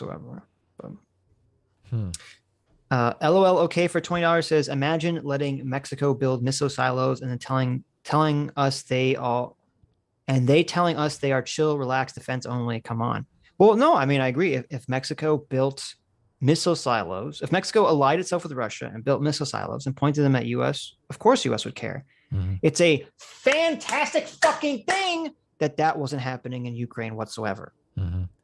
I mean, it's fantastic that literally wasn't happening in Ukraine. But it could have anything could happen, okay, in the magical future. And every time someone makes this argument, it shows they have no fucking clue what they're talking about and are just regurgitating Russian bullshit propaganda that didn't happen, that wasn't happening. And the only way it's going to happen now is because of Putin's actions. Putin is Robert De Niro in Goodfellas. He's so afraid of someone turning on him that he's going to start killing people, which is what causes Ray Liotta to turn on him in the first place. Okay, Ukraine is Ray Liotta. They're lovable, but they're a drug addict. Okay, they snort a little coke. What's wrong with that? Right. Everyone's got a friend that's a drug addict. There you go. And the Ukraine was like totally chill, but then what happens?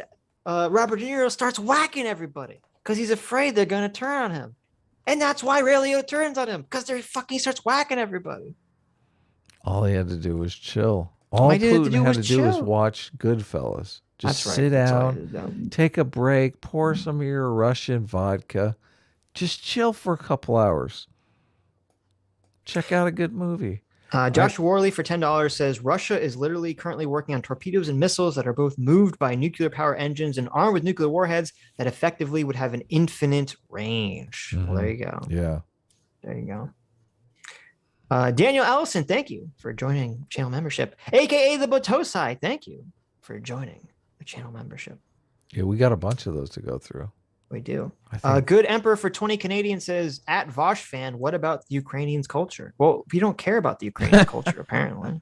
Whatever. Fuck them. It's really just Russian culture. Don't you know the Putin narrative? Come on. Yeah, I know. It was an accident of administrative mistake. Isn't that what Fuentes said? I had no idea.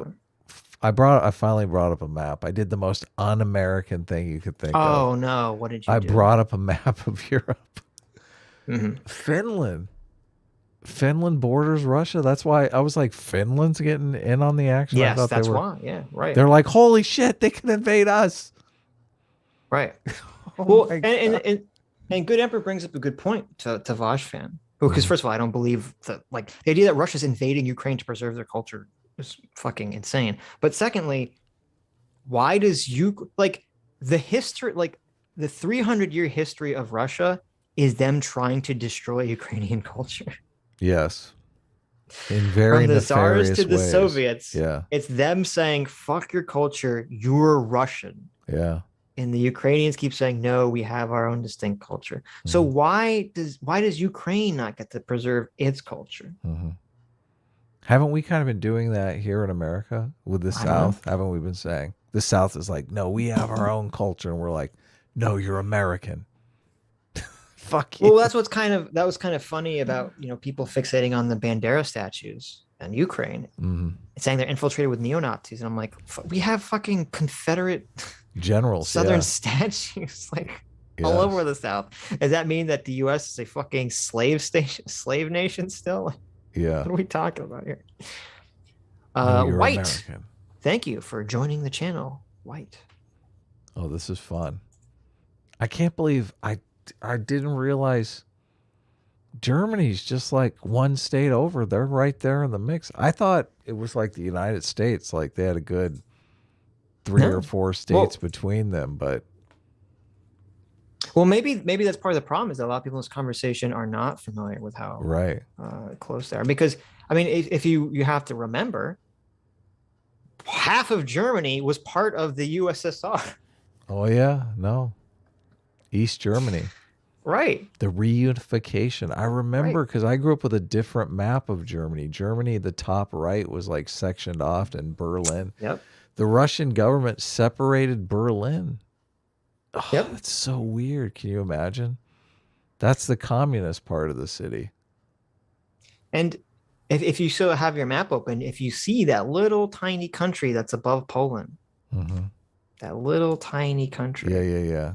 That Kaliningrad. Kaliningrad, yeah. Yeah, that's Russia. That's where they put the nukes when Obama was, the day after Obama was inaugurated, they put the nukes in Kaliningrad just to see what he fucking did. That's the thing, because like we said, Putin has to feel, every 4 years, Putin has to feel out, okay, I got a new situation here I got to deal with. Well, you know, and that is, and I should have brought this up with Sargon, and that's, this really shows the difference between America and Russia. If we're going to say that they're both empires, okay? The day after Obama's elected, they put nukes right next to Poland. Right. They put nukes right on the border of a NATO country. Okay. They put them right within spitting distance of Germany and Sweden. And they put it right next to Lithuania. Do we invade Kaliningrad and say, oh, well, you put nukes in Kaliningrad, Russia. We have to invade for our own defensive purposes. Did Obama do that? Or did he de-escalate the situation? Yeah. Obama had a smoke in the Rose Garden and said, oh, just chill, Putin. Right. He actually went the opposite direction. He said, I hear you, and I want to try to create positive relations with Russia going forward. But no, having Ukraine not be part of NATO, having no talks about Ukraine joining NATO anytime in the near future, that's the provocation. Somehow in the mirror universe and backwards land. Yeah, and Russia, Putin narrative land. Right. Where is this stuff coming from? It's coming from Uncle Alvin's Facebook page. I'm telling you, I can't figure it out. I don't know. Mainstream media seems pretty united that Russia's in the wrong here. Where are these contrarians getting their information from? It says the last 2 countries, the most recent countries to join NATO, was in 2017, Montenegro. I'm sorry.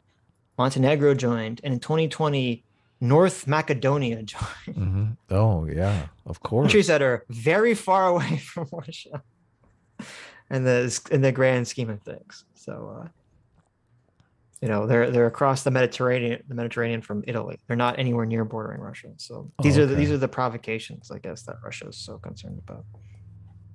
North Macedon, is that what you said? Yeah. Oh, okay. Down there by Bulgaria. Macedonia, yeah, North Macedonia. I'm like an expert now. There you go. Right on the border of not Russia. We're trying to contain people. So there you go. The containment. We're trying. I guess we're trying to contain, Greece. We don't want their debt spreading the rest of Europe. Greece got fucked by the euro. They did. They did. Everyone wants to blame Greece, but it was really Germany. Anyway, we got to get back to this video. I know. Yeah, so to address the first part, to say that backing the Moldovan separatists is a precursor to NATO expanding to 13 countries is just ridiculous. And as far as realism goes, what realism does is it's a frame for how we explain how states behave. That's what international relations theory seeks to do, is let's analyze and explain how states behave. Why do they do the things that they do? And what realism says is that the decisions of states and the way that states behave is based on something called the security dilemma. that fundamentally states seek security. They want to secure their border. They want to secure, they want to create offensive and defensive capabilities that protect them from their adversaries. Certainly, this explains the Russian policy. This realist framework of security and explaining Moscow's behavior in Ukraine absolutely explains it. It has nothing to do with ideology, nothing to do with ideas, nothing to do with interconnected institutions. It's about the raw military capabilities of the NATO defensive alliance. And you say, oh, well, Mearsheimer's predictive analysis didn't work in the 90s. Well, it absolutely worked in 2014. In 2014, he'd had it down to a T. He predicted the next 8 years of conflict based on the realist interpretation of how states behave. He said, and he said this in 14. He said, Moscow will never accept Ukraine joining NATO. He said, Moscow would sooner destroy Ukraine than have Ukraine join NATO. He said, it's unacceptable. And this is true. This has been reiterated by Russia, by Putin, and this has been their policy for the past 8 years. As far as Ukraine becoming a NATO member state, well, that's just off the table because of disputed territory. It's like, yeah, that's kind of the problem, isn't it? That's kind of the problem, that Russia came in there and said, look, I'm taking this off the table. I'm going to create disputed territory to take NATO membership off the table. And NATO persists. And NATO says, no, we don't even care. It's like, okay, so what's the end game then? If there's disputed territory, that's not being resolved anytime soon. Russia's not going to be dislodged from Crimea, and the war in Donbass goes on. So why is NATO membership being discussed? Why is the United States strengthening its security guarantee to Ukraine in November 2021, if that's the case? I agree with you. Yes, exactly. NATO membership cannot be expanded to countries with disputed territory. And yet the conversation goes on 8 years into the civil war in Donbass, 8 years after the annexation of Crimea. So exactly, why is that conversation going on? It's a horrible nightmare scenario to imagine that Ukraine would become a NATO member state with these ongoing crises that have no sign of abating, yet it does. This is a horrifying thing. And then to the point of, well, oh, come on, NATO's never going to invade Russia. And this is the problem, I think, this is where your analysis fails. It's this naive worldview where it says like, oh, well, that'll never happen. Russia has nothing to worry about. It's like, okay. And yeah, Russia would never nuke the United States, right? Russia would never nuke the United States because that would be silly. I mean, that'd be crazy. So we should just not have a nuclear arsenal. And, China would never invade the United, no countries will ever attack the United States because the United States, we have 300 million guns among the population. We've got a big enough military. So let's just close down all our military bases. Let's totally destroy our nuclear arsenal. Let's get rid of all that. It's like that flies in the face of, again, how states pursue security. It's about risk. It's about capability. It's about potential. If the United States has the capability to do a first strike on Russia and prevent a second strike with an ABM shield, that alone is an unacceptable security posture for Russia. I mean, how would you feel if you're a Russian citizen and it's like, well, I think the United States won't nuke me today. Like, that's just not good enough. Can I ask a question? Threat, and then you can explain. Yeah, go ahead. Yeah, sure. Let's say that I actually grant all of that. Let's say that an ABM shield exists and we have first strike capabilities and we've totally nullified a second strike capability. Why does it matter if we have Ukraine then? Why can't all those missiles just come into the Baltics? What changes there? How far is the border from Latvia to Moscow? You should ask the NATO then. I mean, I'm not the one that wants. Well, no. I'm asking you because you're telling me that we need to keep Ukraine out of NATO because I'm Russia and I need to shore my security interests. Okay, well, let's say we've eliminated. We should do neither of these things. Well, no. You're describing how Russia asks. I'm just asking. Let's say this technology exists. Let's say the ABM, all our anti-ballistic missile platforms exist. We've eliminated second strike. Fuck, we could launch those missiles from fucking DC. Why would it matter at that point whether Ukraine is in NATO or not? How does that security interest square up at all with Russia's invasion into Ukraine? Because both pose a security risk to everyone alive. Everyone's well. I'm alive. Mm-hmm. That's the important. The encroacher is not alive anymore. Oh, spider. No, but there was some kind of insectoid encroachment passing my borders that had to be dealt with. My cats bring all kinds of shit in the house: snakes, mice. Mm-hmm. Alive or dead? Alive. Birds. Wow. Yeah. You just bring them into the house? Yeah. I've saved a bunch of birds. Actually, it's super weird. This never happened until recently. I've twice found crickets in my house. I don't know where the fuck they're coming from. Wormy loves crickets. They're so delicious to him. He eats them. Oh, Well, if I had a cat candy. that was like just eating them, I wouldn't care. Yeah. Russia. I mean, I don't understand. It's 6 of one, half a dozen of the other. But both of these things are provocations because both upset the balance. And that's fundamentally what realism is about balance. So I'll answer your question.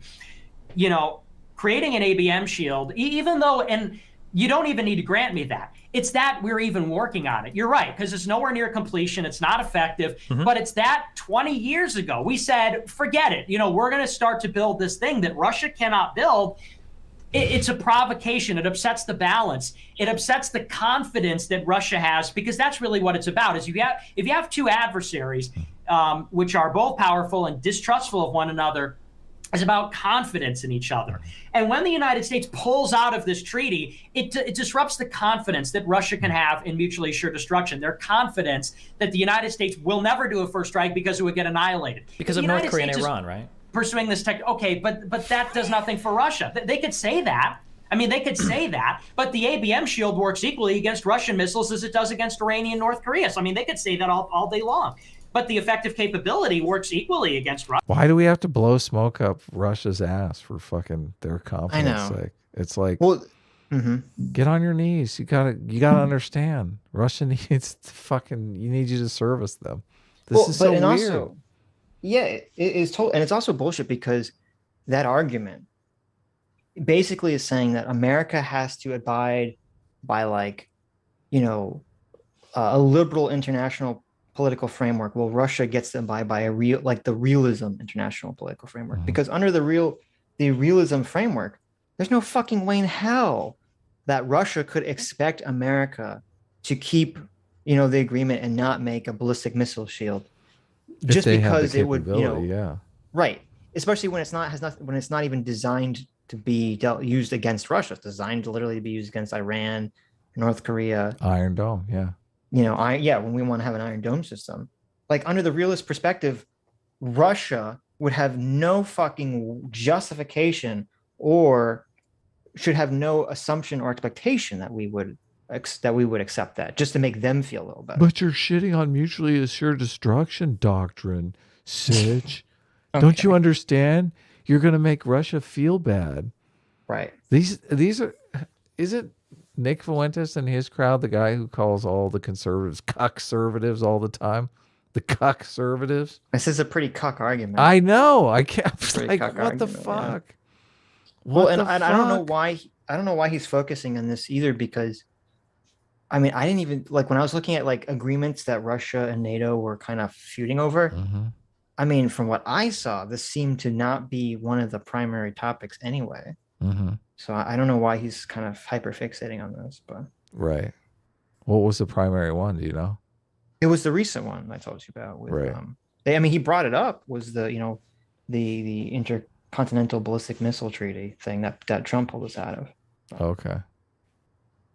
Russia. It doesn't work equally, though, because you can only intercept so many missiles. That's why both countries have, like, people... But they still shoot down missiles. This is the question that, like, every high schooler asks, right? They're like, why are so many nukes in existence, Mom? We could nuke the whole world 50 million times over.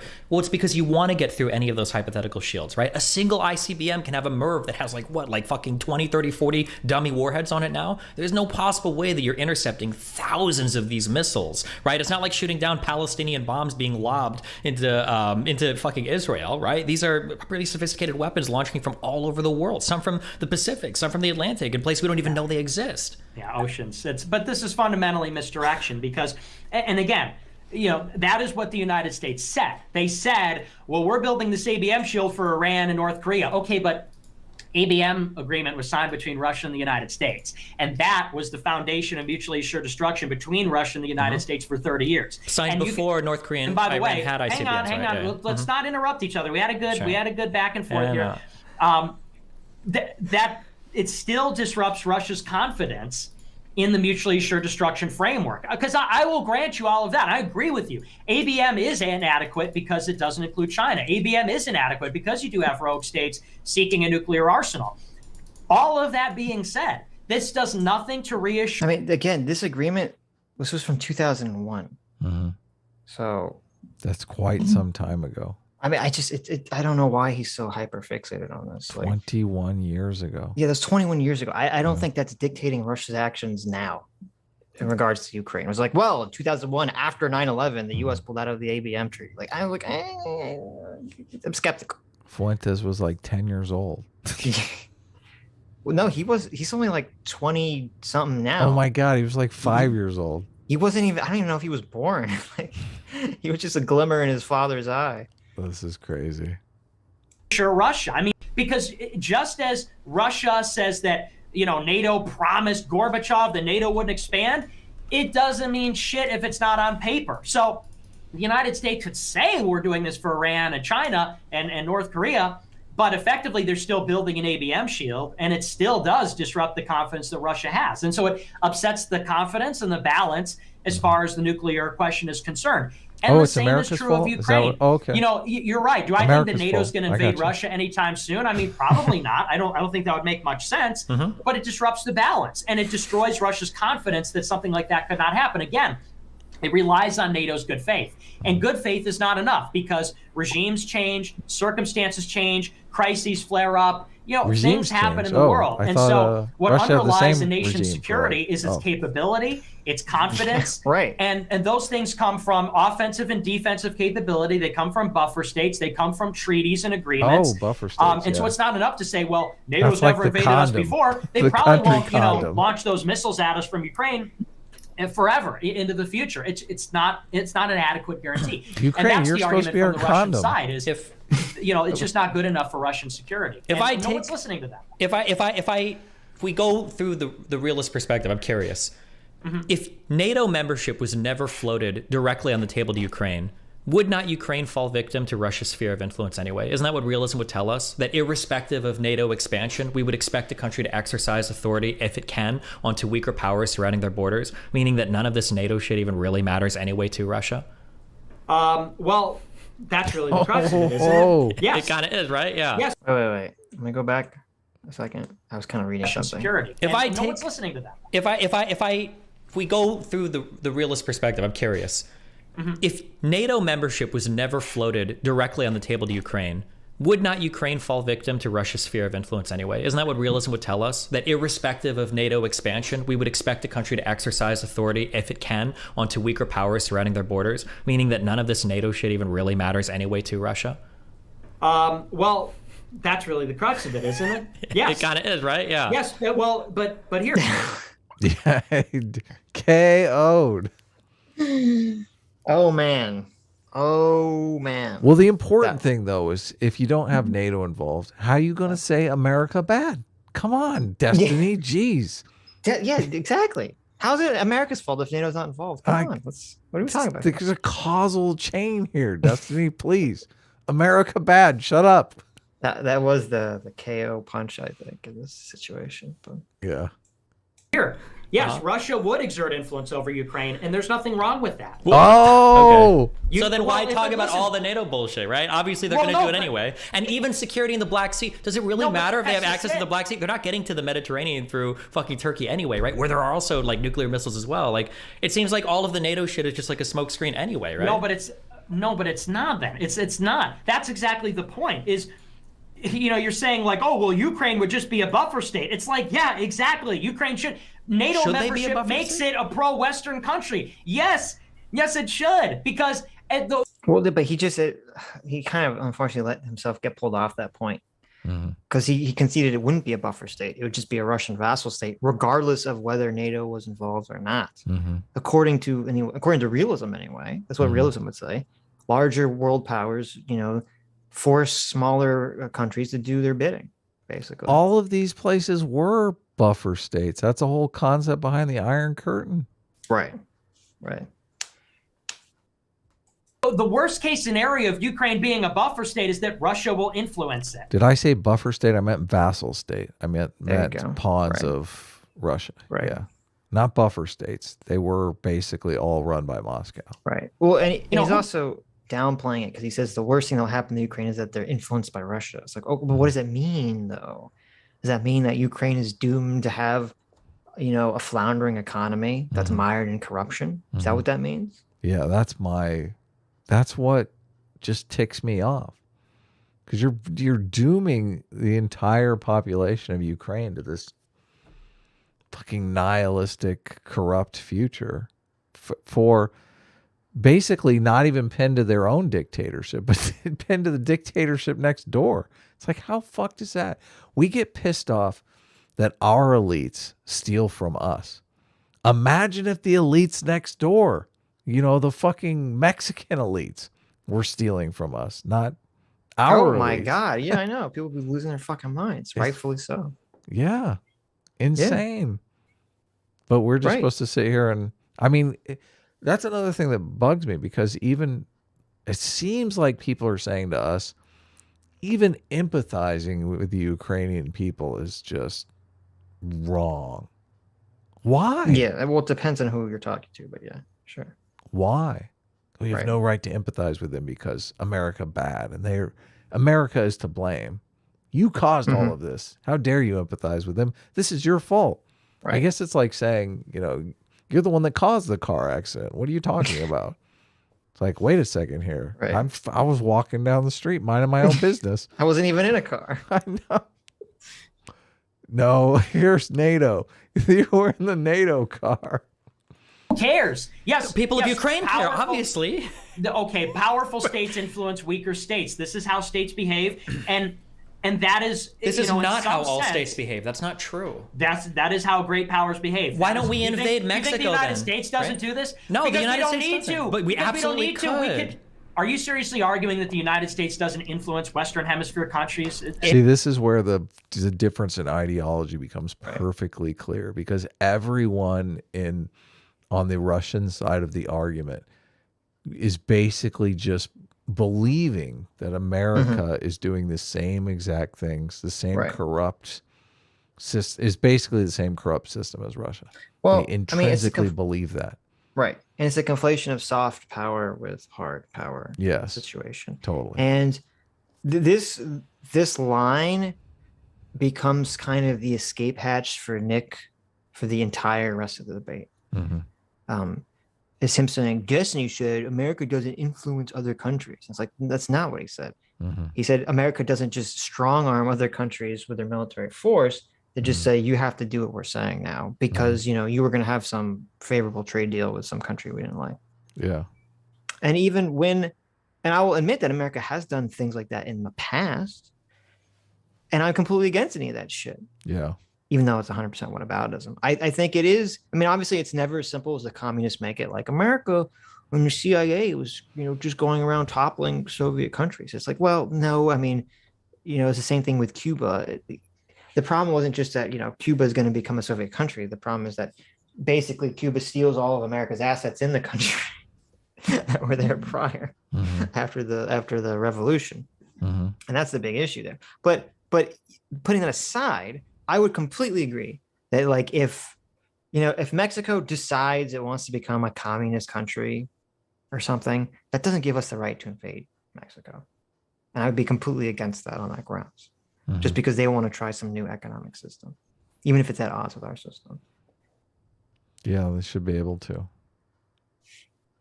Influence is way different than right now. We have drug issues. We've got cartel issues that exist on our southern border. If we wanted to, dude, we could bomb the fuck out of it. Hold on, no. If we're taking the realist perspective, if a country like Mexico existed on Russian borders, do you think that Russian would say, yeah, we understand a lot of illegal immigrants coming here. Yeah, we know a lot of it is ran by cartels, but, we're going to respect your sovereignty. We're going to let you guys forget it. Do you think that Russia would take the same position towards Mexico as the United States would? Absolutely not. Let me just... If we invaded Mexico, do you think Russia would perceive that as a provocation? I kind of think they might. Well, they would if they had some, if they had some relationship with Mexico, or if Mexico was like seeking out ties with Russia or something, then. But it would send a huge message that America's playing by completely different rules now. It would. I mean, you're right in that regard. It would definitely make everyone in the rest of the world completely afraid. Yes. They'd be like, wait, what the fuck? America just invaded Mexico? Yeah. NATO would be giant. Holy shit. America would be kicked out of NATO and NATO would be giant. They'd be right, like, oh, yeah, exactly. Shit. America gets kicked out of NATO. You're right. But it's funny because he asked Nick this question, because I feel like Nick's real answer, which he wouldn't give in this debate, would be, That's why I like Russia, because Russia would invade Mexico and would tell them to fucking stop it. And that America's just being a pussy by not. That's what is the weird thing here, because it's the argument that they're kind of making is that America did it, so Russia has every right to do it. When we're making the argument, America didn't have the right to do it, and two rights don't make it wrong. Right. Yeah. Let me just get this clear.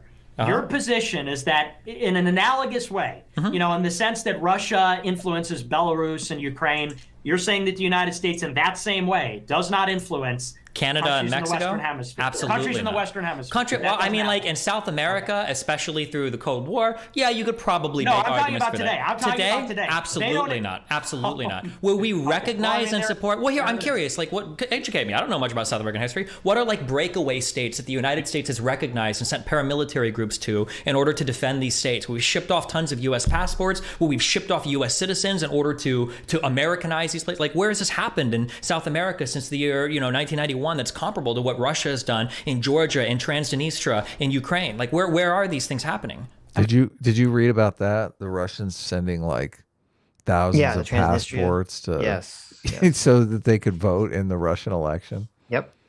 That's so fucking shady. Well, that's why Can you imagine? Like Trump sends or Biden sends a bunch of passports to Mexico so that they can vote in the fucking next election. Oh, but we're just as corrupt as Russia, okay? America is just as corrupt as Russia. Shut up, you guys. You don't know what you're talking about. Yes, when the Democratic Party sent, millions of passports to Mexicans in Mexico. Yeah, I know. If the Democrats could do that, though, they probably would. Thank goodness we have institutions that stand in the way of that. Exactly. I mean, listen, if you're arguing that there's no Western influence in the Western Hemisphere, I didn't argue that there's no Western influence. Hang on. Don't interrupt me. I know. See, this is what you do. Okay, see, this is where because if you remember the course of this conversation, okay, Destiny totally KO'd Nick on the the whole NATO argument's bullshit, because under the realism perspective, Russia would be doing exactly what it's doing regardless of whether NATO was a force. It's a bullshit excuse. Right. And then Nick countered by saying, well, America is pushing this level of influence on its neighbors, which Destiny countered by saying they're influencing, but they're not influencing to anywhere near the way you're sort of saying that Russia's influencing. Strong arm. We're not using strong arm. And now, so now Nick is going to strawman Destiny for the entire rest of the conversation, saying Destiny's saying the U.S. doesn't influence other countries. Right. He's going to hide in sort of the vagueness of the definition of influence, and he's not going to allow that what exactly is being discussed here about influence to be, clearly stated by either side. Bad Faith Barry just got off the bus. Right. Well, you're not answering, but go ahead. Yeah, I'll let you talk. See, this is what you do. This is what you do. We're talking about a fundamental assertion here, which is how great powers act. And the fundamental assertion is, the United States influences weaker states. And then you get into, educate me about the history. You're not answering questions. You're not answering. I'm interrupting you. It's like, if your assertion, I don't need to back that up. I refuse to do it. I refuse to back it up because it's. I refuse. I should just say this, Sargon. I said, listen, Sargon, I refuse to back my assertion up. Fuck you. Preposterous to suggest that the United States does not influence weaker states in the Western Hemisphere or elsewhere in the world.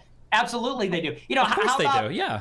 How about in Colombia, where they backed a coup there? How about in countries? I mean, we have Guantanamo Bay in Cuba against the interests of the Cubans.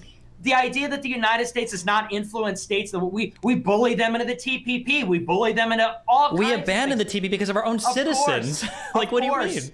Of course, we influence. Do you think the existence of Guantanamo Bay? Wait. We prevent Japan from having a military. We station our troops in South Korea. We influence Saudi Arabia all the time. We influence. It's so weird. Like, again, Japan, like, we have to beg Japan to fucking increase their military spend. Yeah, I'm sure South Korea would fucking faint if we were going to pull our military base out, too. You think South Korea Afghanistan was like, what? Americans are leaving? It fucking fell apart in 15 minutes. Right. Yeah. You think South Korea is like salivating for America to pull its troops out? No, it's called a security force, Nick. I know. This is really ridiculous. We're basically security guards for them so that they don't have to do it themselves. Right. all Western Europe all day long. And so that's where you're sort of living in unreality, is where you say Russia is the only country that behaves in this way. Russia cannot have a and I think maybe this is the crux of the disagreement, is you think that, for Russia to have a sphere of influence over Ukraine, you literally say, well, we must do anything short of war to stop this Russian incursion. NATO membership must be on the table. All to prevent what? Russia having a reasonable sphere. All to prevent what we're talking about today. Do you think that do you think that Japanese and South Korean citizens want the United States to leave in the same way that Ukrainian citizens want Russia to leave today? Do you think that's at all comparable? Yeah, the Japanese, yeah, absolutely. But even in Ukraine, half the population. You think the Japanese, who are begging for greater military presence when North Korea is doing crazy shit, when China is sailing ships through different seas, that you think military. Certainly it is just as contentious in Japan as it is in Ukraine. Are you going to, the people in 2014 that wanted to join NATO wasn't even a majority. It was a plurality, not a majority, a plurality of people. So it wasn't even. So he just, again, I assume it's a mistake here. He just said the people that wanted to join NATO in 2014 were majority, not plurality. There was no vote to join NATO in 2014. I don't even know what the fuck he's talking about. I assume he's talking about the EU deal. Or maybe the election after the fact. Or the election after the fact. Which again, he would get this incorrect. There was a majority. There was a majority to impeach Yukounovich. It just wasn't the super majority that was required. It was like they got 73% of the vote instead of 75% of the vote. 2 points. And it wasn't even. Yeah, I'm trying, because I like the exact number. I wrote it down. Can it was you like, imagine if we had an election where we had 72% of the vote going towards one candidate? It was 328 people in Ukraine's parliament voted to impeach Yukounovich, and they needed 338. So they were down by 10 votes. And you know how many voted against impeachment? 0. Oh wow. They abstained. They didn't even vote against. Well, no, there was a couple people that abstained, but and I tried to find this out because a bunch of the other politicians that didn't vote, they fled. They weren't there. And this was part of. And now you could say, I don't know if they're right about this, but this was the Ukrainian parliament's argument about why they felt it was justified. We should be able to vote for them. Yukounovich from office, is that they said. So the previous day, Yukounovich agrees that he's going to set up elections a month from now. The next day, when he's supposed to start like the plan to create that, he disappears. Okay, so they're saying he mysteriously disappears. So they're saying, okay, he agreed, and now he's gone because he wants to run the clock. He's not actually going to do the thing that he's doing. Oh, what a sneaky And they guy. accuse the other parliament members who ran away of the same thing. I don't know if it's true. Maybe they were legitimately afraid for their lives. I don't know. But that's the situation. They're playing games. Putin probably told him to do that. He's like, listen, we did this thing with the embargo at the docks where we totally fucked with them and it worked. You guys try that. Well, it's like, so the day after, so when he disappears, he shows up in Kharkiv, which is a city that's like super close to the Russian border. So he leaves the capital and just the day after, the next day, he shows up in this town in Ukraine that's right on the Russian border. So, I don't know how you would interpret that, but you're free to interpret that however you want. Doesn't look good. I don't think it looks good. Even more than 50% in Ukraine, you act like, oh, it's this hostile thing. It wasn't hostile. And I didn't really verbalize this until now, and I should have. If Yukounovich himself agreed to hold new elections in a month, okay, and the people are complaining that he was unconstitutionally impeached, he was only unconstitutionally impeached for a month period before they were having new elections anyway, which he wasn't going to win. So is the coup really this like a month-long coup that didn't matter because they immediately had elections right after that? This is where America installed their guy, Sitch. Oh, okay. Come on, stick to the party line here. I'm so sorry, I forgot. Yeah, where Yukounovich's party got blown the fuck out in that election. Come on, don't bring the facts. I'm so sorry. I apologize. Yeah, come on. It's not fair. Hey. It's not fair. The facts are not fair. I forgot. When Yanukovych accepted the Russian deal as opposed to the EU deal, you could say, oh, well, they were going to be embargoed. No, they could not replace Russian trade. They're dependent on Russian trade. Yeah, but like, look at what you're talking there. Power ways that Russia influences hard power, not soft power. Hard power.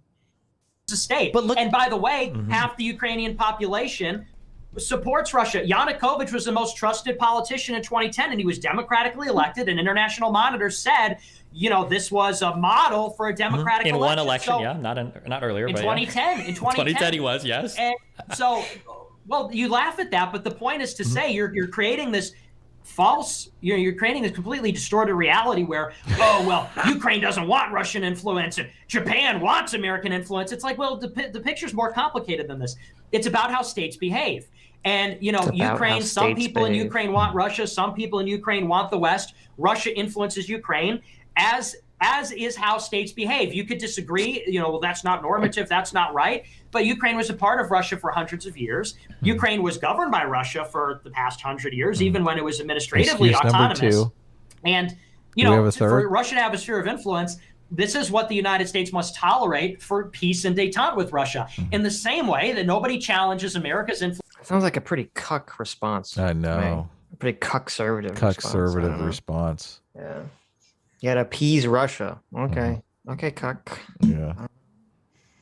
Influence in the Western Hemisphere or in Western Europe or elsewhere in the world, you know, and in these other countries. I mean, that's just, you know, if you're going to disagree with that, I mean, you're just living in Candyland. I mean, to try to compare Russia's activities in Ukraine with the soft power that America exerts over the world, right? There's a reason why you're trying to say, like, well, South Korea and Japan, they feel the same way, right? Like I asked you to show me that in Japan, and you could show me a few protests in Osaka because of dumb Marines on base or whatever. But like the reality is that we know that military presence of the United States there is welcome far more than Ukrainians are welcoming military presence from Russia into Ukraine. Like I hate to use this word, but it's self-evident, right? And to pretend that realism versus, say, like constructivism is a better way to analyze how powers in the world work, when we look at how the United States treats members on its border and we contrast that to how Russia treats members on its border, it obviously just, it's not a good way to analyze how countries behave, right? Russia has, as a constructivist would say, an iterative pattern of behavior with countries on its border. It's continued to act in such a way. And to say that Russia's hypothetical security concerns 30 years into the future justify the shelling of Ukrainian cities today, the destruction of Ukrainian cities, the murdering and the killing of Ukrainian civilians, that all of that is okay because Russia must have a sphere of influence. And when I ask why, it's because, well, so that NATO doesn't invade. And when I ask why, it's, well, because then Russia wouldn't be able to invade. I guess if we want to use a descriptive form of analysis, we can, but morally, normatively, what's right, I absolutely don't think that we should accept that a country like Ukraine has to cuck itself to Russia and become a vassal state just because of some hypothetical security concerns that Russia has because it can't play nice with the rest of the world. See, yeah, but I think we're kind of like looping back and forth now. You can I think this is the crux. So, for clarity's sake, constructivism in the international relations field is a social theory that asserts that significant aspects of international relations are shaped by ideation and ideological factors, which are historically and socially constructive, not just the simple material factors. Okay. And that these identities and interests of actors in different countries are socially constructed and changeable. They are not static. They're not static. They can change. So it's interesting because,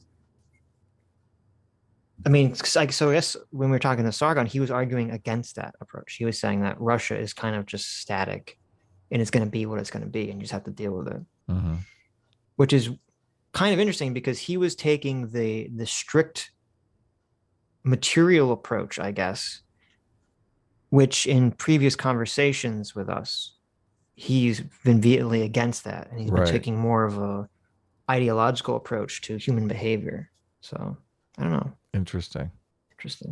You know, I and people mention this in the chat. I mean, I feel like this is just completely antithetical to most of our positions, especially around the realm of the moral relativism. That's like the biggest jarring thing for me. Yeah, that was pretty weird. But crux of it. This is the crux of it, because what underlies your whole worldview is this benign hegemon narrative. You can call it constructivism, you can call it whatever you want, but it's this idea that, when America exercises soft power, like, well, that's okay, and they want it. And when America exercises hard power, well, it's justified or something. I mean, that's literally the definition of soft power. Yeah. That you convince someone that they want it, and then they do. Yeah, it's a difference between like consensual sex and rape. It's fucking right. I mean, yeah, that's a good point, because it's kind of like, if you're going to conflate soft power and hard power as being the same thing, that's basically the Andrea Dworkin's feminist argument that all sex is like rape and coercive. Totally. Yes, you're definitely. This is why. So there's so many different parallels here that you can look at. Wait, you're on the opposite of that feminist Dworkin charge. Yet here you're making the case that that's okay. I mean, what the fuck? Well, there you go. Look, maybe that's why Nick Fuentes has never had sex with a woman. Okay, he agrees with Dworkin. He's afraid that all sex is rape and all sex is coercive. Oh, he's just trying to avoid it, huh? Yeah. See, Nick is just being consistent here. That's why he's into cat boys. When Russia does it, well, it's evil and they can't do it, and this is, Ukraine's cucking themselves. It's like, this is how great powers behave. And let's take a look at NATO. You say NATO's never been aggressive towards Russia. NATO's been aggressive towards other states. You know this. I don't even have to say it. It's as you say, self-evident. The United States invaded Afghanistan. The United States invaded Iraq. They said there were weapons of mass destruction. There weren't. Why did the United States invade Iraq? Well, some would say, well, they invaded a foreign state. They genocided their population. They sought a weapon of mass destruction, et cetera, et cetera. You could say that they invaded Iraq because Saddam Hussein was a rogue actor. They found the anthrax was BS. They were not harboring Al-Qaeda. They didn't have the WMDs. We invaded Iraq. In 2011, NATO did regime change in Libya because they said the elections weren't free and fair enough. Among other reasons, but... What were the other reasons? Among torturing and imprisoning political prisoners, among using chemical weapons against national sovereignty. Yeah, national sovereignty. Well, there's some levels of national sovereignty that I guess we just don't accept. When you say that, wait America exercises soft power, and it's okay. Wait. Is national sovereignty absolute or is it conditional? It's obviously conditional on things like the Geneva Convention or international agreements, but also notice everything you said. Where has NATO exerted its power against? None of the countries that you mentioned were nuclear powers. Doesn't matter. In your world, we're talking about how great states act. Sure. We're talking about normativity. That's the opposite of normativity. It's descriptivity. But regardless, if we were to say that NATO should no longer expand, okay, that we're not going to do that anymore, what is the next stage? The next stage is every single non-aligned state in the world getting nuclear weapons. Is that the future that we want? The whole point of things like the Budapest Memorandum was we need less states to have nuclear weapons because the more people that have them, the more fucky things kind of get. So do we just say now that like, okay, well, every non-aligned state in, in Southeastern Europe or in the Middle East or in Africa or in South America, everybody just start getting nukes because, hey, if you got them, even if we tell you to get rid of them and we won't hurt you like we did with the Budapest Memorandum, we're still going to hurt you, right? I don't think that's a stable future. I think that security situation is bad for everybody, Russia included. Well, I'll address that in a sec, but I think that's a bit of a pivot, if you'll forgive me, because I want to explore this little, because the crux of your argument is, well, Russia violated Ukraine's sovereignty, which is an unforgivable sin, but you just said that NATO's intervention in Libya was justified because national sovereignty is conditional. So which is it? Is sovereignty conditional or is it absolute? I don't think that sovereignty is necessarily absolute. If it was the case that Ukraine was gassing its own citizens or committing horrible war crimes, I mean... Well, and even if, because again, I'm not super versed in the Libya situation, but even if we grant that America and the UN setting up the no-fly zone in Libya was wrong, there's a huge difference between setting up a no-fly zone and invading a country, right? Yeah, and bombing apartment buildings. Right. In fact, I mean, considering how Libya is now, I think people would say it would have been better. Well, maybe not, but it would have been better for America to control the country and just take it over, which they didn't do anything like that. Yeah. So I don't think it's, not only is it a whataboutism, but it's not even, I don't think it's a one-to-one or fair comparison whatsoever. When America puts security forces on the ground, is there some belief that they're actually security forces. Because I think the Russian army is going to rape and pillage. I really do. Right. I don't think they're there as some kind of security force. Mm-hmm. Security is important, right? I mean, Right. yeah. There are forums that you can go through to exercise power against people that do that. You've got the United Nations, you've got NATO. There are organizations that can do that. But who decides? Who decides? I just said the United Nations or NATO, and the United Nations. NATO decides. Well, that's very interesting, isn't it? So the NATO alliance, which is formed counter to Russia, they can decide when sovereignty is suspended or not. Russia, when Russia says we're going to invade Ukraine for our vital strategic interests, that's not a good enough reason. NATO's not. Sovereignty is airtight. Oh, Libya tortured some people? Fuck sovereignty. We can intervene. We can do whatever. Oh, Saddam Hussein is doing some wonky stuff. We can invade. Libya is your worst example, okay? Because sometimes NATO goes in and I wish does he ever mention whether or not his position is it was okay for America to get involved in Libya and Iraq? Nick? Yeah. I don't know. Because, it seems his position is that it's okay for America to do that.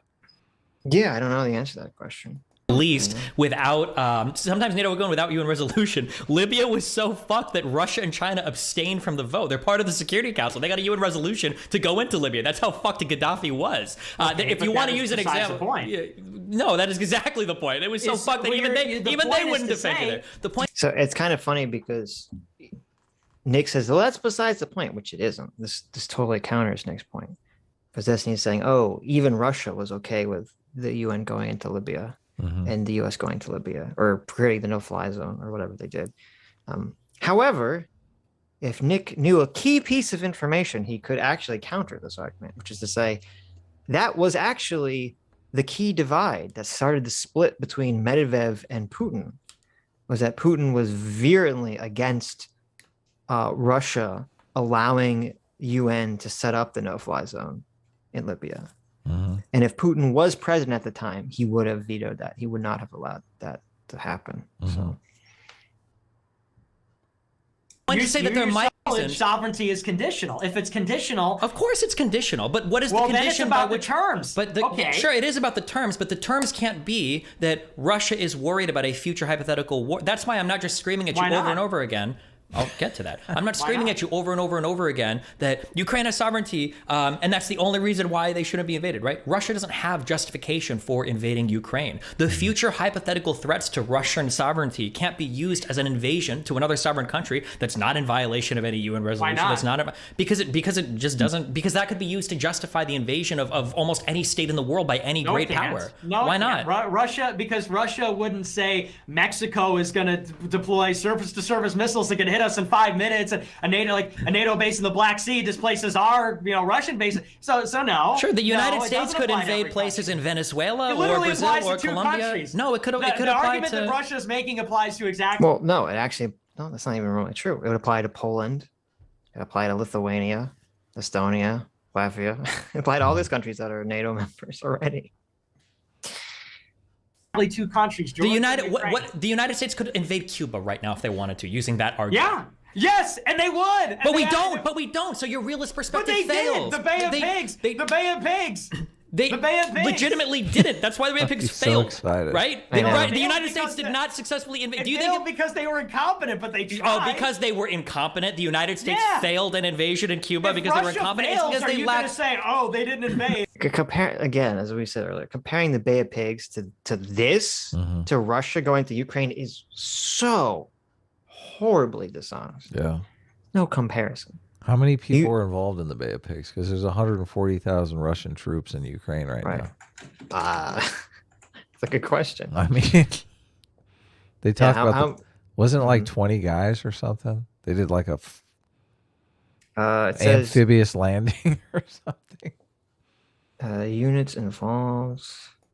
I don't know, because it was like it was just like 9% of it was Cubans. So there wasn't. Right.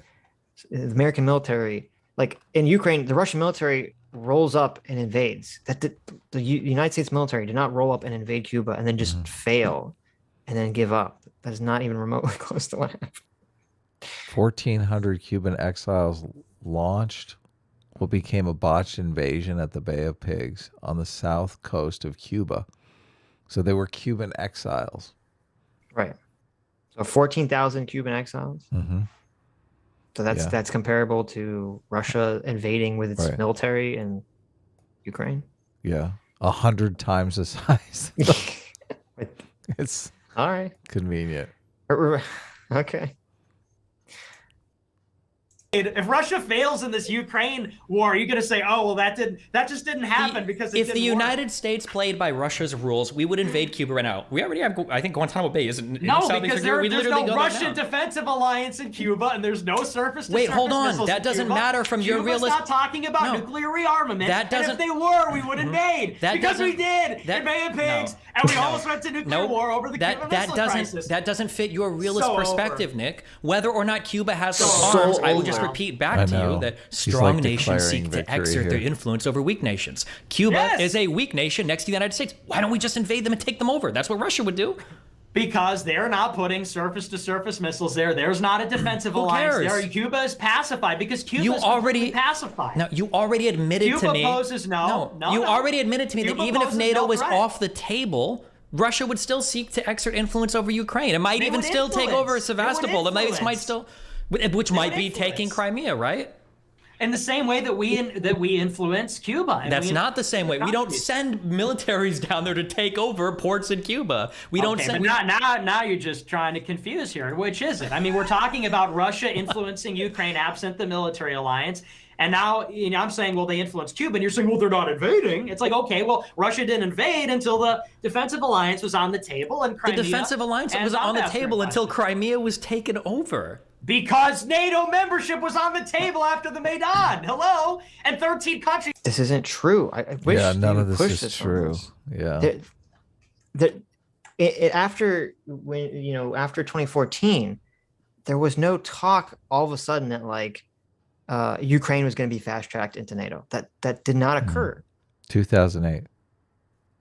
Yeah, that was in 2008. This didn't occur after 2014. Yeah. And as Destiny brought up, and as even Nick brought up, that wouldn't even occur because NATO does not accept members that are currently engaged in territorial disputes, which Ukraine after 2014 was engaged in a territorial dispute with Russia, including a fucking civil war that Russia was backing. Right. So this is... He keeps defaulting back to the NATO. It's America's fault because NATO. Right. Which is just not true, but...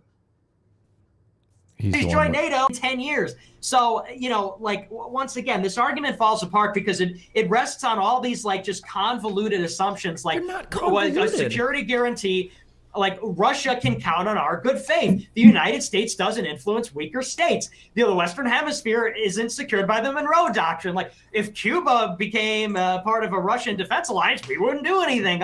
I mean, these are all just a series of self-evidently ridiculous conclusions, and it's like you will not acknowledge that you have the moral standard that Russia is judged by is up here, and the moral standard that the United States is judged on is down here. We can invade, we can influence, we can do whatever. It's no big deal. We decide what sovereignty is. Russia invaded a sovereign nation. Hitler, he's a revanchist. I've never said that. I'm not saying that at all. Wait, we were having such a good conversation. Why are you strawmanning? I'm being hyperbolic, of course, for the rhetorical device. But damn, come on, you would have bet that you would have been the one calling me Hitler in this argument. Huh? So calm and cool. How come we can't be calm and cool like this? I'm a little jealous, Sitch. What's going on? I should be calm. I got too heated in the talk with Sargon, I admit. Well, both of you did though. Right.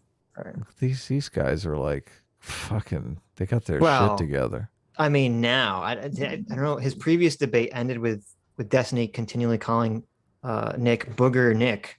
So really? Okay. Yes. So yeah. I guess this was a relatively calm conversation that they've had. But we're having such a calm We're having such a cool conversation. What happened? Here? Right. You got to collect those defusing statements. That's right. Yeah. You gotta work with me here. You gotta work with me. Your native Cuba. America would crush your native Cuba. What would the Cuban people think if the Americans? I wish you would ask him. Is it okay for America to do that? Because it's so essential to the position. I think he would say yes. But if it's okay for America to do that, to to attack Cuba because of Russian provocation, then what's wrong with us like exerting soft power in Ukraine? So like, why is one bad and one not? Right. The only thing I could see that Nick is referencing is that it says in 2017 and in 2016, the president of the European Commission, oh,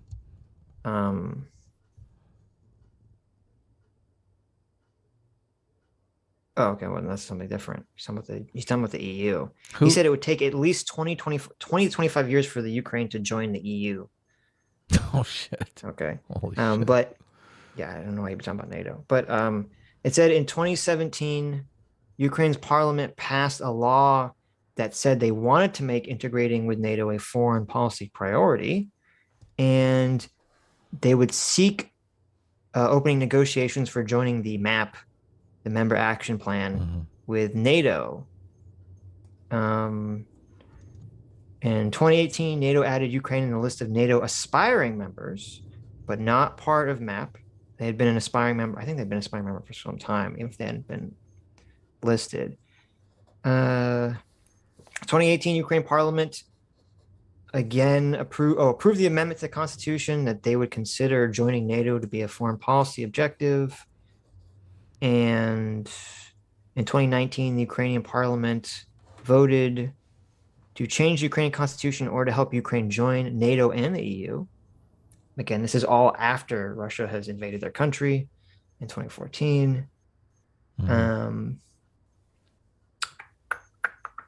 They joined some kind of partnership program in 2020.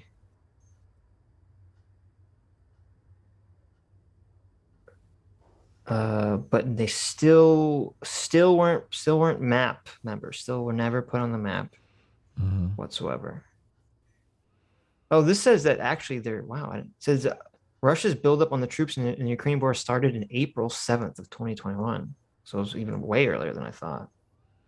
Nick is talking like NATO was an annoying telemarketer calling Ukraine every single day going, well, when are you going to join NATO? Jeez. Right. So this basically looks like after Russia invades Ukraine, takes Crimea, starts funding a ceaseless civil war in the east of the country, Ukraine decides that they want to start making joining NATO a priority. Okay. And popular now, support point, flips, goes crazy. Right. And then at that point, NATO still never officially made them a MAP member, or did anything like that, and never gave them any specific timetable of when NATO membership would ever occur. Didn't even call them back. Right. And it seems unlikely that they would, because as we said, NATO does not admit members that have current territorial disputes going on, especially territorial disputes with Russia. They said, lose our number, for heaven's sake. Come on, we got a good thing going. So the idea, and it's so funny because, again, this is just the Goodfellas. This is just Russia is literally creating the situation that they're saying that they're afraid of. Because all of this starts directly after they take Crimea and invade the country. You're making compelling arguments, Sitch, but I have heard that I just need to have an open mind to what Nick is saying. Oh, okay. I'm sorry. I'm sorry. You're right. And then I'll be easily persuaded. Okay.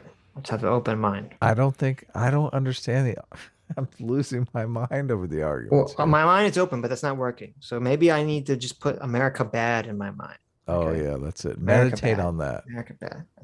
America at fault. It's crushed your native Cuba for trying to join a defensive alliance with Russia. You know they would do it. You know the Council on Foreign Relations would crush your native country, Cuba. First of all, my native country is the United States. I was born in Omaha, Hell Nebraska. Yes.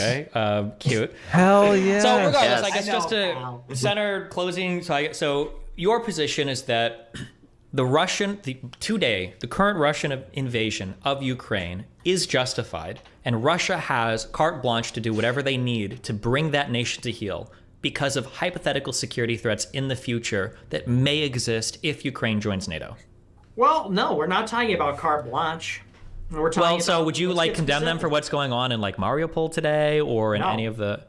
That's Okay. nonsense. You don't believe any of it's real? There's like reporting, there's photo. You think all of it is There fake? was reporting, hey, what happened to that nuclear power plant that was, do you remember when you said that 2 weeks ago? You said, they're attacking a nuclear power plant. It turned out that was total bullshit. Yeah, I don't think it was total it's called bullshit. They lies. were like, Western media lies. So just to be clear, what's on the table right now? So Mariupol is not cut off from like electricity, water, food, not cut off from humanitarian aid with hundreds of thousands. It's a You don't think war. any of that is? It's a war. This is the conduct of war. Sure. So they have carte blanche to shell the city, to bomb theaters, to bomb hospitals, whatever. That's what they did in engage in Aleppo, war? right? That's what they did in Aleppo. Every single hospital and every single FSA occupied area was please. bombed. So those people had nowhere to go except back to Assad. This is Russian strategy you're 101. Saying blank check. You're saying it's not a blank check. It's what they did in Grozny. That city is more destroyed than any other city in the world because they were frustrated that their military wasn't advancing fast enough. We're seeing the same thing happen today in Ukraine. Is such a sad pivot. See, I mean, you lose I'm on not the fundamental pivoting. I'm point. talking on the actual. I'm just asking you if like Yeah, they that's have the right to total go in debate and tactics. conduct war and destroy as much of Ukraine as It they is. need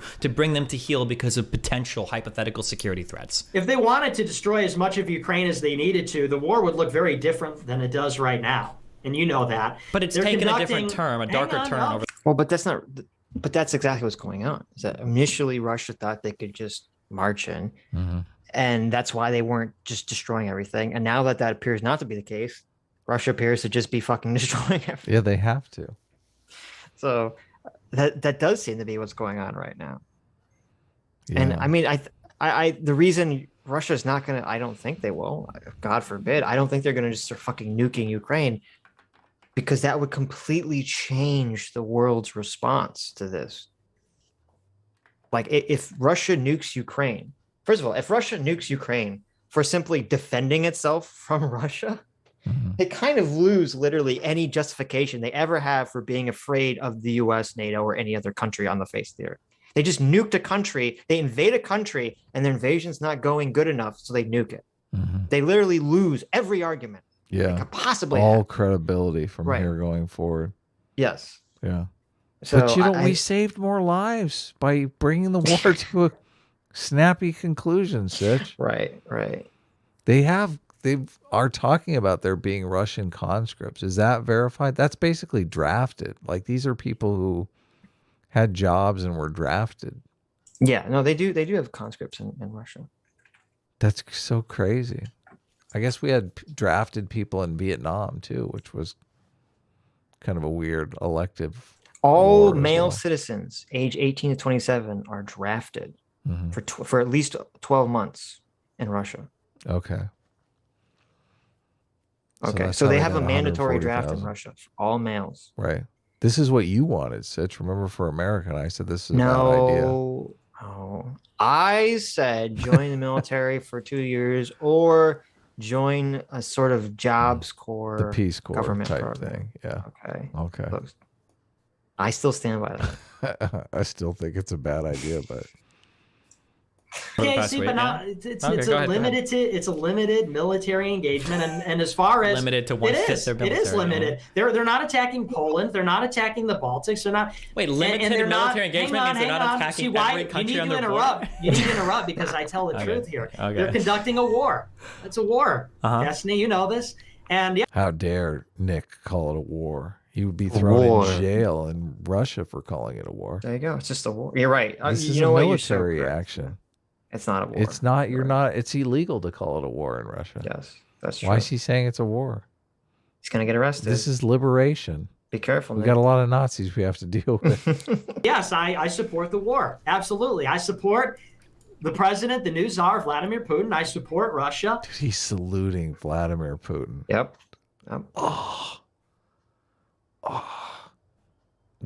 When I like, this is just so weird to me. It annoys me that there's like this attitude, which is literally this. I say it's the same as the fucking far left socialists, where they're like, Fucking treason. they're like, oh, you know, America has been a liberal democracy since 1776. Okay. So for over 200 fucking years, America has been a liberal democracy. But 4 years of wokeness, we got to throw it all away, everybody. Just throw it in the trash. We got 4 years of wokeness. It's gone now, everybody. So come on. This is so fucking stupid. This is just so bizarre to me. Fucking treason. Z, absolutely. I support what's going on. And I think that it's defensible. I think that this is the most reasonable European war that has happened in the past 100 years. I think this is the most reasonable war in the 21st century. Absolutely. I think, and to give you a comparison, I think this is more justifiable than the American war in Iraq. I think this is more justifiable than the NATO intervention in Libya. I think it's more justifiable than the American war in Afghanistan, frankly. I think this is a completely reasonable conflict. And, you know, the argument seems to be like, well, war is always wrong, and like national sovereignty is the sacred thing, except for when it isn't, except for when war is justified, and except for when Well, beyond this being whataboutism, it's very rich to say, like, oh, when the Afghan government is funding terrorists that attack America in the largest terrorist attack in our fucking history, that is less justified attacking them than Russia deciding to attack Ukraine because they already attacked Ukraine and Ukraine was mad about it and they weren't getting over it. Yeah. Okay. They didn't roll over hard enough. Right. Sovereignty is conditional. Just that you arbitrarily decide the terms based on. They're not arbitrary. They're international courts, the UN. The Western world system, right? I mean, when you talk about, they're international norms or something, invading Iraq wasn't based on international norms. The world opposed that. France didn't even support that, okay? France didn't even support the war in Iraq. But the United States pursued it and more people died in Iraq than have died in Ukraine. So far. And we occupied Iraq for 20 years. And, there wasn't this boycott. There wasn't, I stand with fucking Iraq, and nobody talked about Saddam Hussein's sovereignty. So, I mean, just give it a rest. I mean, America's a global hegemon. We project power globally, soft and hard power. Russia is second-rate, regional power, and they're adjourning. I guess he's talking about total, because if you just talk about U.S., the U.S. lost 4,431 troops in Iraq. Yeah, total. Way more Iraqis. Right. Yeah, that's what I'm saying. It must be like talking about 100,000 Iraqis. Right, but from Russia's already lost that in Ukraine. And people did talk about Iraqi sovereignty. There were a lot of people against the war in Iraq. There was a lot talking about. And the people that were against the war in Iraq and America, they didn't go to jail. Yeah. And they protested based on Iraqi sovereignty. Influence in their region. Ukraine's not a part of NATO. There's no defensive alliance yet. I think it's reasonable. I think it's totally reasonable based on the things I laid out, between the missiles, between NATO being a counter-Russian alliance, NATO outspending Russia like 12-1, more than, I don't know the math right off the top of my head, but more than 10-1, 1.2 trillion to 65 billion. Russia has a right to be concerned about all these things: the confidence in mutually assured destruction, the theater support missiles becoming part of the U.S. military doctrine, NATO base in Crimea has a right to be concerned. So limited engagement, and I'm glad that this argument wasn't about Russia rebuilding the empire, because that's not happening. Notice how quickly the goal, it started out with like, Russia's rebuilding a collapsed empire, to like, Russia does nothing to worry about if the ABM shield is being built. Russia has not, invading Iraq's totally legit, invading Libya, it's international conventions, because it would be preposterous to suggest anything like what the NATO Western media suggests, which is that Russia's rebuilding an empire. We know they can't do that. We know they don't have the capability. He's been in power for 22 years, and what does he have? Abkhazia, South Ossetia, Donbass, Crimea, it's peanuts. He lost Kazakhstan. He lost Ukraine. He lost all these countries. And people go, Abkhazia, South Ossetia, Donbass. He lost all of Central Asia. And they've got and they spent 67 billion. We spent 820. And we go, they're the empire. They're the empire. They're the aggressors. They're the military hawks. There's just, it's insane. I don't understand it, Destiny. Steven, help me understand this.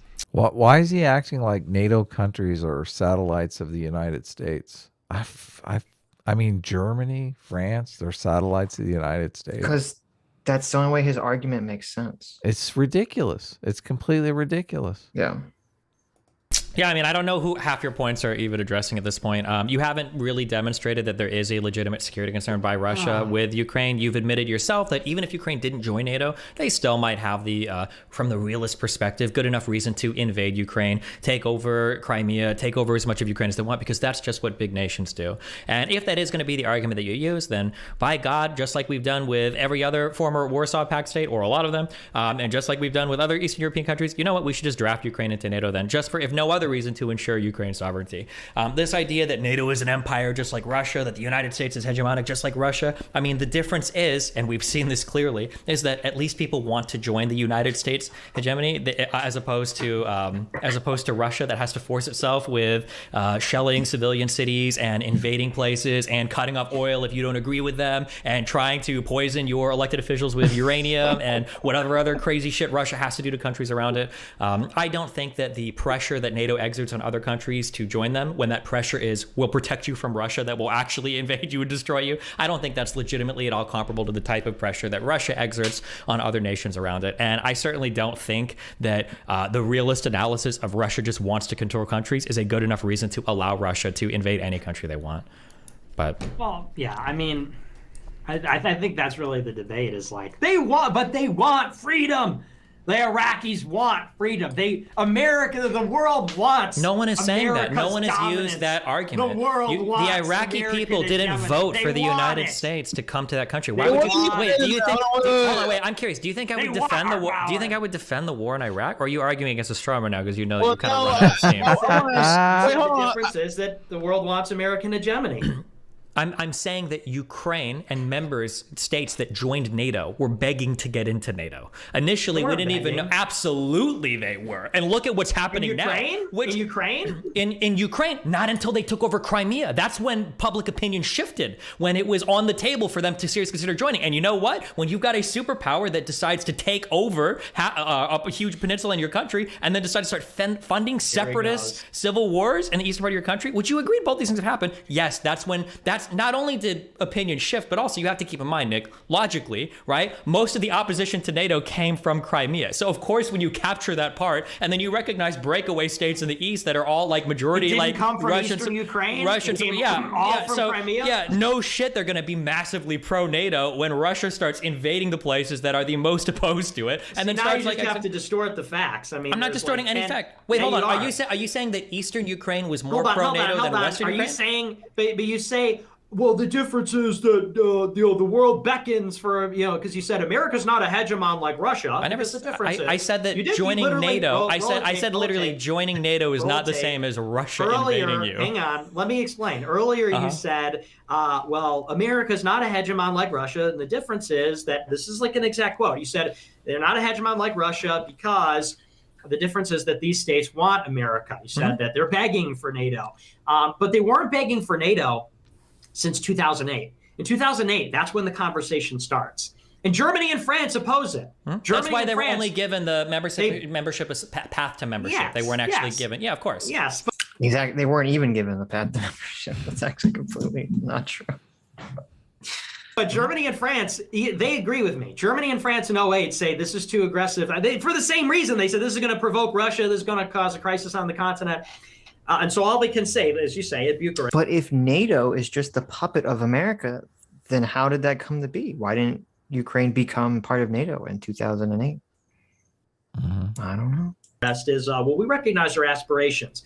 In 2008, Ukraine's not begging to join NATO, but they're acknowledging their aspirations. Sure. In 2010. And so what he's referring to here is that in a public poll, I think only, if I recall, so only like 25 to 30% of the country actually wanted to join NATO. But what happened was the president of Ukraine still asked to be put on the path to NATO membership. But NATO turned them down. Against it. Right. But the Ukrainians overall were against it, but the president asked for it. So that's still why. It's not like NATO didn't knock on Ukraine's door and say, would you like to join NATO? Did he fill out the application, or did he pull a Putin? Did he just say, "Oh, just let us in"? Well, before they even fill out the application, they have to make some kind of they still have to ask, and then I think they have to say, okay, well, since you've asked, we can give you the application. Right. I don't even think they got to the application. So he made the formal ask, and they were like, "Nah, Right. I don't think so."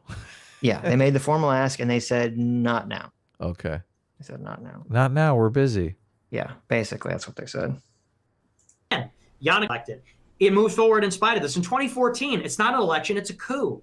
It's a coup, which is not supported by the majority of the population. It absolutely the majority, what the no, it was opposition not. leader was No, the it one was that not. rose to power afterwards. No, it was not. Yanukovych ran from the country No, it was because not. he ordered The his majority- police to shoot at his Hang citizens. on. See, now you're interrupting because the majority of Ukrainian people did not support NATO membership. No, the correct. majority in 24. No, you're wrong. That's on correct. that. No, I'm 2008. agreeing with you. Not Oh, until okay, Crimea okay, yeah. was removed, Okay. which was where your most anti-NATO population Well, hang on. was. So in 14, they're not begging for it. Not even a majority supports it. And not even a majority supports. See, he's confusing his dates because in 2014 everything changed. Yeah. Immediately the public support for joining NATO in 2014 in Ukraine completely changed. Which makes logical sense. I mean, I don't understand the perspective here. You got to just think human nature. Supports Maidan. Not even a majority of Ukrainians support Maidan. Nevertheless, That's also not true. That's so That's also not ridiculous. I told you 328 to 0 to get rid of Yanukovych. And then after the elections, the pro-Maidan party won the election they had after that. Not only that, you can watch videos on YouTube. We had the Black Lives Matter riots all summer long over George Floyd. Like the shit that you're seeing in the Maidan protest is like 10 times George Floyd. They're Right. fucking beating people over the heads with iron clubs. Yeah, this is so according to polling in 2014 is when the shift changes. That suddenly the public opinion the majority of the public opinion slowly increases and increases in favor of joining NATO. Mm-hmm. Which Yeah. makes, as you said, makes perfect, complete sense. And it has just been increasing every year since, basically. Yeah, I'm sure it's fucking 99% now that Russia has invaded. Right. a pro-Western leader is installed. And they begin Installed? moving Wait, what do you mean west. installed? Yeah, thank God he said something. Installed. He was the Because opposition it was leader. a He was the coup. next guy that was coming up. What do you mean? He didn't just When come a from coup nowhere. happens, yeah, okay, it's a coup, Destiny. It's not like somebody ran on a platform of let's join NATO. They overthrew the government. Overthrew. He fled the country after he did because he was worried that he was going to be tried for fucking war crimes when his cops started. Is it democratic to have a coup, to have a violent revolution? Why are you in saying Kiev? democratic when part of the reasons why he was protesting so heavily is because he literally tried to pass like 10 anti-protest laws? That's not democratic either. Destiny. When you Yeah, they were beating the citizens on the head with the iron clubs, so they started wearing helmets, like construction helmets, and they made wearing construction helmets illegal. So the people bought pots and pans and wore pots and pans God. on their head. That's insane. I know. They made wearing construction helmets illegal. Yeah. Oh, Jesus. democracy at work there, right? I'm sure that was what the public wanted. Well, and also, again, France as a coup is just so dishonest because it's like you have this massive protest breaks out that goes on for months. Yanukovych agrees to host new elections and then flees the country. Where's the coup part exactly? Yeah. This is just buying all the fucking fake news out there. Oh, it wasn't a coup. What, it wasn't America's fault. Come on. You're just denying reality here, Destiny. It's like someone is denying reality here, but it's not Destiny. overthrow the government. When the government makes it illegal to protest and starts killing protesters, that's not very democratic either. So what are our standards now? So what are our standards? If some people don't like something the government does, then elections. Now democracy is when the people overthrow the government because the government passed an anti-protest law. So which is it? Is it about what the people want? I don't know is what it about sovereignty or are all these things conditional? It's apparently it's conditional. Listen, the reason the protest broke out is because of the EU controversy. The reason the guy fled the country is because of the EU controversy. Yes. The protests were a reaction to that. Right. Of course, everything is conditional, Nick. Why are you? And it's funny because acting I mean, what were you gonna say? Go ahead. Well, didn't you say earlier? You're saying like all the people that they would have been cheering if like the truckers. Oh, totally. Yes. If during the trucking protests in Canada, okay, for the COVID lockdowns, if what's his face, if Trudeau, got impeached because of that, and replaced with some, Canadian politician who was in favor of getting rid of the lockdowns, everyone would have, all the people now that are kind of pushing the Russia apologia line would have been cheering. They would. Yes. Yeah. So it's just. Protesting is a part of liberal democracy. I mean, I feel like that's how you advocate for your political position. So well, yeah, and if you take it away, that's a big red flag. Well, this is one of the things that the Russian people are against. They're like, they don't have the right to protest. Yeah. Right. Same in China. They don't have the right to protest. Right. What the fuck? Destiny, are you saying that committing crimes against humanity will forfeit your sovereignty? Of course, Nick. What do you mean? Like, it's unraveling. Nothing is unraveling at all right now. Here it is. Like, here's why. Okay, tell me why. Tell me why. Because you're the crux of your argument is you say like, well, when the U.S. exerts influence on Ukraine, that's okay. There was no Euromaidan was not a U.S.-driven protest. Okay, but the point, we're not talking about Maidan right now. We're talking about NATO membership. You brought up Maidan. No, we were just talking about Maidan and the coup. No, we're going back. Okay, we're let's go back to NATO. You said the difference between American and Russian power is that the Ukrainian people want American power and the Russian people do not. You said America hegemony, they don't have hegemony because the Ukrainian people consent to it, they want it, they don't want Russia. But the conversation about NATO membership begins in 2008 when that is not the majority position. And they don't join because they don't want to. Okay, hang on. Hang on. Yeah. And in 2014, it's still not the majority position. And they still don't join because they don't want to. Hang on. Why are you jumping the gun here? It's because you know what's coming. What's coming? You know what's coming. Where their minds change when Russia invades them? They're like, okay, we changed our mind. Now we want to join NATO? Is that supposed to be surprising? This is so sad for you. It's so over for you. I'm losing so high right now. Yeah, tell me. Yeah, you are. It's so funny.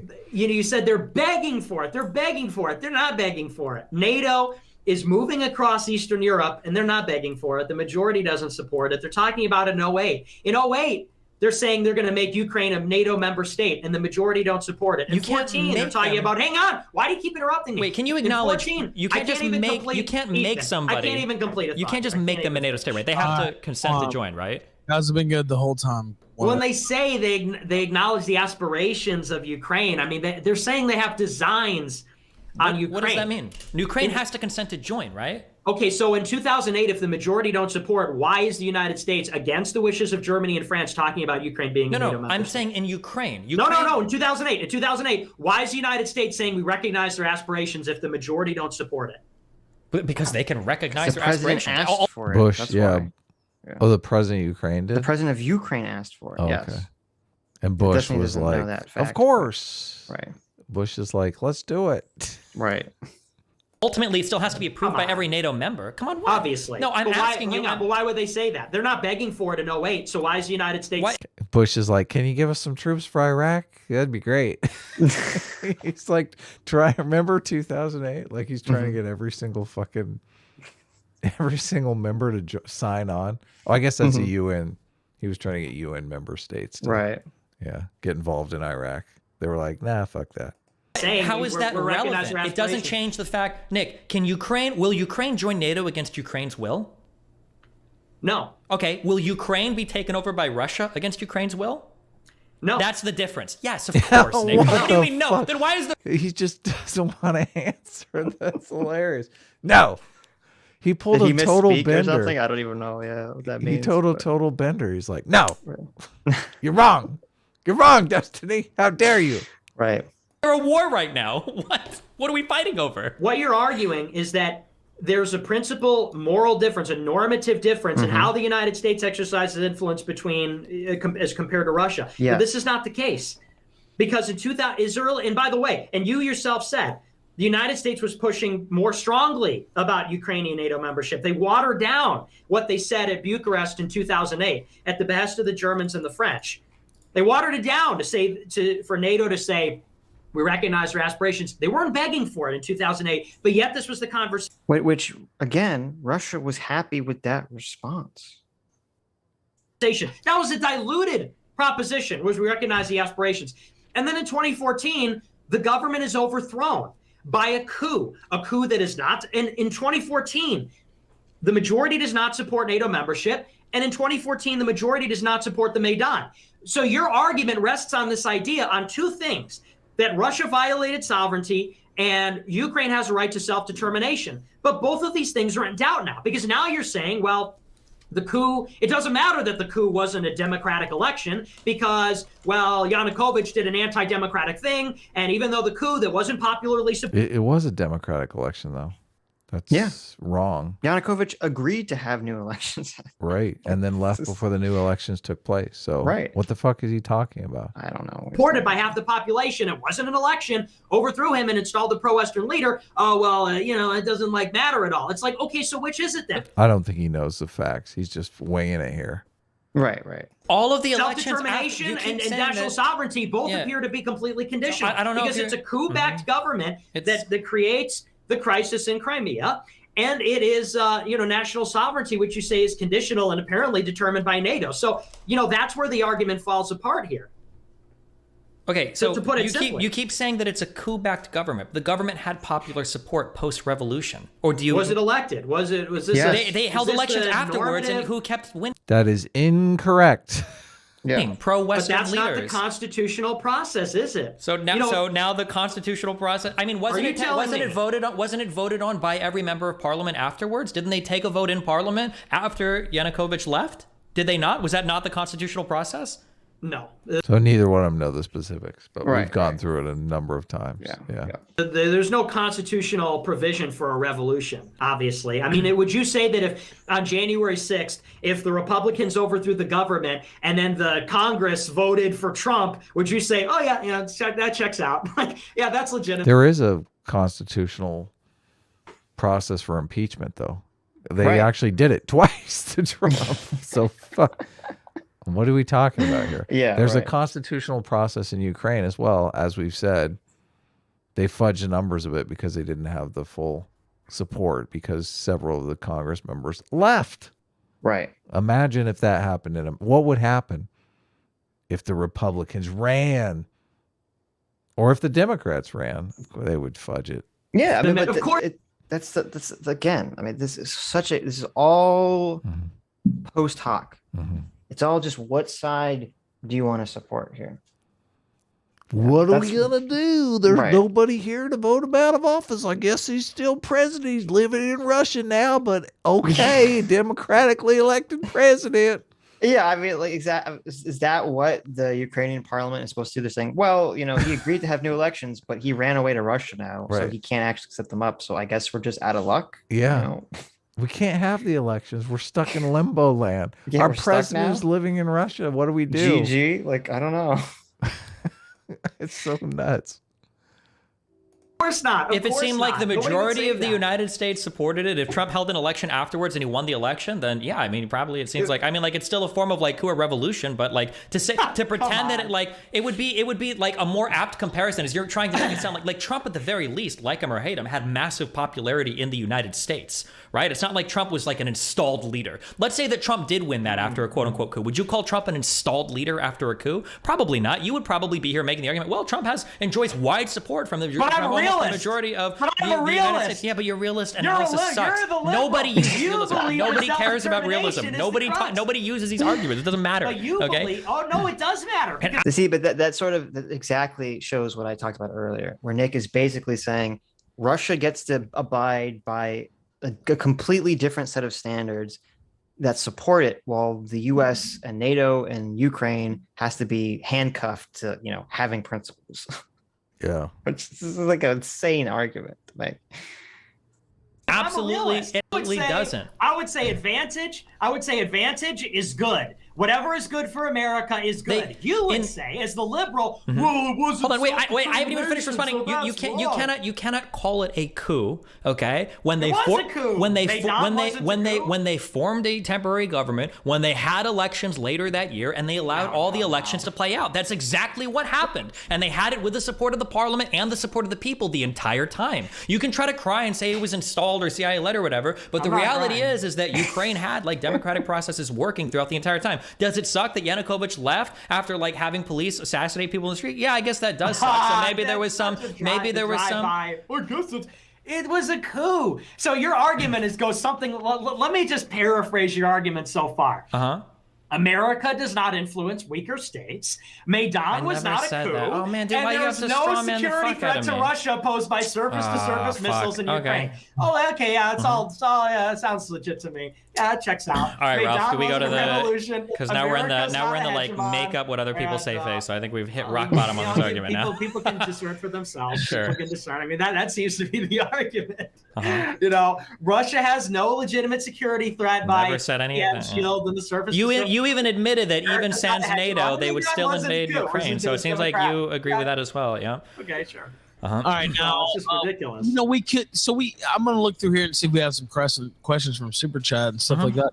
I guess if you guys want to put like a capstone on each of your presentations here first before maybe I go to that might work too. I don't know. It's up to you guys. Or do you want me to just look for questions? I think a closing statement would be in order. Yeah, and then I'll do questions after, right? So you guys can have your presentation down pat. Yeah, okay. So go ahead. I think I don't recall fully, but I think it was Destiny that led off, right? So okay, so that would be you leading off here then, and then let Nick lead off here. I led off with the opening. No, you lead off. No, I'm not going to give you the final word on the opening statement and the last word. Are you serious? Well, it usually rotates. Hey, or we could do how we've been doing it and talk at the same time, maybe. Says the normative law. You're invading this debate. Yeah, You're suspending normative Ralph, laws you have the debate. sovereignty in this conversation, so you have to decide which hegemonic influence is going to prevail here. And talk about the last word. Sovereign Ralph. Stack the deck either way. Ralph. I just thought that was the normative rules, kind of that you should have the first on the closing. Okay. First debate. I mean, if you really want to close, I mean, it's fine. I really want to close, but he does too. So now we have a conflict here that you have to resolve, Ralph. In debate, being first is a privilege and being last is a privilege. Usually the person that goes... Why are they fighting over this? Destiny really it's kind of silly, but he just wants to have the last word, I guess. First in the opening goes first in the end. I'm looking for. I don't actually. He's looking for a UN Security Council resolution on. Pull up Robert's rules. Robert's rules of order. Let's go. Let's check them. Let's check them. I have a coin around here somewhere. Surely. Let's post E to support Ethan Ralph's war. You would think I would go downstairs and flip a coin. You know what? I'll go downstairs and get a quarter. Ethan's campaign to Richmond. That's so fucking. I don't have any coin here. Like you would think. Okay, can you guys argue for a couple more seconds while I go get a coin? I'll just go first. I mean, it's not even apropriate, but I'll go first. I mean, I hope that Ukrainian citizens have the same resiliency that I had to withstand. You repelled the attack. You repelled. Yeah, okay. If you're willing to see my generals have been killed. I'm encountering Steve, the ghost of Cuba, the ghost of Havana. Thank God, he flies over the sky, shooting down cozy TV streams one at a time. This ghost of Omaha is destroying my capabilities. Ugh. All right, go ahead then. I'm so mad. Okay, all right. So in closing, I think that was basically a nice summary enough. Just at the end there. And I don't want to go too long, but the crux of the argument is this. America is not a benign hegemon. America is the world superpower. And with NATO is a hyperpower still. $1.2 trillion in military spending, more sophisticated capability than anybody can recognize. And all it takes is to put yourselves in the shoes of the Russians and in Moscow to understand where Russia is coming from. The suspension of the ABM Treaty in 2001, the suspension of the Intermediate Nuclear Forces Treaty in 2019, these in themselves are dramatic provocations. The reintroduction of theater support missiles into Europe destabilizes the balance of power. And that is, of course, notwithstanding the largest concern, which is the continued expansion of NATO since 1999.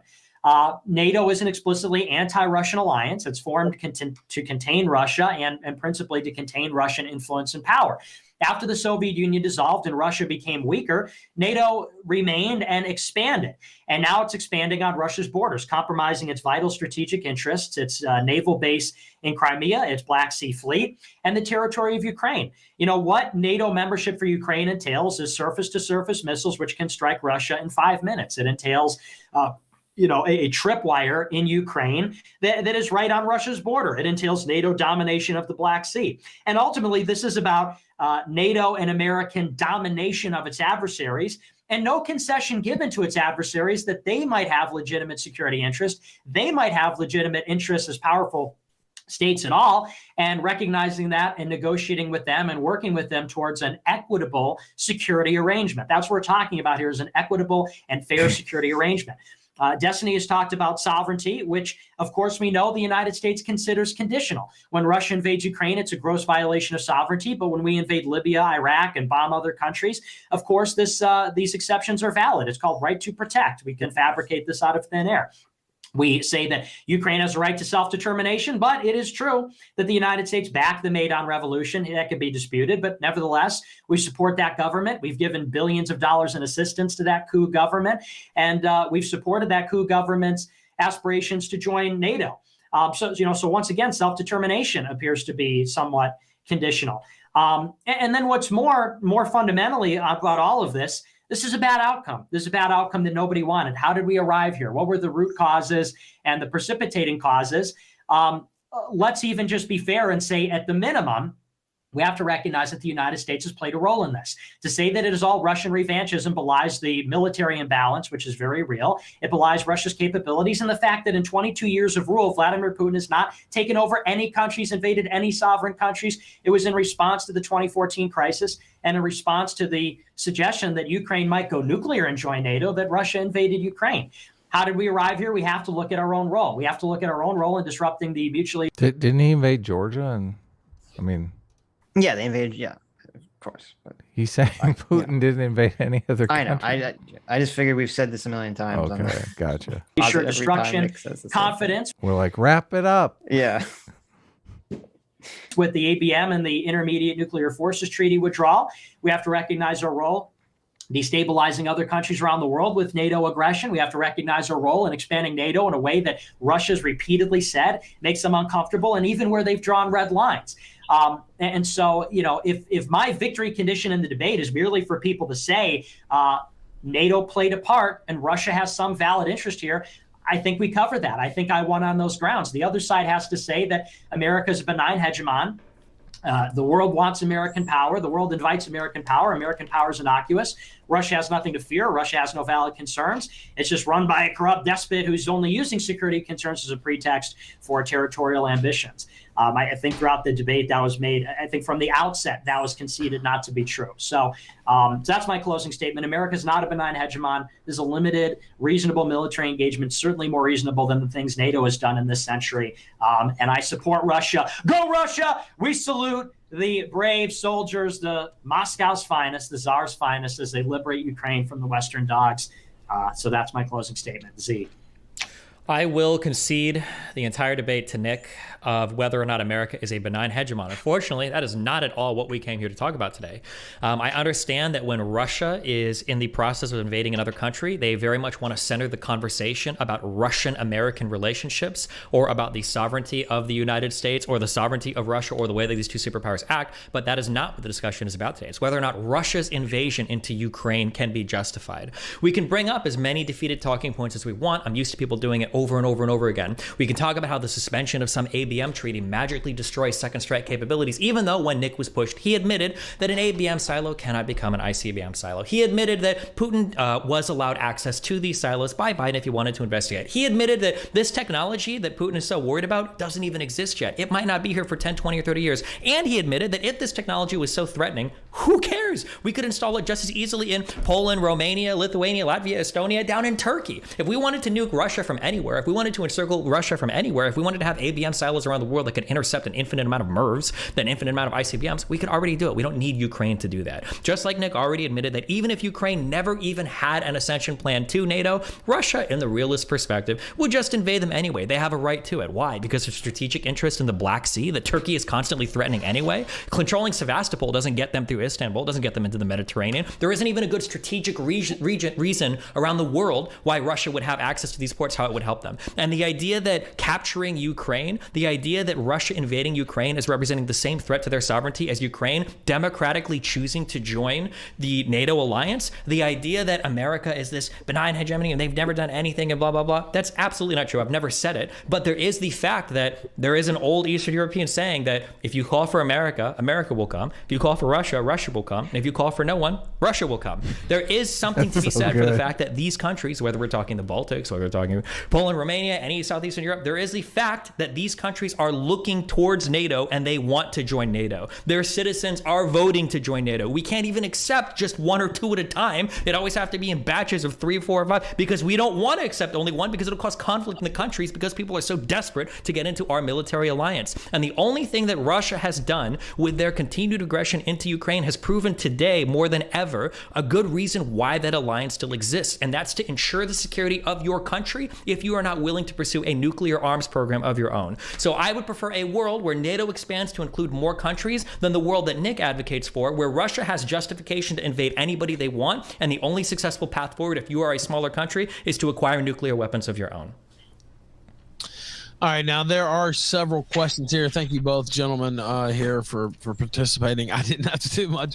I just kind of let two old fellows go at it, right? And that's how I prefer it, honestly. I feel like too many times the moderator. And that is the essential point here, which I don't feel like the pro-Russian apologia side has ever addressed, which is that if you say that if NATO disappears from the world, basically the only option that Eastern European countries have is to become nuclear powers, which Russia's going to invade them and they're not going to let that happen anyway. Yeah. So it's just a preposterous solution. Did you want to, or is it too late, or did you want to watch the, I don't know how long it is. We should go. We should wrap it up. We should wrap it up? Yeah. Okay. Yeah, after this, Destiny, I don't know why they didn't include it in the video. Destiny asked Nick a couple of questions that he gives kind of an interesting answers to, but we'll bring it up on Tuesday for sure. But I know okay, we still have some super chats left, and also, I mean, we're going to be talking about this on Tuesday because there's a bunch of like other super chats that we're going to read. Right. Okay, we'll watch on Tuesday because I think it's like 20-30 minutes. So Eric P for $20 says, I used to think Destiny is cringe, but Nick regurgitating more than a mommy bird. We need more neutral arguments because I'm tired of people acting like war is just some willy-nilly conversation with no consequences. There you go. Yeah. I mean, but we need some credible. I mean, that's the thing. I don't know that we have any credible anti-war arguments right now. Right. Lord of the Nerds for $2 says, why are you censoring chat? The show has become lame. I wasn't. Who was censoring chat? Yeah, I didn't censor chat. Yeah. I'll be honest, I've like barely looking at chat. Yeah. So I don't even know what you're referring to. If you want to DM me, if you think that chat was wrongly censored, if anyone thinks chat was wrongly censored, all you have to do is send me a DM on Twitter and tell me what happened. Yeah. Crack Rock Steady, our favorite Ninja Turtles supervillain, says lots of water curing for Russia by Nick here. Good job not letting your elephant run wild, Adam. Congrats on getting the memberships going. I'd go for a higher tier, but it's too rich for my blood right now. S-class is the best class. Well, it's fine. Don't worry about it. Well, welcome. Yeah, thanks. Thank you.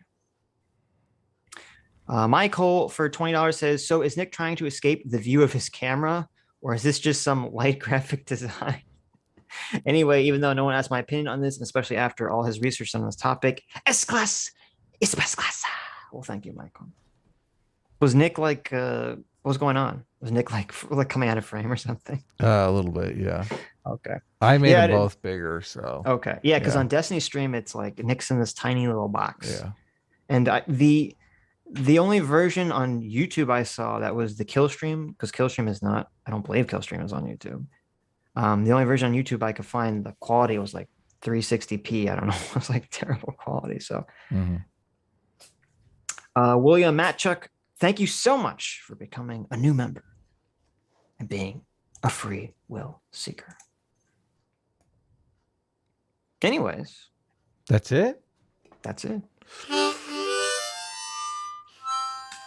Anyway, thank you so much for incredibly generous donations. Thank you for all the people that joined our new channel memberships. Now that we have new members, I believe we can start putting in even more and different and new emojis. So that'll be fun.